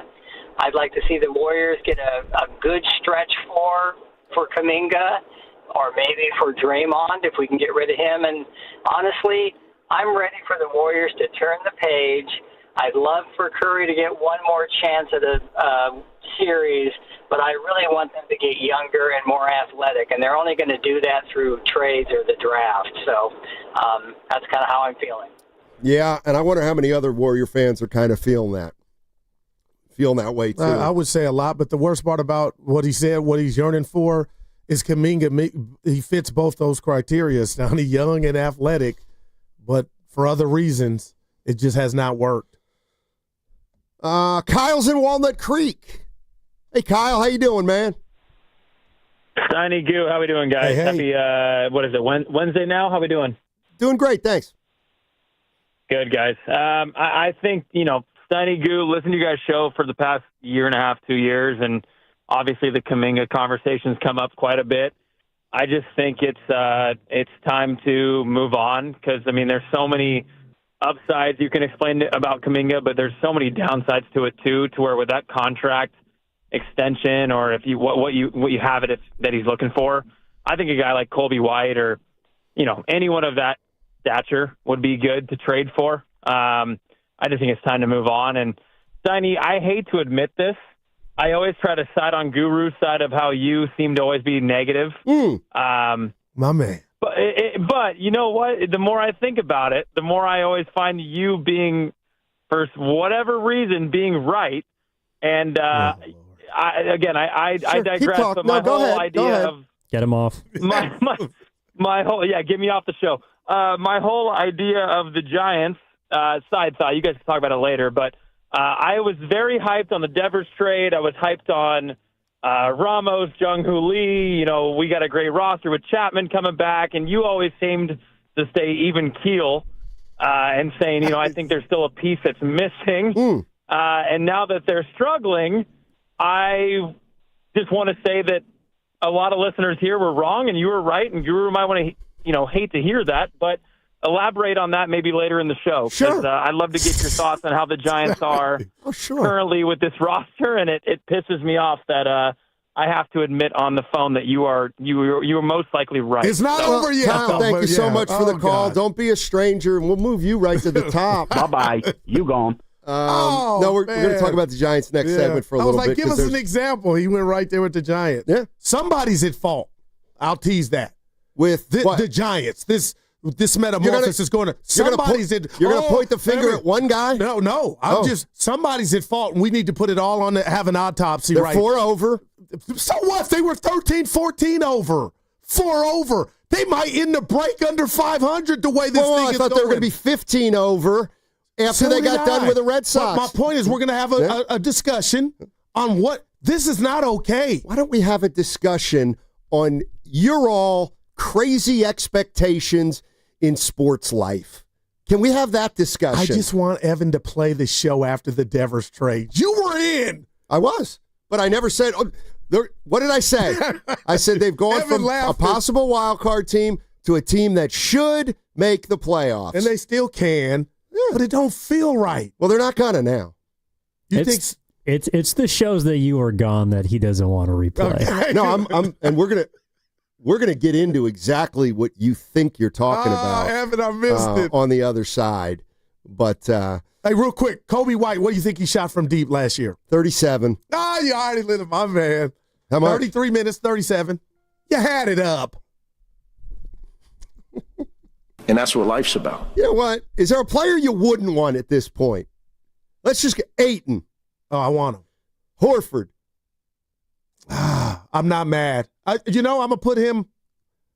What if I told you I could care less? Really? Yeah, it's not bad. I don't want him. You would want Ayton? Oh, my gosh, man. Okay, 8. And Carter's with me. We got a personal thread going. Yeah, he's with me. A couple people hit me last night in the business. I won't say no name. Like Carter's not really in the business. Well, he is. Well, okay. Well, then now I believe you. San Francisco. If you think Carter's in the business, then I'm sure you did get other people calling. But come on, Steiny, second chances, man. Who's doing anything in Portland? Chauncey got a contract. I'll leave that there. Like, do you think? No, come on. You think there's any chance Portland could be better than the Warriors next year? Now I'm being I do. I absolutely do. I don't have that off the table. I don't. Yeah, But to sit here and tell me, I can't win the argument about Ayton or defend. I can just watch him play. Yeah, I know. If he got the right system and support or somebody to get in his ass. Oh, my gosh. Like Draymond throwing, Steph throwing them lobs. And the Warriors did a great job of getting James Wiseman up to speed. JaVale McGee. And they was never as talented as Ayton. They did a what? Yeah, coming out of college, nobody expected. I mean, Ayton was supposed to be the guy. Come on now. JaVale McGee. I love him. But way more talented than Ayton. Ayton's not even. Steiny, he was a lottery pick. Ayton's not even that athletic. Oh, Steiny. JaVale McGee is an athletic freak. But coming out of college. Just saying, if you're saying athletic. Help us out. Enter Richard Steele right now. If you're saying athleticism, I don't think Ayton can hold a candle. Before Evan go, expectations. Ayton was a lottery pick. 7-1. You didn't say expectations. You said athleticism. Now you're playing word games. No, I'm not. Like, to me, Evan, I don't know that there are many centers as athletic as JaVale McGee was. Like, he was one of the most athletic guys. So you didn't like Ayton at all coming out of Arizona? That was 6 years ago. No, but answer my question. No, I don't think he's a winner. I don't like his priorities. But Monk's a winner. I didn't say that. Well, I didn't say that on when I said he wasn't. Well, I mean, your description of a winner is anybody with a ring. So, yeah, then they're losers. I just like Ayton, but I like Kobe White better. How about that? And that would knock Pods down a notch. Well, that might be a problem for Joe Lacob and Steve Kerr. What did that Valkyrie game mean? Let me tell you what something. Did that Valkyrie game mean? With Kaminga. Nothing. Why do you read into something that has nothing to be read into? Wait. You also read into that. Oh, man. Right, but it's meaning there's nothing to read into. That Kaminga's coming back. No, I said he's gone. No, I said I got a Dibs text too. Go ahead. I said no. We were all. I compared Kaminga sitting next something that morning. I compared Kaminga sitting next to Lacob, like Lacob going golfing with Clay.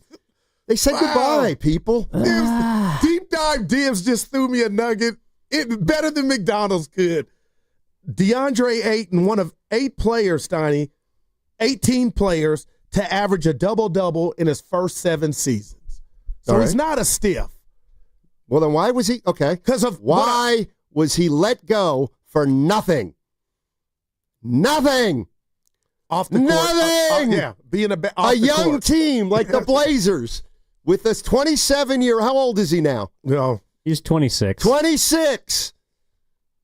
He was a starting center for a team that was in the finals. That's a problem. Why would you waive a 26-year-old center? But what if you could get him on the cheap?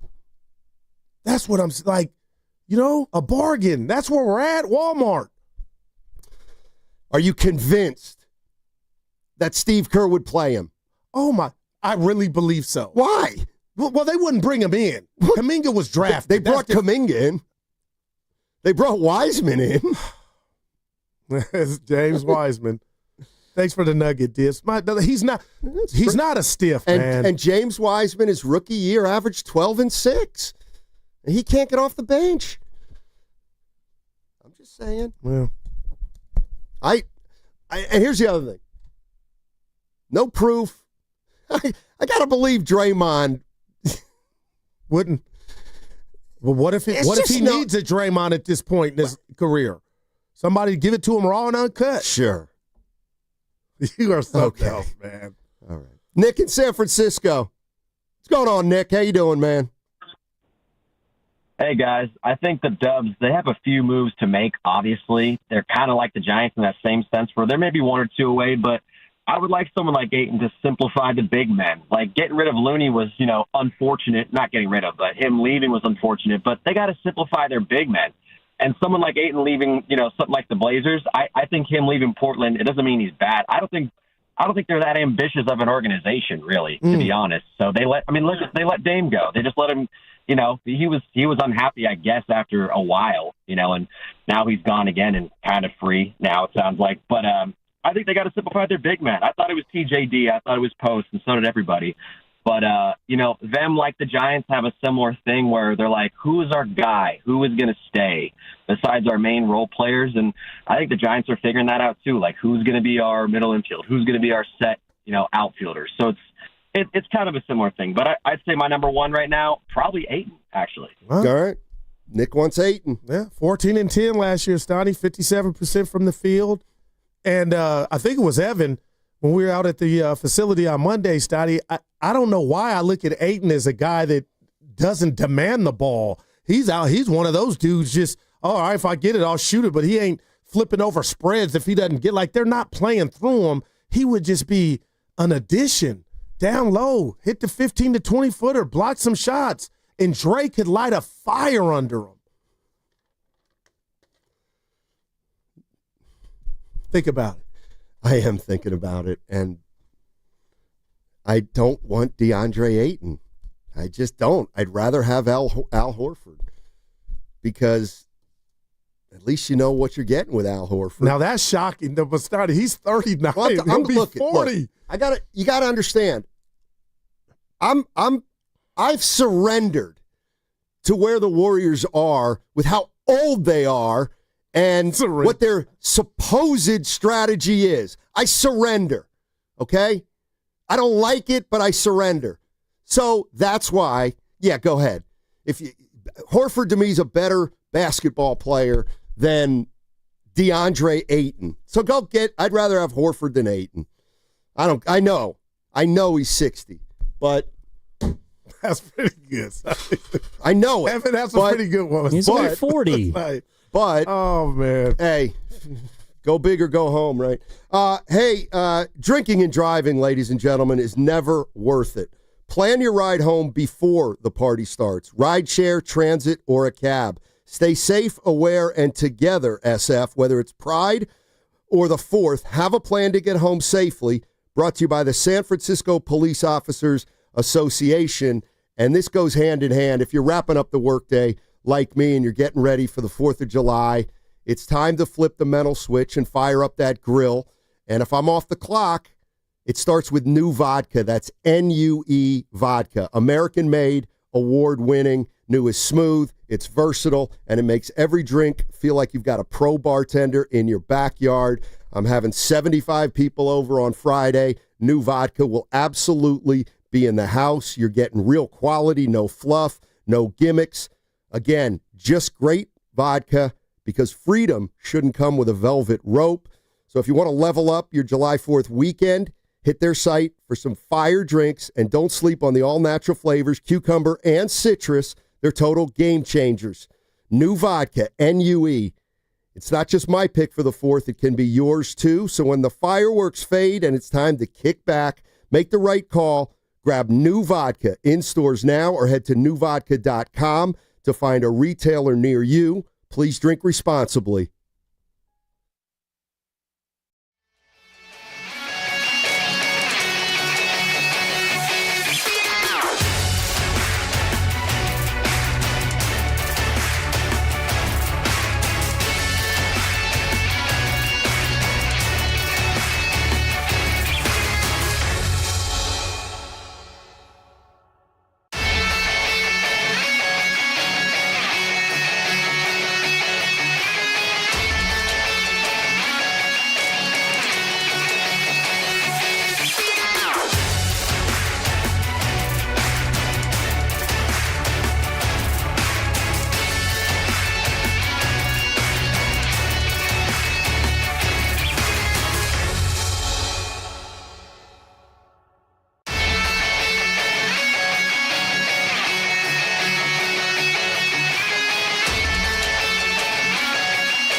the Guru, Steiny Guru, Steiny Guru, Steiny Show. Let's go. Let me tell you. Don't tell Evan what just happened. I won't. I won't say any details. There was a phone call made in the studio. Let me tell you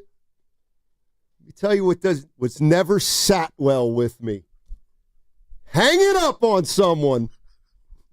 And I didn't do the hanging. Oh boy. I'm gonna watch it. Believe me. I really. Where is Skinny Bob? That's Dick Vermeil. Yeah. But where is Skinny Bob? We got to check on him. Do a welfare check. Skinny, if you're out there, give us a call. Go down to Monterey. That's where he lives. Steiny. Bustin' Wood. Steiny, play GM. What would you do? I saw that. I told you. Go see if you can get Lillard for the minimum. Re-sign Kaminga and get Al Horford to get here, and we'll call it a day. What about White? And then we'll. They're not going to get Kobe White. Sign and trade. Too good, dude. Man, what did you say about Ayton's passing? You randomly just told Evan and I. What did you say? You're hating on him. I said I gotta believe DeAndre Ayton is an awful passer. That right and sure there, enough, I just looked at the numbers. He doesn't even average 2 assists per 36 he plays minutes. For Portland. He doesn't even average 2 assists in 36 minutes a night. Dude, can I ask you a question? Go ahead, baby. So you're all about the highlights, right? I am. How many highlights can you recall of DeAndre Ayton that involve a pass? Well, I want my big man to get it and eat. That's great with Steph Curry and Jimmy Butler on the team. Man. No, that's a great idea. Here I go. This is one of mine. This would be the easiest basketball he's ever played, Evan. I'm just imagining him getting the ball at the elbow, Curry running around the three-point line trying to get open, and DeAndre Ayton not taking a single second except for looking at the rim. Kerr thinks Buddy Hield didn't look at Steph. I'll say this to that. Again, he would have to make some changes, but the bottom line is when Steph has a center that has the attributes of an Ayton, and he brought the best out of JaVale McGee, Draymond throwing the lobs. We saw that with TJD. Like, I'm just telling you, if he's a bargain and you could get him at a discount, dude is not washed. My guy Squirt killing me. Keep him away from the Bay. He hates Ayton, but you guys are all into what's going on with the Diddy trial. It's about clicks. Like, I've watched Portland. I've bet on the Blazers against them, and I'm like, Ayton's not a stiff. He's not Lou Alcindor. Yeah, no, put that on his tombstone. He wasn't a stiff. By the way, I'm not convinced, and you're going to think this is harsh, but I need to see it. I'm not convinced Ayton can dunk. Now, I'm going to leave that there. No, he can't. This is you took an L with the Moody thing being athletic. Yeah. He had some facials this year. Oh, yeah. Yeah. Well, shout out to Moody's my girl, not Catherine athletic. Leverett. But I'm just telling you, Steiny. Couldn't get a shot off in the big playoffs. Who did he dunk on in the playoffs on Houston? He had one. He had a facial. Anyway, I digress. When we get into the Giants. Let's take Daryl and Antioch, and I'll calm everybody down about the Giants. Watch me, because you know why? And you know, got a secret weapon about the shows that where I wasn't here. He's going to use to get you. Yeah, no, I know what he's going to do. Daryl, what's going on, buddy? How you doing?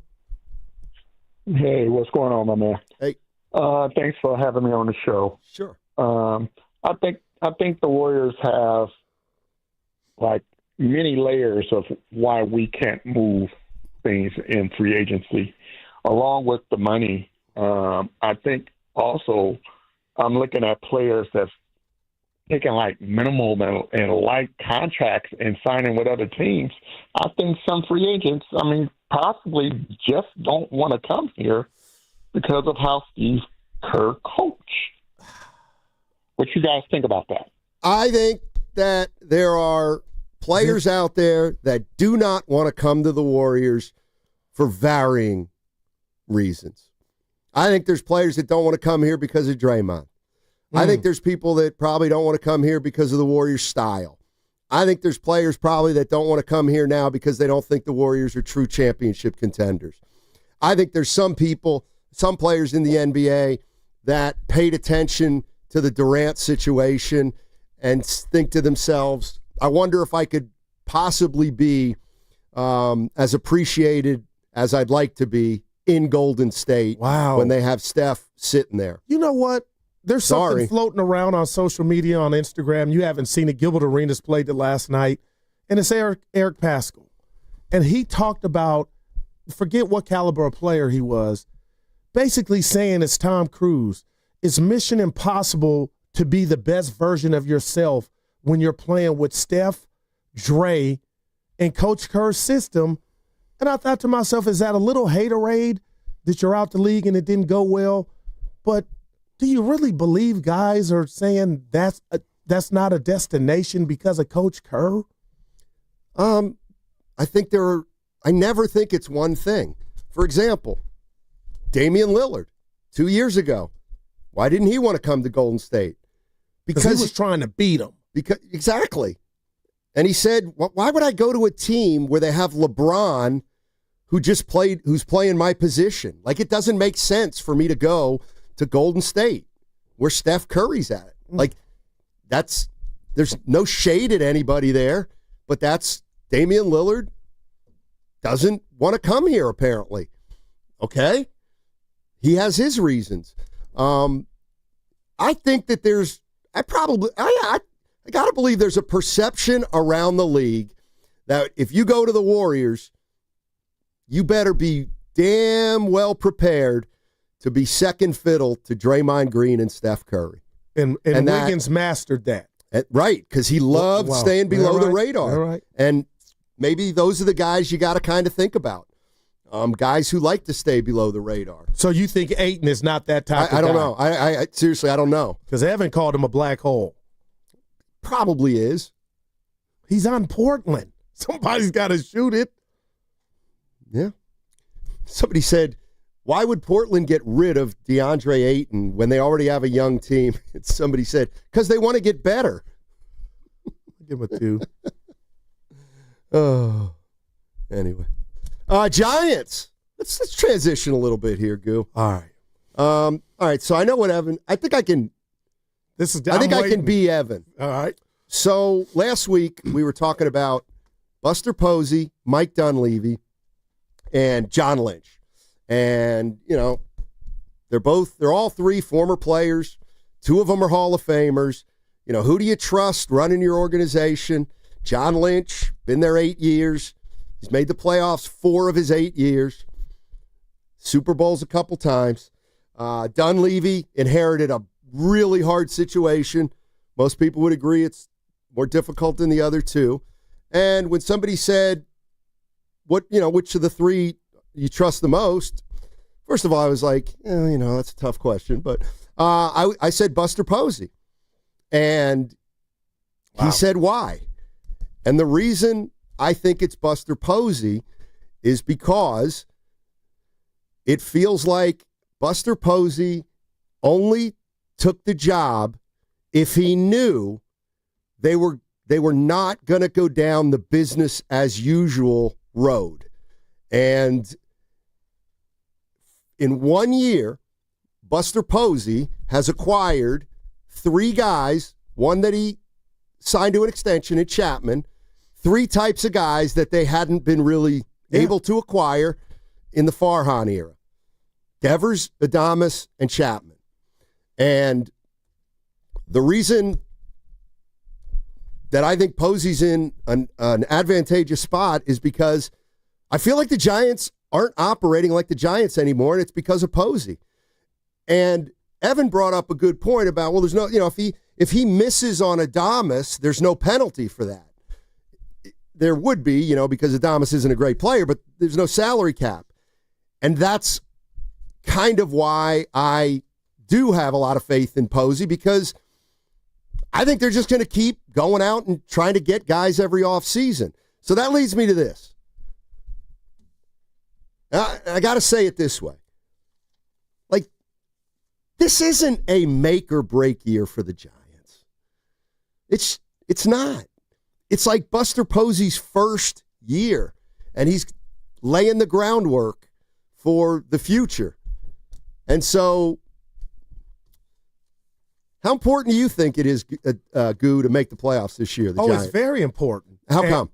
Just because you haven't in a while. You're in a division where you're watching the Padres and the Dodgers and Arizona a couple years ago go to the World Series, and you are the San Francisco Giants, a storied franchise, and since 107, you have not had success. So, Steiny, I think our conversations, first off, you're going macro, I'm going micro. I want to talk about what's going on the field. You are right. I'm not saying, and I love what Buster Posey has done, but there's one thing that's eating at me that I don't like that he's doing this past week or two, and he's caping up for Melvin.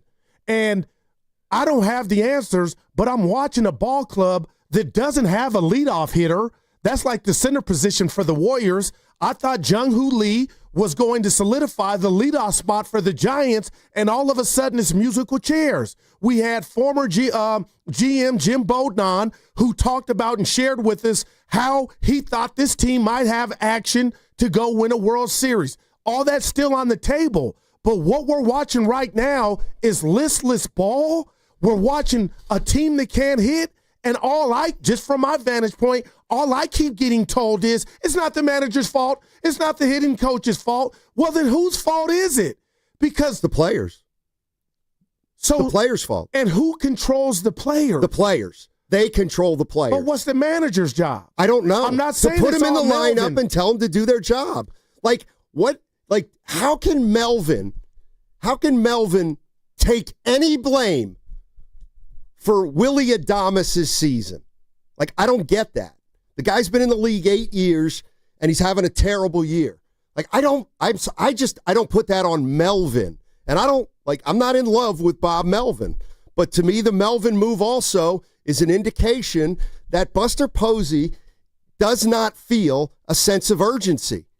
So why are we not, as a collective, getting the most out of all? Like, you're right. I hope I'm not coming across like Adames and what he's not doing is all Melvin's fault. But I feel like Melvin has left a lot of chicken on a bone where something has to be done emotionally.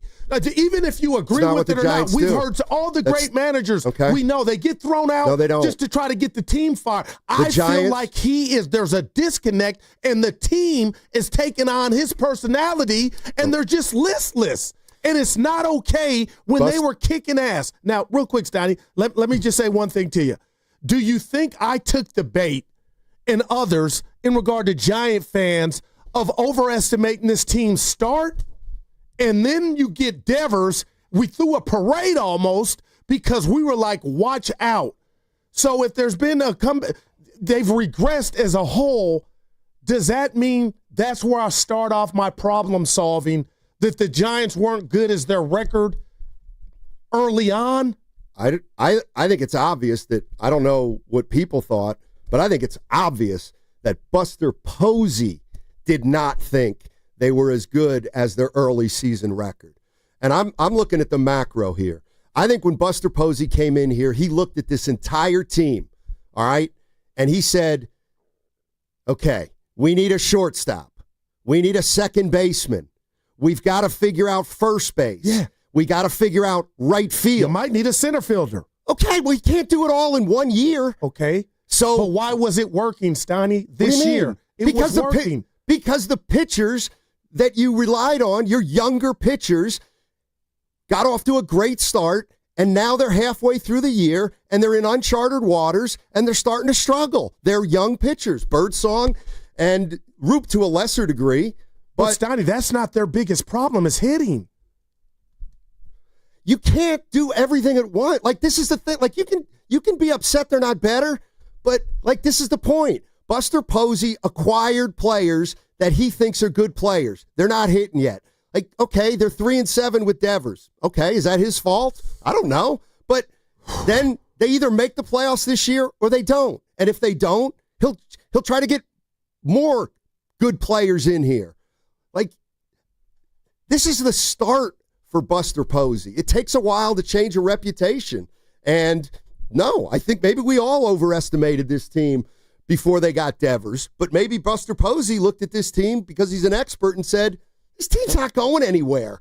So like, what are we to expect at the deadline?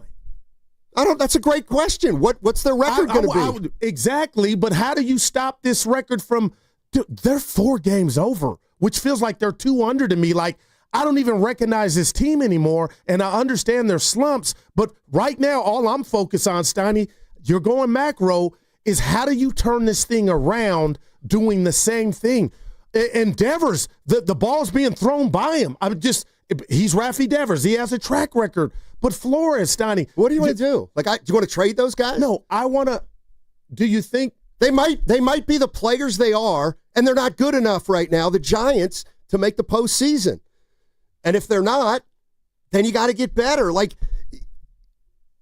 This has been a 500 team for 3 years, essentially. Facts. Okay. So they pick up Rafael Devers, and we expect them to be a 90-win team? I don't, Steve Kerr would say that's not the way baseball works. And, all right, I'm going to do it. I'm going to get you mad.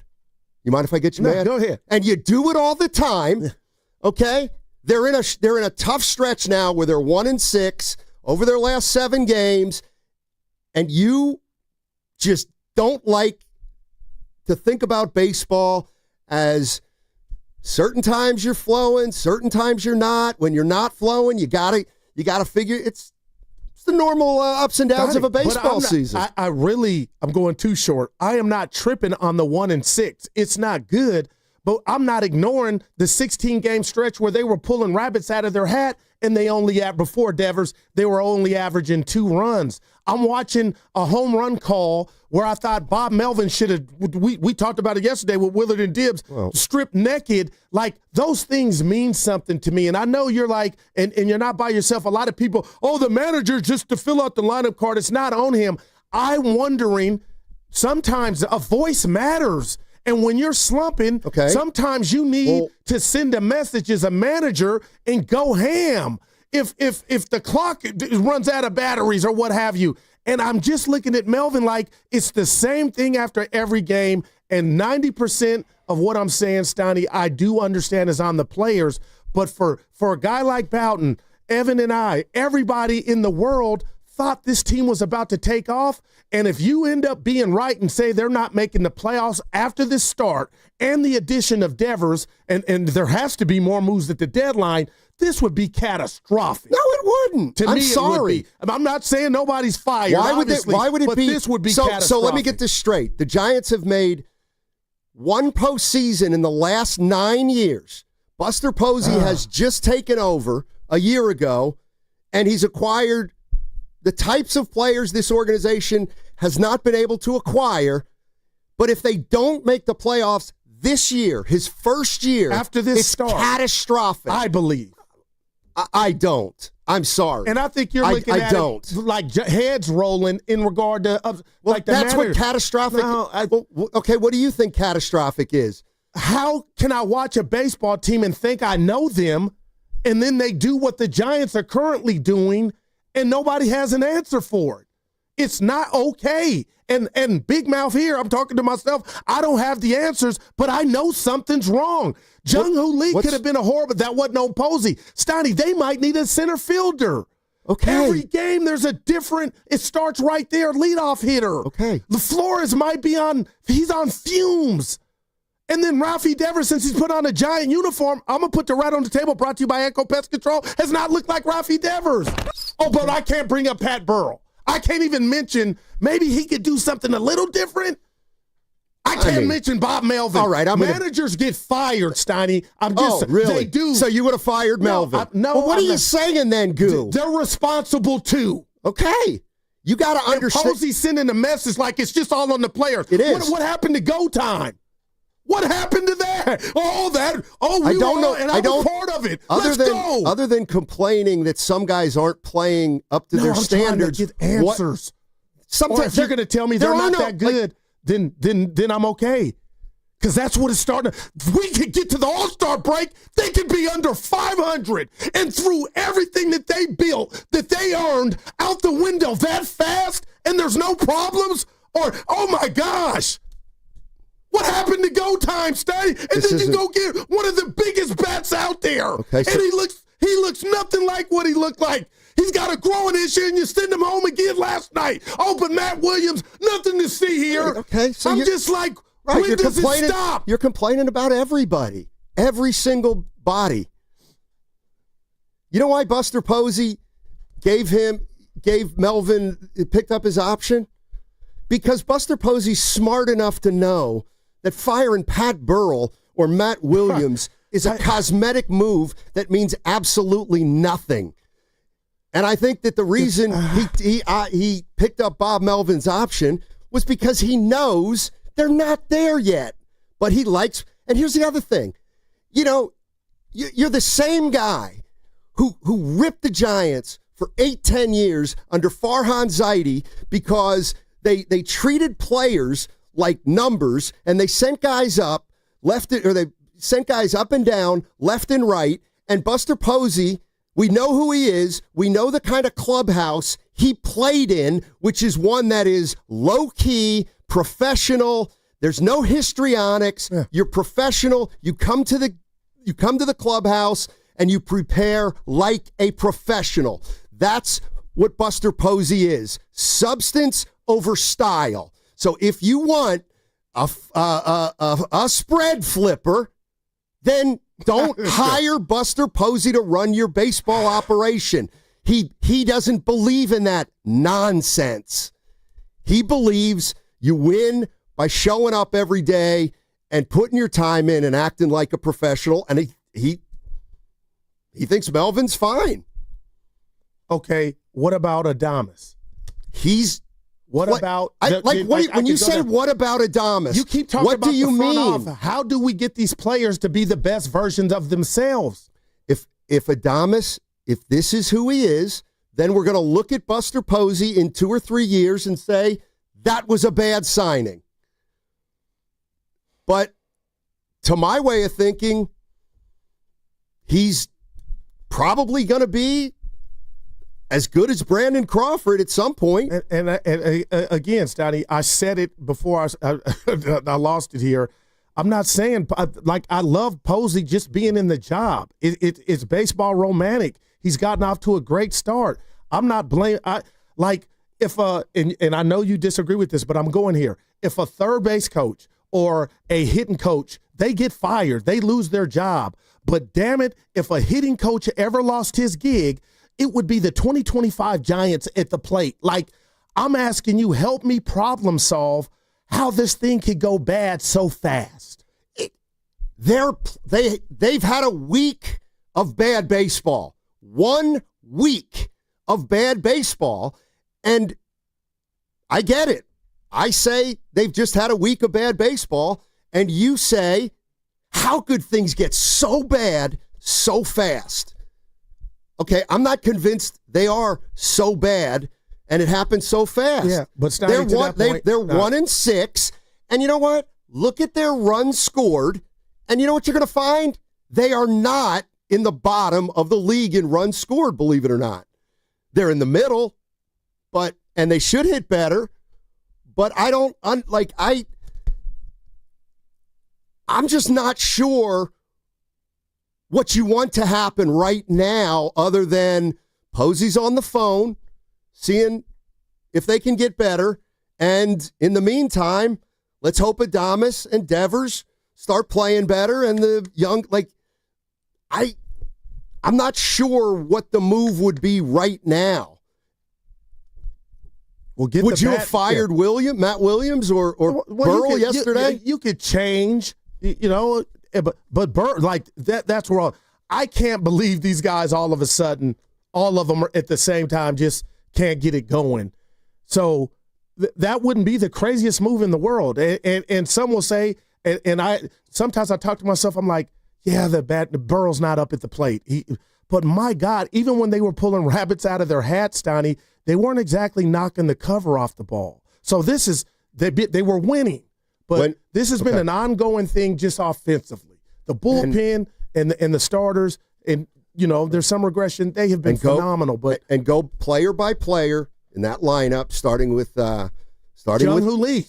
Bailey, and you tell me why you think this team should be a better hitting team when they have 3 to 4 outs in the lineup every single game. I got you. And Posey hasn't had time to address them all, maybe. All right. What's coming up on The Game is brought to you by Fremont Bank. Here for you, here for good. That segment sponsored by Honda of Vallejo.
I got the Giants going 82-75. Now, back to Steiny and Guru on 95.7 The Game. All right. Why you do that to me, Ev? So before the season, you had the Giants going 82-80. Yeah. And they got Devers. And that changed it all. What did it do to your win total? I can see 90 games, but so wouldn't that be a war of 8 for Devers if he improves the team to that extent? All right, I'll give you that. Which is, I think, like a lot. Well, that's not exactly how that works. But wins above replacement, but I got you. Well, I believe that one guy being responsible for 8 wins is lofty. That's all. Like, I wouldn't say one guy makes you 8-10 games better. But if you think that they're 82-80 at the beginning of the year, okay, they were playing better than that when they got Devers. Man. So they were overperforming. Right. And then they got better in a perfect world. Yep. But the opposite's happened. They've actually gotten much worse. Yeah, I mean, do we think they were a 12-4 team, which is how they started? Not really. Then they came back to it. I think baseball, of all the sports, they're 4 games over. And it's not over. That's about what, if you extrapolate that, they're almost at the halfway point, right? They're past the halfway, number-wise. Okay, so they're 45-41. So the numbers would suggest they're an 86-88 win team right now. And I think that would be disappointing with Devers and what Evan just said, where they were at before. I don't. I think if you look at this team, player by player, position by position, I don't know how you think it's more than an 86 or 88 win team, especially because, first of all, you're going into the second half of the season with I'm going to say it. Yeah. First of all, you're going into the second half of the season and you're starting to see it already. They may have an issue with 3 starting pitchers. Right. Okay. And Buster can get busy. I'm just saying, but their starting pitching is not great anymore. So that hurts them. They're not hitting during this stretch.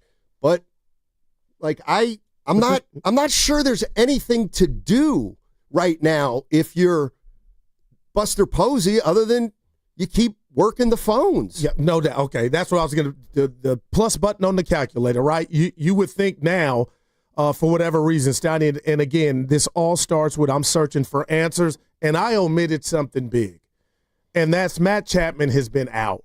So we saw with him them go through stretches where they just collectively they can't get it going.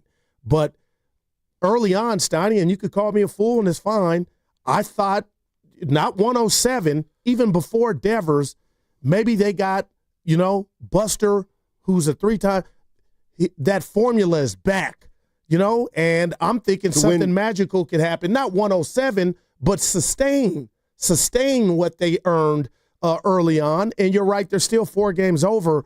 But my gosh, how many, I got to be careful here, how many bums of pitchers with inflated ERAs are the Giants make look like Cy Young winners? It's just like, okay, now I'm watching Devers all of a sudden, and again, I know he's not Rod Carew, not look like Devers in Boston. So I'm just wondering, is it all the players all at once with the bats, or do I need to go to Santa Rita jail because I think maybe the batting coach is leaving some meat on the bone just to even bring that up? Am I crazy for that? So maybe when Chapman comes back, Steiny, he's the real Devers in regard to they take off.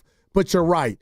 But if you're going to sit here and tell me that they're 4 games over after this start, after what they did against Miami at home getting swept, you take that into Chicago, and that starting rotation you talk about pitch their ass off, and you still lose 2 out of 3, and now you drop the first 2 in Arizona, and they didn't know what they were doing.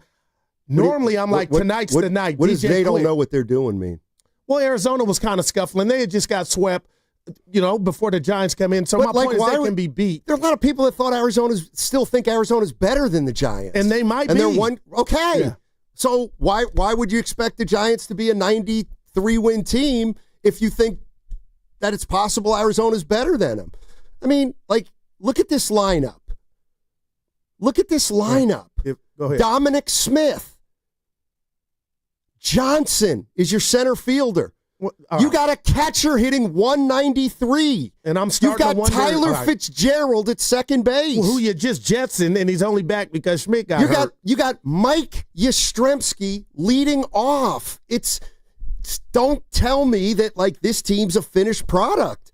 In fact, the more I think about it, I think Posey just looked at this team, what he got, and said, we got to kind of do everything. Like, we need a lot. But a lot. Okay. Because you know why we need a lot? Because we're not good enough right now. And one player, Devers, is not going to elevate an entire team. You got to get better players. And that's what I mean. I think it's going to take a couple of years, a year or two. Because if this team doesn't make the playoffs, I don't know that it's because of Bob Melvin when I look at the talent on that roster. I just don't.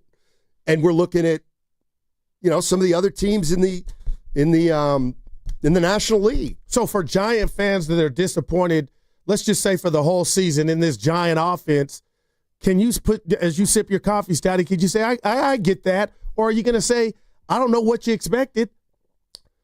I would say the Giants right now are 45-41, which is cherry picking in a way, because you're picking at their record right as they lost 7 of 8 games. All right? So are you telling me this is why I don't think you can talk about baseball like this? 8 days ago, everybody was loving life after they beat the Red Sox 9-5 on that Sunday. Yeah. They got 12 games over 500. Yes. All right? Now they've gone 1-7. So, when do you get when it's 1-10? Like, if this keeps going, when do you say it's more than maybe just baseball, Goo? But we got to stop the bleeding somehow. But we got to find out where it's coming from. How do you stop the bleeding with what you have? Well, what did you say? 20? What was there? What did they jump out to the record wise? Like it wasn't that massive then. Steiny, I don't have the answers. I don't. But I know this is not okay, and I just find it hard for somebody to put it under. Hey, they were. What is what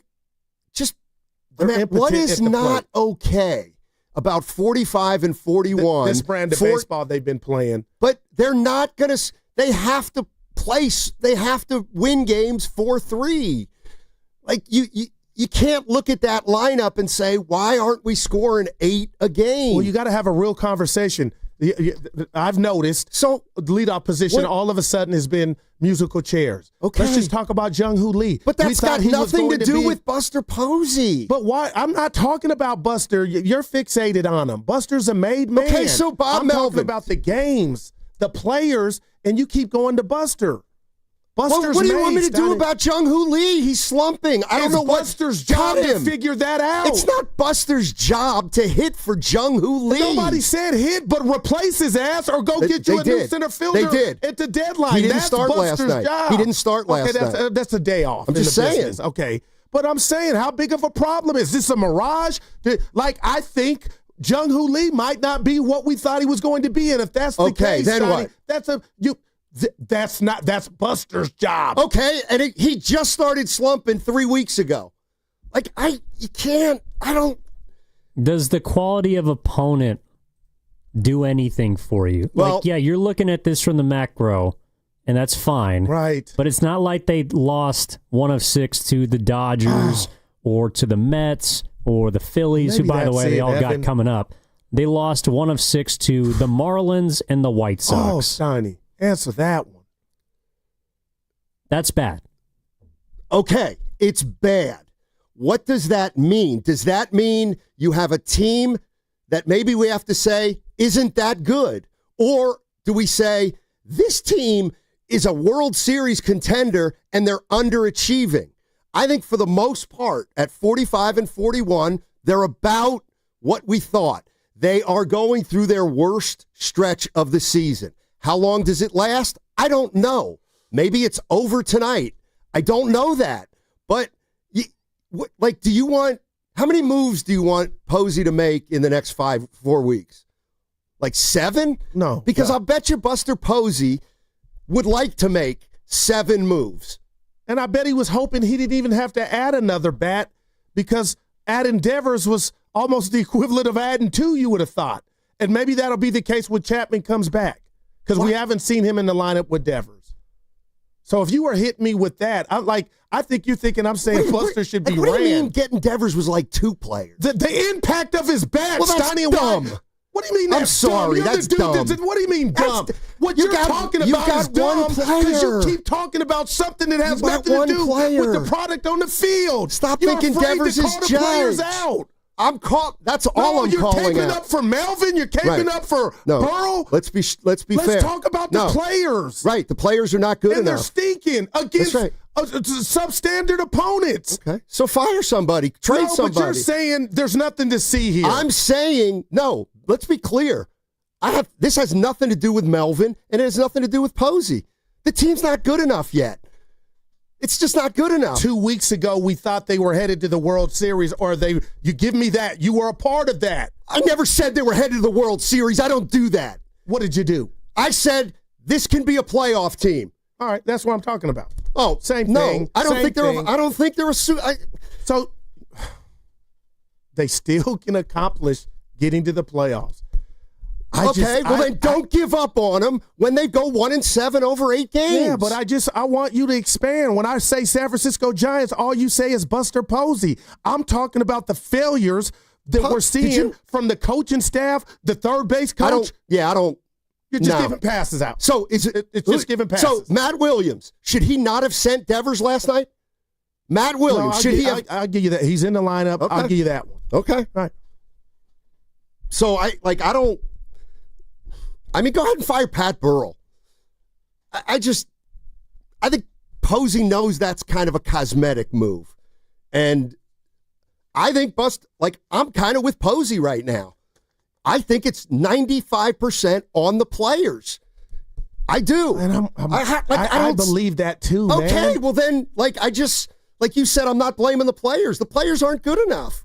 But Buster Posey, in my mind, he can't turn this thing around in 4 months.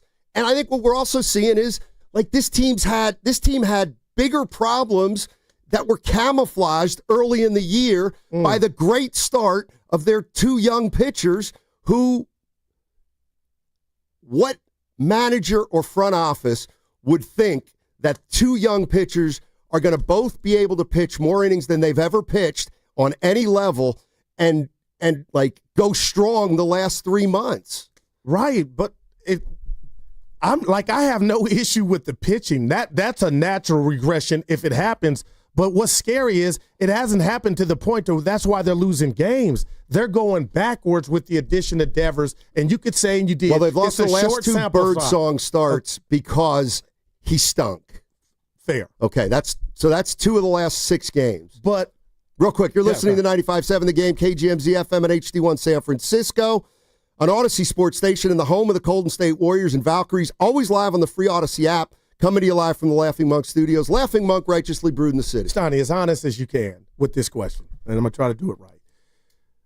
When Jimmy Butler came here, the Warriors were hemorrhaging, and that trade just sent them over the top. Like, wow, it changed. The Giants weren't like the Warriors because they already were off to a great start. So you understand why everybody was excited when Devers was announced he was coming here way before the break. And I'm asking you, why do you think that hasn't helped the offense? We'll just talk offense right now as a whole. Because basketball is infinitely different than baseball. One guy can impact a 5-man unit in basketball to a significantly larger degree than one hitter in a baseball lineup. When they got Devers, there were a lot of people who said they need more than one bat. And those people are right. Yeah. Because if Rafael Devers is hitting 2nd or 3rd and Adames is hitting 7th, to this day, I don't know how Devers can help Adames unless he's batting right before, right after. Well, he's supposed to be, but that's how awful he's been. He's batting 6. So, again, I keep going here. Steiny, do you think the Giants have a center fielder problem? Because I didn't, but now I think they do. And I just say that to say that's what Buster maybe needs to add an outfielder or somebody. They're getting nothing from and Bailey.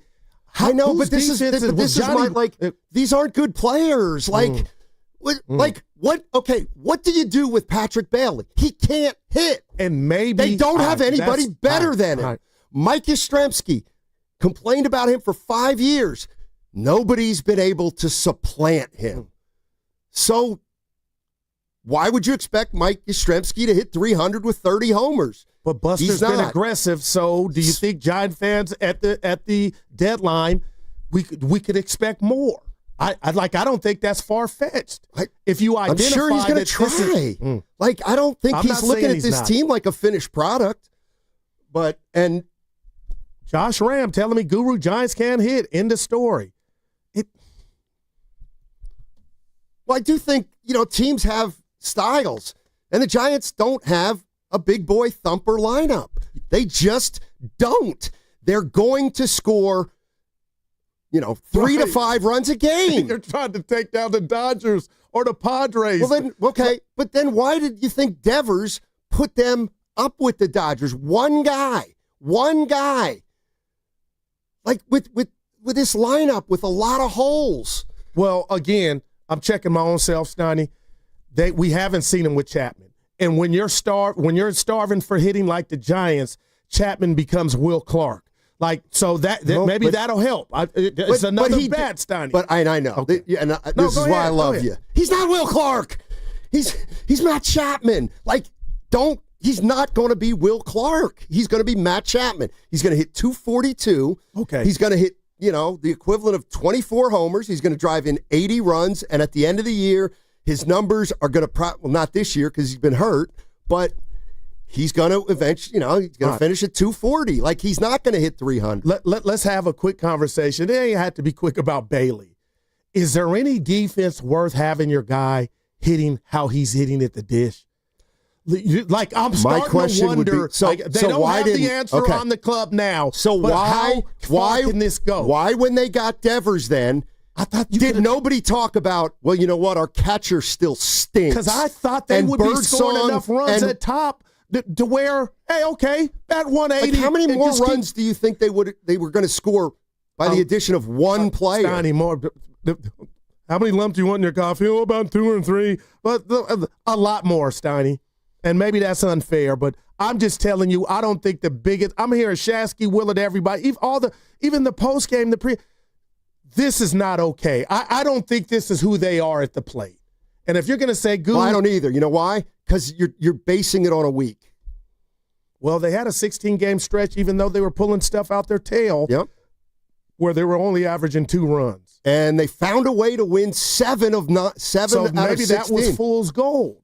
So you added Devers, but you still might need some more. Nobody's saying they don't need more or their Posey won't get more. I just, I guess we can go down the entire lineup and just rip Jung-Hoo Lee because he stinks now. Rip him. I'm just... Well, no, then rip Melvin because Jung-Hoo Lee can't hit with Melvin as the manager. Or, Bailey's a 180 hitter because of Bob Melvin. That means I just don't think they're man. very good. Some guys on this team are not very good. And they pay the price. You can't have a guy hitting 175. Patrick Bailey. Let's go to Gary in Daly City. What's going on, Gary? How you doing? Yeah, I need a couple of drinks after this. Hey. A couple shots. Been a fan since the 60s. Been a fan since I got a headache. Been a fan since the 60s. My thinking, I'm going to go a different direction. When Posey took over, what was his hurry to go sign Adames? What was his hurry? Evaluate what you got. Bring in some really good people. Maybe bring Brian Sabian back from the Yankees as an assistant so he can learn the ropes. Bring in Randy Wynn and some other guys who really have a no rope split at all. How many superstars? I'm going to get off the subject real quick. Jordan, Magic, Jeter, they've never panned out. Mullen as a GM never panned out. Larry Bird is the only guy that ever panned out as a coach, as a superstar. But then they surrounded themselves with good people. That's what Posey hasn't done. So you shoot your wad right away with Adames, a 209 hitter. that can't hit a curveball. And every scout that I know told me that beforehand. And then you play the season out.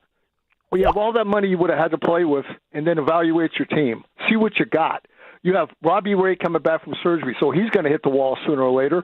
Verlander, everybody knew he was. I mean, the guy's awesome, Hall of Famer, but he was got. Come on, how many throws left in his arm?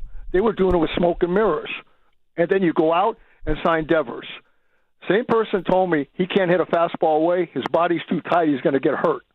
Well, what happened? He faced the Red Sox with second and third twice. They didn't put him on. They struck him out both times. Miami did the same thing. Why shoot your wad with all this money? Evaluate your system, evaluate your farm system, and see what you got. It was like he had to put a move to put a face of the franchise so people would come and see him play.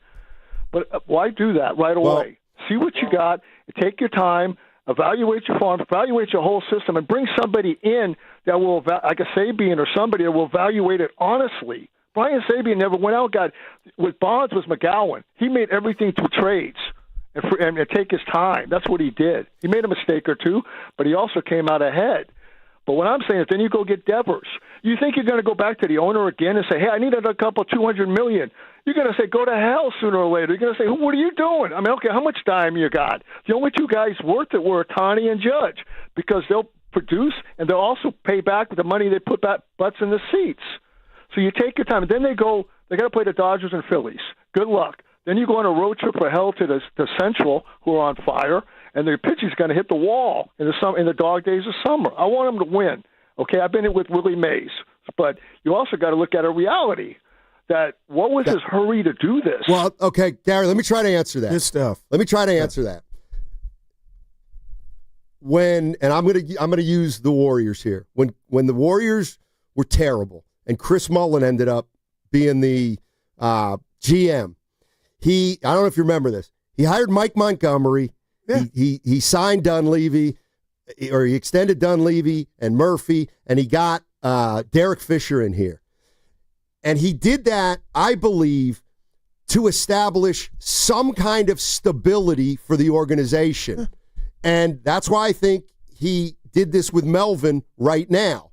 And that's why, and as for Adames, I feel like when you're a free agent and the signals have been there that it's hard to land a hitter, if a hitter expresses interest, you've got to take that very seriously for Buster Posey there. Totally agree. And Devers, to the caller's point, yeah, I would tell Gary, the only reason you're sitting with a guy like Devers is because a relationship turned toxic in the middle of the night. That's the only reason you got Devers. So I don't care who's at the helm. The best GM to ever do it, Steiny, my goodness, I believe that was the right move. And as far as Posey, he's been around. He's been watching this team. So I would just tell Gary, who had some good points, Steiny, but the bottom line is Posey may have been doing this job a year ago, just biting his tongue.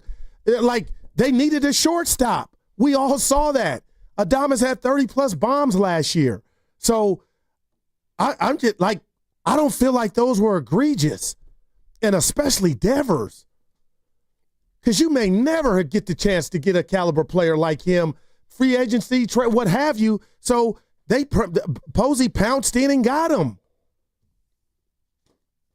Right, and we found out he wasn't the piece that takes him over the top. He's a good piece, and I know we're up against it. I just want to know how good this team really is. They're 45-41. There's your answer. What's coming up on the game is sponsored by Life Source Water Systems.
happy. I'm not. I'm good now. Now, back to Steiny and Guru on 95.7 The Game. All righty, Giants. They're struggling. Yeah, they're struggling. Big game tonight. Let's not put too much into it. There's 162 of them. Tell the people what we do during the break. What do we after do? all that yelling? I said, Sonny, what'd you have for dinner last night? He said nothing. Went to bed hungry? Well, I ended up having a couple chips and salsa. Yeah. Did it that way.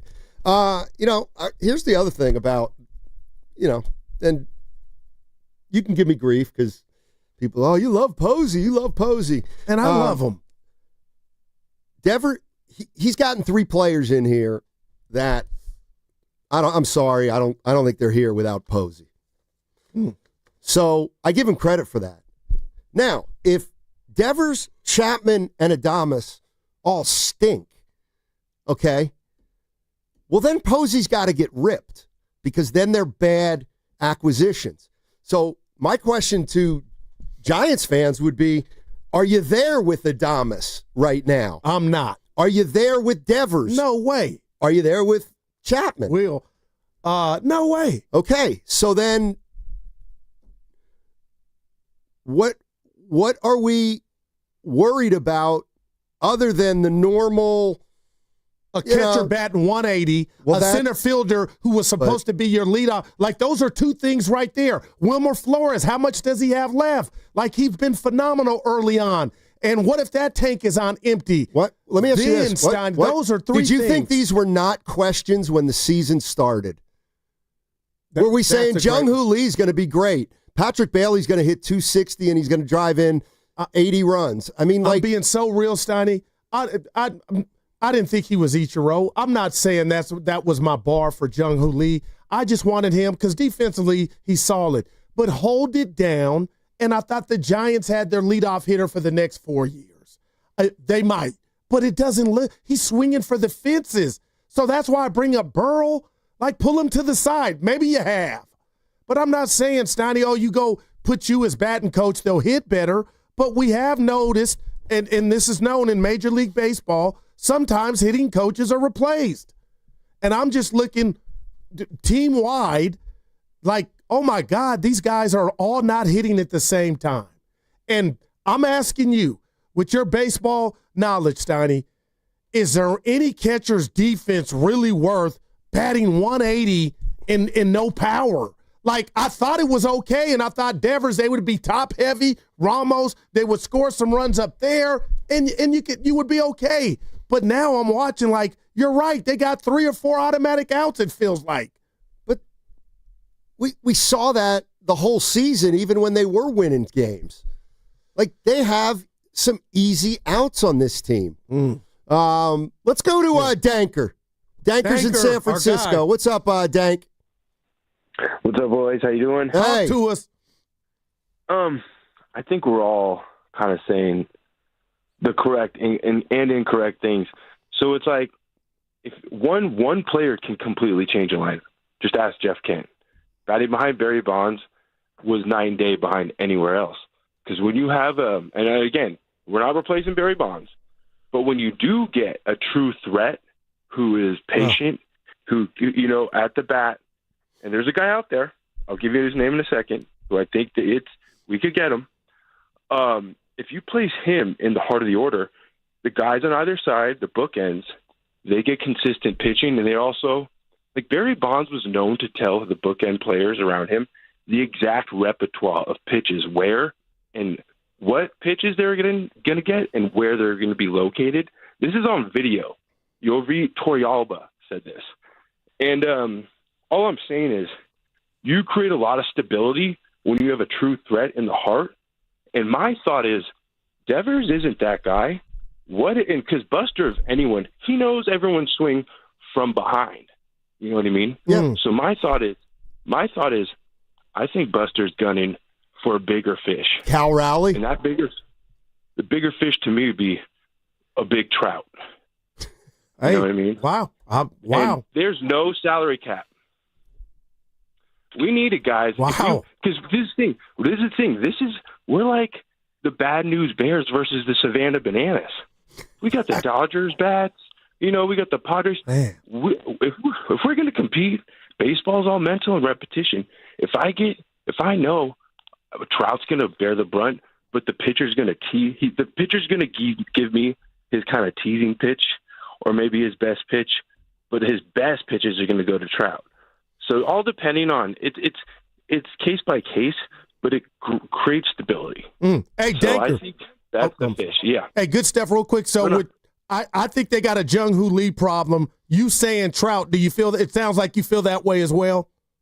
Because that's where he would play. If it's middled out. Also, it's a middled out concept.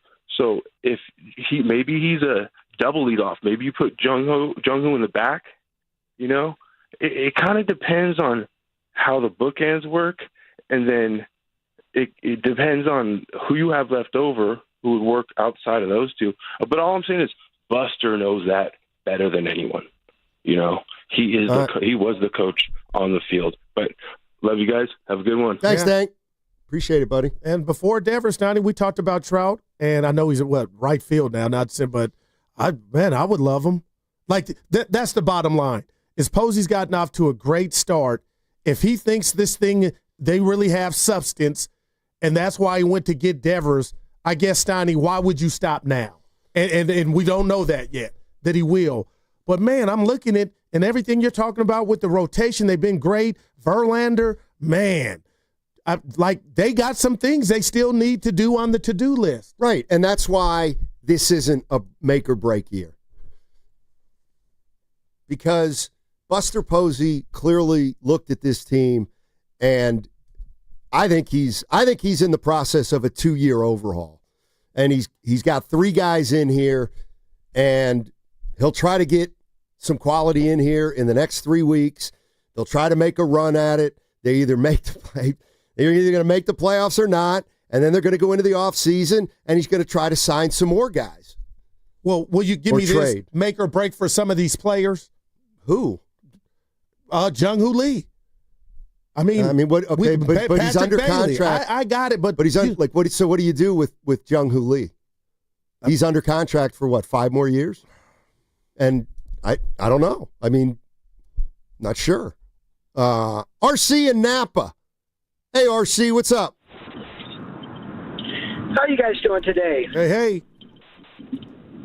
I think this is all about risk, and I'm convinced that every move that Buster Posey has made, whether it be Dominic Smith or Willie Adames or Rafi Devers, that all these guys were better than who they replaced.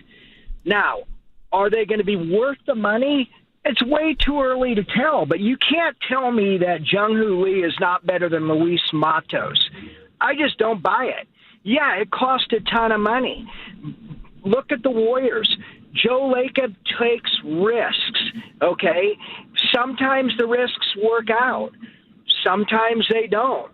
But to sit like that caller wants you, let's just sit and be afraid. Buster Posey's not afraid. He knows what a baseball player looks like. He took these players. The team is better. It may not be worth what he paid. But remember, those guys aren't worthless. They can be packaged up in another deal, and we can roll the dice again.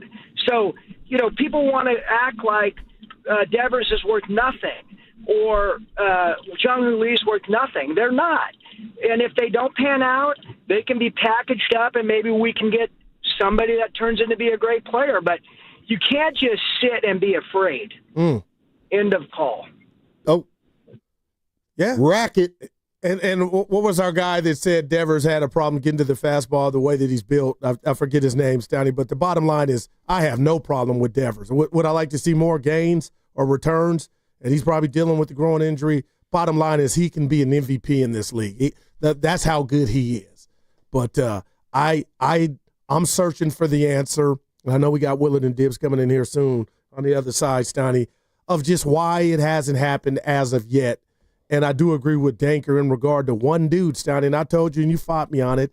I feel like one of those dudes, and Devers is one of those guys, can change the fortune in pitches that others see. I don't think one guy can do that for 8 other guys. Might be able to do it for a guy or two. But you need more than one guy, one really good hitter to affect more than a couple players. Let me ask you this. Not named Devers, who's the Giants' best hitter? I would say Ramos. Okay. Well, got the same answer. I mean. But you don't feel good about it. Devers he's not an MVP candidate. Come on.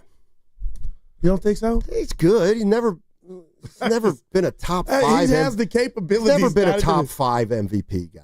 He's good. It's the most MVPs he's ever. Let's go to Richie in Queens. Richie thinks they're in a free fall. Oh, wow. Come on, Richie. Put him on. Richie, you've watched enough baseball to know this is just a tough stretch. Come on. Richie. Nah, I think it's worse than a tough stretch, guys. I've been on in the morning. Hey, first of all, it's good talking to you. It's been a while. Yes, sir. I'm really uptight about this team. We got right now, and I know Chapman's missing, but Chapman is not exactly a top of the line hitter, but he's solid. We got the worst hitting team in baseball right now. Bar none. There is no threat. I mentioned, Ramos. I think Ramos is what he is. I think he's going to be a 260 hitter. I know Adames is better. I've been on that saying he's got to turn it around. Play up to your numbers, guys. Obviously, Devers having a tough time. I have faith in Devers, but you just said it. Is he a top 5 player? No. But and by the way, could barely stop dropping the ball behind the plate. Why, hey, Rich? Can I get that out, Richie? Why are they in a free fall though? I think it's a free fall because their offense is just terrible. Okay. They don't put hits together. They're running and scoring. But let's face it, guys. When the Giants won in 10, 12, and 14, we never had top 10 hitters. We haven't had a 30-run home run hitter since 2004. But we hit 260, 280 during the season. And then the playoffs, we went up to 340. Right. And we just don't have that. And again, 1 3-run homer. How many times we had a chance with 2 outs, even 1 out with bases loaded. That play Saturday night is still driving me crazy. It should. Devers strikes out, and Brett Dumley, not Brett Wisely, because I think he's the worst. He is one of the worst base runners, pound for pound, I've seen. He's been picked off 4 times in 2 years, guys. If you're going to come up and want to make an impact, you just don't do that. But I sit there and I cringe because it bases loaded, 1 out, second and third, 2 out. Get that hit. Get the pitching staff some momentum. And by the way, we're losing it with Birdsong. Birdsong's going to have to be sent down. Well, hey, Richie. Richie, thanks for the call. I gotta go. Richie, free fall. It's not just me, man. I just want some answers. I did a deep dive on Birdsong. Well, it's a shallow dive at this point. He's given up 8 earned runs in his last 8 innings pitched since he was ordered to plunk a guy that he didn't want to plunk. Oh, boy. He's been terrible ever since he plunked the guy. Oh, man. And you know what, Goo? I'm going to give you a victory lap because when I went on my rant yesterday about how do you ask a guy like Hayden Birdsong to be the guy to hit a Marlin, and you said, Steiny, I'd like to think that he could handle it a little bit, even though he's... And I thought that's fair. I didn't tell you at the time, but I thought it was fair. And after we saw him last night, it's like, no, he is fragile. Clearly. He came out. Not Greg Maddux. He came out and threw 10 straight balls after he was pitching pretty well. So who's that on? The guy you don't ever. That's on a rookie pitcher. No, but who called the code red? Probably Melvin. Okay. Oh, I thought you liked that move. No, I thought it galvanized them. Remember they came back from 5. Why I brought that up. Melvin's not perfect. Melvin's not perfect at all. But if he called that, and you're right, I don't believe you are. I think it's just happenstance.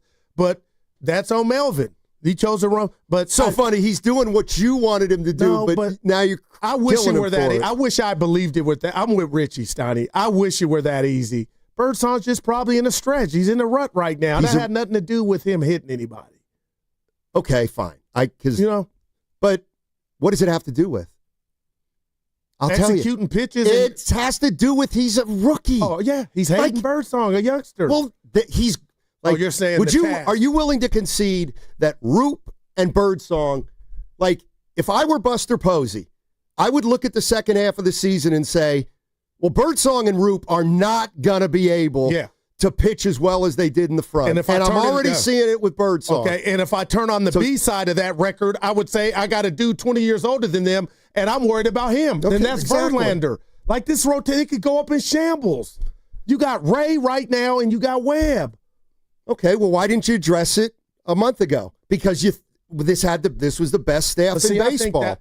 Okay. But we knew it wasn't going to be the best staff in baseball in the second half of the season. Anybody could see it coming. Well, let me say this. Do you have a problem with me calling Buster Posey aggressive? No. Okay, so if I'm Giant fan and I'm sitting out there and this kind of continues, or you're trying to, capitalize on a magical season or a good season, make the playoffs, I expect, and it's not I expect more moves from Buster if he deems they need it. And it looks like if Birdsong and Roop, don't get their groove back, there could be changes made. Fine. Like that's Buster Posey's job, is to make it happen like that. But I just you better get your act together before you go to Sacramento. I'm talking to the Giants. Before you go to Sacramento and play the A's. No, I'm just saying stuff. Before you play that, they're playing better baseball. They're not. You lost to the White Sox and mustered up 3 runs. You know what? You know who I blame? And somebody can send it to him. Oh, no. Be careful. I blame Baggerly. Baggerly. Tell us why. Setting up these cockamamie expectations not based in reality. I'm not mad talking about I get a 2 out of 3 over Boston, and we can get 15 games over. Who do you think you are, Giants? Yeah. And now the quality of opponent that they've lost to, Evan. It's a fair point. Such a good point. I use the word quality lightly. Exactly, and no, I mean negative quality. So that's why. Is it troubling? Yes. But I'll also use the Dodgers and the Phillies as a way to measure where we're at. Because, see, this is what you guys don't understand, even Evan, about baseball. Just because you got Devers doesn't mean you're going to win 8 of 10.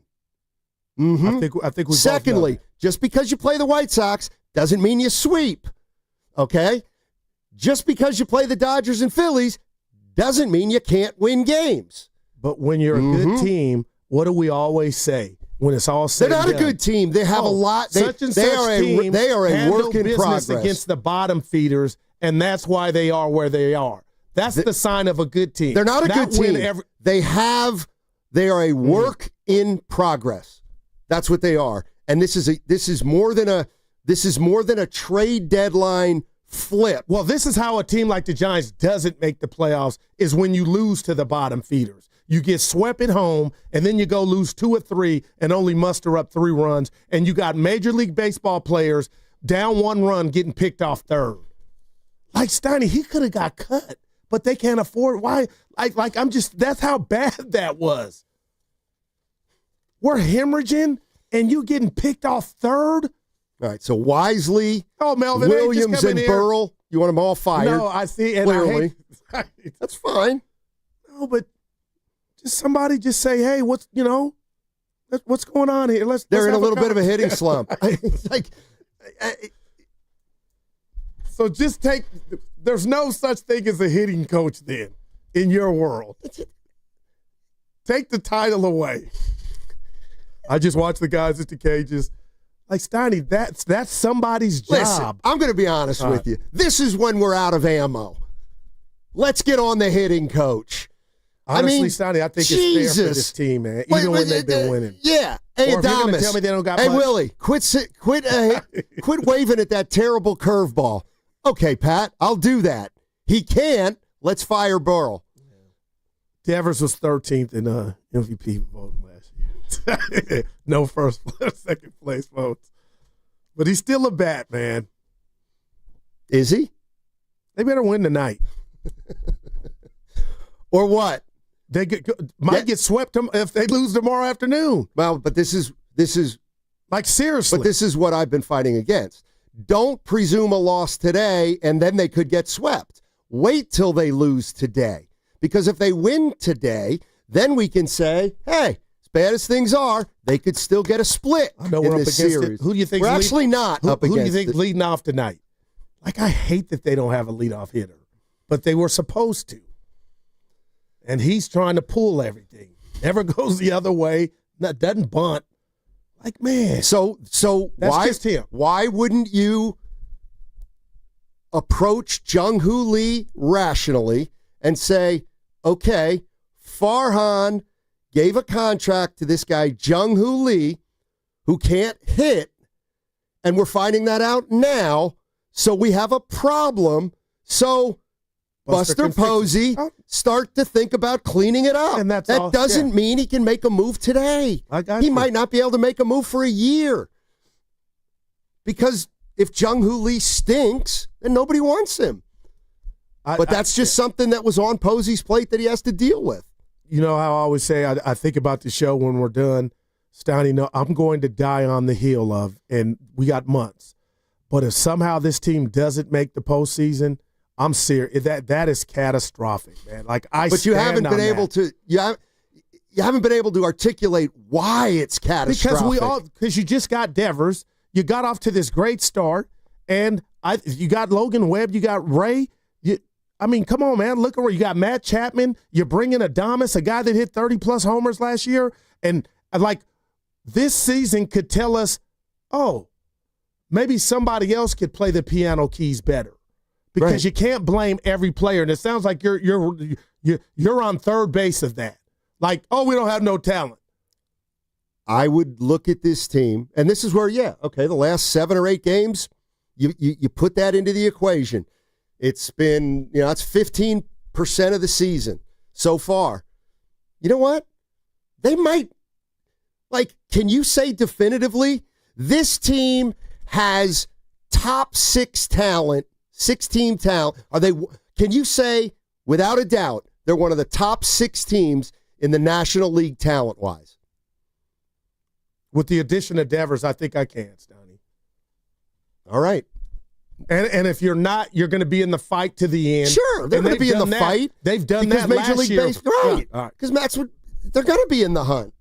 Now, I'm not saying that's enough, but I'm just saying if the San Francisco Giants finish 7th, are you saying that they were better than any of the 16? Are they better than Philly, Dodgers? Are they better than the Padres? I think. Do you think they're better than the Diamondbacks? Man. I don't know.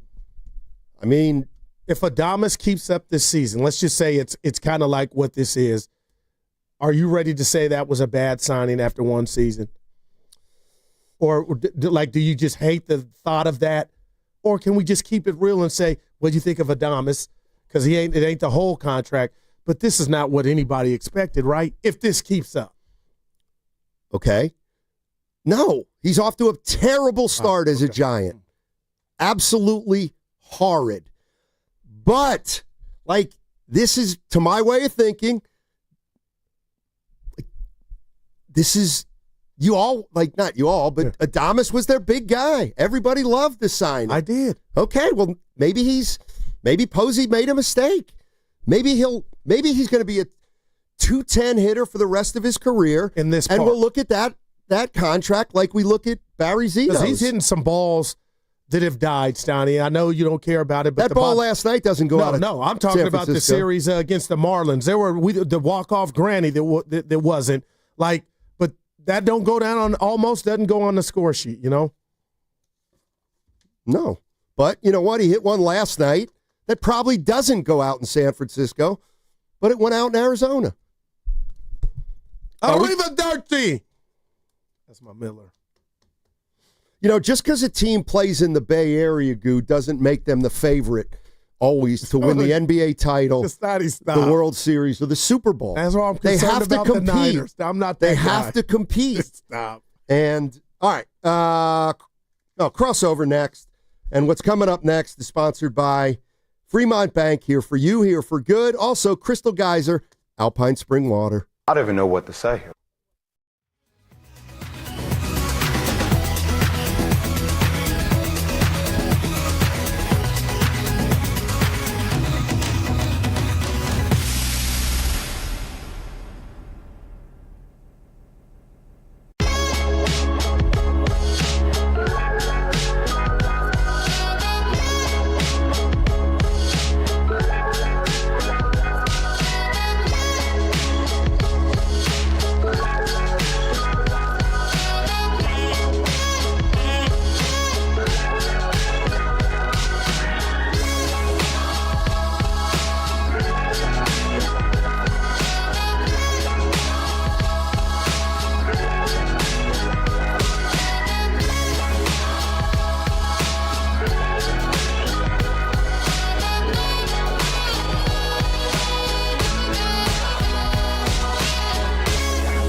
not sit here and not go outside when it's sunny waiting on the rain. You got to go live. Now, back to Steiny and Guru on 95.7 The Game. All right, it's crossover time, so let's welcome in Dan Dibley, Mark Willard. We got breaking news. Okay, give and it I'm to in me. a bad mood. Hit it, Evan. What now? 95.7 The Game. Breaking news. DeAndre Ayton is off the board. Expected to sign with the Lakers once he clears waivers. They found the spot for him, guys. Dibs, help me out. I like Ayton. Yeah, thank God that the Warriors, he doesn't fit, Guru. He's too bad. That's my priest right there. And I sent you the nugget earlier That about was a good 7 one. straight Thank you. years of a double-double, which is a fact. In and out.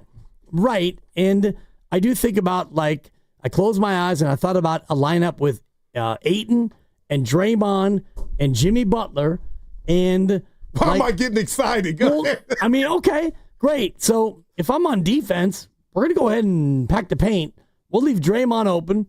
We'll leave Jimmy open. And Ayton's going to be in the dunker spot, I guess, theoretically, but you don't have enough actual shooting. And I like DeAndre Ayton if it were, let me think about the year, 1996. If he played 30 years ago, he's a Hall of Famer. But the Ayton player now, you can't survive. Well, who's our center, guys? You got Post, and you've got... two guys you lauded. TJD. You've lauded. Yep, TJD, and a fill-in-the-blank 39-year-old to be named later, which you know who that is. Yeah. But Al Horford. it could be. Yeah. Tito. That's Yeah. a nickname. Horford. Yeah, look, I think I told you. I mean, DeAndre Ayton was an obvious Laker the second that they let. Like, You did, so take your victory lap. Yeah, the Warriors, not interested for multiple reasons, I would imagine. And, oh, by the way, did they name a price yet? No. Okay. Evan didn't give us any numbers. Yeah, I don't know if the numbers are out yet. We just had a radio fight. I still love this guy. It was about the Giants. You just had it? Yeah. I was listening to you a little bit earlier. Was this fight like an hour? Yeah, I heard that fight about an hour ago. Man, it was loud. How they're playing is not okay. Of course and then not. I'll let you guys take over. Dibs, I don't think it's okay. It's not okay, but for example, if you have a kid, and between the four How of us, many Dibs? we have 12 kids. 3, 3, 3, and 3. And of the 12, I believe I'm the only one with a kid under 11. Yes. Yes, and sir. whatever. Damn right. We've all had kids. We all have had teenagers. You have 2 currently. Yes. He's had 3. You've had 3, and I had 2. One injured. But you can, yeah, exactly. And, thoughts and prayers. But you can ask them to do A, B, C, D, and E, and they may not do A, B, C, D, or E. So you as a parent, like if your kid, for example, comes home late all the time, or in my case, my kid like smashes up the car 2 different times, is that my fault? And one time I'm playing golf at Moraga Country Club, and thank you. I'm settling in, and I'm on the 8th hole, and I hit my second shot into the hazard, and I'm not happy, and the phone rings, and it's my son. You go to voicemail, and then the phone rings again. It's my then wife. It's like, hello? So-and-so smashed up the car. He needs your help. Okay, so now my golf round is over. Nightmare. Is it my fault that he happened to park over a cement block and then backed out and ripped off the bumper? No. It's a long story for me to say what's going on is not the daddy, Bob Melvin. It's not his fault. The players are smashing up the car. The players are flunking out of high school. The players are coming home late for curfew. For me, it's not a Bob Melvin issue. I'll take a playoff. I'm sorry. And Willard, I hope I'm not. And Steiny thinks I'm much. saying that. I'm just like, everybody has a hand in it. And that's why I brought up Of course, Pearl. everybody's I'm not got a hand in saying it. fire everybody, Well, but come on. Exercise. We did this in the other room. Lucas and I did. And I'm not trying to put you on the spot. Gotcha. But remember when the Giants won 107 games, 2021? I'll never forget it. And all these career years, Crawford, Belt, Posey. Darrell, everybody pinch hit All homer. right, who Yeah. was the hitting coach? Exactly. Was it Hensley I Mullins? don't care who the hitting Wow. coach is of a baseball team. I don't know how any of us out here have any clue what the hell the hitting coach is doing. What does a hitting coach do? Hey, guys, here's the deal. They're going to throw it at you. Hit it. I mean, like, what is a hitting coach? So maybe Burrell deserves to be fired. Maybe he's great. I have no idea what Pat Burrell does on a daily basis. I imagine he's sitting with guys with little observations, the way your dad used to when you were in Little League or whatever. But let's go to the head coach or the manager of any team. I was thinking about this a lot because I was listening to you guys. And this is so you get credit for this because this is what got my mind here. I first and foremost don't think about wins and losses with whoever the head coach is. That's not how I judge a coach. I like that. It's not about wins and losses. A coach is a culture builder and a table setter. That's what a coach is. Do you think, real quick, I interrupt, do you think players take on the personality of their coach? I think it's indirect. What you see on the field is a result of the setting of the table and the culture being set. And in short samples, you can't really see that. So when you lose for 2 weeks straight, that doesn't mean it's a bad culture, and it doesn't mean the table's been set poorly. And if you win for 2 or 3 weeks straight. So to me, the manager, the head coach, these are long play issues. You think Phil Jackson's a great coach? Yes, sir. Okay. Well, back in 2006, 2007, he went 42-40 and got bounced in the first round. Why? You didn't have the players. So, like, I sort of look at Bob Melvin, the same thing I said to you guys yesterday about Rafi Devers and Willie Adames. Got a resume. And I can already see some of the culture change in the Giants that Bob Melvin has brought. Now, over the long haul, if this doesn't work, he will be held accountable. But if they have a bad 2 weeks, I am not even thinking about the manager or a coach. That's just me. That's me. Yeah, but you always make me seem like I want Melvin fired. I don't. You want him to flip a spread, but it's not in his nature. Like the other night in Arizona, and you agreed with me, you and Dibs. Well, that one was... and it was just a moment, but I thought you let your team down. Like, go let the frustration of the last 2 weeks, forget the ball being ruled a double or an out. Just let it all out. And maybe I'm sorry, I hadn't played Major League Baseball, but I run on an emotion. That's all. And I just thought he missed an opportunity. Now, he did get ran, but that's all. Will, I'm just like, I think this team is better than they've been playing. For sure they are. And I didn't know I was this hot. But I'm watching these games, and Steiny, I'm not betting on them. I'm just like, it's not cool to lose 2 or 3 and score 3 runs against the White Sox. That's just not okay. And getting picked off third. Yeah. Like that come on. Like that. And then I don't know where this series is going. You're right. No, like these games, and I'm not, you guys know this. I'm not someone who likes to get mad at my television. I don't like to get mad at electronics. No. These games are infuriating. Yeah. They're infuriating. You actually went dark last night as that thing was devolving into it was. Like, it was Grandy, Lucas, and me. Lucas, and Grandy. The three of us were all chiming in, and I was like, I know he's at least... I know he's watching because you watch everything. You went like zero dark Willard. Little guy likes to play games before bed. He's got a series of games that he likes to play right now. I hope you played Sorry. No, but that is... that thing was Sorry. That's normally in heavy rotation. But right now, you know how it is with kids. They go in waves. We have 3 games that we play. He's got an NFL matching card game. We play that. There's a golf card game that we play. And then he likes to play Yahtzee. And so we do one of each before bed, and we just started early. So I'm like, I was with you. The game was on. I saw you say, Grandy's like, why are you still watching? And you're like, we're grinding. Right. I saw all of it, and I was just like, job. I just didn't have the energy for it because I'm like, this is stupid. I'm just so, there's some characteristic about them right now that is more frustrating than regular losing. I'm still trying to access exactly what that is. Yeah, and I'm not sure exactly that feeling, but I do like a 20 or 25-minute dark period, which is, brushing the 2-year-old's teeth and getting the jammies on and the sleep sack and then this and that. And so in that period, it went from, game's close. And 2 innings later, it's like, oh my God, they're down 8-2? Like, rewind to try to figure out exactly what happened. And it's like, oh my God. And the thing that kind of hit me, and we'll get into this more from 2 to 6, is I think that we have overrated their starting pitching. I do think that the youngsters, like Logan Webb has been Logan, Robbie Ray. Robbie's still he's good. good. He's still doing fine. Verlander, like you talked about the other day, like loud outs for Verlander, and then now you're leaning on Roop and Birdsong, and if you're leaning on them more than they're ready to hold up to. Maybe. I mean, look, young pitchers, right, they start to wear in the second half of the season. You don't really know where that's going to go. Roop has been fine. Roop had one really, really bad outing in L.A. Other than that, it's fine.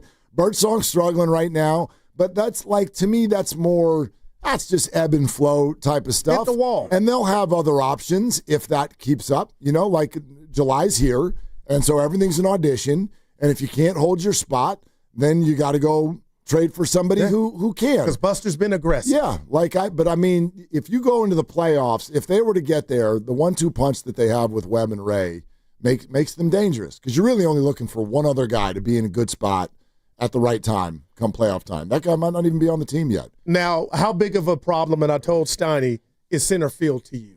Because I don't see him going the other way. I see him trying to pull everything. No, lay down a bunch. It's the same. And now it's back to musical chairs. Who's leading off for the Giants? And I thought he was going to solidify that. I thought so, too. The start of the year was super exciting. You got something here. Yeah. And people wearing hats. And the whole marketing arm of the Giants has been just all in. They put all their chips in the middle of the table. I don't even know. How many crews does he have out there? You got the Jung Hoo crew. And then isn't there there's a ticket, right? The hooligans. And there's a ticket package. I mean, we got all this going on. And now what is that? I mean, did you do that for a 230 hitter who hits 9 home runs a year? I don't know. He's the one I'm worried about. You're listening to 95.7 The Game, KGMZ FM and HD1 San Francisco, an Odyssey sports station in the home of the Golden State Warriors and Valkyries, always live on the free Odyssey app. Coming to you live from the Laughing Monk Studios, Laughing Monk, righteously brewed in San Francisco. Mark,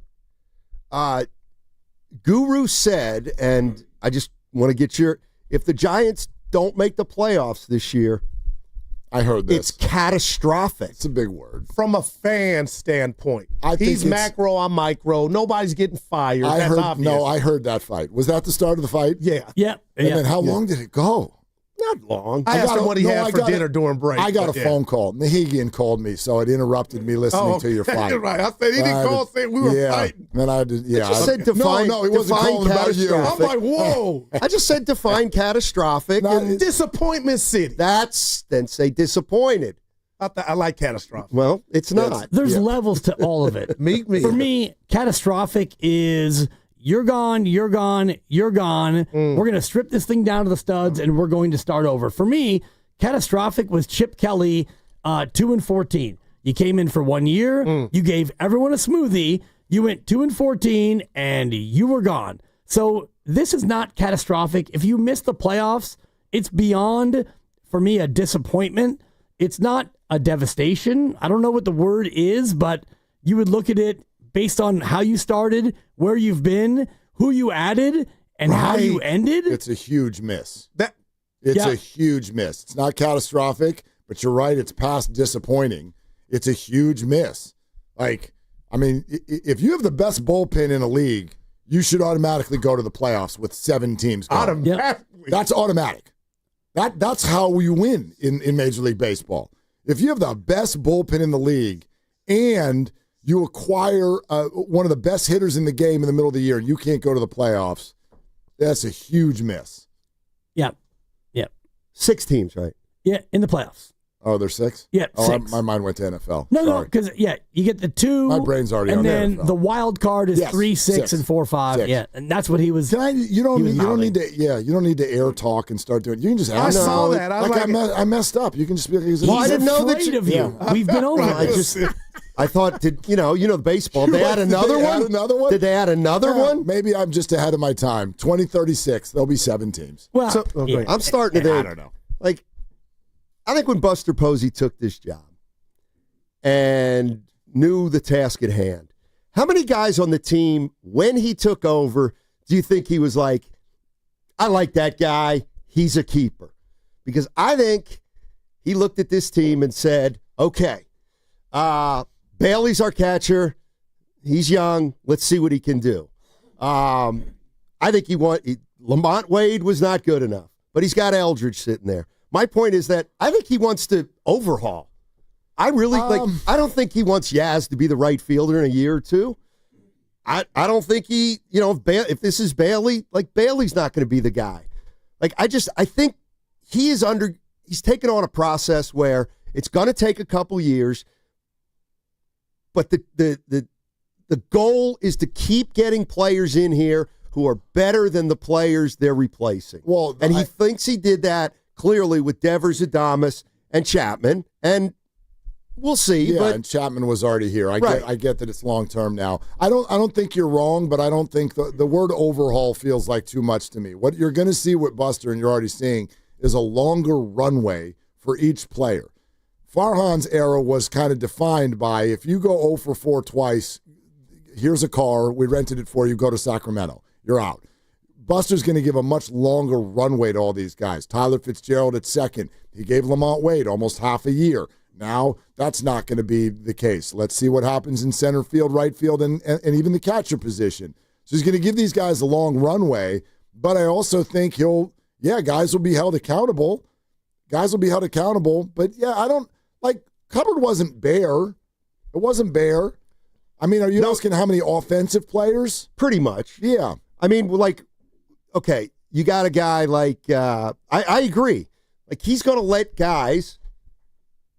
We hated the way Kapler did it, all right? 2 0 for 4s, see you later. Or 0 for 2, Or hit a homer and then bring a lefty and you get the hook. And we hated that. Fourth inning. Right. We hated that. Well, the other side of that coin is, a guy's 1 for 17, we're gonna let him come out of it. And unfortunately, they got some 1 for 17s going at the same time now. But this is what we prefer over the way Kapler did it.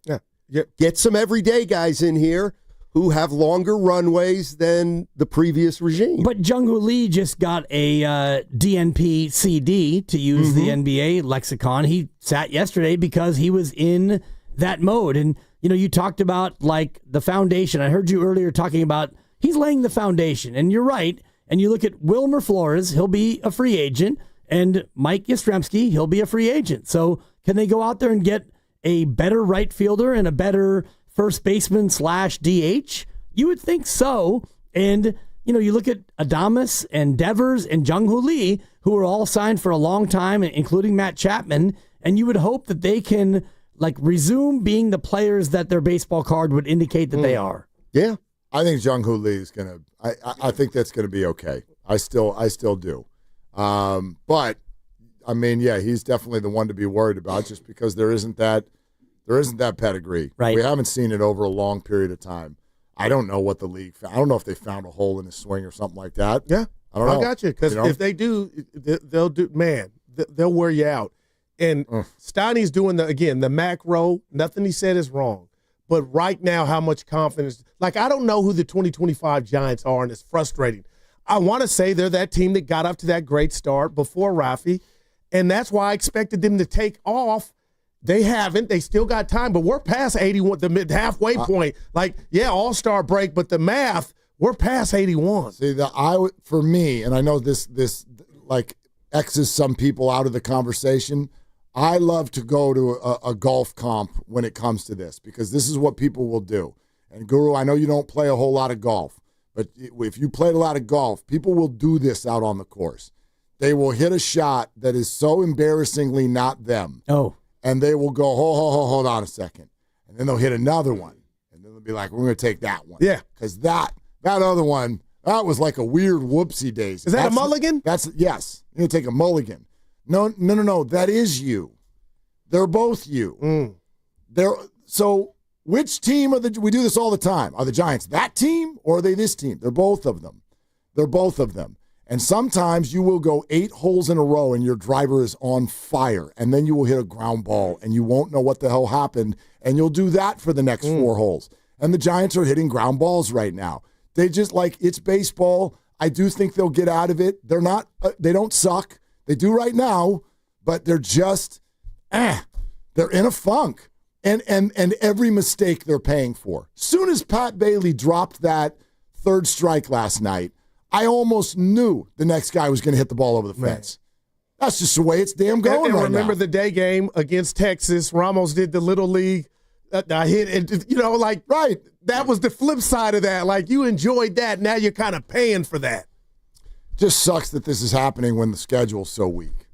It hurts. I think it hurts. It hurts because it's like if you don't come out of this soon, the Phillies and Dodgers are coming next week. By the way, 9 runs in the last 5 games. Yeah, damn. Not even 2 a game. That's not even that weird for them, though. No, but at least they before, do that all the time. Like that long stretch where they were averaging about 2 a game, they went 16 games. They went 8 and 8 or 7 and 9. You can't ask your pitching staff to do that all year. You can't do that. You know what I mean? They're going to have to hit the ball. I don't know what the hell's going on. We all respect John Shea, right? John Shea. Thank you. I like this question. Formerly of the Chronicle, now of the SF Standard. Big time. Hayden Birdsong. Interesting. What happened? He's given up 8 runs in 8 innings since he was asked to plunk a guy that he didn't want to plunk. Oh, here we go. And now, I like this. John Shea of the SF Standard says, walking away from the yard last night, I'm thinking, boy, there's no way this guy can make his next start. Birdsong. Huh. Did he tie that to what you just led with? The fact that he plunked somebody? That I don't know. I thought he was. No, the answer is no. He didn't actually put that as a part of. No, I will, though. Okay. Yeah. So I want to make sure that the audience knows that you are editorializing on John Shea's takeaway. No, I'm saying it. I'm saying out of it. line. No, he's not. I'm just saying. Birdsong, he said. But you're tying the Shea tweet to your own. Just make that clear. It out to the audience. Right. Clunky presentation. They ruined Birdsong until further notice. And that is a bunch of bullshit. Well, okay. So they asked him to hit a guy, and we don't know that. All right. So, and after that, I can't even go on and pitch because I had to intentionally hit a guy. Come on, Guru said, I said, why would you ask this guy who's got his own issues to deal with, a young pitcher, why would you ask him to hit the Marlin? Guru says to me, Steiny, you'd like to think he could handle it, all he did was hit a guy. Fair. That's fair. Okay. He hits the guy. He gives up a 3-run homer. Now he comes out for his next game, and he's in control, and he comes out for the 3rd or 4th, and he throws 10 straight balls. So that tells me, well, maybe he is a little bit, young, maybe a little fragile still. I think there are 38 things that you could use to explain his problems that have nothing to do with hitting a guy. I'm going to call you Lambo. Didn't help because this is elite. Like based on what you're saying, if they asked him to throw at a guy, based on what you're saying, he'd have missed him. Damn. Well, look, the bottom line is he's got control issues and he's a pup. Like I would never ask a guy with control issues, right? But you put a guy on. Okay, if you intentionally, you clearly want to have this conversation because you were out when this happened. But I said it. No, I know. If we want to go back to that for a second, if I could answer for everybody, again, I'm against it. I thought it was stupid. They advertised it, but every one of you who said, and you said it yesterday, why don't you wait until the late innings when one of your experience. Because the game's probably 3-3 in the 8th, and you don't do that in the late innings with your leveraged relievers. All right. When they did it is exactly when you do it, if you're going to do it. Okay, well, he just gave up 3 runs. And I'm with you. Okay. I wouldn't have done it. But if you're going to do it, that's exactly when you do it. It's the first inning. There's 2 outs. There's nobody on. And in theory, the percentages would tell you that's when it's least likely to hurt you. Right. It did. Mm-hmm. It blew up in their face. I wouldn't have done it. But no, you don't wait for a team that plays half their games are 3-2 in the 7th inning. You don't wait for Ryan Walker to come in and put somebody on base. Okay. Well, you got down 3-0 in that game. And it blew up in their face. Right. And Birdsong was bad in that game. Also and he's true. been bad in this latest game. Yeah, I don't think it's about that. And I think the maybe Giants would love. but maybe he's pissed off that he gets the first 2 outs, and then he gives up a 3-run homer in the first, and guess what happens to his ERA? Steiny, he'd given up 3 or more runs in 4 straight starts, 2 of them being before the one you're referencing. That's why I don't want him to do it. Verlander, who's been around forever, obviously Webb. I just think it's a young pitcher, and he'd already been showing signs of trouble. You're picking starting pitchers who weren't on the mound that day. Well, I understand that. What are you going to do? Wait until the Marlins leave? I would not have asked my pitcher, my very young pitcher, who you acknowledge I wouldn't have struggled. asked any of them to do it. But if you're going to do it, you got to use the guy who's scheduled to go that day. Okay, well,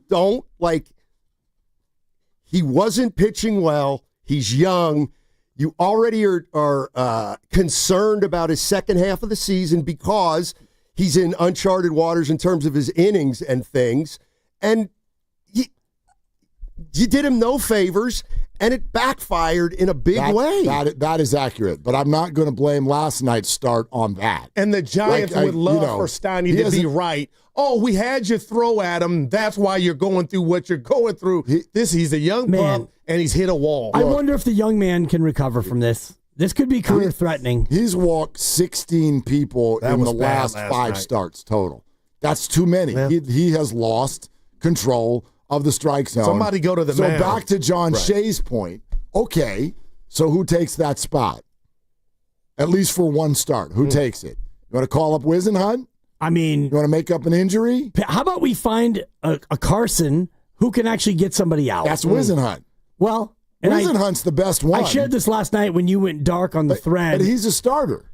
Sure. You can bring him up for a spot start. You can. You can do that. Or you can bring up Mason Black, or I don't even know if he's on the 40-man. But Wisenhunt, I think, threw last night. Yeah. For the River Cats. So, I don't know how he did. Here's an idea, Buster. Bring up the right Carson because, that's my Ed McMahon. Well, the Carson that you have, he's not very good. He's a baby. Yeah. He brought him up for be a middle reliever because Sean Jelly's world has exploded. They needed to get him the hell off the big league roster. And he showed up with a gas can instead of a glove. He's had 2 outings. Fine. Yeah.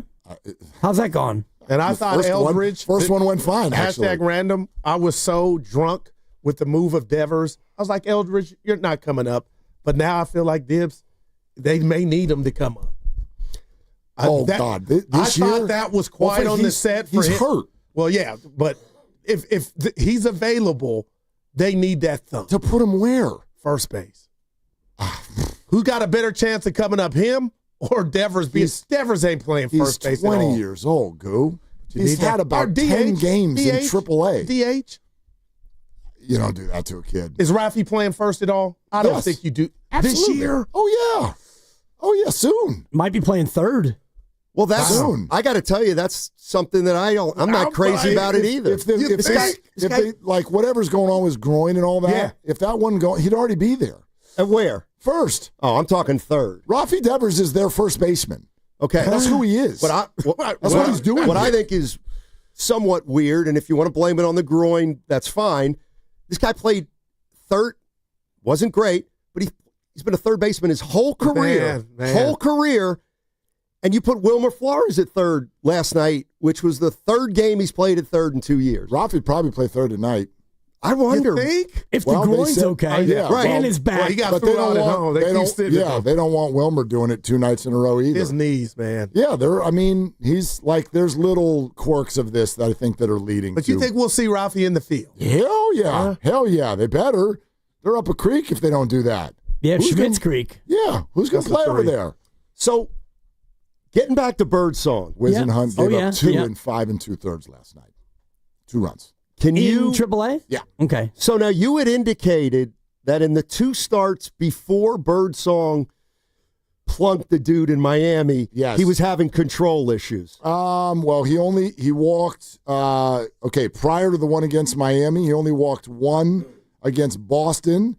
He walked 2 against Colorado, walked 5 against Atlanta in the start before that. Okay, and then you said he wasn't pitching great. He hasn't been great, yeah. He's been giving up a lot of runs. His ERA on June 6th was 2.55. Now it's 4.3. I mean, that's a jump. Yeah, not been pitching well. It's 4.33? 4.30. Yeah. Probably be 4.01 if they don't ask him to hit the guy. Well, I mean, that was three biggies. That was three biggies. You're allowed to go out and get the next guy out. No, you're allowed. Are you implying that when he plunked the guy, it was such an emotional burden that has subsequently been unable to get people out? No, I'm saying that was not the guy to tell to hit somebody. I agree with you. Okay. And what I was advocating is you bring in somebody who throws 101 or 102. If you really want to hit somebody, well, get me Rodriguez, who throws $102. And by the way, he doesn't always know where that thing's going. And I do think that's part of his effectiveness. If I'm in the batter's box against Randy Rodriguez, I am terrified because he has times where he'll throw in 101 and it's like, oh my God, that missed by 9 feet. Yeah, like that's scary. I'm not waiting for the 2-2 game in the 7th inning to start throwing at people. Start an opener. It's dumb in the 1st inning. It's even dumber in the 8th. I don't disagree with you. Dumb and dumber. Yeah. Shout it out. And I'm not saying. Here's what I will say. I'm not saying. Well, because Birdsong was asked to hit the guy, now he's never going to be the same. I'm not saying that. But he's a pitcher who was struggling, and I wouldn't have asked him to do anything other than concentrate on his start. It felt like they jimmied up the game. Hey, good start. You got the first 2 guys out, now hit a guy. It's not what you should have asked Birdsong to do. I agree, but I also don't think you can now start blaming subsequent starts on that. No, but how about this? Right. This is the 24th start of his career. He's 23 years old. That's right. Like he's a baby. So even if he's the toughest young pitcher in baseball, and he looks 12, and he's asked to do that, I would at least think about it. And now let's look at what happened last night. He gets off to a real good start. And he actually got squeezed a little in the 3rd inning when the pitching coach came out. You could tell the pitching coach was like, you got squeezed a little bit. And then the pitching coach came out the last one. My point is in 1 inning, he couldn't throw a strike. So somebody go to the mound. That tells me I couldn't believe it. He's a young pitcher. We all know that, who's still figuring out a lot. And yes, he may be more fragile than a veteran. Willard Dibs, can you lay out for a second? What do you call yourself doing? If you're going to stay to 227, you run that by me. I had a knee appointment thinking we were getting out, you can leave. And you called an audible and don't tell me where to go. I don't appreciate that, but I'm here. I hate to see it. And if he decides to stay, appreciate that you're he here. doesn't communicate with his guy. I didn't know. While he was talking, it's a game-time decision. I just had a moment. The audience doesn't know this. The clock is behind me when we said it. I just turned around and I went, oh my God. Yeah. Did something like happen here at the radio station? Wow, and man. all the golf courses in Bay Area close? I got to reschedule. If Guru leaves and Steiny stays, that is akin to playing roulette and getting a green space 3 straight times. That's like 0-0-0-0 on 3 successive spins. Why does it feel like the Giants shutting out the Dodgers 9-0?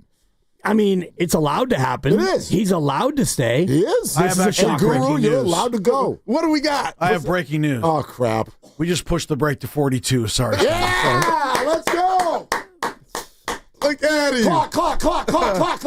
No, I mean, plenty of time to talk about, all of the activity from the Warriors, right, in this free agency period. I'm feeling baseball, Dibs. No, it's great. And I'm not Although this is your show now. No. I'm not trying to get you to pivot. And I do think that we talked about it a little bit yesterday, like your outrage-ometer over the Warriors and what they haven't done versus the Giants and how bad they've been. Right. Yesterday, I was more upset with the Warriors, but after last night and my own partner, shunning us all, shutting it down. No, I dialed out. You went dark, which is rare. I just dialed out. It's rare. And, it's rare. I mean, I'm allowed to. You are. Yeah. And I mean, I got a kid. He wanted to play Yahtzee. And this is the last day for you for a while. I know you just rolled a large straight, but I got to text Dibs because he's locked in on an 8-2 baseball game. I was locked in. Yeah, I know you were. I wasn't. Yeah, and you chose your kid over us, and that's disappointing. Speaking of which, Dibs, Willard, what? Steiny's daughter's getting married, about to have the wedding. Right. And you're about to get married. So also correct. Congrats to both. 2 weeks from tomorrow. Look at you. I bet your daughter's doing it on a weekend, though. Sunday. Yeah, it's more expensive on a Sunday. Yeah, This is my little life hack for everybody. Are you going during the week? But you got deep A pockets, Friday? Will. Deep pockets. My God. No, we're doing it on a Thursday. Thursday. Oh, best day of the week. We got will be a, that week. Best day of the week, and almost everybody invited doesn't have a real job, just like us. So I'm like, let's do it on Thursday. Yeah, and you save thousands of dollars. It's incredible. Yeah, we're not at a crazy expensive venue anyway. So. Okay. Yeah, more on that in a minute. How many people are coming? How big are the wedding? He's got to hit Costco. About 75. Okay, yours is more than double my size. Wow. Cut that. Well, it's not my wedding because I don't have that many friends. Well, and you're getting it's my daughter. Yeah, more on that in a minute. But you're getting married a week from tomorrow, Mark. Is that right? 2 weeks from tomorrow. 2 weeks from tomorrow. 2 weeks from tomorrow. The 17th. You nervous? No. I am. I got you. Well, Yeah. you should be. And I was listening to the entire show, as I am wont to do, and Steiny did a live read today for New Vodka. Is that first time? NUE Vodka. Right. It's the first time I heard what I heard, and I was like, oh, this mother jumper. Why? What did he say? He apparently, and by he I mean you, he's having a function in 2 days at his house with 75 people in attendance. Yeah. And is New Vodka going to be there? There's going to be a lot of New A Vodka. couple bottles. And, Okay. you know, I think about a 75-person invite event, and I would figure You thought you would have made the cut. I mean, what am I, Klay Thompson? Am I He's going to start wearing number you're spending 76 a rack now? on alcohol. He's worried about the inventory. At least 1,000. I mean, 1,000 what? Dollars on alcohol. I mean, I don't know how much you get for 75 people. How much do you get for 70? A lot. Like I'm thinking. There you go. I'll get 5 cases of beer. You got a lot of kids coming, or is it like all drinking age people? Mostly probably drinking age And people. have some of them expired out of it? Like you got a lot of 80-year-olds coming, or Expired. I know. I don't mind How extra. many? I Put don't it mean that that way. to be On a offensive. drink count, How I many get it. 80-year-olds Yeah, are I like, got all it. right, we're going to put 7 Manhattans fairness- back tonight, honey. It's not. Like it No, slows it's not. your roll. It's not spring break. Put it that way. Okay. All right. But It's everybody's- a lot of upstanding adults. Everybody's of age. Yes. Okay. And you know, like they're not all like recovering alcoholics or anything like No. that. Okay. No. A lot. That's a lot of alcohol. I just still, I just want to make sure we don't run out. That's all. Yeah. feels no. like 8 bottles of extra. champagne and, I didn't even think of champagne, Dibs. Right, well- get some champaign. Yeah. Definitely. I mean, it's the ladies will love that. It's going to All be the 4th, right? And Yeah, it's on Friday. right. That's July Right. 4th. Yeah. That's a bit. Wow. That's an In honor. fact, I was going to go to Bevmo or Total Wine today, and the big fella Dana said, no. We'll go to Costco. That's a good move. Is it? It's a good move. All right. It's a I good mean, move. depends on what you're trying to do. If I were you, I would go to Safeway and I would see you in the aisles. That's also a good move. That's probably. And if you've got your, your Safeway rewards, Look and at my you man. clip your deals, and that way you Go can to the- actually, come up with some real good bargains. Go to the For You section on the app. I bet they'll take care of you there for sure. No doubt. But anyway, yeah, you need a lot. Hey, get more than you think. No doubt. I'll bring in the rest. Yeah, Next like week. there's no problem with having leftovers. extra. Man. It's true. You know what I mean? You'll And take That's care true. of it. Fortunately, I have your address, so now Yeah. that I know that there's going to be a jump off, Come Mary flies in town today. Mother Mary. I haven't seen her in a long time. 11:30. That's an honor that many people would choose to spend the 4th with you. With my daughter. Still, I'm going to just be okay. there. Well- What time do you get out usually on this segment? about now. Okay. Yeah. Well, it's been a pleasure. Yeah, No, it really it's been has. an absolute 7-3 shock. Giants today. What's that? 7-3 Giants tonight. Yeah, that matters. 7-3. Boy, I hope you're right. That is 7 They can't runs. keep losing, man. You're going to score a week's worth of runs tonight? Man. Zach Gallen's been terrible this year, and they couldn't hit him. last night. How about the White Sox whole rotation? Pretty much. Well, the wind was blowing in, according to my sources. Who's pitching for the D-backs tonight? Who do we got? Merle. Oh, God. They're not scoring 7 runs tonight. Might score 0.7. Giants lose 2-1 in 10. Damn, dude. Oh, God. Could you imagine if he's right? I don't know. Hey, Steiny, on behalf of Willard and myself and Grandy and Lucas, thank you for gutting this out. What a special what treat. A blast. Well, Baby, what a blast. real thrill. Yes. a little more to this. And Guru, thanks for getting him to do that. I couldn't, man, just did it Appreciate himself. Yeah. Did you guys know that the Warriors are hosting the California Classic this weekend? And I'll be Tell there. me about You know it, Will. that? Yeah, the Lakers, Heat, Spurs are visiting the Warriors by Steiny to kick off the summer. And we got a 4-pack of tickets to give away for both day 1 on Saturday, July 5th, and day 2 on Sunday, that would be July 6th. All you need to know now is be listening between 4:30 and 5 for your chance to win. Remember, if you don't win, go to chasecenter.com for your tickets. We're also sponsored by Honda of Vallejo here on Willard and Dibs. Willard Dibs, can you lay out for a second?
Are they the funniest show in the Bay Area? Give it a laugh. Come on. You're a funny guy. Come on. Give me a laugh. You are funny, dude. Hit that S again. Are they the coolest show in the Bay Area? And no white boys.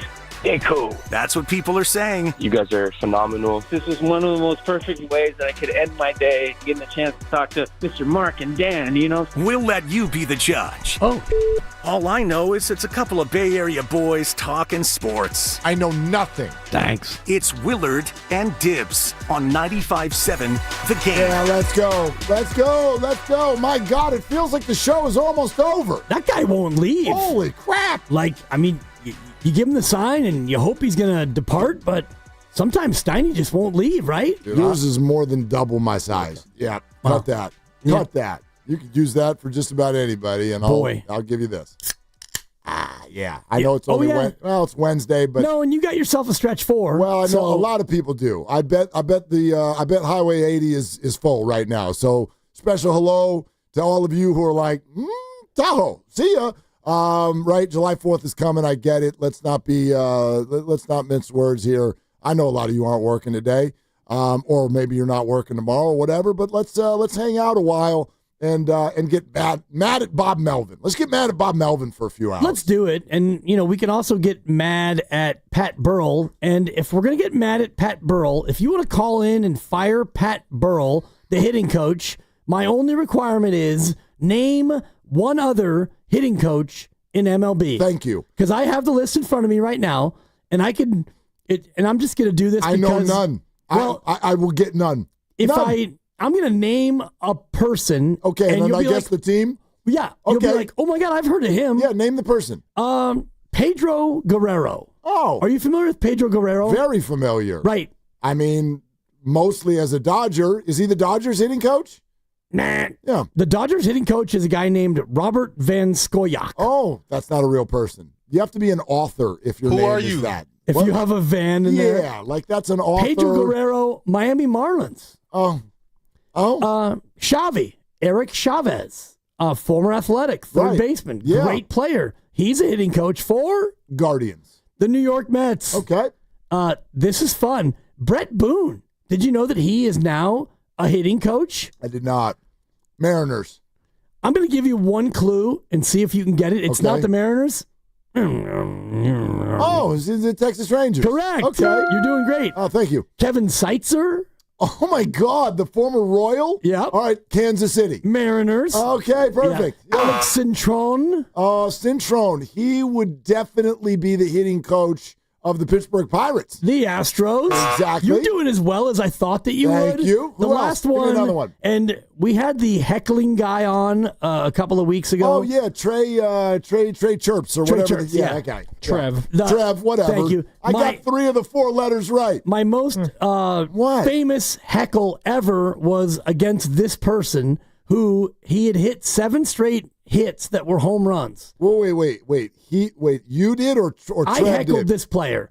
And as he got to the plate, 7 straight home runs? 7 straight of his hits were home runs. And so he got to, I guess it was Pac Bell Park at the time. Okay. And I said, Marcus, all you could do is hit home runs. You can't do anything else, this and that. And I was in the Diamond Club, so I'm right next to him. And he gets up there and he hits a home run. Of course. And he goes around the bases and he touches home plate. And he looks at me and he gives me like the double, hey, I heard you. Hey, and I just did that. His name is Marcus? Marcus Thames. Oh, he's Marcus a hitting Thames. coach for the Detroit Tigers. The White Sox. Exactly. The point is well served. So if you want to fire Pat Burrell, you don't even know who the other ones are. And if you want to fire Bob Melvin, we could do the manager game again. And you and I did it, and I could only name 5 managers. Yeah, we'll get a few. So let's That's just about stop. It. No, well, listen, I think that they are 2 different conversations. Right, the Bob you're right. Melvin and Pat Burrell. They really are. So 888-957-9570, and I'll give you a punchy take on both. Let's start with Pat Burrell because it's going to feel like a brick wall. I'm not trying to tell anybody that you're not allowed to call and rip Pat Burrell. And if Pat Burrell is the last person you think about before you go to bed at night, that's you, and you're allowed to do that and all that stuff. So if you want to call and rip one off about Pat Burrell, 888-957-9570. But here's my take on Pat Burrell. You ready? I couldn't give two rips who the hell the hitting coach is for the Giants forever. That's my take. I do not care who the hitting coach is for the San Francisco Giants because largely, as the exercise we just did with Guru, when Brandon Crawford had 24 homers and Brandon Belt had 29 and Posey came off of COVID and hit over 300 and the Giants won 107 games, none of you even know who the hitting coach was. The hitting coach does not matter. He is a staff member. He is a staff member of a larger group that is in charge of helping the players be their best selves. That's all that person is there to do. So if any of you think that switching out a hitting coach is going to suddenly make this team start averaging 6.2 runs per game, I think you're nuts. So it doesn't matter. It's insignificant. It's an extra set of eyes. It is an assistant coach. Nobody in the history of ever, outside of offensive and defensive coordinators in the NFL, has ever worried this much about somebody's assistant coach. I don't care who the Giants hitting coach is. So that's my sentence there. Yeah. Now, as far as Bob Melvin is concerned, this is the discussion I'd actually love to have. And I wonder what you think, and I wonder what everybody thinks about this. I don't think first and foremost about wins and losses when I am assessing a head coach or a manager. It's not about the end-all, be-all of wins and losses. That doesn't mean that they're not accountable for that, but I tend to think that the wins and losses are actually sort of symptomatic of what a manager either does well or does not do well. And you can't tell those kinds of things in a small sample. The same way you can't figure that out in a 12-4 start, you can't figure it out in a 1-7 stretch either. It's super annoying. We're all frustrated. I'm frustrated. But to me, a manager is about setting a culture, setting the accountability, setting the table for players to go out and succeed. But if they don't do that, that does not automatically mean the manager is doing a poor job. Now, should he have gone out to talk to Hayden after the 8th straight ball? Yeah, somebody should have. Absolutely. Would I have gone to this pitcher or that pitcher, or would I have bunted in this scenario or that scenario? No, not always. So on a night-to-night basis, we can have that conversation. For me, there have not been enough of them to start questioning Bob Melvin as the manager of the Giants. I do not see what we're looking at right now as a managerial or staff thing. We're just nowhere near that yet, in my opinion. I agree with you, and I think what we're looking at is baseball players not playing baseball at a level that they need to play baseball. And you could look at, last night, you can go back through all of the bad run that they've been on, and you could look at a lot of individual things. And, Matt Williams, third base coach, he's made mistakes. Bob Melvin has made mistakes. Whether or not you think he should have gone out and talked to somebody, or he took out Logan Webb too late, or all the things you want to look at, and you can cite mistakes. For me, the biggest mistakes that have been made have been baseball players making bad baseball plays. And your hitters are not hitting, and your pitchers have kind of regressed to a normal mean, and they were incredible. When you only scored 2 runs a game for 16 games, and you ended up winning almost half of those, the pitching staff was extraordinary, and they're the reason why you sustained it. And then you get into this stretch where you're not scoring again, and the pitching staff has kind of normalized to a level that would be expected, and now you're not winning. So for me, it's been the same thing for the better part of a month, and it's been your offense. And you brought in Rafi Devers, and he's had moments, and Willie Adames has had a down to maybe a flat bad year. Jung-Hoo Lee, he just can't hit. And Schmidt was hot, he got hurt. Chappie was hot, he got hurt. Koss was hot, he got hurt. So bad luck combined with bad at-bats and a pitching staff that has kind of found its level. That's what's leading to this. It's not Bob Melvin. No, I agree with you completely. Like, the one thing I would look at, for instance, everybody talks about these silly mistakes, and let's go to Brett Wisely in Chicago getting picked off third base. This is the one this week that's got my ire the most. That, to me, you can never blame something like that on anyone but the player. I mean, I guess you could, should Matt Williams have yelled back earlier It's or so something funny like you that? say that. You know what I mean? Like he could do that. Did he not yell back loud enough? I have no idea. And that's why I always think it's funny when we start firing on assistant coaches, because most of us don't even know what the hell they do. Matt Williams, literally the only thing we can learn is he sends people too much right now. He's sending dudes when he shouldn't send dudes. Or he didn't send a guy like you talked about on a sac fly where he should have sent him. Right. Which, again, that stuff, there's so many things that go into that. Who's the on-deck hitter? How are you playing? Is Rafi Devers' groin feeling good? Is it not? He was out by an inch last night. So there's criticism there 100%. But when big league players do little league things, I can't blame a coach. Now, the Giants have been largely poor on the base paths all year. So now that's where I can go, we've got a larger sample here. And I think that we're on the doorstep of comparing the Giants' base running to the 49ers' kicking game. Ooh. This is what I mean. Who's the base running coach? I don't know. Do they have one? Probably. And he might be called a coordinator. I don't even know if he's a coach. He's base running coordinator or something. I don't even know. Alyssa Nacken used to work on that quite a bit. But I don't even know who's doing that right now. But I do think that you can look at coaches sometimes when you see one aspect of the game over a long period not get enough attention.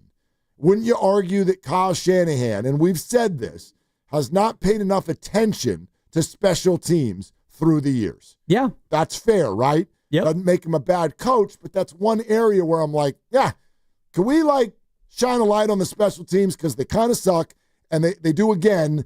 Can we please shine a light on that? I'm on the doorstep of doing that with the Giants base running. This you're making silly mistakes. But as far as the basics of the game, like my name's Rafi Devers and I'm swinging through fastballs, I don't know how the hell am I going to look at a coach for that? It's Rafi Devers. He's a 28-year-old superstar who's been called a hitting savant. I'm going to talk about Bob Melvin because that guy's got Swiss cheese bat all of a sudden. Or Pat Burrell, same Pat thing. Burrell. Exactly. I mean, Rafi Devers is twice the hitter that Pat Burrell ever was. And Pat Burrell was he the number one pick in the draft? Yep, that sounds right. Yeah. Pat was a big-time prospect who largely did not live up to his billing. But he's good enough to give everybody an extra set of eyes. But, let's be real, y'all. Anybody think that firing Pat Burrell means the Giants can suddenly hit? They're not going to do anything. If they fire Pat Burrell, Rafi Devers will now hit fastballs. That's what I think. No, you don't. No, you don't. You're right. But that is, kind of the comedy of this exercise. And it's interesting what you said about base running, because I do think that base running is maybe the special teams of baseball. That and, fielding and defense, where if you're a good fielding team and a good base running team, you can make up for deficiencies elsewhere. And right now, their special teams are bad. Their defense is okay, and their base running has been poor. So if that is what you're dealing with, and you're a team that relies on the 3-2 win, well, now you've got real problems because all those little 90 feet advancements that you want, they're not happening. And so that's where even the Niners last year, you probably wouldn't have made the playoffs if your special teams were good, but you might have won a game or two more games. You might have been a little bit better if you had a decent punter and a decent kicker and some coverage teams. Well, you mentioned those 90 feet. That's where I see the Giants are in a rut. I get the prime example for me of over the last 2 weeks, and this is the kind of thing where I go, look, sometimes as a baseball fan, you just got to take a deep breath and wear stuff like this, because this, I'm not going to say it's no one's fault. It was Patrick Bailey's fault. It's his fault. But this is the way the Giants are going right now. This is just life. You've all had days like this. You've all had weeks like this. You get home from work, and everybody looks at you, and they see that look on your face, like, oh, hell, what the hell happened today? I'm just not having a good day. Everything that kind of could turn the wrong way has turned the wrong way. So last night, the Giants have already fallen down 4-2. It's the fifth inning. But, and I think that this was Carson Seymour's first inning. He goes out number 1, out number 2, and then he's got Suarez at the plate, their cleanup hitter, and he made him look foolish. He threw a breaking ball that Suarez swung at and missed by 3 feet. Guess who else missed it? Patrick Bailey. And the ball flew off of his foot and rolled all the way to the wall, and Suarez gets first base. You could set your watch to the fact that the next guy was going to hit the ball into the seats. That's how it's going. And it wasn't a bad pitch. It wasn't. He golfed a ball that was at his ankles, and he golfed it into the left field seats. And you could see Seymour right away. He throws the pitch, and it's about a foot off the ground. And off the bat, Seymour's like, you got to be Casey Schmidt. You got to be Schmitting me. Because he knew that thing was like crushed. And it's his second big league outing. He's a pup. Like all of this. So that's on Patrick Bailey, but that's just how it's going for the Giants right now. It's no different than Birdsong plunking Bob, whatever his name was, with the Marlins last week. Ortiz. Whatever. You throw at someone, and 2 batters later, it's a 3-run homer. The Giants are in a rut where you can't give anybody 90 feet. If you do, they'll score. Period. Ryan Walker will fall over or something will happen, and that guy is going to score. And that's not sustainable. Life's not going to go that way, but that's how it's going for them right now. Right, and on the other side, you're giving up that same 90 feet when you've got, Wisely getting picked off third in a game where you're down 1-0, and it's a game where you absolutely need to scrap for every run. You fight for that inch, if I can borrow from Al Pacino in Any Given Sunday, and you gave up that 90 feet. You got a guy to third base, actually, and he gets picked off. And right now, the way the offense is going, those are precious moments. And so you're right. It's kind of both ends of it where you're giving up the 90 on defense and then you're giving away the 90 on offense, and you're losing these games that you probably shouldn't. Yeah. And I don't think that that's going to last for the rest of the season. The baseball doesn't work that way. I don't know how many more days I've got left in me to do the whole, it's baseball, the tide will turn, like it's going to turn around. I get it, man. I get it. I'm just as annoyed as all of you while these games are on in the background. It's brutal. It's brutal. The Giants go up 2-0 last night. Adames homers. Here comes Devers. He's safe. And the Giants are up 3-0. And then the next thing you know, I turn around and Corbin Carroll's running off the field, and you're like, oh, gosh. Nope, he's out, and he's limping, and it's almost like you could feel in that moment. It's 2-0 Giants, but I'm like, it's just this bad juju just got dumped all over this game, and I feel like something bad is about to happen. And they got outscored 8-0 the rest of the way. Say that part again. He's out and he's limping. Yep. That to me has been like the month of June, and now we're into July, and like Casey Schmidt, he's hot. He gets hurt. Koss, it's a home run. No, it's a double, and he's hurt. Chappie, all right, Chappie, welcome to the year. Oh, you're diving into a base and you break your hand or you jam your hand or whatever you did to your hand. It's like Chappie, hot, hurt. Schmidt, hot, hurt. Koss, I'm just starting to get to know you, hot, hurt. Devers, you're a Giant. Oh, and now you're, not that he's hurt, but like. He's ailing. I mean. You know what I mean? He's hurting. He's not hurt, but he's hurting. Why can't we have the cold guys get hurt? The hot guys are all getting hurt. You know what I mean? Good idea. It's a good idea. So you're saying Jung-Hoo Lee. No, I'm not going to say that out. I'm not going to say it either. I was thinking about Lamont Wade Jr. Like, okay, you got DFA'd. Like, I mean, could you have gotten like a little dinged up a couple of weeks earlier? Because that's part of the frustration, Mark, is that the guys who are really starting to roll, they're the ones who are getting hurt. Well, and they're always the third baseman. That's the other thing. Pretty much, they're right? Always the third. Yeah, what do you got, Granny? Can I play devil's advocate with you guys for a sec? So you guys were talking earlier about Pat Burrell and all the calls from fans to fire the hitting coach just to change something up. Yep. Dibs also brought up some of the other hitting coaches from around baseball. One of them, Brett Boone, the hitting coach for the Rangers, led by Bruce Bochy. He was a replacement because they fired their hitting coach at the end of May. That was Giants' former hitting coach, Donnie Ecker. You remember from back in the Gabe Kapler days.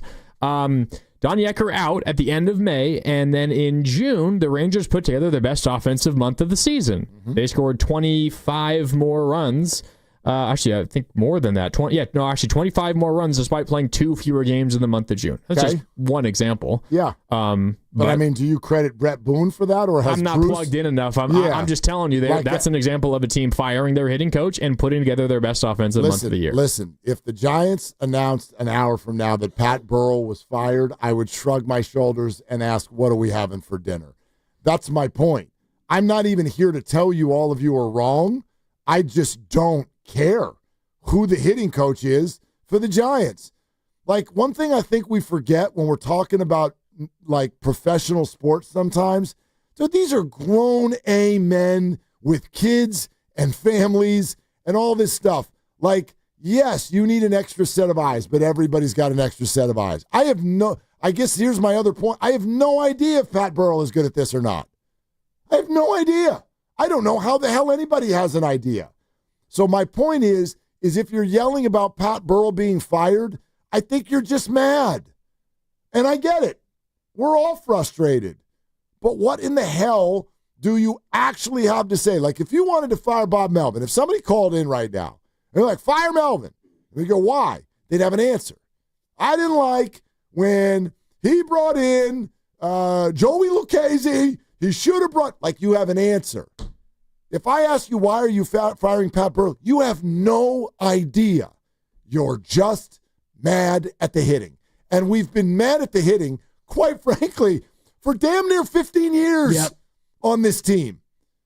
You play in the greatest pitcher's park in America, and you've had a really hard time getting really great hitters to come here.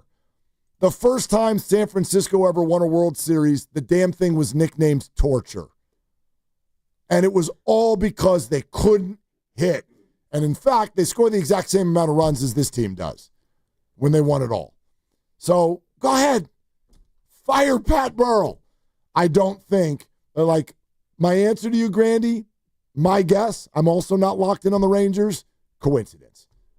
It's coincidence. Maybe. It could be cause and effect. I mean, it could be. The difference between this team and the team you're referencing, the World Series team that also averaged 4.1 runs a game, is you've got Rafi Devers, who is a top 10 hitter in the entire league, and you've got Willie Adames, who's making 9 figures, and he's also really good. And those teams didn't have great hitters. You had Buster Posey, sure, great hitter, but, I mean, Devers offensively is a better hitter than Buster ever was. And yet you've got this team, and offensively, you're not doing the things that you were hoping that they would do when you added these pieces. It's funny. I mean, if you really think about Giants baseball as a whole, especially since they've moved to this ballpark, do you know what happens when they're good offensively? They're not good in the standings. The greatest hitter, well, except for 2021. When they were, second in the league in home runs. Which any Giants fan will seemingly everybody agrees that was just a wackadoodle year. I don't know what the hell got in the water that year. They almost led the league in homers in this ballpark. Yep. What the hell was that all about? I got no idea. But when they had this great power hitter, I remember 2002. You were there. Right? But, they got better when they got worse. At hitting, essentially. We're brought to you by Fremont Bank, here for you, here for good. We're sponsored by Safeway, 888-957-9570. Oh, our first caller says he knows what's wrong with the Giants. Well, thank God. Where you been this whole month? And stay tuned, everybody. We're going to figure out what's wrong with the Giants next on Willard and Dibs.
I'm a complete and total fool. My God, I'm an idiot. I am a complete and total idiot. Now, back to Willard and Dibs on 95.7 The Game. Yeah, more of that, please. Those are good, Grandy. Yeah, I don't know if you're taking requests on My this. God, I'm an idiot. Yeah. On this July 2nd, as we're all heading into a bit of a stretch. I'm a complete and total fool. I don't ever want to step on that. Yeah, remember when Bill Burr was like, how big is your ego? Yeah. Apparently not that big. Listen to these. My God. It's confusing to me. Yeah, And he got me with one, I see how too. you got that gig, dude. That's the one. Oh, Ginger. No, the one that he got you on. I see how you got that gig. Nothing gets past you. It was that one. You asked him, because what was the name of his show? Whatever. It had something to do with... It was like Old Dads or something like that. Is that the name of the show? Nobody asked you, Lucas. And Nothing gets past you. And you were like, hey, is your life sort of the inspiration for old dads because you're an old dad? Nothing gets past you. Yeah. I see how you got that gig, dude. I was trying to find an entree into, getting him to talk about it, and it was a bad setup. And he's a stand-up comedian, and he clowned me. I hate everybody. Oh, man, that was a good show. Nothing gets past you. It's pretty good. Nothing gets past you. Nothing It's pretty gets past good. you, pal. Yep. Yeah, that was a good show. That was a good show. That was a fun little 10 minutes, with him on the streets of New York and, a little back and forth where, he clowned me and I thought, man, I'm down on this guy. And then he came for you. And then he came for me again. He came for you. It's like, all right. Comic.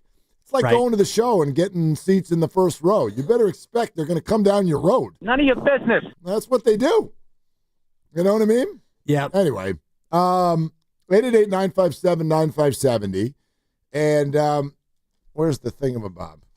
Here's the thingamabob. I want to hear this call. Eric in Walnut Creek. He's got the whole thing figured out. Hey, Eric, what'd you wait for so long? Why are you calling now? Well, here's the thing. I've called you guys a number of times, and you always cut me off, and you write off what I say. All right, thanks, Eric, for calling. We appreciate it. it. No, I'm kidding. Go ahead. Look, this team has, obviously, it doesn't have a spark plug. They got the wrong guy with Devers. You need someone like Jerkson Profar. You need someone like Corey Seager. You could have looked to the A's and found Rooker was available. Lawrence Butler was available. You need speed and clutch hitting. You don't need a guy that bats 300. I know everyone's looking for that, but remember when the Giants got Will Clark? Remember the spark of Will Clark? Not an all-star, but they need a gamer. They need someone who's intense. Look, Profar is not the most likable guy. That's what I would like on our team. And then double down on the small ball. There's nothing wrong with Tyler Fitzgerald. He's a wonderful bunter. He's a great base runner. These bases are bigger. Double down on that, and just there's nothing gluing the team together. I want speed. I want strategy with slashing guys over and stealing, and they'll start winning some of these series, and they'll be back in contention. I don't want to cut Eric off. We would never. Although I really wanted to when he said that Will Clark was not an all-star, which he was 6 times. Will Spark was his name. Oh, Will Spark. And I'm going to say this, and I'm not going to attach a gender to it because that would be cool. Fireable fence. But when you talk about a baseball player being a wonderful bunter, it's like saying, oh, yeah, your spouse has a great personality. That's exactly what that is. Can I share your a quick partner? aside? Like, you're dating so and so. I can't believe you brought this up today. What do you think about them? Oh boy, they've got a great personality. I was at a brunch with the lovely Christy today. Okay, and some of the folks who've been around on planet Earth for quite some time, who she has known since childhood, like friends of her parents. Gotcha. So this came up. Can you help me with my phone? Yeah, exactly. Thank you. That generation. The reason I bring it up is what came up in and this works for any couple. Like, let's say whoever passes away first, then you have someone there who at some point may start dating again. And her dad was in this situation years ago because she lost her mom a little bit early. And so along comes the time when people start calling to you and going, hey, I got someone for you to meet. And he would always bristle a little bit when they would say she's really nice. Right. Not because he's thinking solely about aesthetics, but the way his mind worked was, well, that's such an incredibly low bar. Why would you even be talking to me about this person if they weren't really nice? If that's all you've got to say about a person, right. I'm going to need a little bit more. Like, that's the headline. That should be the baseline. She's really nice. Of course, I would hope you're not coming to me with, you know who you need to meet is this absolute jerk of a human being who lives down the street would be perfect for you. Right. That's the baseline. Anyway, quick aside. No, the aside works because when I heard the uninterrupted caller talk about him being a great bunter, I was thinking about that. Like, this is really what we're saying about Tyler Fitzgerald. Like, his marquee trait is that he's a really sturdy bunter. Okay, that's great, and it's nice to have that. And I disagree with what he's saying about Rafi Devers. And right now, the small sample is not good. He is hitting 204 with an OPS of 677, and he's driven in 5 runs in 14 games. Right. He's been a negative WAR player in 14 games. Guess who else has been a negative WAR player this year? And name a Giant, and I would say yes. No, keep going. Yes. Willie Adames. Now, how about Jurickson Profar, who, by the way, this year has 3 hits. He has been to the plate 15 times. He's been hurt all year. They just activated him. Jurickson Profar, like the fact that you called and Jurickson Profar is supposedly the solution to the Giants, no wonder we keep cutting you off. I'm sorry. Well, he got suspended for 80 games for a banned substance. Exactly. And he just got reinstated. Which is why they DFA'd Verdugo, the Braves. They DFA'd Alex Verdugo. Once upon a time, the key figure in the Mookie Betts trade, DFA'd. Go on. In the middle of the year. Right. You want him? I mean, sure. Put a little pressure on Jung-Hoo Lee. Can he get 2 hits in every 9 at-bats, which would be a 222 average, which would be like 4th on the team? No, yes, he's hitting 233 this year. Done. He's been bad this year. And last year he was less bad, but he was bad. But the year before that, he's a good baseball player. Alex Verdugo. And I don't know what the solution is for Jung-Hoo Lee. I don't know if he needs, quote, pressure put upon him, or like you were intimating maybe yesterday or today about like the book being out on Jung-Hoo Lee, but I think about earlier this year, and I'm looking at game 19. He goes 2 for 4. His average was 361. And I know it's a small sample early in the year, but now he's all the way down to 240, and he hasn't really hit in about 6 weeks. So I don't know what the fix is. If firing the hitting coach, is that going to make him stop like uppercutting at every high fastball? I don't know what the fix is. Yeah, I don't either. So, yeah. If you like, again, I don't want to sound dismissive or crass here. I really don't. But I am 50 years old, and I am waiting for the first night where I go to bed thinking about who the Giants hitting coach is. That hadn't happened yet my entire life, and I'm a humongous fan. I don't even know how to connect to that. I don't know how do all of you assess someone when you don't know the first thing about what they do? Do you know what I mean? I might as well, when you call, we should advocate firing of you.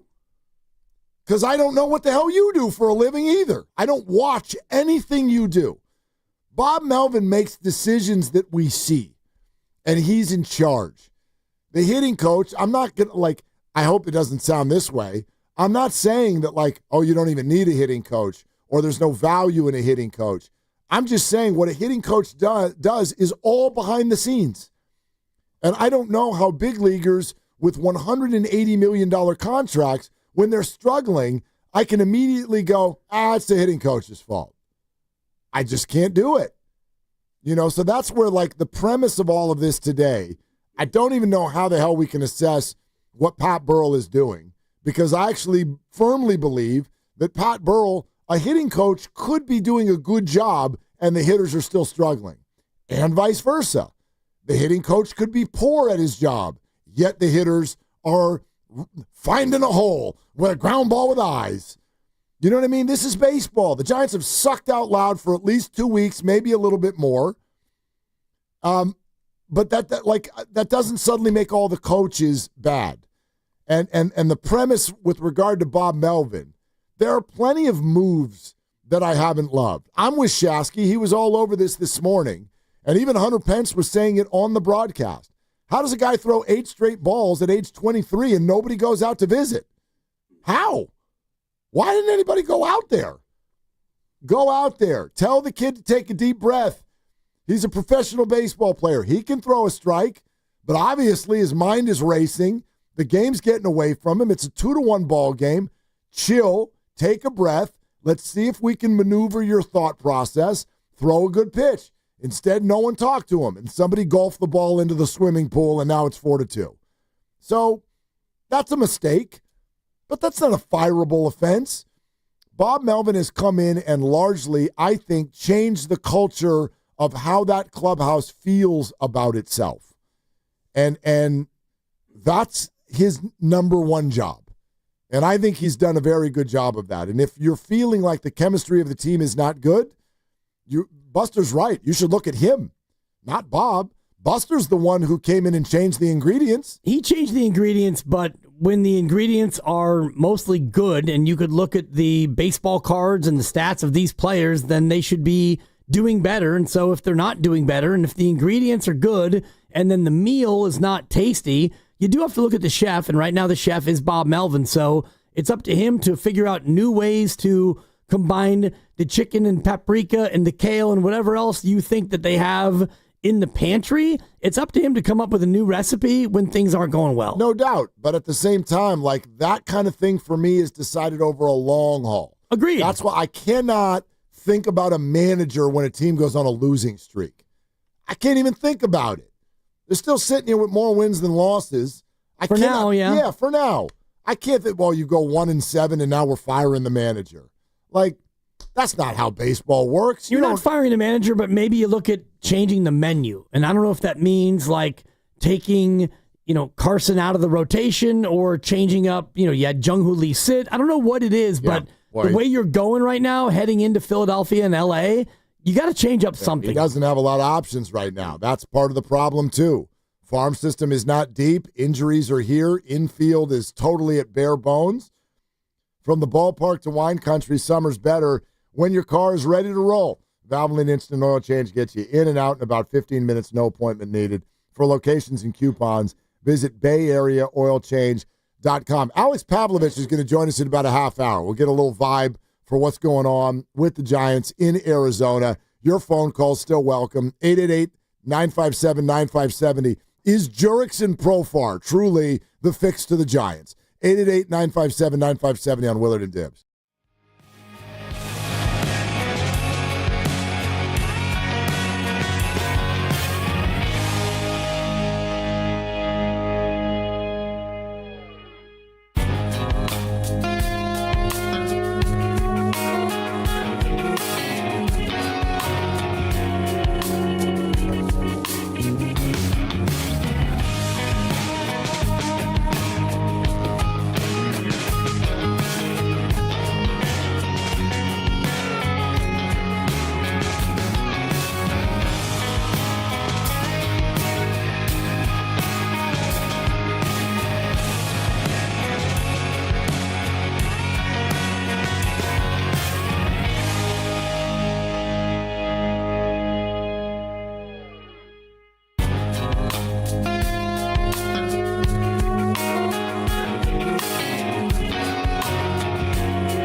This call will be recorded. Oh, my God.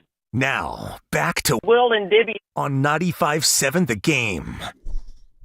All right. Pavlovich is going to join us here in a half hour. There is also stuff percolating. Yeah, you got to keep it percolating. You do. I like that reference. I'm sorry. Yeah. You know, it's a baby Friday for you. It is. You're gone tomorrow. Friday is the 4th, and so I'm not trying to get you into giggle mode. I think you'll get there naturally. Why not? Yeah, let's do it. Because I don't usually try. Usually what happens on Friday, for those of you who are uninitiated to the Willard and Dibs experience, we get to about 5:03 on Friday, and I could say just about anything, and Mark will start laughing because it's what we do. I do enjoy laughing. You do? I do.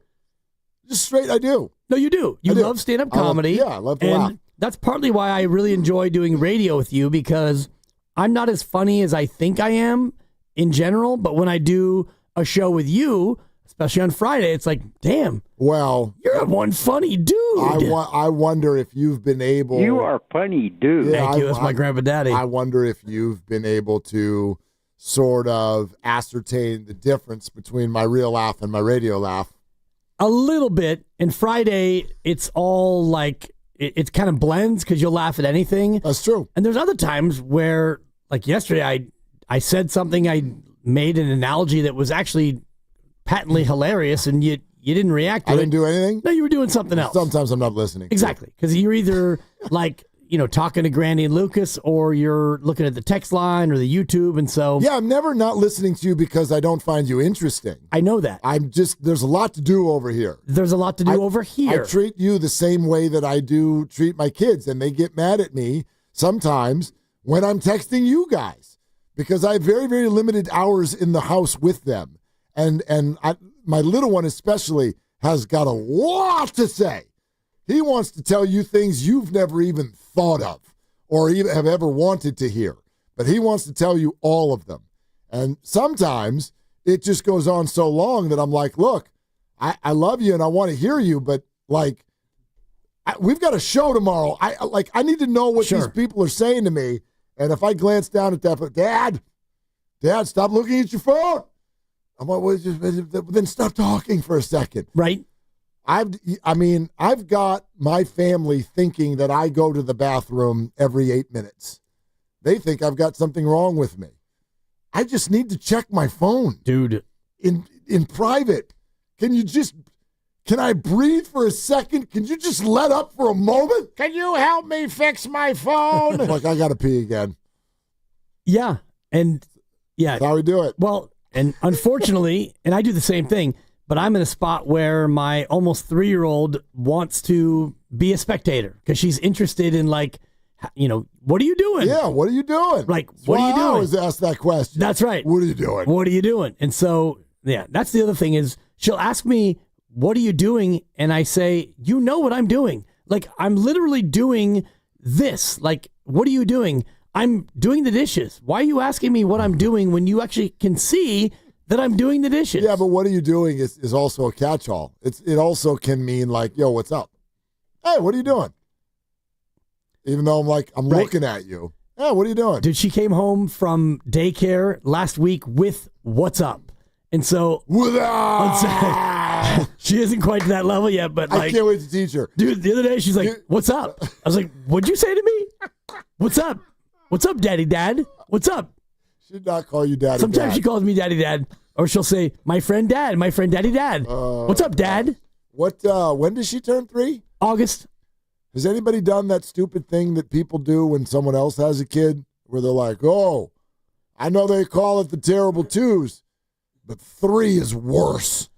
Has anybody done that with you yet? Constantly. You're a bad candidate for that because you're like, I've already done this. Right. So I already know these things. Well, and what you realize when you go through it is age ain't nothing but a number. Yep. Shout out Aaliyah, rest in peace. Nice. Your kid can be rotten at 1, terrible at 2, and a tyrant at 3, and then fantastic at 4. Or the other way around. And ridiculous at 32. It doesn't matter. Who knows? Like, the behavior of an individual is not endemic to how old they are. Hey, while we're on this subject, can I just give out my personal someone else around you has had a kid, PSA. Please. This is my PSA. Because I'm open for all of you. Granny and Lucas, since you haven't had kids yet, someday I want you, like you have, in my opinion, absolute permission to punch someone in the face if they ever say this to you. Okay. Okay? You go tell someone, hey, we're having a baby, like next October. That'll be the first question. Oh, when's the baby due? October. And then this is what I feel like 48% of human beings in America say next. Get your sleep now. Yep. Punch that person in the face. You're allowed to. And when they fall over, kick them in the ribs. Oh. Get your sleep now is the stupidest phrase that human beings use with other human beings. It is the dumbest thing I've ever heard in my life. First of all, it doesn't make any sense. It does not make any sense. Like, you could get 20 hours of sleep a day, but then in October, if you start sleeping 2 hours a night and that's it, you will be exhausted. It doesn't work that way. You can't put it in a bank and just like have it in your back pocket when you need it. So A, that's really stupid. And B, you're also, instead of congratulating a person, you're telling them that what they're about to go through is hell. Don't do that to human beings.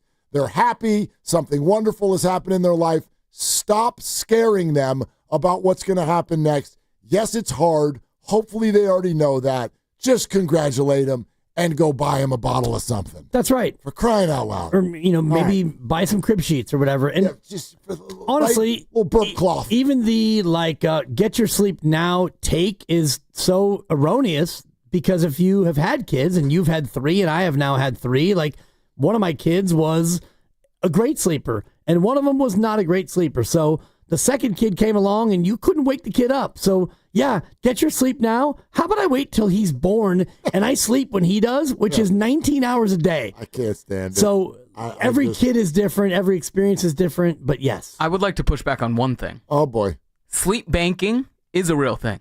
Says the person who's never had kids. All right. No, well, I mean, it doesn't work 4 months in advance, but the couple weeks before, sleep banking's real.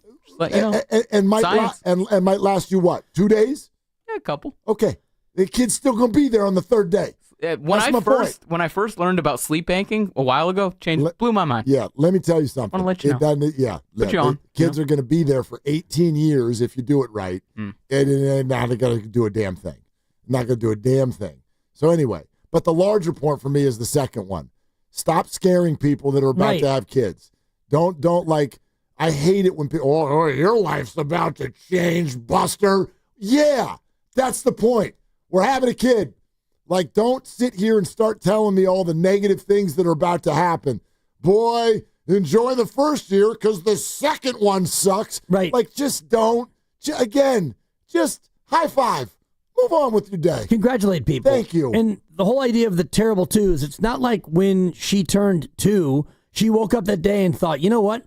I'm going to start acting a fool because I'm 2 and I'm reading my handbook of being 2, and this is my year to just absolutely wreck Schmidt. No, there's days when she is horrific, and there's days when she's a delight. And it doesn't matter if she's 22 months old or knocking on 3's door. She's a human being, much like you and me and Grandy and Lucas. It's like there's days where I come in chipper, and there's days when I come in, it's like, this has not been a very good morning. I have an update. Is it breaking? Kinda.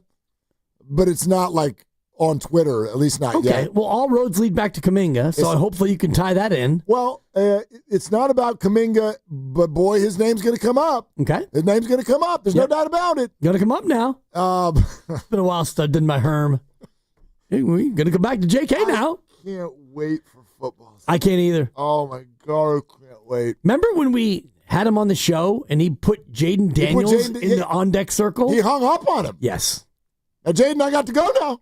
Got to talk to Willard Dibs. Bobby Marks is going to be on the show at 4:45. Okay, Bobby Marks. That's a big get this week. I'm going to put on my second apron for Bobby. Okay, great. Yeah, great. Let's drink. Thank Bobby you. Marks is going to be on here in an hour and 15 minutes, and that's a big deal this week because for us, for our money, this is the best capologist in the world in media, number one. So ESPN's NBA capologist.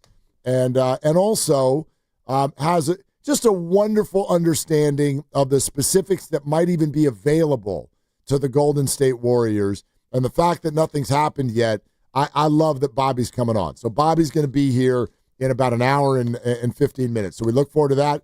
Alex Pavlovich will be here in about 15 minutes. Mark Grandy's here right now. What do you want to say, Mark? What's up? A couple things from the Giants. First of all, they have made a roster move ahead of today's Game 3 in Arizona. Carson Seymour, who got hit, 3 home runs last night? He gave up? Yeah, but not 4. Yeah, go ahead. He got optioned back to AAA, and they have recalled Mason Black from AAA. So that's just one long relief guy for another, I would imagine. And we have a starting lineup for today. Of note, Elliot Ramos is getting a day off. He's not playing today. Jung-Hoo Lee is back in center. Of course. Luis Matos is playing left for Ramos. Okay. Can you guys guess who's playing third base tonight? Well, it would be too obvious to say Rafi Devers. That would be my first guess, but the fact that you asked it in that tone makes me think that maybe it's somebody else. Can Fitz play third? Fitz is at second base tonight. Brett Wisely. You're right. It is Brett Wisely. Yeah. Brett Wisely is playing third and batting ninth. Wilmer is playing first. Devers is DHing. Okay. Yeah. They do my groin and my back. Want to put Rafi Devers at third base. Well, and he's hampered. Right, but so is Wilmer Flores. They stuck him over there last night. Yeah. I don't know. The whole thing is just such a puzzle. And if you think back, like, whatever, even a few weeks ago, and you had Chappie, Gold Glove, and, Adames struggling at short, but not a total liability. And you had Fitz at second, and Schmidt was your utility, and you still had Lamont Wade, I guess, at first. And it just felt like your team was a lot more whole than now. Can you name all the people, including tonight, who have played third base for the Giants this year, not named Rafi Devers? Well, he hasn't played third, right? Correct. So, it's been Chappie, and it's been Schmidt and Wilmer. Thank you. Thank you. I thought that was a little late, but I mean, I get it. There's a lot going on in there. All right, hang on. Matt Chapman, and then you said Schmidt. That ball got Schmidt on. Yeah, Schmidt. And I know that Wilmer has. Wilmer. Chris Koss will make you field. Chris Koss. He played third. Yeah. Man, who else? If I can go. I said including tonight. Right. Wisely, right? Okay, Brett Wisely. Okay. Who else would have been third base or third base adjacent? I said Wilmer already. You did. And yeah, I don't think Adames has played third. No. I'm out of guesses, Mark. Who am I missing? No, I don't think you're missing anyone. Oh, I was just to let you sit there and squirm. But I think that's it. Unless I'm just doing that from memory. I don't. You're missing one. Oh, we are. Mm-hmm. Okay, let me ask you. He's played 9 games for the Giants this year. Played a handful of positions. He's played 9 games for the. Hold on, I can get this. Oh wait. My God! What? I just looked at the Baseball Reference, and you could have given me. You could have played this on a loop for the next 2 hours and 28 minutes, and I wouldn't have come up with this player. 1 game at third base this year. Wait, what did you say? He's played 9 positions for the Giants? 9 games total. 9 games. That's what messed me up. Yeah. 1 game. 9 games for the Giants this year. 9 games. Been a Giant for a while, off and on. I'm a Giant now. And off and on? Not a Giant. And then not he's a Giant. And then not a Giant. Currently not a Giant. Oh, currently not a Giant. Good Lord, that's a fun game. Currently not a Giant, but at some point this year. Oh. David VR? Look at you. Pulled it out. Yes. David VR. Yeah. He's only ever been a Giant in the bigs. His last name is very unsettling to me because it's also the initials for virtual reality. David VR. VR, yeah. Okay. Didn't they, speaking of initials, didn't they DFA him twice this year? That sounds about right. He got DFA'd twice. They DFA'd him. He cleared. They sent him down. Then they brought him back up. And then they DFA'd him again. Feels kind of cruel. A little bit. It's like, dude, just let him go. Well. Crying out loud. kind of like the Valkyries cutting a player who just flies back from Europe, and she lands, and the phone buzzes, and you're gone. So it's pro sports, right? It's business. Do you know where David Villar ended up? He is now in a different organization. The Mets? I know he was a Mets before, but very, very good. Oh, that's exactly what that was a happened to him. total stab. Yeah, that was very, very good. And what do you mean he was a Mets before? I thought he was a Met at some point during his drafted by the Giants. Well, I thought during his time when he was let go and came back. I don't know. No, yeah, he was. He just went down to Sacramento. Okay, that's all. But you got it. You got it. That's fine, David. Okay, good. All right. Pavlovich is going to join us here in a little bit over 10 minutes. 888-957-9570 is the number. Bobby Marks is going to join us in a little bit over an hour, and we'll dive into a little bit more of what's going on the NBA front. By the way, it is now official that DeAndre Ayton is a Laker. And I don't know if that bothers people, but my response to that is thank goodness. Thank goodness that DeAndre Ayton was not, and I had no fear, by the way, that would woo the Warriors. That's you want to talk. I mean, if you're literally going to tell me that Jonathan Kaminga doesn't fit, you're not allowed to go get DeAndre Ayton. You want to talk about somebody who doesn't fit. That would have been a disastrous idea for the Warriors, whether they need tall people or not. I agree with you. And, I mean, if you're looking for a big and you don't love Al Horford, and I don't love Al at this late stage of his career, but he at least does the center things that you would need. DeAndre Ayton he's a throwback. And I said this during the crossover. If it was 1996 and DeAndre Ayton was the player that he is then, he might be on a Hall of Fame track, because back then you didn't rely on shooting, certainly from your big man, like you do now. And he's a double-double machine. And I sent this into Guru during their show just so he could use it to weaponize it against Steiny in their debate. But he's one of, I think, 18 players ever to average a double-double his first 7 years. And of those 18 players, I think that 14 of them are bigs. And I do believe that Dwight Howard is on that list. And a lot of the guys who are on that list are throwback players. Back to when, if you could get 12 and 12 as a big man and not shoot and not make a free throw and not dribble and not pass, you were a legitimate force to be reckoned with. No doubt. And listen, I'm not even here to say that DeAndre Ayton is not a talented basketball player. He's a talented basketball player. You're right. He's averaged a double-double. He can do some things in certain offenses. I don't want to just say he's a knucklehead because I've heard other people say that. I like to make up my own mind. I don't really know DeAndre Ayton. I just know that has been his reputation, and we've watched two teams essentially give him away for next to nothing, which I think is a clue. But here's my take on DeAndre Ayton, because I'm even getting tweets right now from people who are like, why'd the Warriors miss out on this one? What the hell? I have no idea what the financial structure is either, so might have been preventative.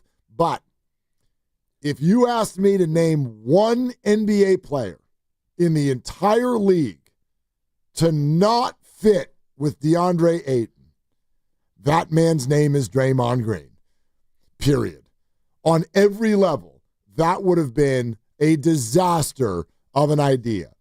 First of all, that's why you can't get a center like that. A center who's down there who is, first of all, not very attuned on defense. He is offensively minded. He is ball-minded, but he can't shoot from the outside.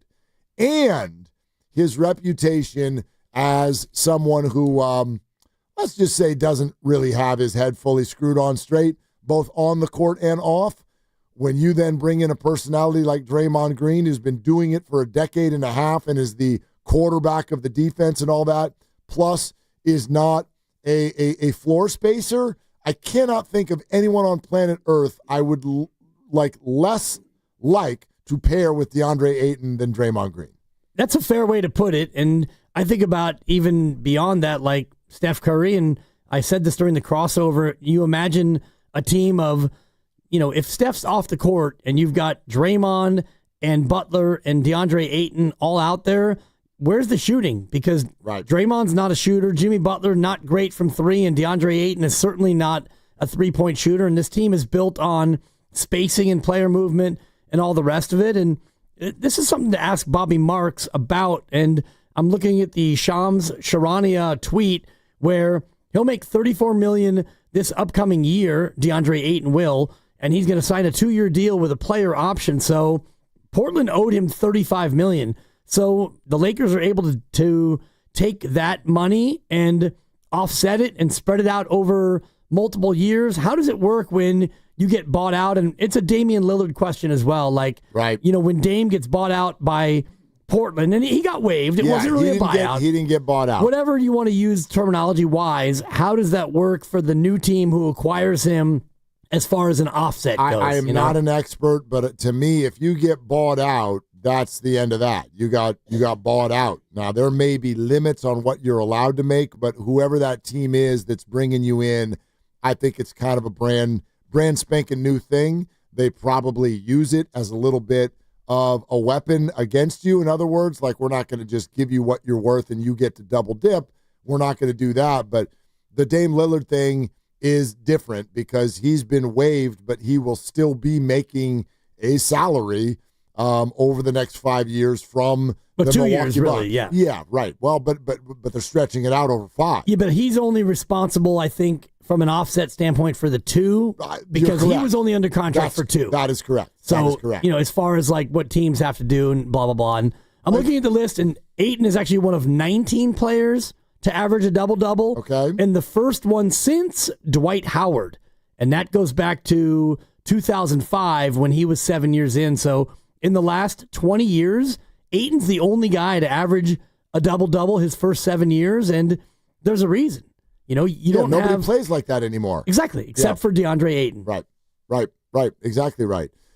So speaking of Dame Lillard, I don't know if you saw this, but Mark Spears, who is a big voice in the NBA. Love him. Was on ESPN earlier today and was asked to give a top 5 destination list for Dame Lillard.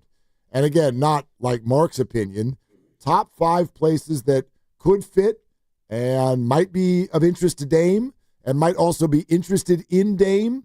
And on that list, before he even got to the list, he said, I'll give you 5, but I'm going to give you a wild card first. And the wild card is back to Portland, which you brought up yesterday. Yep. And he brought up all the same reasons you did about his family is there, got young kids. That's where he's going to be doing his rehab work. That's home. So is that a possibility? Yes. But then he launched in to the other 5, and they're more of the playoff contenders that you would expect. And on the list at number 2 was the Golden State Warriors. They're number 2 on the list. Love it. Yeah. Not just on the list, but number 2. Number 2. Yeah. Yeah, and I just wonder about Lillard and his rehab and his timeline. And, if I was in his spot, I would just take the whole year and sit it out. And then at that point, come back and decide exactly what team at that juncture is really ready to roll and, might be able to give me a 2 or a 3, maybe even a longer term deal to wrap up my career. I also think it's not out of the realm of possibility here in the next 2 hours and 19 minutes that Al Horford news drops. Okay. Just my perception. We can ask Bobby this in an hour if it hasn't broken by then. I do think the DeAndre Ayton thing might have kind of been like a shoe that needed to drop before Al Horford figures it out because, Windhorst says that Horford is looking largely at the Warriors and the Lakers. Now, there's a bunch of reports out there immediately that are like, even after signing Ayton, Horford is not off the board for the Lakers.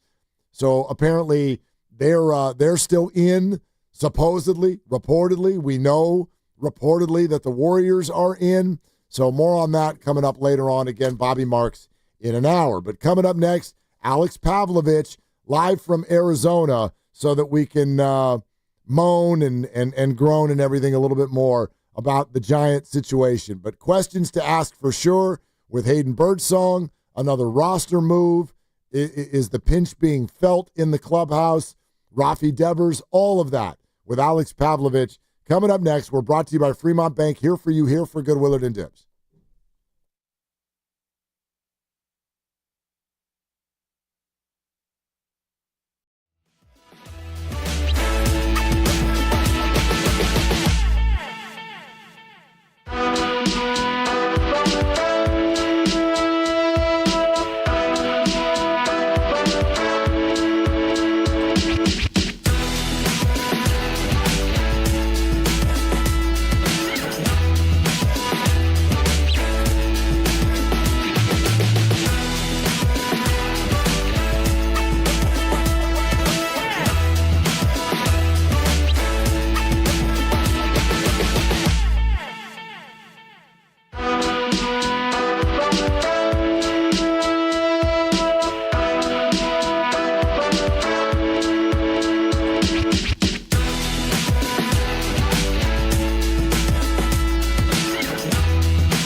Now, back to Willard and Dibs. That's a great question. That's a great question. It's a great question. That's a great question. On 95.7 The Game. Coming up next hour, we will have yet another redo of our side job as game show hosts. Okay. Warriors host the California Classic again this weekend. The Lakers, Heat, and Spurs all visiting the Warriors to kick off the summer, and we've got a 4-pack of tickets to give away for both day 1 and day 2. That would be July 5th and July 6th this weekend. All you need to know right now, just be listening between 4:30 and 5 for your chance to win. Remember, if you don't win, go to chasecenter.com for your tickets. You should be listening between 4:30 and 5 anyway, because Bobby Marks is going to be on. It's going to be very informative, the same way you're listening right now. And Alex Pavlovich of NBC Sports Bay Area is going to be on the River Islands guest line. Hey, Alex, what's going on, man? What's going on? I love Bobby Marks. I'm going to have to tune in. You better, except for I think it lines up right when Bob Melvin's talking. Who's more secure in their job right now, Bobby Marks or Bobby Melvin? I think Bobby Marks is the only one who understands the cap, so he's more secure than everybody, right? That's a good answer. It's a good answer. Hey, before we get into all of the absolute migraine headache stuff going on with the Giants, how about the franchise? Your book's coming out on July 8th. It is. I'm within a week, July 8th. The franchise, a history of the San Francisco Giants. I put a lot of time into it, so I hope people enjoy it, and it was a lot of fun to do. I always wanted to write at least one. Now, after I did it, I was like, yeah, I think one book is enough, probably. Okay, so there's not going to be book number 2 for Pavlovich? There might. No, it was a lot of fun. I didn't realize how much work it is. I mean, I did kind of, but when you're tackling like going back to like 1958, it's like, oh, okay, this is a lot of research. But no, it was worth it. So when you write a book, because I've always thought about it, and then I think about it for like 9 seconds and think, nah, I'm not cut out for that. Like, what do? Do you make an outline and then you go one by one, or how do you go about going from idea to July 8th when the book is coming out? Yeah, it was funny. Triumph, the publisher, kind of was like, you have a blank slate. Like, do what you want on the Giants. And so I came up with a long list of people and seasons and things that I felt like I needed to hit. I think it was like probably about 50, and ended up cutting that a little bit and combining some things. But, you know, it goes back to the Hall of Famers, goes back to Will Clark in 1993, and then obviously the championship years, all the aces, and even through 2021 and 107 wins and some free agency stuff, which was fun to dig into. So I made a long list and spent a lot of time talking to people, and talked to Bryce Harper, Clayton Kershaw, Juan Marichal. Like it was a lot of fun to sit down with people. But yeah, it is. When you sit there the first time and you like open up that file, it's like, oh, okay, 100,000 words to go. Right. So, well, let's go. See, I was thinking now you could just open up your laptop and be like, hey, Chat GPT, write a Giants book. Man. And then it's over. There you go. Yeah. You got a book. Maybe that'll be book number 2. Yeah, I think that's, take over. Yeah, no joke. All right, Alex Pavlovich. Again, the book is The Franchise, comes out July 8th. I assume Amazon and all the normal places, Alex. Is that where it's going to be? Yeah, it's on. You can pre-order it right now on Amazon and through Triumph. And it'll be in local bookstores, and I'll have a couple signings coming up in you too. So look at you! Hope to meet some people. Let us know about that. I like to crash those kinds of parties. So okay. anyway, invite you. Yeah, perfect. All right, now what do we do with this team? Because everybody's mad. Oh man, yeah. What do we do, Alex? Well, it would help if they'd score more than 2 runs. So that would be a start. I think. Look, it's this. I have been saying this for a few weeks. On air, on our podcast, and Buster said it yesterday. Logan Webb reiterated it. Like, this comes down to the players. I mean, they're relatively healthy when you look around the division. They're playing a Diamondbacks team that's without Corbin Carroll, without their catcher, without their first baseman. Corbin Burns had Tommy John. Their whole bullpen's hurt. So, like, there's no excuse here to say, like, oh, Matt Chapman's out of the lineup, and there's been, you've lost a couple 3 third basemen now. It really comes down to the players, and we've seen Devers struggle since he came over. Jung-Hoo Lee, it's been about 6 weeks for him since he's really hit. Willie Adames has been better of late, but the whole year has not been what he expected. And, last night we see Birdsong just kind of lost it for 10 minutes there. And I think that was the most interesting part about yesterday to me was Buster very forcefully saying, like, I'm pretty close to my playing career, and this is the way I feel about it, is this has to come from the clubhouse. And I think he believes in this talent of this group, but at some point you have to put it together. And putting it together is easier said than done. So, like, what is the next step from Bob Melvin? Or, we talk a lot about the hitting coach when a team's not hitting well, Pat Burrell. Yeah. What are the things that can be fixed in the near term to get them ready for tough opponents down the road?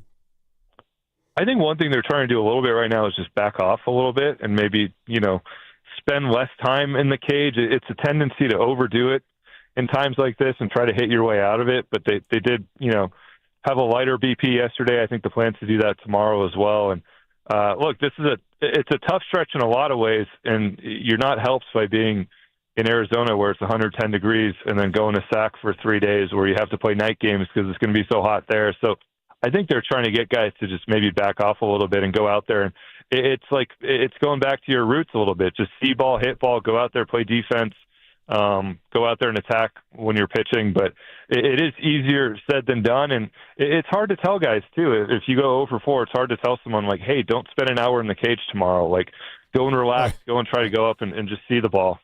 Alex Pavlovich, NBC Sports Bay Area, with us on Willard and Dibs. Alex, I got a couple of Rafi Devers questions. Let me start with this one. Did something change in the clubhouse as far as the mixture when he arrived? Like in a negative way? Or just anyway, like the ingredients of everything. Because I know it's been a really good, positive clubhouse. Yeah. But did something just right? Are the ingredients different and they're sort of searching for that vibe again, or no? No, it's interesting, actually. You could see it in the dugout last night early on, and Bob said this after the game. He said the energy after the first couple runs was as good as it's been all year. I think the clubhouse, I tell people this all the time. I'm in there every single day. I'm keeping a close eye. I'm looking always for things that stand out. It's been a really good clubhouse the entire year. It's a group that genuinely gets along. I think, Devers is close with Adames. He knows some other guys. And he's not going to be a rah-rah guy. He's not going to be a team leader. He has said that himself, but they don't need him to be. So I don't know that anything's changed there. And then also on Rafi, what is the hesitation to put him over at third base in this current situation, and how close is he to playing first base? Well, you could see it on the double last night as he was going into second base. All they've told us is there's a little bit of a groin thing and a little bit of a back thing, and they haven't really expanded on that.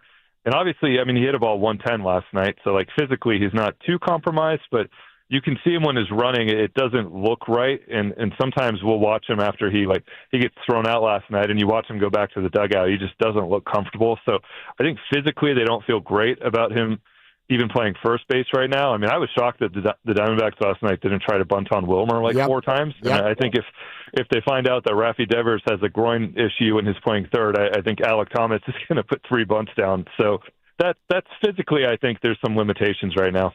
And the other walking wounded, Casey Schmidt and Matt Chapman, what are you hearing about their ability to come back and what the timeline might be? Because right now we're playing a game here on our show, Alex, of guess who's playing third? And spoiler alert, I'm wrong every day. Well, it's Brett Wisely tonight. So, it's, Chapman's doing really well. He took BP yesterday. It went well. I watched him take grounders. It looked like Matt Chapman. He is kind of in their ear every single day. Like, I'm ready.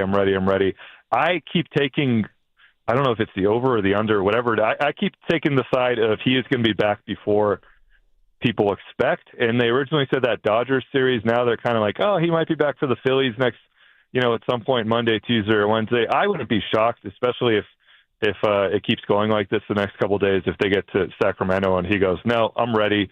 I'm physically ready, and I'm our best third base. I'm our best option. So I wouldn't be shocked that Bob Melvin and Dave Gresher and all those guys are basically trying to hold him back right now because they're like, look, there's half a season to go, and this was you had a pretty good scare, and we're pretty close to a pretty big injury. So they're trying to be careful here, but Matt's itching to get out there. Alex, what's wrong with Hayden Birdsong? It is really bizarre. And, last night, I mean, one of my favorite quotes of the season, he said it's almost like there's a force field that goes up at some point, and he doesn't really know what's going on. He just all of a sudden loses the strike zone, and he can't, it's happened to him a few times now. And the stuff was good last night. The first 3 innings, he was really sharp. First time through, struck out 5 guys. I think it's one thing we have to remember. He's 23 years old. He made 38 starts in the minor leagues, which is like a season and a half for a prospect. He started this season in the bullpen, so he's had a very strange 3 years in terms of development, and he has a very bright future. And right now, I think he's trying to learn at the big league level. And if they were not losing every night, that'd be a little bit easier to hide. But it's tough when you're in that position and you have a night like last night and you have a game like he did last week.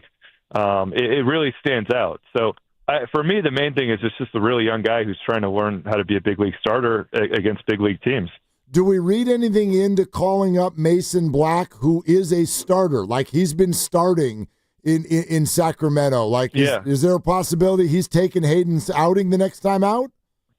I don't think so. I mean, there was a little bit of last night of we'll talk about it, and we'll ask Bob today. Usually those things they look into the next day and they go, he's still probably our best option. If there's a next man up, it's Carson Wisenhunt. So if they decide to make a move, I think the move would be to turn to their top pitching prospect, who's Wisenhunt.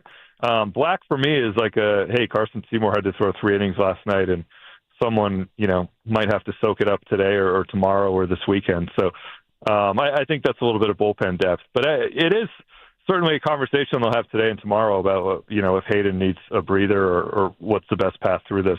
Yeah, and Wisenhunt not on the 40-man, so that would require some sort of a move at that level. But when you look at the long term of the rotation, and I'm thinking about Roop in particular and Birdsong, guys who are going to be tiptoeing up toward their innings limit, do you see a longer-term problem with these young guys eating up this many innings?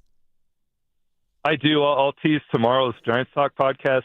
You guys, his friend Bonte, is co-hosting with me, and we talked a couple hours ago, and I said, what do you want to talk about? And he said, I remember a couple weeks ago you told me you were worried about the rotation, and he's like, we need to talk more about that. So I think, I'm with you there. I think Roop will ultimately be okay.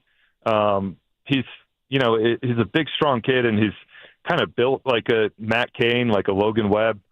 He has had some high innings counts earlier in his career, not necessarily last year. So I think they have a way to get him through that. But in Birdsong, I think they have a way to get him through that as well. But certainly you kind of look around and you go Jordan Hicks wasn't good, but he also was in the rotation to start the year. He's gone. Kyle Harrison was your next line of defense. He's gone.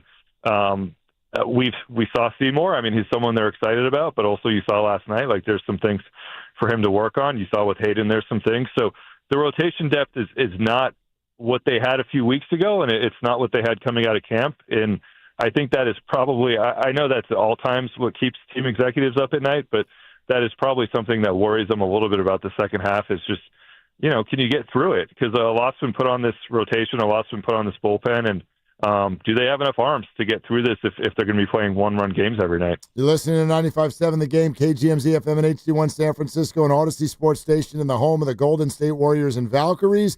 Always live on the free Odyssey app, coming to you live from the Laughing Monk Studios. We're hanging with Alex Pavlovich on the Giants, NBC Sports Bay Area. Alex, has the organization in any way soured on Patrick Bailey? I get that they love his catching, but it appears like, they got a large sample on the offensive side now, and it's nothing special.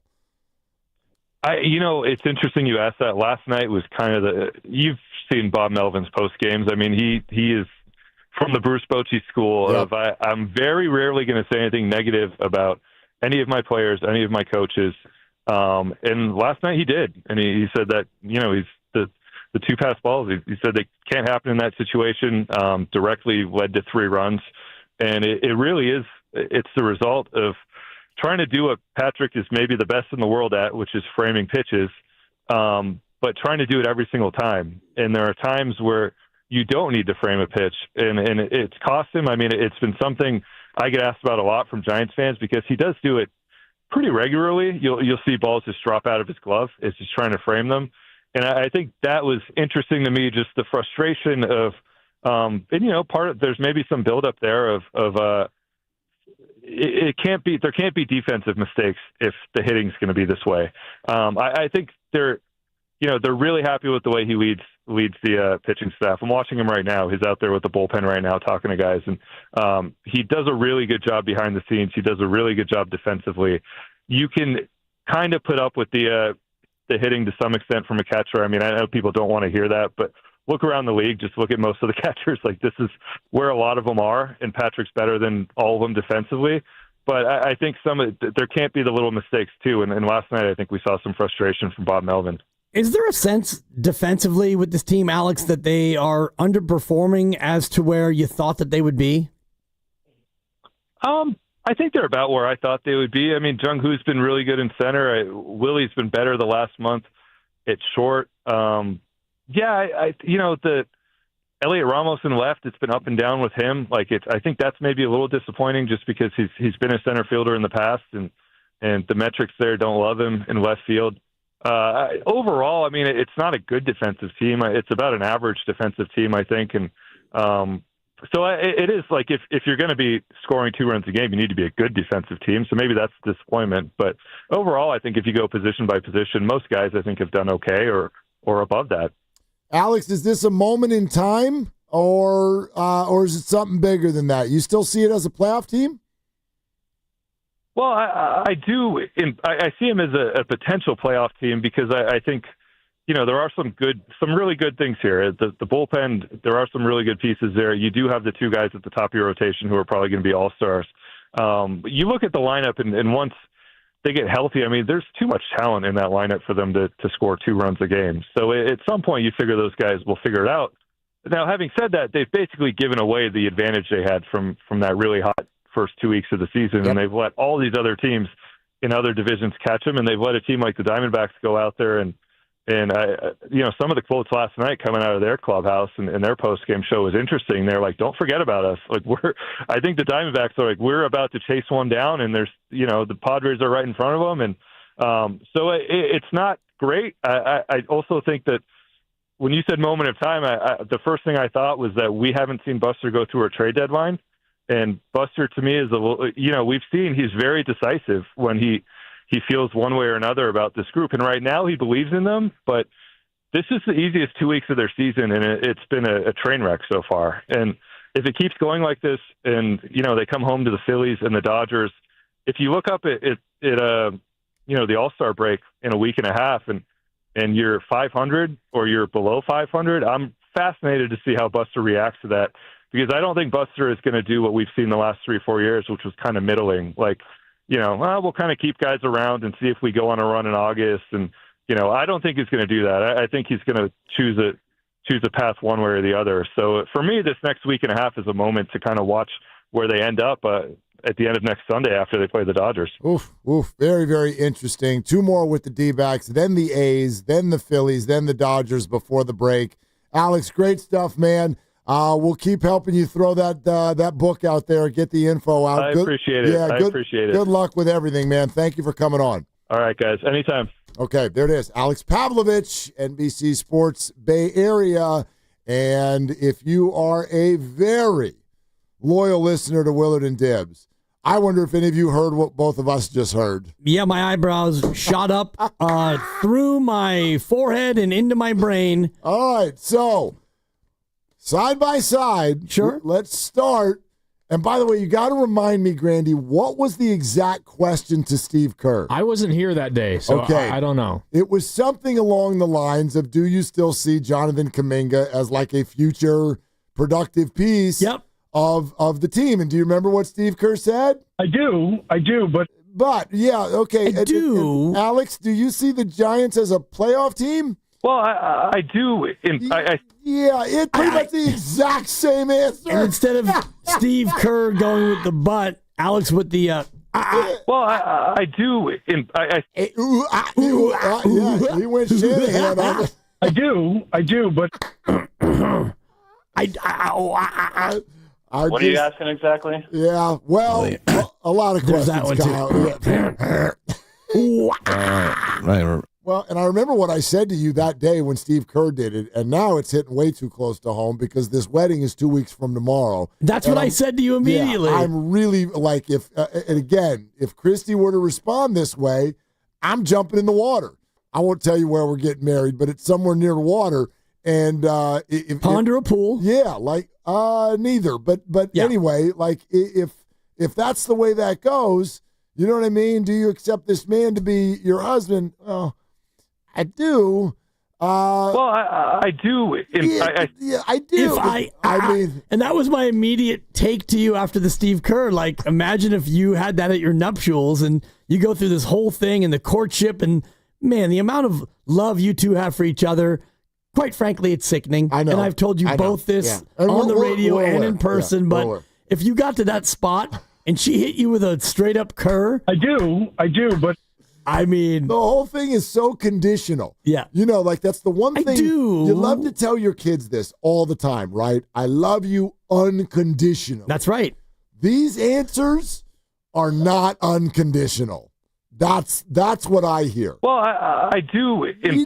Bibbidi bop. Yeah, exactly. It's so conditional. I do, but and neither one of them has to love what they're talking about as much as you have to love her and she has to love you. So if she hit you with an I do, that's a different issue. It's different. Did Alex go with an if?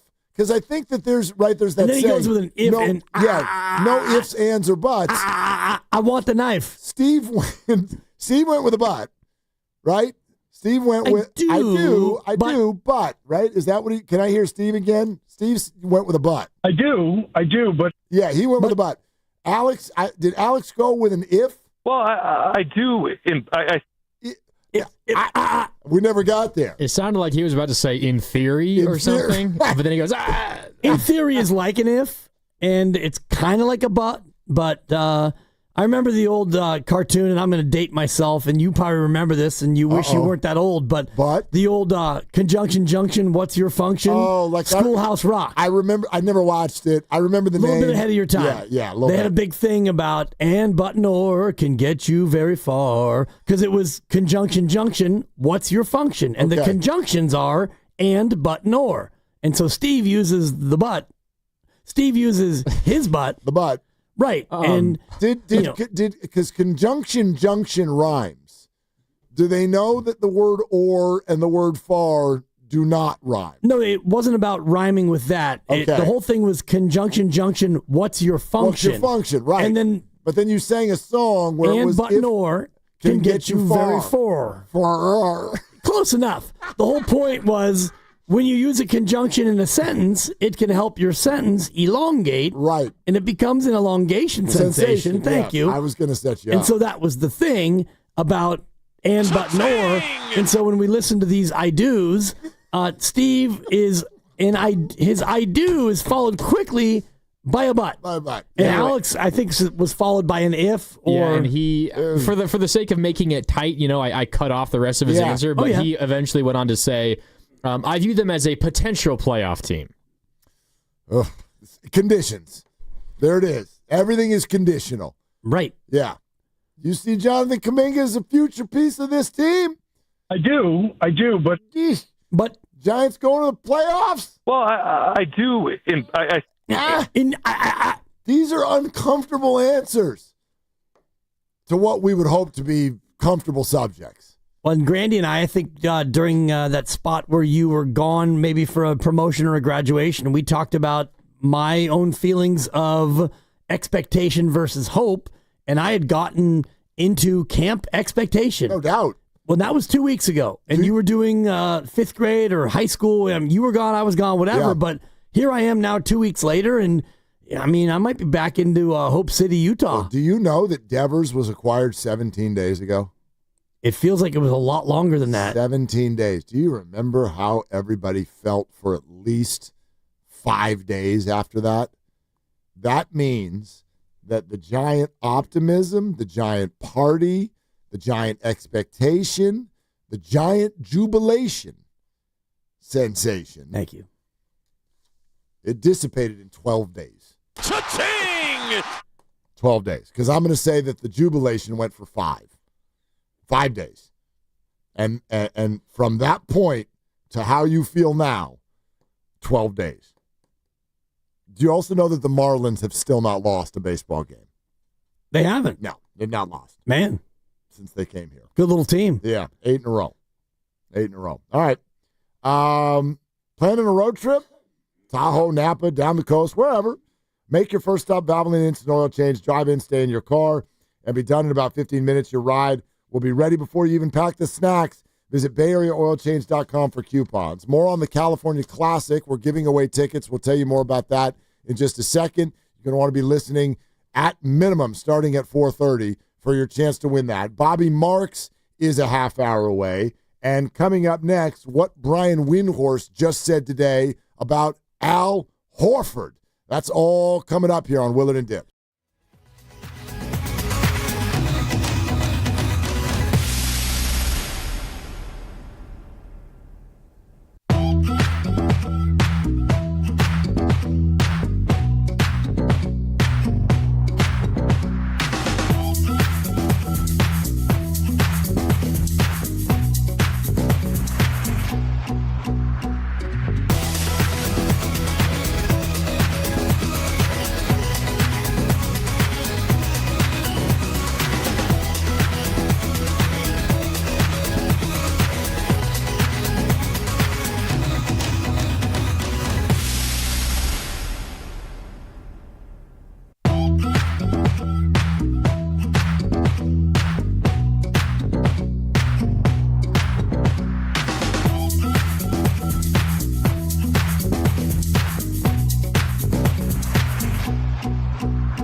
Now, back to Willard and Dibs on 95.7 The Game. Was there a Caddyshack reference that went over my head? When? From me? Yeah. Maybe. I mean, I throw a lot of stuff out. No, I mean very recently. Because I would, if a Caddyshack reference went over my head, it's because it was another one of them Mark's not listening moments. Right. That would not have gone over my head. No, someone texted in and said, Caddyshack reference went right over Mark's head. Right between the eyes. Huh. And I'm like, did Dibs make a... Granny, did you make a Caddyshack reference? I did not. Okay, did you make a Caddyshack reference? I don't think so. Okay, Texter, take it back. Take it back. Well, or I don't want to miss a Caddyshack reference. At the very least, remind me of what I said 8 minutes ago because, and this, Mark, it's funny because it's I a didn't show. hear it, and you can't remember it. I can't remember a damn thing. I mean, whatever. And it doesn't matter because it's all in the past. Yeah. It's over. Can't get it back. You can't, but if I said something that was a good reference and funny and somebody texted about it, I'd like to at least be able to remember it. Yeah, but like if you were like Gungala Gungala. Like if you said that, like I would have got that.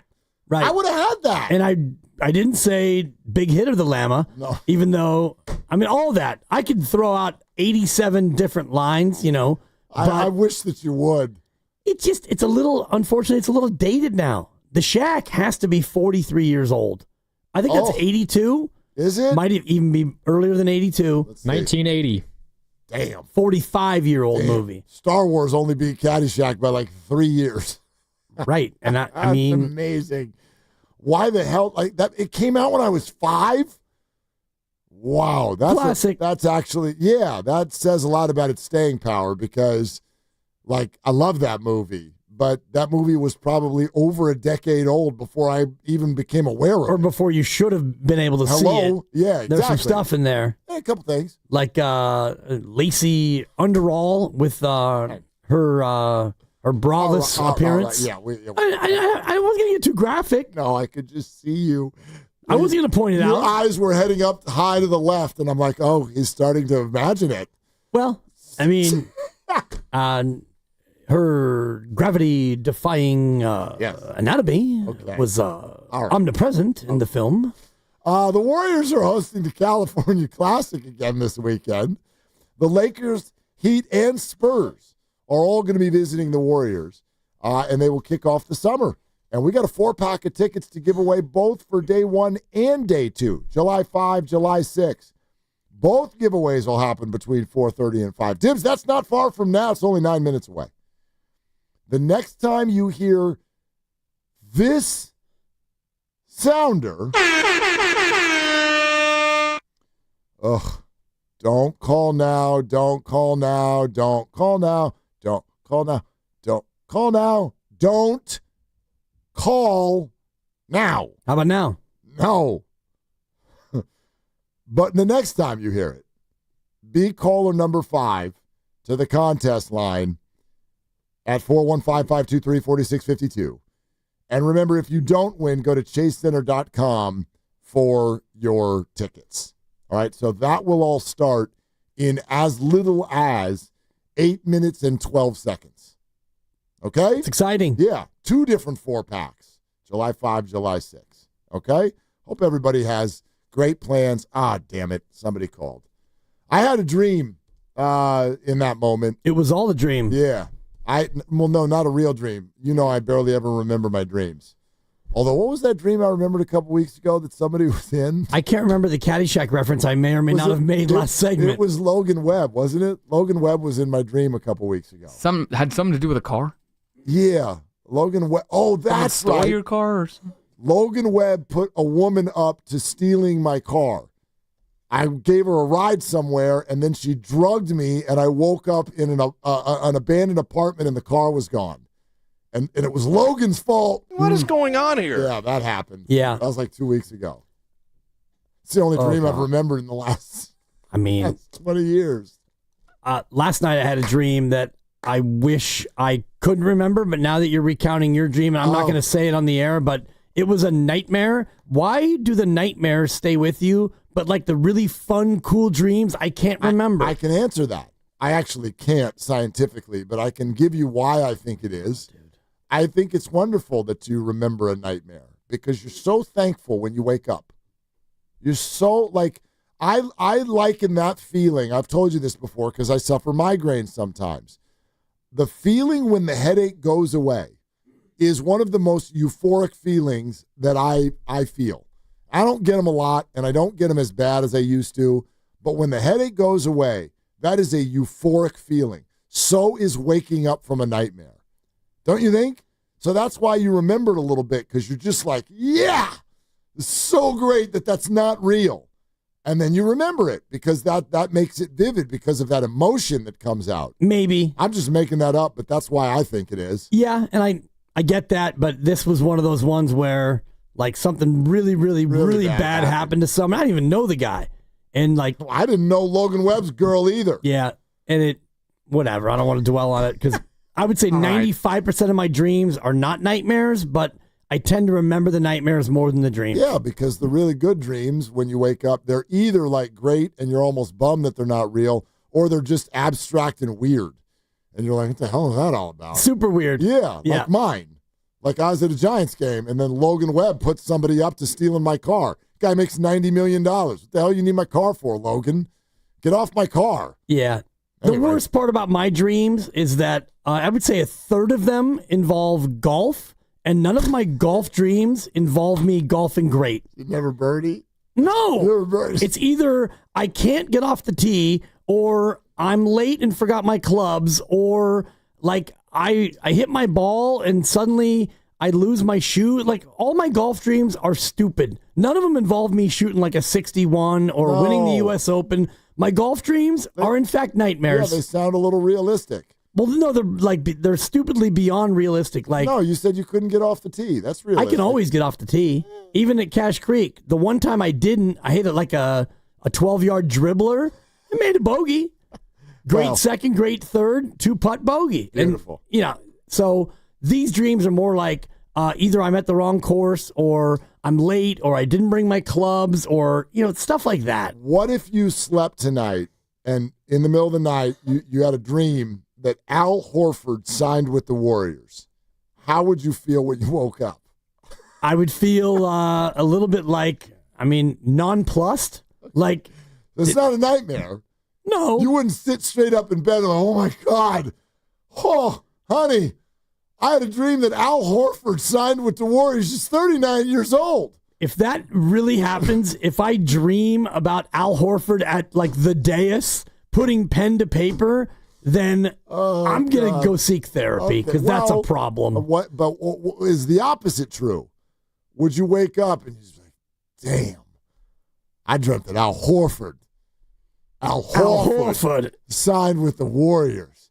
It's what they need, man. That's right. That experience stretch big. I do dream about them being an old team and just getting straight older.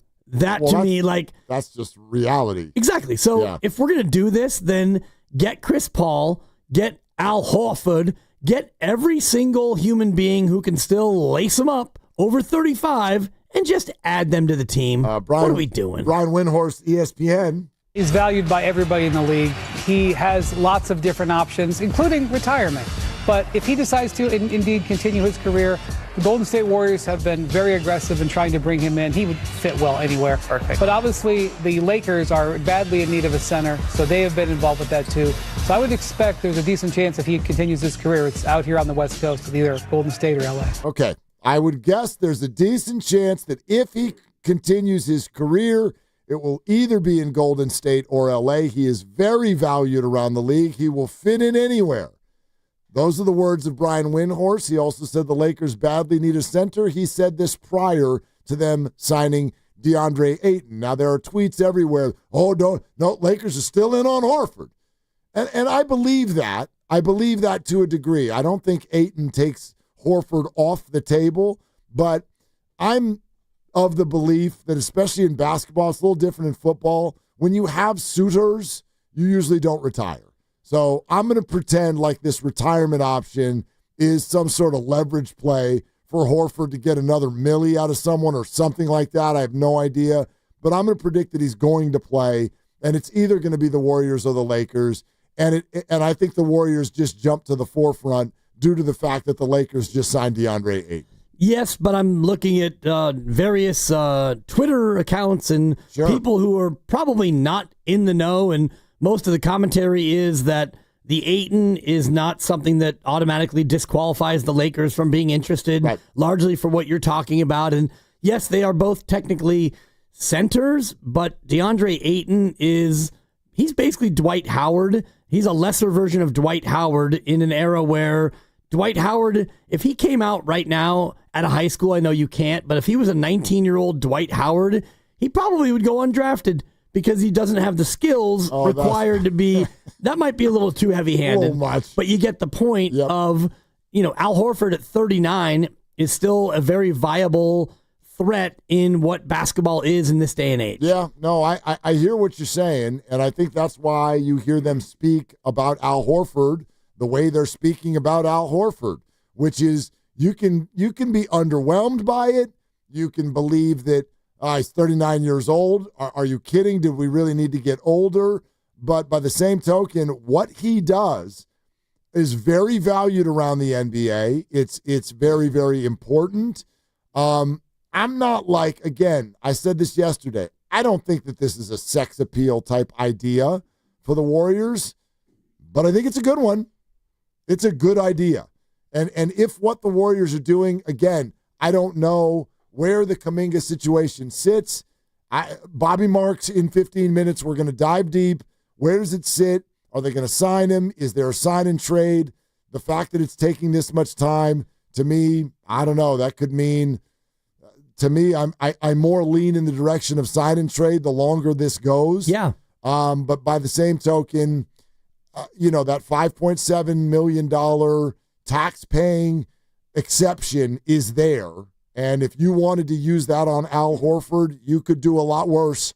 That's what I would say. You could do a lot worse. And I wonder if that's where the Horford contract will land. I don't know. Or, if there are multiple teams interested in his services, and it feels like there's at least two, the Lakers or the Warriors, according to Brian Windhorst and anybody else you ask, then the price might actually be a little bit higher than that. And if the price is higher than that, maybe the Horford decision for the Warriors is pending a Jonathan Kaminga sign and trade. And I agree with you about the longer this goes out, the less it feels like the Warriors and Kaminga will agree to a contract of any length that he's going to want to sign and he's going to want to stay. If that was going to be the way it went, that to me would have already been done. And so now it's either them negotiating a deal for Kaminga to stay or negotiating with other teams on a sign and trade so that they can do that, bring a player in, and then go out and get Al Horford. I'm just betting that the first round of California Classic tickets, I'm betting that that's going to happen in less than 5 minutes. Just my bet. Well, I mean, you don't know. Yeah, I'm not in charge. You're not the boss of the Sounders, so. I'm not the boss of anyone. No, and if I would have said that, then we all fade the dibber. Because, if I said 5 minutes, then the Sounder would have come at 5 minutes and 1 second later. And don't get triggered. But yes, if you had said it, they would purposefully not do it in the next 5 minutes. That's my point. Yeah.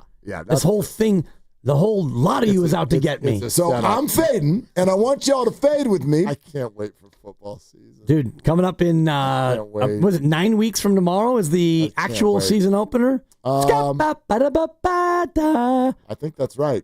63 days from tomorrow. Yeah. And that's the Sunday night theme, I believe. Yeah, so that's it'll be a Thursday night opener. Well, but sometimes they do but they do Sunday night on Thursday night sometimes for the opener.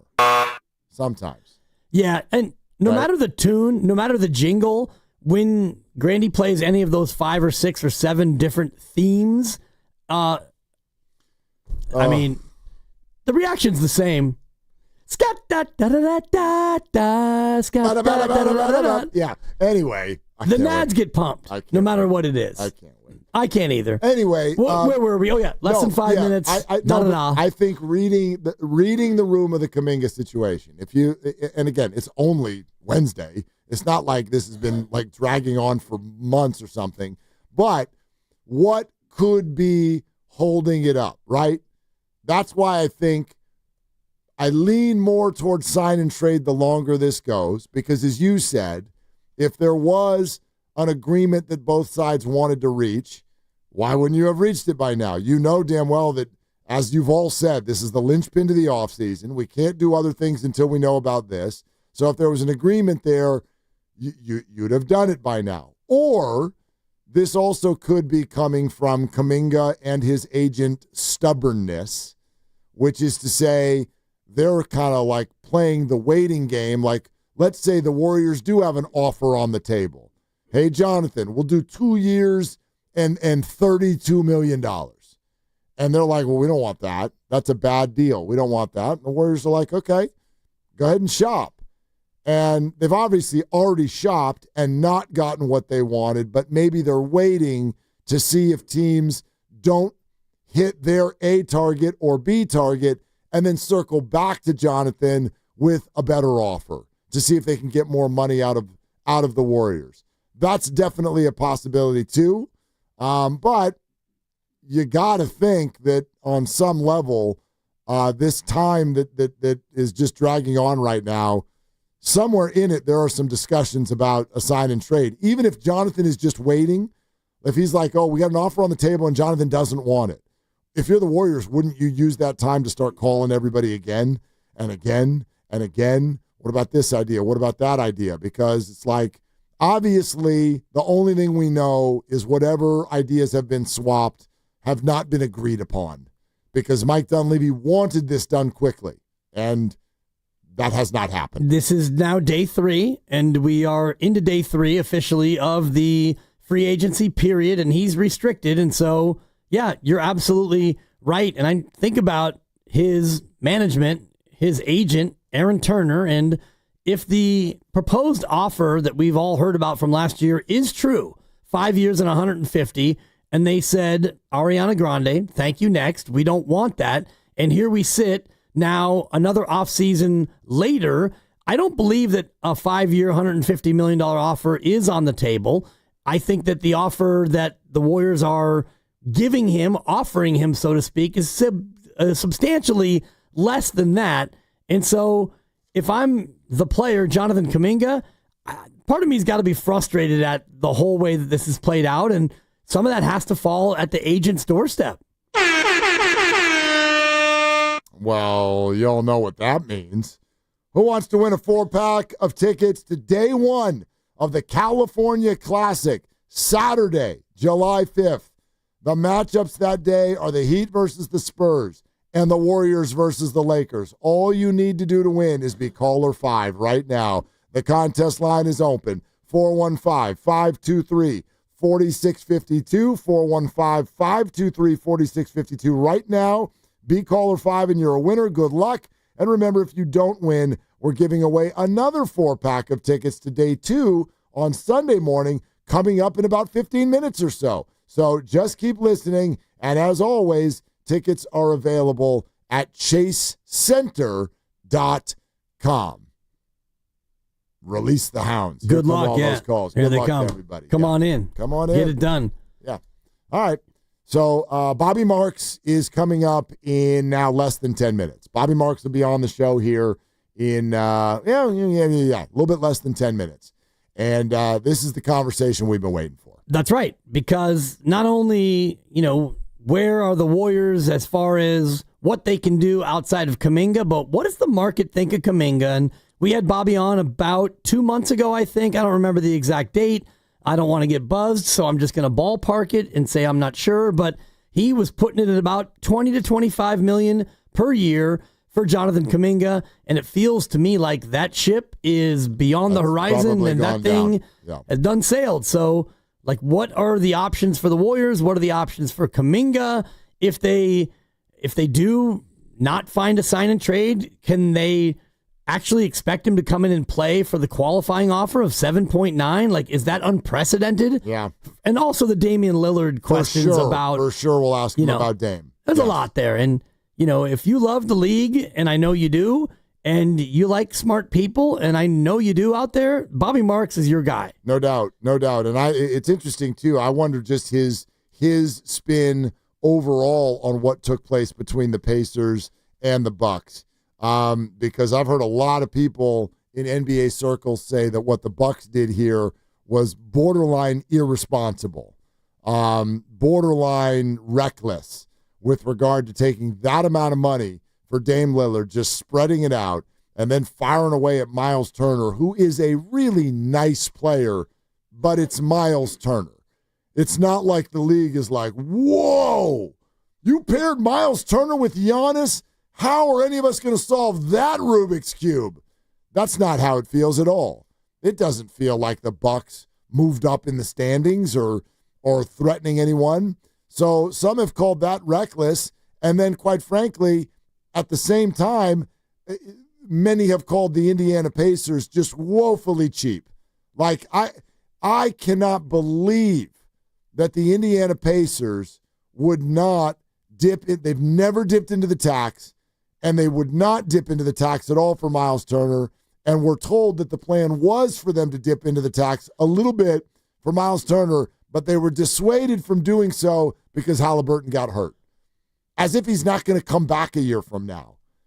I mean, Miles wants a 4-year deal. So the first year of the 4 years, yeah, you got to figure something out behind Halliburton. But then after that, like, dude, you guys were a really good team, and you just built something really special and went on an unbelievable run that was 3 quarters away, potentially, from being the greatest thing that's ever happened there. And then one injury happens, and you just flat turn and give up? All because of a few dollars? That's the kind of stuff when I hear people like that guy yesterday who hit us about Joe Lacob, like, oh, I don't expect much because of Joe Lacob. Do you Warrior fans realize how good you have it? Go look and read about what just took place with the Indiana Pacers. They would not go even $1 into the luxury tax, and they never have, so they just let Miles Turner up and leave. Right after that run. Oh, my God, what a gut punch. Well, and it happens because of, Halliburton, and he's going to be a dead salary next year. And you also have to realize that they're paying Pascal Siakam the exact same money. So if you did give Turner $27 million a year, which is what he got, you've got Siakam at 45, Halliburton at 45, then you'd have him at 27. And yeah. And that's not that much. It's not. For Miles Turner? Not. Yeah, but I mean, that right there would be about $120 million worth of players, and one of those guys is not going to play for a year. Understood. I'm not defending the move. I do think it comes across as super frugal. And you're right, Mark. When you think about the Warriors, Warrior fans, be happy that they're willing to take chances on things like a Jimmy Butler 2-year experiment. Right. Like Turner basically got about what Draymond got. And their 2 stars are not making $42 million. They're both making $55 or $59 million. Yeah. And where's that left you, though? Yeah, well, I mean, in the mix. Yeah, but Indiana, even without Halliburton, if you look at their roster, they're a lot deeper. And I'm just looking at it. Well, you got Obi Toppin making 14, Neesmith at 11, McConnell's at 10, Ben Mathurin is making 9, Nemhard's making 18. So, I mean, you've got a lot of other players that are further along than what the Warriors have. Yeah, understood. But, I mean, again, they weren't even in the luxury tax. You wouldn't dip in a little bit to keep that group together? That's wild to me. All right, Bobby Marks in a bit. We're brought to you by Fremont Bank, here for you, here for good. We'll give away another 4-pack of tickets to the California Classic next. And apparently Grandy's got an answer on the Caddyshack situation. Well, yeah, our guy sent a text in again, and he actually sent us the specific scene that he heard the Caddyshack reference in. This is when Bill Murray's character was talking to Chevy Chase, I believe, in a garage, and this is the back and forth. Good. What's your address over there? You're on Briar, right? Briar, 2. You got a pool over there? We have a pond in the back. We have a pool and a pond. A pond would be good for you. Natural spring. Oh, yeah. Okay, but no, thank you. I totally forgot that I said that. You were discussing you're getting married near water. But were you actually referencing Caddyshack? I was. Because it was not stated in that sort of a you frame. You said by the water, and you said pool or a pond. That's right. Yeah, that's a little different tense than what they did on that conversation. Yes, but the whole sense of that conversation is pool or pond. I mean, pond is much better for you. And that's why I just said pool or pond. By the way, my response does not represent it going over my head either. I said the facts. Neither. Right. What did you want me to say? What did you want me to do the scene for you? No, I mean, like I didn't even realize, or I didn't even remember that I made the reference. You know, a lot of times when you're talking, things will pop into my head, and and because you talk a lot, and so sometimes I try to just get a quick little jab in there. I mean, it's a radio show. It is, yeah, and I like to give long thought out takes, but I also like little quick hitters like that. And yeah, pool or a pond. I said it. Okay. And it's from Caddyshack. Ask me again, pool or a pond? It's neither. You're getting married by the ocean. Right. And we're about to talk to Bobby Marks, so no one has time for this stuff anymore. No more Caddyshack references. We need to get down to brass tacks. Bobby Marks of ESPN, the best capologist on planet Earth, is joining us next on Willard and Dibs. No. I got that one. Thank you.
All right, no time to waste. We want to hop in here with Bobby Marks of ESPN. That's right. So we're going to do this right now. 4-pack of tickets, Day 2, California Classic, Sunday, July 6th. Matchups that day, Heat Lakers, Warriors versus Spurs. Got to be caller 5 right now. Contest line 415-523-4652. Caller 5 is the winner. Good luck. Remember, if you don't win, tickets are available at chasecenter.com. Out to the River Islands guest line we go. Bobby Marks of ESPN joining us here live on Willard and Dibs 95.7 The Game. Bobby, good evening, and thank you for coming on. How are you? I'm good, guys. How we doing? We're doing fantastic. We're trying to figure out all things Warriors, and obviously it's been very, very quiet. I'll start with this. How would you read the fact that this is taking a few days with regard to the Jonathan Kaminga situation? Does it make you lean toward sign and trade, or does it make you lean more in the direction of he'll stay with the Warriors? Yeah, I mean, listen, he's got no leverage. I mean, the only leverage he has right now is to sign the qualifying offer at $7.9 million and then try and go out in free agency next off season here. It's when you look at the landscape of the league right now, the money. I mean, it took Milwaukee waiving Damian Lillard and paying him $25 million over the next 5 years just to create cap space. And the only team out there that has cap space is Brooklyn, and I don't see them putting an offer sheet down on Damian Lillard. Of course, there's the sign and trade mechanism here, but that requires cooperation from Golden State as far as what salaries they would want to take back in a deal here. So I think that's, I think if he's going to be on a long-term contract, it's going to be basically on the terms of the Warriors as far as what that number could be. And, and what happens with Kaminga dictates what your flexibility is also with what you have, whether it's your tax mid-level exception or maybe you have your full exception here. I don't, he's in the boat with a bunch of them. I mean, Josh Giddey, Quentin Grimes, Cam Thomas. I mean, there's a list of the restricted free agents who are basically in the same situation. And is the market such where their value has been deflated? And Santi Aldama gets about $17 million a year, and I know Kaminga has more upside, but what does the market tell you about where these players might be priced, especially Kaminga? The market tells you it's not a good time to be a restricted free agent. That's what the market tells you. I think Memphis is a little bit different because of where they were financially. They could do that. I mean, I think if Golden State's payroll, and they're okay right now. I think they're, $16-17 million below the luxury tax and 24 below the first apron. If they have where Memphis is, they could probably be a little bit more aggressive. But certainly, if you're trying to bring back Kaminga and you're also trying to get big, whether it be a player like Al Horford, for example, you're probably your threshold as far as a new contract is. I don't know, 16, 18, maybe could you get closer to 20? That's probably where your walkaway number would be. Bobby Marks with us here on Willard and Dibs. Bobby, we keep hearing that the Heat and the Bulls are like the teams to watch in this situation. Does that fit what they've got going on? And if it did, what could a theoretical Warriors return be? Yeah, I think the Duncan Robinson sign and trade with Detroit probably, I don't want to say would eliminate Miami. I think you kind of rule them out of the equation, especially where if you're trying to get a third team involved, and if that third team is in Brooklyn to take back more money, you saw what the Nets did over the last couple of days, that their cap space is certainly shrinking there. Whether it be Chicago, they've got a bunch of those expiring contracts, whether it be Nikola Vucevic. I think it's a matter of, as I said, like your number, whatever number you're willing to take back for Kaminga is basically the number that you were willing to pay him. Whether it be $16 or $18 million in salary. And then the big question is, signing trades are interested because it has to be a minimum of 3 years. So if you're Jonathan Kaminga, Do you want to be locked into a contract for the next 3 years that you not to your liking, even though you'll maybe double what you get in a QO this year? Or, as I said, your best chance to just become an unrestricted free agent, next offseason by signing that 1-year deal. How unprecedented would it be to have Kaminga come back and play on that qualifying offer? Well, in the last 10 years, there have been 5 players that have signed a qualifying offer. That's the numbers. And the beauty of the qualifying offer is that he has veto power on any trade also. And if he signed the qualifying offer and he did allow the trade to go, the acquiring team does not inherit his bird right. So they would not have much leverage as far as to re-sign him to a new contract. So that's the danger of the 1-year deal as far as there are certainly some limitations that come with it. That's interesting. I don't think a lot of us know that, Bobby. So just to repeat that, if he were to play on the qualifying offer, he essentially gets a no-trade clause with it? Well, it's not the Bradley Beal, LeBron James no-trade clause. It's a 1-year bird restriction, which he has full control over if he's traded or not. Okay, and then if he did that, if he took the $7.9 million, where does that leave the Warriors as far as what else they could do, how much they could spend? Oh, sure. Yeah, I mean, if you took that number, then they would probably have the whole $14.1 million, or most of it non-tax mid-level exception. And when you have that mid-level exception, can you use that for 2 different players, or is that just a one-shot thing? No. Yeah, you can split it if you want. You can split it up into 3 guys, 2 guys. You can, definitely. And would that be Al Horford and somebody? Where do you think the Al Horford number is going to land? Anywhere from 5'7", I don't know, 5'7", $7 million, somewhere in that range. I think the minimum will probably be the tax ML. And I think if you're trying to see what, I think before you get Al on board, if that's the plan for them, it's you're trying to figure out where the Kaminga number is. And so, Bobby, what if it goes the other way? What if they did sign Jonathan to a 2 or 3 year deal? And I don't know, let's say that number, as unsatisfying as it might be for him, what if that number is, $15 million per year or something like that? Then what could the Warriors do? Are they pretty much just that mid-level and that's it? Yeah, I mean, it's probably the 5'7" number is what, because remember, if you use any more than, you guys saw this last year when you signed Anthony Melvin, they hard caps you at the first apron. So if you could probably use a little bit more of it, but it's hard to see you using the whole thing. Bobby Marks, ESPN. All right, let's talk Dame Lillard real quick. Explain how this stretching out of his number affects what he's going to do next. What do you think his next contract looks like?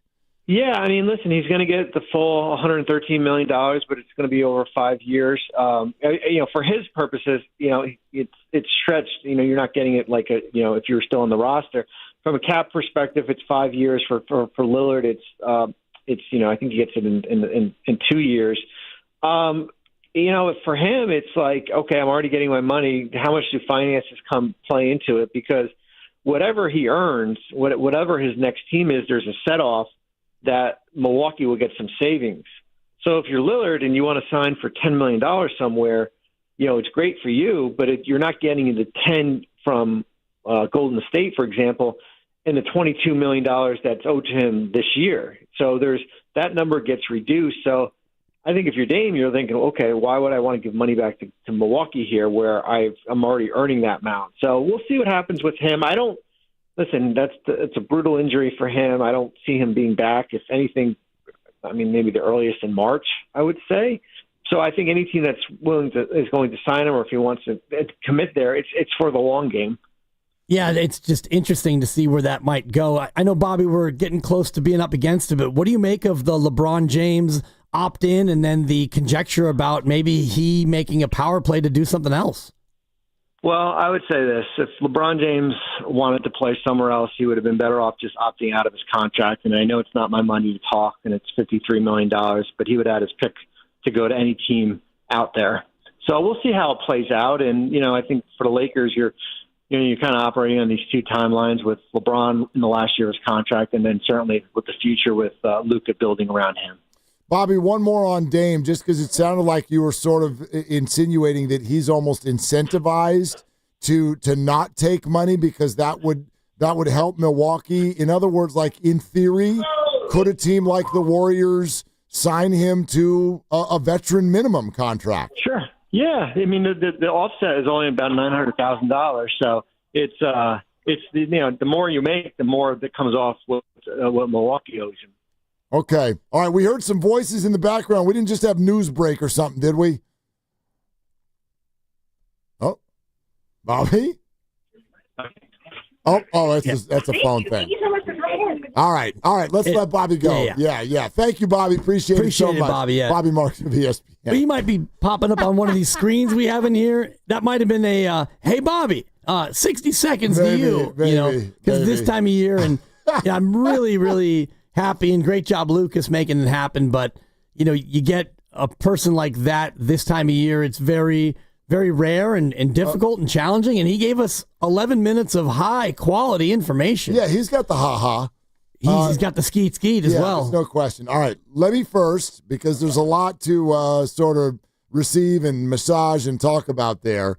And guys, I know we just did all the contests, but if we could unlock, I wonder if Warrior fans want to chat about any of what you just heard Bobby Marks say, and we'll summarize it for you to the best of our non-capologist abilities here in just a second. But you're listening to 95.7 The Game, KGMZ FM and HD1 San Francisco and Odyssey Sports Station, and the home of the Golden State Warriors and Valkyries. Always live on the free Odyssey app, coming to you live from the Laughing Monk Studios. All right. Now, let's start with the Jonathan Kaminga stuff that Bobby said. It sounds to me, and I know moments ago we were like, man, the longer this takes, I feel like I sort of lean more towards sign and trade. And I stand by that read, however, with a slight adjustment in that listening to Bobby talk about this, I just don't know. This feels like a huge spider web for Kaminga, for Cam Thomas. There are a bunch of players around the league. Giddy. Yep. These restricted free agents. It's like, and he said it. He goes, my read is this is a terrible time to be a restricted free agent. I just don't even know where any of these guys are supposed to go to create the leverage that they so sorely need in these conversations to actually make something happen. Because I think when we think about Jonathan and the Warriors, all we do, and we're fans, so I get it, but we think about it in like, okay, sign and trade, you could take a player back, and even though it's 50 cents on the dollar, maybe you create some more room. None of us think about the fact that there's an acquiring team that would need to lock Jonathan in for 3 years minimum. And Jonathan's not going to want to do that for a janky number. So, like, I don't know, man. This qualifying offer thing is really interesting because I didn't even think of that as a possibility, but I don't even know what the hell other option there is for everybody here. Well, the other option is outside of a sign and trade. The other option is to give him a long-term deal, 3 or 4 years. But like you're saying, if it's a janky number, if they offer him $4 and $60, let's just throw that out there as a janky low ball. I mean, low ball, I'd take 15 a year. But if you're Kaminga, you look at that and you say, no, thank you. I'd rather play for 7.9 and then be unrestricted and go out there. And I would think that at that point, I'm going to get more than $52 million over the next 3 years because I'm young, I'm him, I'm that guy. You would think the problem for Jonathan in that scenario is you are then, even if just for a year, you're about to be, imagine it, you're about to be an unrestricted free agent, which means you're in a contract year, and you want to put up all of the numbers that then present you to the world as best as possible, and you are entrusting that to the Golden State Warriors, who aren't really big on playing you. They aren't, but, I also take them at their word, and I also believe if I'm Jonathan Kaminga, I look at this upcoming year and I think, old oldest. Sure. They're all not playing 82, Okay. so I'm gonna get my touches no matter what. But when you say, I would love for you to explain to everybody what you mean, because I know exactly what you mean. When you say I'm going to take the Warriors at their word, what do you mean? I mean, Steve Kerr has come out and said, with a training camp and Jimmy around, darn it, we're gonna do our level best. And I take Steve Kerr at his word. I've never played for him.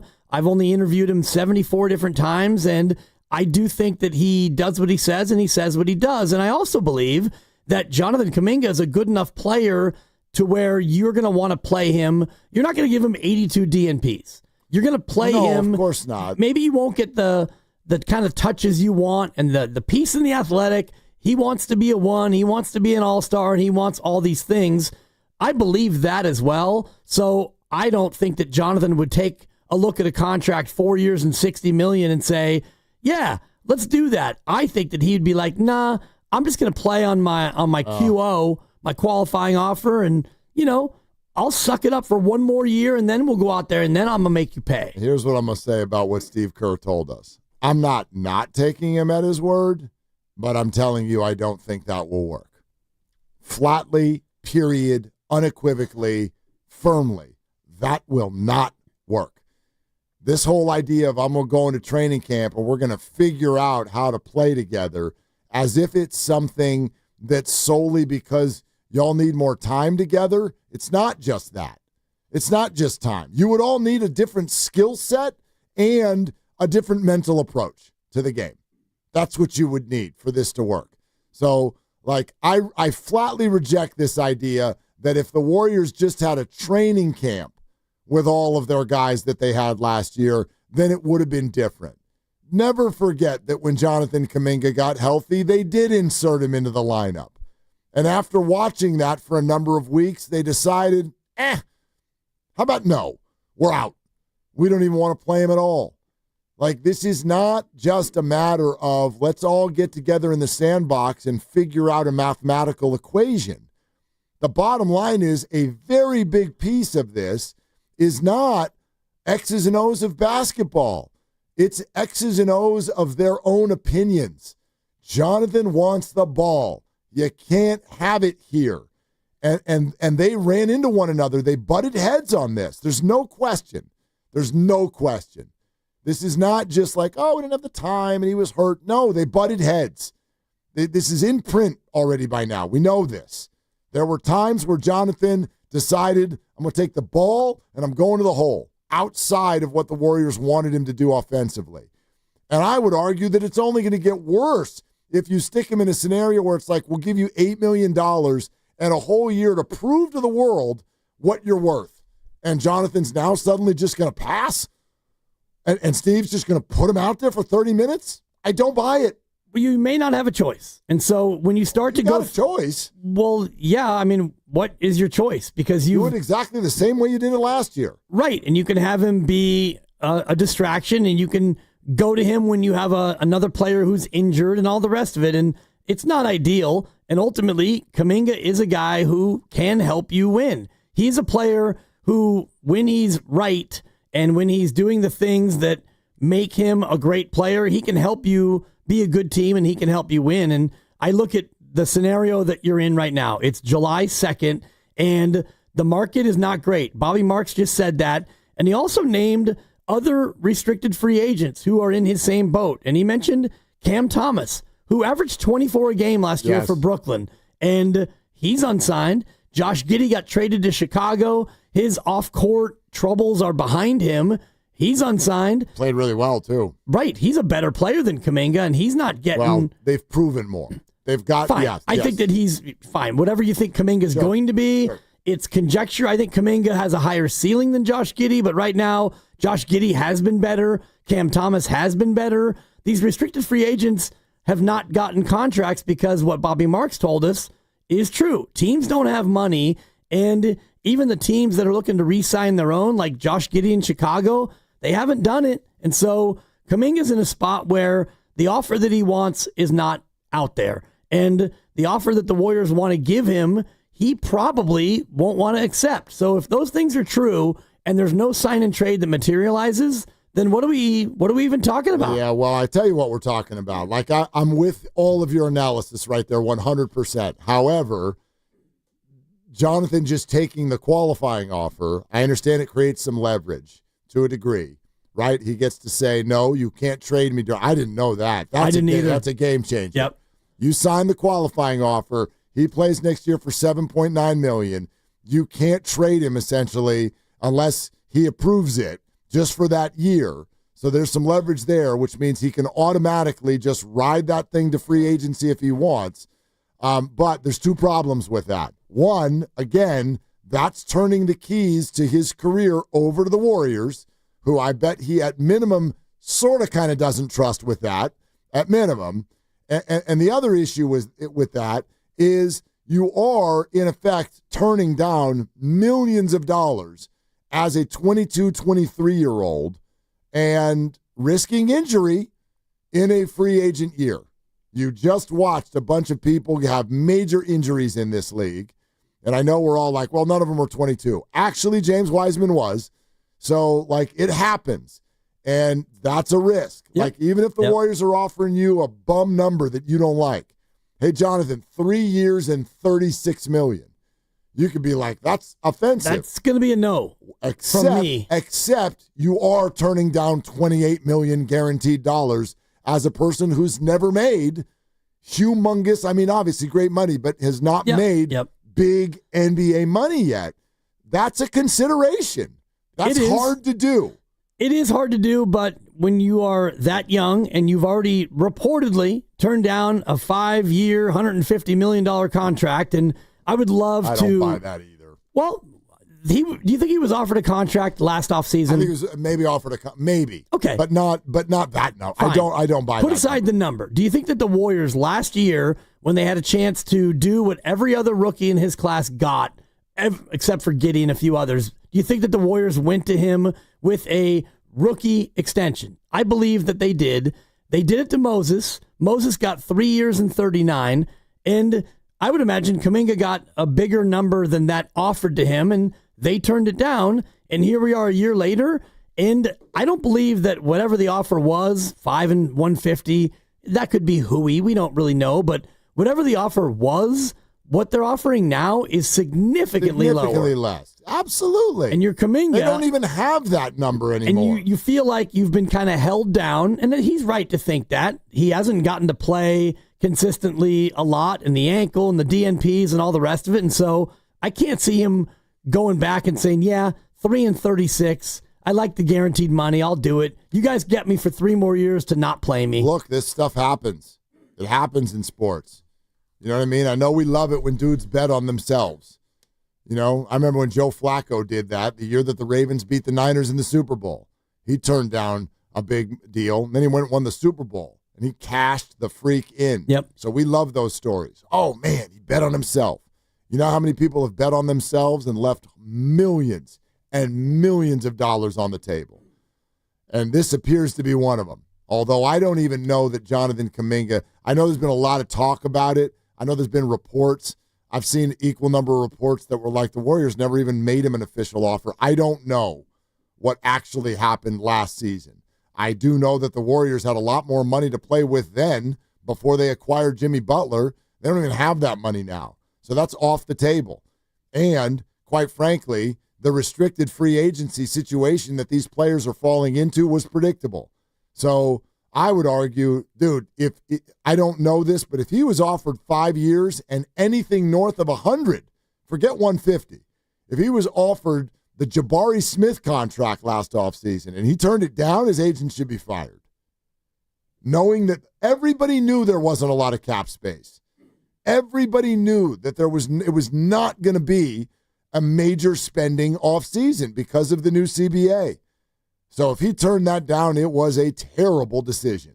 By the way, really quick, guys, playing out what Bobby Marks was talking about in terms of like if Kaminga takes the qualifying offer, which is $7.9 million, and that's what's made him a restricted free agent. If he tries to stick it to the Warriors and just play on that 7.9 to then become a free agent next year, even though he has the right to shut down any trade, even if the Warriors find a trade that Kaminga approves of, That's only $8 million of contract that you can move, and you're still not getting anything of really any value back in return. Yep. So it'd be similar to signing and trading him right now, where you can't fully capitalize on his value. But I think the bigger news for Warrior fans right now is if he were to do that, and I have no idea what his willingness is, but if he were to do that, that would in effect maximize what the Warriors do have to spend on other players. Right. It would knock it up in the neighborhood of $14 or $15 million that they could go out and spend on players right now. And you heard him say Al Horford would be no more than about half that. Yep, 5 to 7. So you could get, Kaminga on the qualifying. You could get Horford and get another guy for 8 or 9. And Melton. Perhaps, yeah. I mean, he made more than that last year, but he probably will be in that range. Blew his leg up, though. I'm with you. Yeah. And just, hearing Grandy, and that was a great insert right there. For me, it makes more sense then for the Warriors to sign Jonathan Kaminga to an offer that maybe is a little bit richer than what they would be more comfortable with in order to then trade him at the deadline. That way, let's just play this out, and you sign Kaminga to a 3-year, $60 million deal. Oh, boy. Even though you'd be happier paying him less. I don't even think they can fit that. He said right now the number that the Warriors have is maybe somewhere in that 15, 17 range max. Yeah, they do have his bird rights, and so you're allowed to go over the cap. Right, but, accordingly, all I'm saying is if you did that, then, and you could structure it to where it's 17, 21, and then 26, and you would have that number to trade at the deadline bigger than what a 7.9 qualifying offer would be. Right, but again, I find this all so dangerous because what all of these scenarios call for are for the Warriors and Kaminga to work together. That's what all of them call for. You know what I mean? You want to trade him at the deadline? You're going to need to maximize his value. You want to be an unrestricted free agent? He's going to want to maximize his value. How do we do that? How do you do it? Play him. How do you get Kaminga's number at 25 points a game when clearly, whether you buy it or not, the Warriors do not believe that that's their path to winning? So how do you do it? And I think that's why we're sitting here on Wednesday night with no resolution. This calls for these two sides to work together and sort of be on the same page. And they never have been. And I don't think they ever will be, which is why I've been willing to find a new home for him, even if it means taking back less and something that's not as fun and not as talented and all of that, because it's like, I know what he can do. I know what the draw is to his skill set, but if you're not going to use it, it's a waste. You know what I mean? It's like Jay Leno's cars. I've never understood it. You can go spend $1 billion on your cars. If they just sit in the garage all day, what are you doing with them? That's what this is. I could argue that Jonathan Kaminga is worthless to the Warriors if they're not going to play him. Well, if they're not going to play him, right. That's a little too dramatic because they did play him, and think about 82 and they didn't games. Like it. Well, they didn't like it. Yeah. And that wasn't throughout the course of the year. When Jimmy Butler came while he was hurt, then he didn't play as much. But before Jimmy came, you played him a lot, right, and you started him. But nothing pre-Jimmy matters anymore. Right, but think it's about totally irrelevant. Okay, so Jimmy's here, and you've got Steph, Draymond, and Jimmy, and an 82-game schedule. And you know that Steph, Draymond, and Jimmy aren't going to play all 82, so now you've got not only minutes in games, but games without some of them that you're going to need to have somebody with the ha-ha out there. Right, but so there still is a role for Kaminga. But is Jonathan interested in that? See, I don't feel like that. He does not trust the Warriors with that. There's no interest in being hey, will you play when Jimmy load manages? And then we'll get, because, and by the way, I'm not going to divulge any names, but this was said to me from inside the Warrior organization. And it wasn't necessarily just about Jonathan.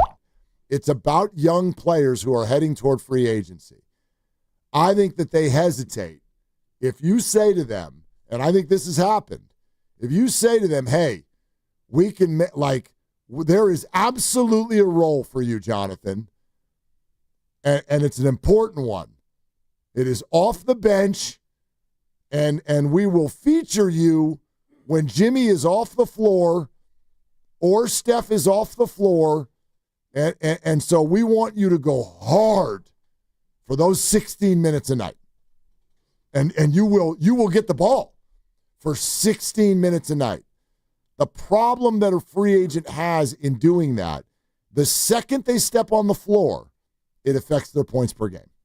If they play 1 minute, I get it. Yeah, it goes down on their stats. And those stats come up in negotiations.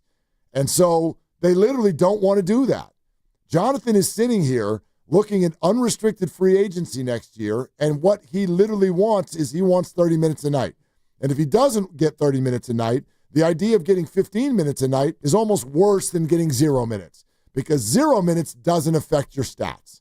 Right, but unfortunately, he's not in control of his playing time, nor is he in control of his situation, because he is a first-round pick, and he didn't get the rookie extension, and so now he's sitting there with a qualifying offer that he can either sign or not sign. And if he doesn't sign it, then he gets 0 minutes a night, and he doesn't get to play basketball. And I might have been a question for Bobby, but it feels so outlandish, like, if he doesn't sign it and he sits out the year, does he then become unrestricted? I would imagine the answer is yes. Yeah. I don't think that he has to report and play. Like in the NFL, if you don't play by week 10, then you don't get credit for the year, blah, blah, blah. But I think that Kaminga's in a spot where, and the Warriors are there too. The Warriors don't want him to come back disgruntled and be 20 minutes, 25 minutes off the bench. Nobody wants that. But if you're the Warriors and you don't have a sign and trade partner, and you don't have an offer that you want to extend to him long-term that he'll sign,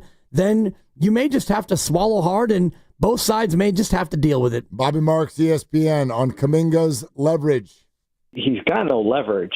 I mean, the only leverage he has right now is to sign the qualifying offer at $7.9 million and then try and go out in free agency next offseason here. I mean, you look at the landscape of the league right now. I mean, it took Milwaukee waiving Damian Lillard and paying him $25 million over the next 5 years just to create cap space. Of course, there's the sign and trade mechanism here, but that requires cooperation from Golden State as far as what salaries they would want to take back in a deal here. So I think that's, I think if he's going to be on a long-term contract, it's going to be basically on the terms of the Warriors as far as what that number could be. And what happens with Kaminga dictates what your flexibility is also with what you have, whether it's your tax mid-level exception or maybe you have your full exception here. Okay, so Warriors in complete control. Kaminga has no leverage.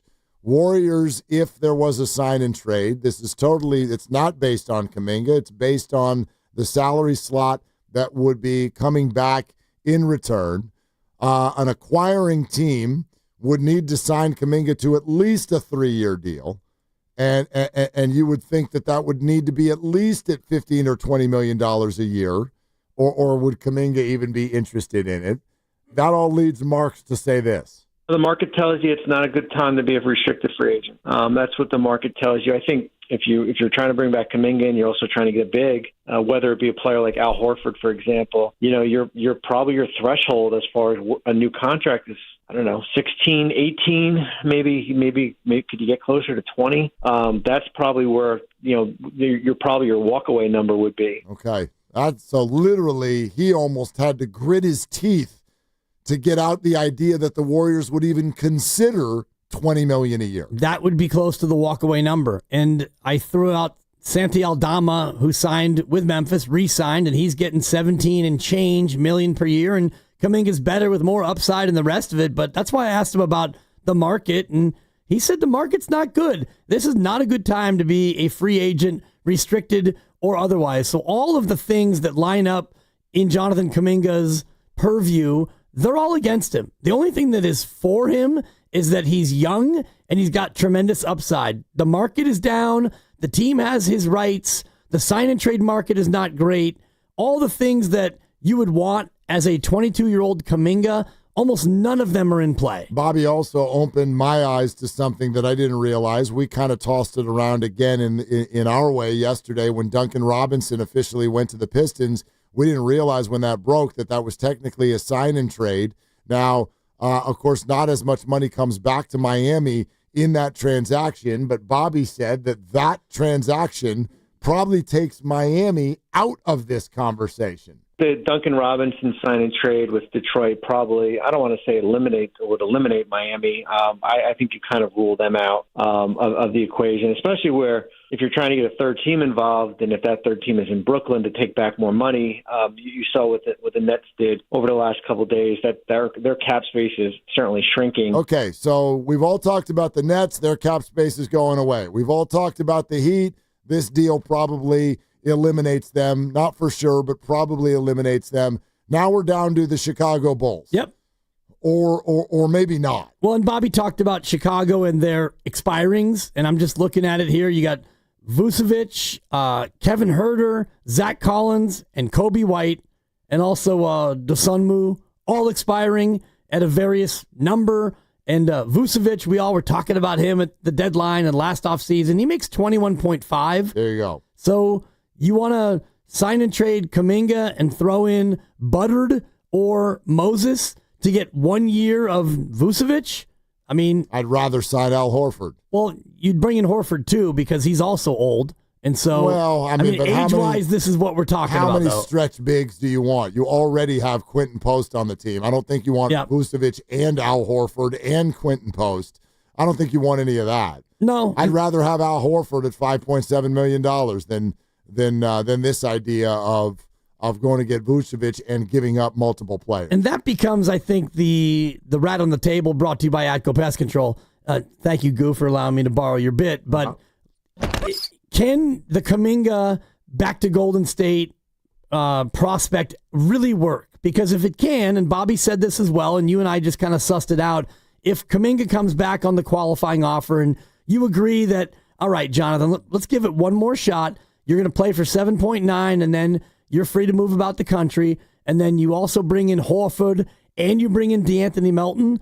As a Warrior fan, how do you feel? I mean, how do you feel about that being your offseason? Well, knowing that Kaminga's gone for sure in the offseason. Well, nothing's for sure. Right. I mean, it could really magically work out and he could stay. You're right. Like he could be great, and then the Warriors could offer him a 5-year, billion-dollar deal. Who knows? But those three, if Kaminga played on the qualifying offer and you had that much room left and you got Horford for 6 and Melton for 8, and that's your offseason, how you feeling? At 888-957-957. Better. Yeah. Better. That's a better team. Do you like that? And they were already good. Yeah. I mean, again, my starting point is different than what it sounds like a lot of fans are. The Warriors are good. The Warriors are already good. Are they good enough? No, but they're good. But your starting point also, if I'm hearing you right, is that the Kaminga back to Golden State is unfixable. Well, he can be, again, it's not unfixable. Somebody's going to have to blink.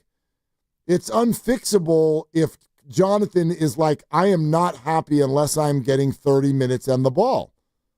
Like, if that's what you want, as you know, I've said this a million times, that job's taken here. So everyone wants to make this nefarious. Everyone wants to, Kerr's an idiot. Everyone wants to do this. I don't even understand it. That job is taken here. Period. It's not, nobody's wrong. I get that Jonathan wants the job. I would want the job if I were him too. Job's not available here. And Steve is right. And Mike Dunleavy is right. And the Warriors are right to state that job is taken here. And I would think that if any fan got their emotion out of them for a second, they would agree too. Nobody wants this to not be about Steph Curry. Yet that same fan who knows that this is about Steph Curry calls Kerr an idiot for not being able to integrate Jonathan Kaminga without acknowledging that what Jonathan Kaminga wants is Steph Curry's job. Yeah, he wants a hybrid of Steph Curry and Jordan Poole and whatever other one out there. And I wonder if there's a way that they could make this work. And I think that's where a lot of Warrior fans are. It's, Kaminga's good. He's really good.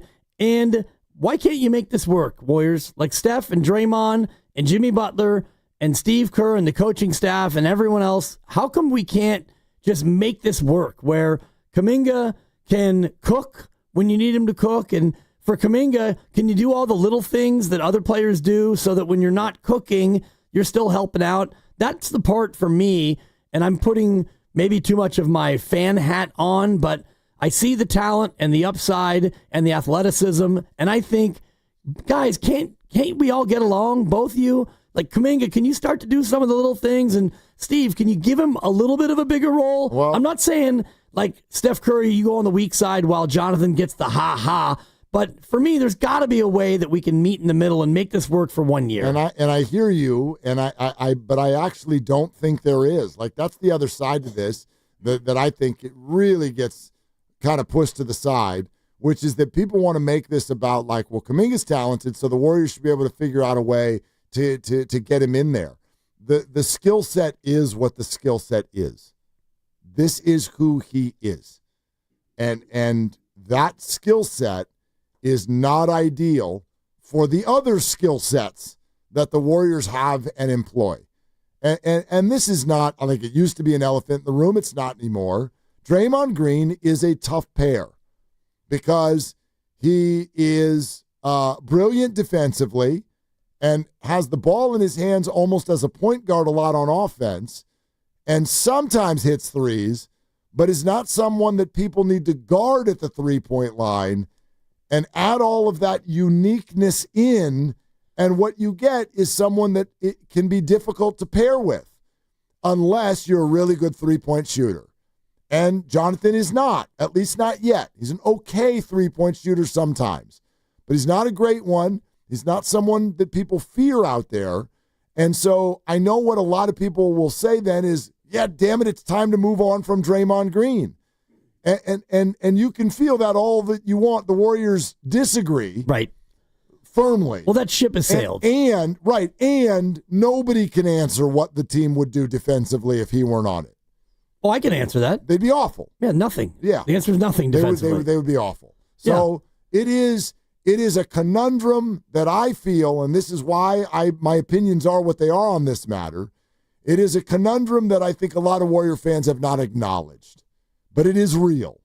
It is a very real conundrum.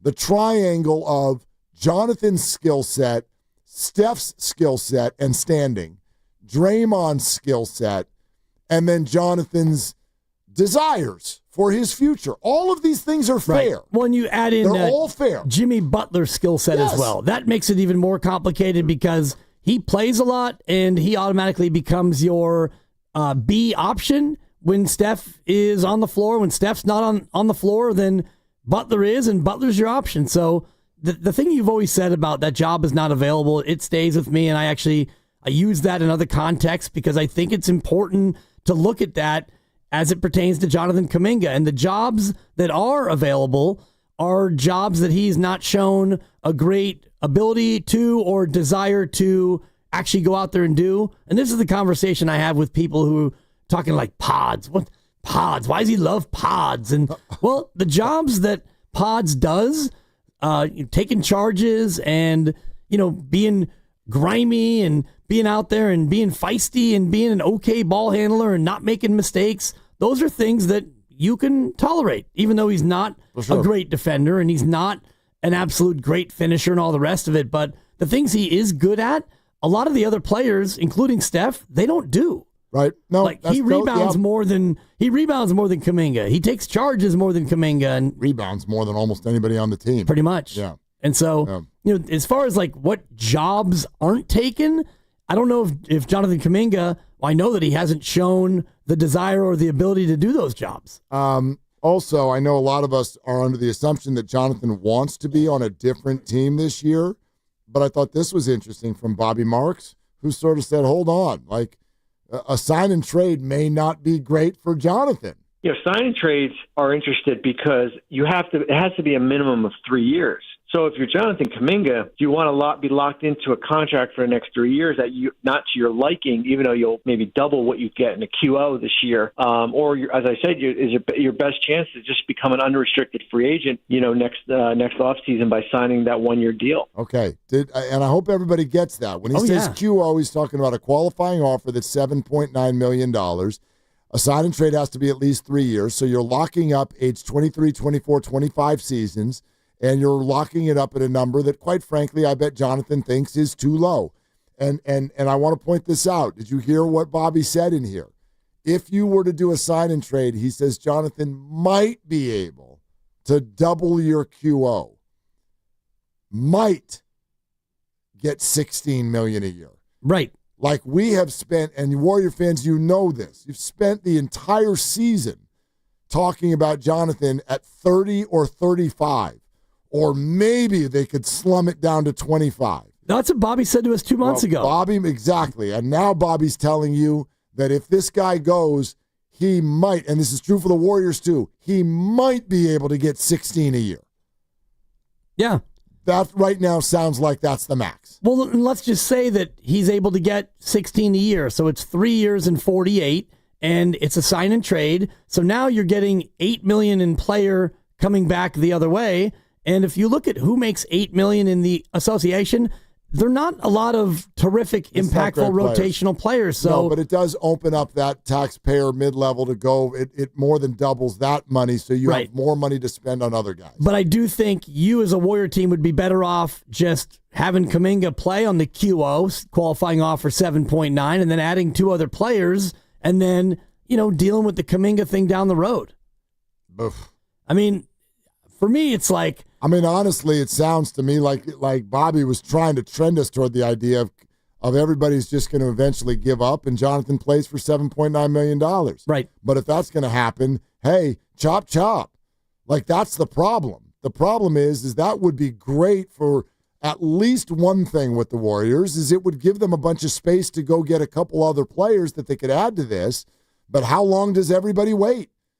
Do you know what I mean? Yeah. You know what I mean? It's like you could go sign those other guys now. Let's say you do go get Al Horford and DeAnthony Melton, and you're like, okay, we did this, and now, Jonathan, now we have nothing to offer you. So either you play on the QO or, I don't know, don't play at all. You know what I mean? Like, now you do that, and what's Jonathan's answer to that? So this might be what's going round and round right now, and I get why it's taken a long time, because it doesn't feel like any of the answers are very good. They're not ideal, and this is where I think about the Warriors last offseason, and I don't believe they foresaw it going this way, and I don't know what they offered him last offseason, if they offered anything, and now we're getting mixed reports of he was offered $5 and $150. Other reports are, no, they didn't offer anything at all. That one I find hard to believe, but the fact that they didn't get this thing buttoned up last offseason has led them to be in this bit of a pickle. And I know his injury definitely complicated things. For sure. And then here's the other thing to think about with the qualifying offer. I know you'll nail this. What has every Warriors reporter said of all the outcomes with Jonathan? The one that Joe Lacob absolutely does not want to do is what? Them getting nothing for him. There you go. And if he plays on the qualifying offer and becomes an unrestricted free agent next year, then what'd you do? You probably got nothing for him. There you go. Other than a fifth season. So I don't even know if that's, I don't know, like this is great for the Warriors. We get Jonathan to play for $8 million. I don't know if they feel that way. I think Joe Lacob would feel like an asset just got wasted. Yes, you would get a 5th year from that asset, but the bigger point is you're in a spot regardless. If there's no sign and trade out there, and if you don't want to give him 3 years and 75, which would finish your offseason, so you don't want to give him a big contract, he wants that, you can't sign and trade him theoretically, and even if you can, if that number that you're getting back is not significant, you're kind of in a corner here. You've put yourself into a corner, the best outcome might be to just come on Willard and Dibs and say, yeah, we see a role for him, and he signs the QO, the qualifying offer for 7.9, and you run it back, and every week, hey Steve, Kaminga only played 21 minutes last night. Steve, did we lose you? Steve? We're all still having fun. I hope you all can hear that, but my goodness, it's been kind of a frustrating week. I mean, a little bit of a frustrating, like for those of you, you know what I mean? Like here, okay, it's July, like shake off those stupid Marlins and White Sox series. Let's get to Arizona and see if you can turn this thing around. Warriors are probably going to, Grandy's going to hit the breaking news. Is something going to happen with the Warriors? What do we got? It's Wednesday. You lost Kevon Looney. You haven't won a baseball game yet. You got pass balls and buck balls. out there in Arizona. So you got no wins, no free agents, no signing trades. It's a tough week. I mean, it's a tough week. They picked up the option on Guy Santos. Dub Nation, this is Guy Santos. Yes, they did. Hey, Dibs, your picks, the stink. Yes, they did. Bay Area, it's Guy Santos here. Hey, Dibs, your picks stink. You don't like what he says, so you make him sound a little bit more like a rat than he actually sounds. Yeah, it's not. Dub Nation. It's not all squirrely like that. It's just a little. It's not that breathy either. It's not that breathy. It's not. Dub Nation, this is a Guy Santos. Yeah. Hey, Dibs, your picks a stink. Bay Area, it's Kevon Looney. Oh, no. Hey, Dibs, your picks stink. Yeah, what are you going to say now? What are you going to do? You going to hit that guy on the way out the door? Miss you, Kevon. Yeah, exactly. You don't call anymore. You don't call, you don't write. Dude. You don't do yoga anymore. Dab Nation, this is Jonathan Kaminga. Okay. Hey, Dibs, your pick stinks. And I love it because it's a singular pick. And he sounds so excited about it like he was going to say. He says, hey, Dibs, as if you're a family member at a reunion. Dab Nation, this is Jonathan Kaminga. Hey, Dibs, your pick stinks. And it sounds singular like your pick stinks. Like week 10, the Thursday night game. I had the Texans laying 3.5 and they lost outright. And so he's mad, and so he called in. Right. I love that one. That's good. You better hold on to that one. He might be a Warrior again this year. My favorite is the generic Dub Nation. This is Andrew Wiggins. That's my favorite. And that's currently. it. Then he leaves. Dub Nation, it's Andrew Wiggins. You're listening to Willard and Dibs on 95.7 The Game. Yeah. And see. I'm doing this because I'm contractually obligated to say these words. We're sponsored by Honda of Vallejo. 888-957-9570 is the number, and this is Willard and Dibs.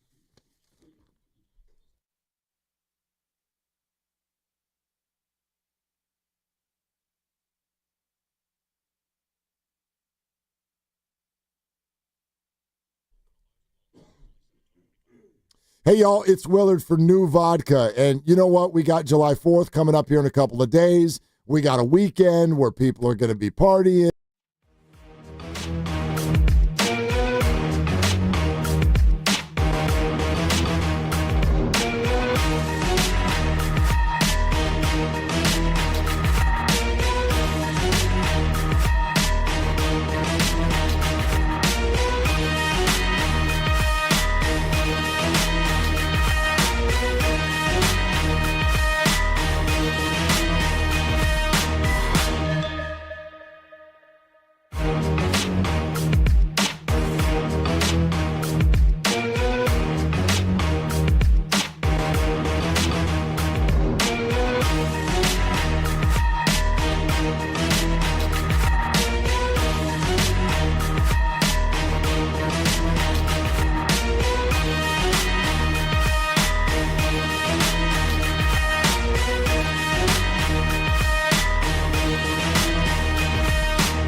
Bay Area, this is Jonathan Kaminga. You're listening to Willard and Dibs on 95.7 The Game.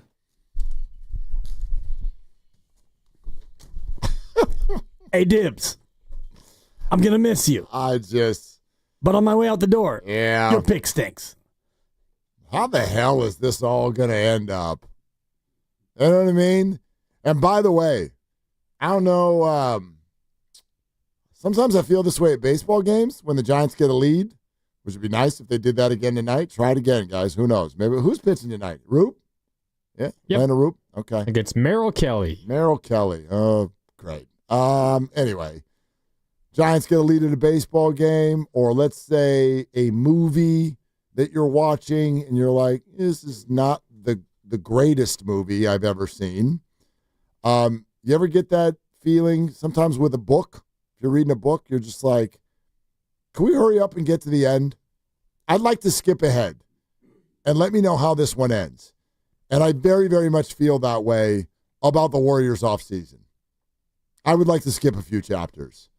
I know it's only been 3 days. In free agency, that feels like 3 weeks. This isn't a matter of impatience. I just don't think that this offseason is going to be all that sexy. I don't think that's on the table. They don't have a whole lot of money to spend. They're already a good team. I would like to skip to the end. Whatever it is you're going to do, whoever it is you're going to bring in, let's just do it. You're getting there. Let's do it. As of July 6th, which I believe is Sunday, that's when you can officially put pen to paper on these contracts. Everything that we've reported over the first couple, 2-3 days of free agency, they're all just deals in principle. And you reminded me before of the DeAndre Jordan one where, he was going to, was it Houston? Or no, DeAndre Jordan was going to go to the Dallas Mavericks. Thank you. I knew it was Texas. Yeah, and by the time it came time to put pen to paper, that whole thing had gotten switched up. So that didn't happen. And so we still have time for this to evolve. But I think that, heck, you said by the end of our show Monday, you said that on Friday at Cache Creek when we were having the time of our lives. You said by the time we get off the air on Monday, this thing's going to be done and dusted one way or the other. That was my plan and hope. Right, and here we are on your last day of the week on a Wednesday, and the show's over in about 9 minutes, and we're still sitting here waiting. And I'm wondering if it's even going to be done and dusted by the time we get back here on Monday. How old is America this year? America? 249, Mark. 249? Yep. All right. Will we be starting on year 250 before this thing gets all figured out? In other words, will we get to July 5th? Does this happen before the weekend? Yeah, it happens tomorrow. Oh. When Mark with a K is replaced by Mark with a C for a day. All right. And it happens during our show or in the lead up to our show because yes, exactly, Kukush, I've willed it to be so. Not that Mark Grand and I can't spend 4 hours chatting about this, that, and the other because we can. And he quietly has gotten really good at his job. He gets better and better each and every time he cracks the mic. But I just have a feeling that tomorrow we're going to be talking about a 2-1 loss by the Giants, and we're going to be firing people, and then... Please. Get a win tonight. Get a damn win. No. Yep. Yeah, save it for tomorrow. Win the baseball game. Just win a baseball game. Yeah. Against a mediocre opponent. Just win a game. Somebody said this earlier, and it's like, I don't think that this exists in baseball where you play down to the opponent. Like, no. I mean, you got swept by Miami. Yeah. You eked out one against the Sox, and then now an Arizona team below you is knocking you around. I don't think it's because you're playing down to the opponent. You're just bad right now. No, yeah. They're just in an absolute rut and playing not very cerebral baseball at times. Yep. Making mistakes, too many mistakes. I do know a little bit about what you're going to be talking about, though, tomorrow, because less than a minute ago, Mark Grandy sent out a big old fancy tweet. Oh, we did? Yeah. He quote tweeted something that Bobby Marks said to us that has been sent out by the show. He quote tweeted it. I'm going to read this for you, Grandy. He says, if I'm the Warriors, I'm, all caps, terrified that the following plays out. Kaminga realizes he can't get the contract he wants, which seemingly has already happened. Kaminga has no interest in helping the Warriors. Kaminga signs the $7.9 million qualifying offer. Kaminga becomes an unrestricted free agent next year and walks for nothing. I think your all caps terrified is like a little bit too much there. I don't know that that's why is that terrifying? Because they lose an asset for nothing. Yeah, happens. It happens. And their only way to really, one of their few ways to really help the team right now. Well, that's fair, but I mean, like, I don't know. I guess that I feel like there's so much time between now and then. And Dibs, your response to this scenario a few minutes ago was, well, at least you get another year of Kaminga now. Yeah, exactly. You get another year of that asset now. I have no idea how that will go. But, like, there are so many things that could happen between now and then. Good Lord, the Warriors could have traded Jimmy Butler by then. Who knows? Like, if the last 3 days are not a reminder that anything can happen in this league.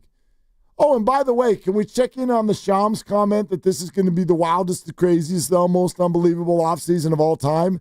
It's been a little crazy the last 3 days, but I don't know if this is anything that's making me like write notes for the next generation because they missed the offseason of 2025. I would say that the trade deadline this year was wilder and crazier than the offseason has been so far. Yeah. Like, what's our tail of the tape? Durant went to Houston. We sort of knew that was happening. Okay. We knew he was going somewhere, but yeah. The surprises, I would argue, like Desmond Bane was a surprise, but that's Desmond Bane. Right. The Lillard the waving of Lillard. Yeah, sure. That was pretty big. That was surprising. LeBron James opted in. Like, whatever there. The Celtics got rid of some pieces, but I feel like we got to ramp up on that. We were like, Holiday, Porzingis, we heard about that. Right. We knew that was coming. Kevon to the Pelicans. Yes. Waka, waka, waka. I mean, no disrespect, Kevon, but yeah, I don't think that's what Shams was talking about. No, I'm looking at it right Podziemski. now.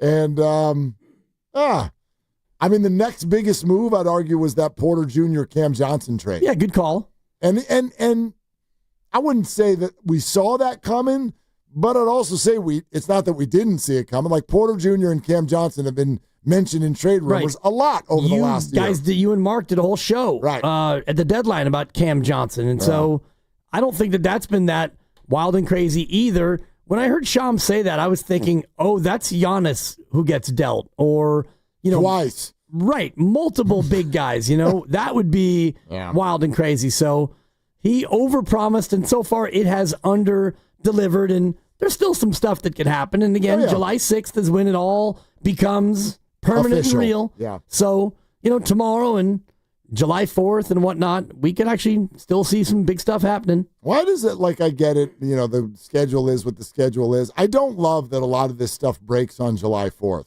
July 4th is one of those holidays. You leave the house usually.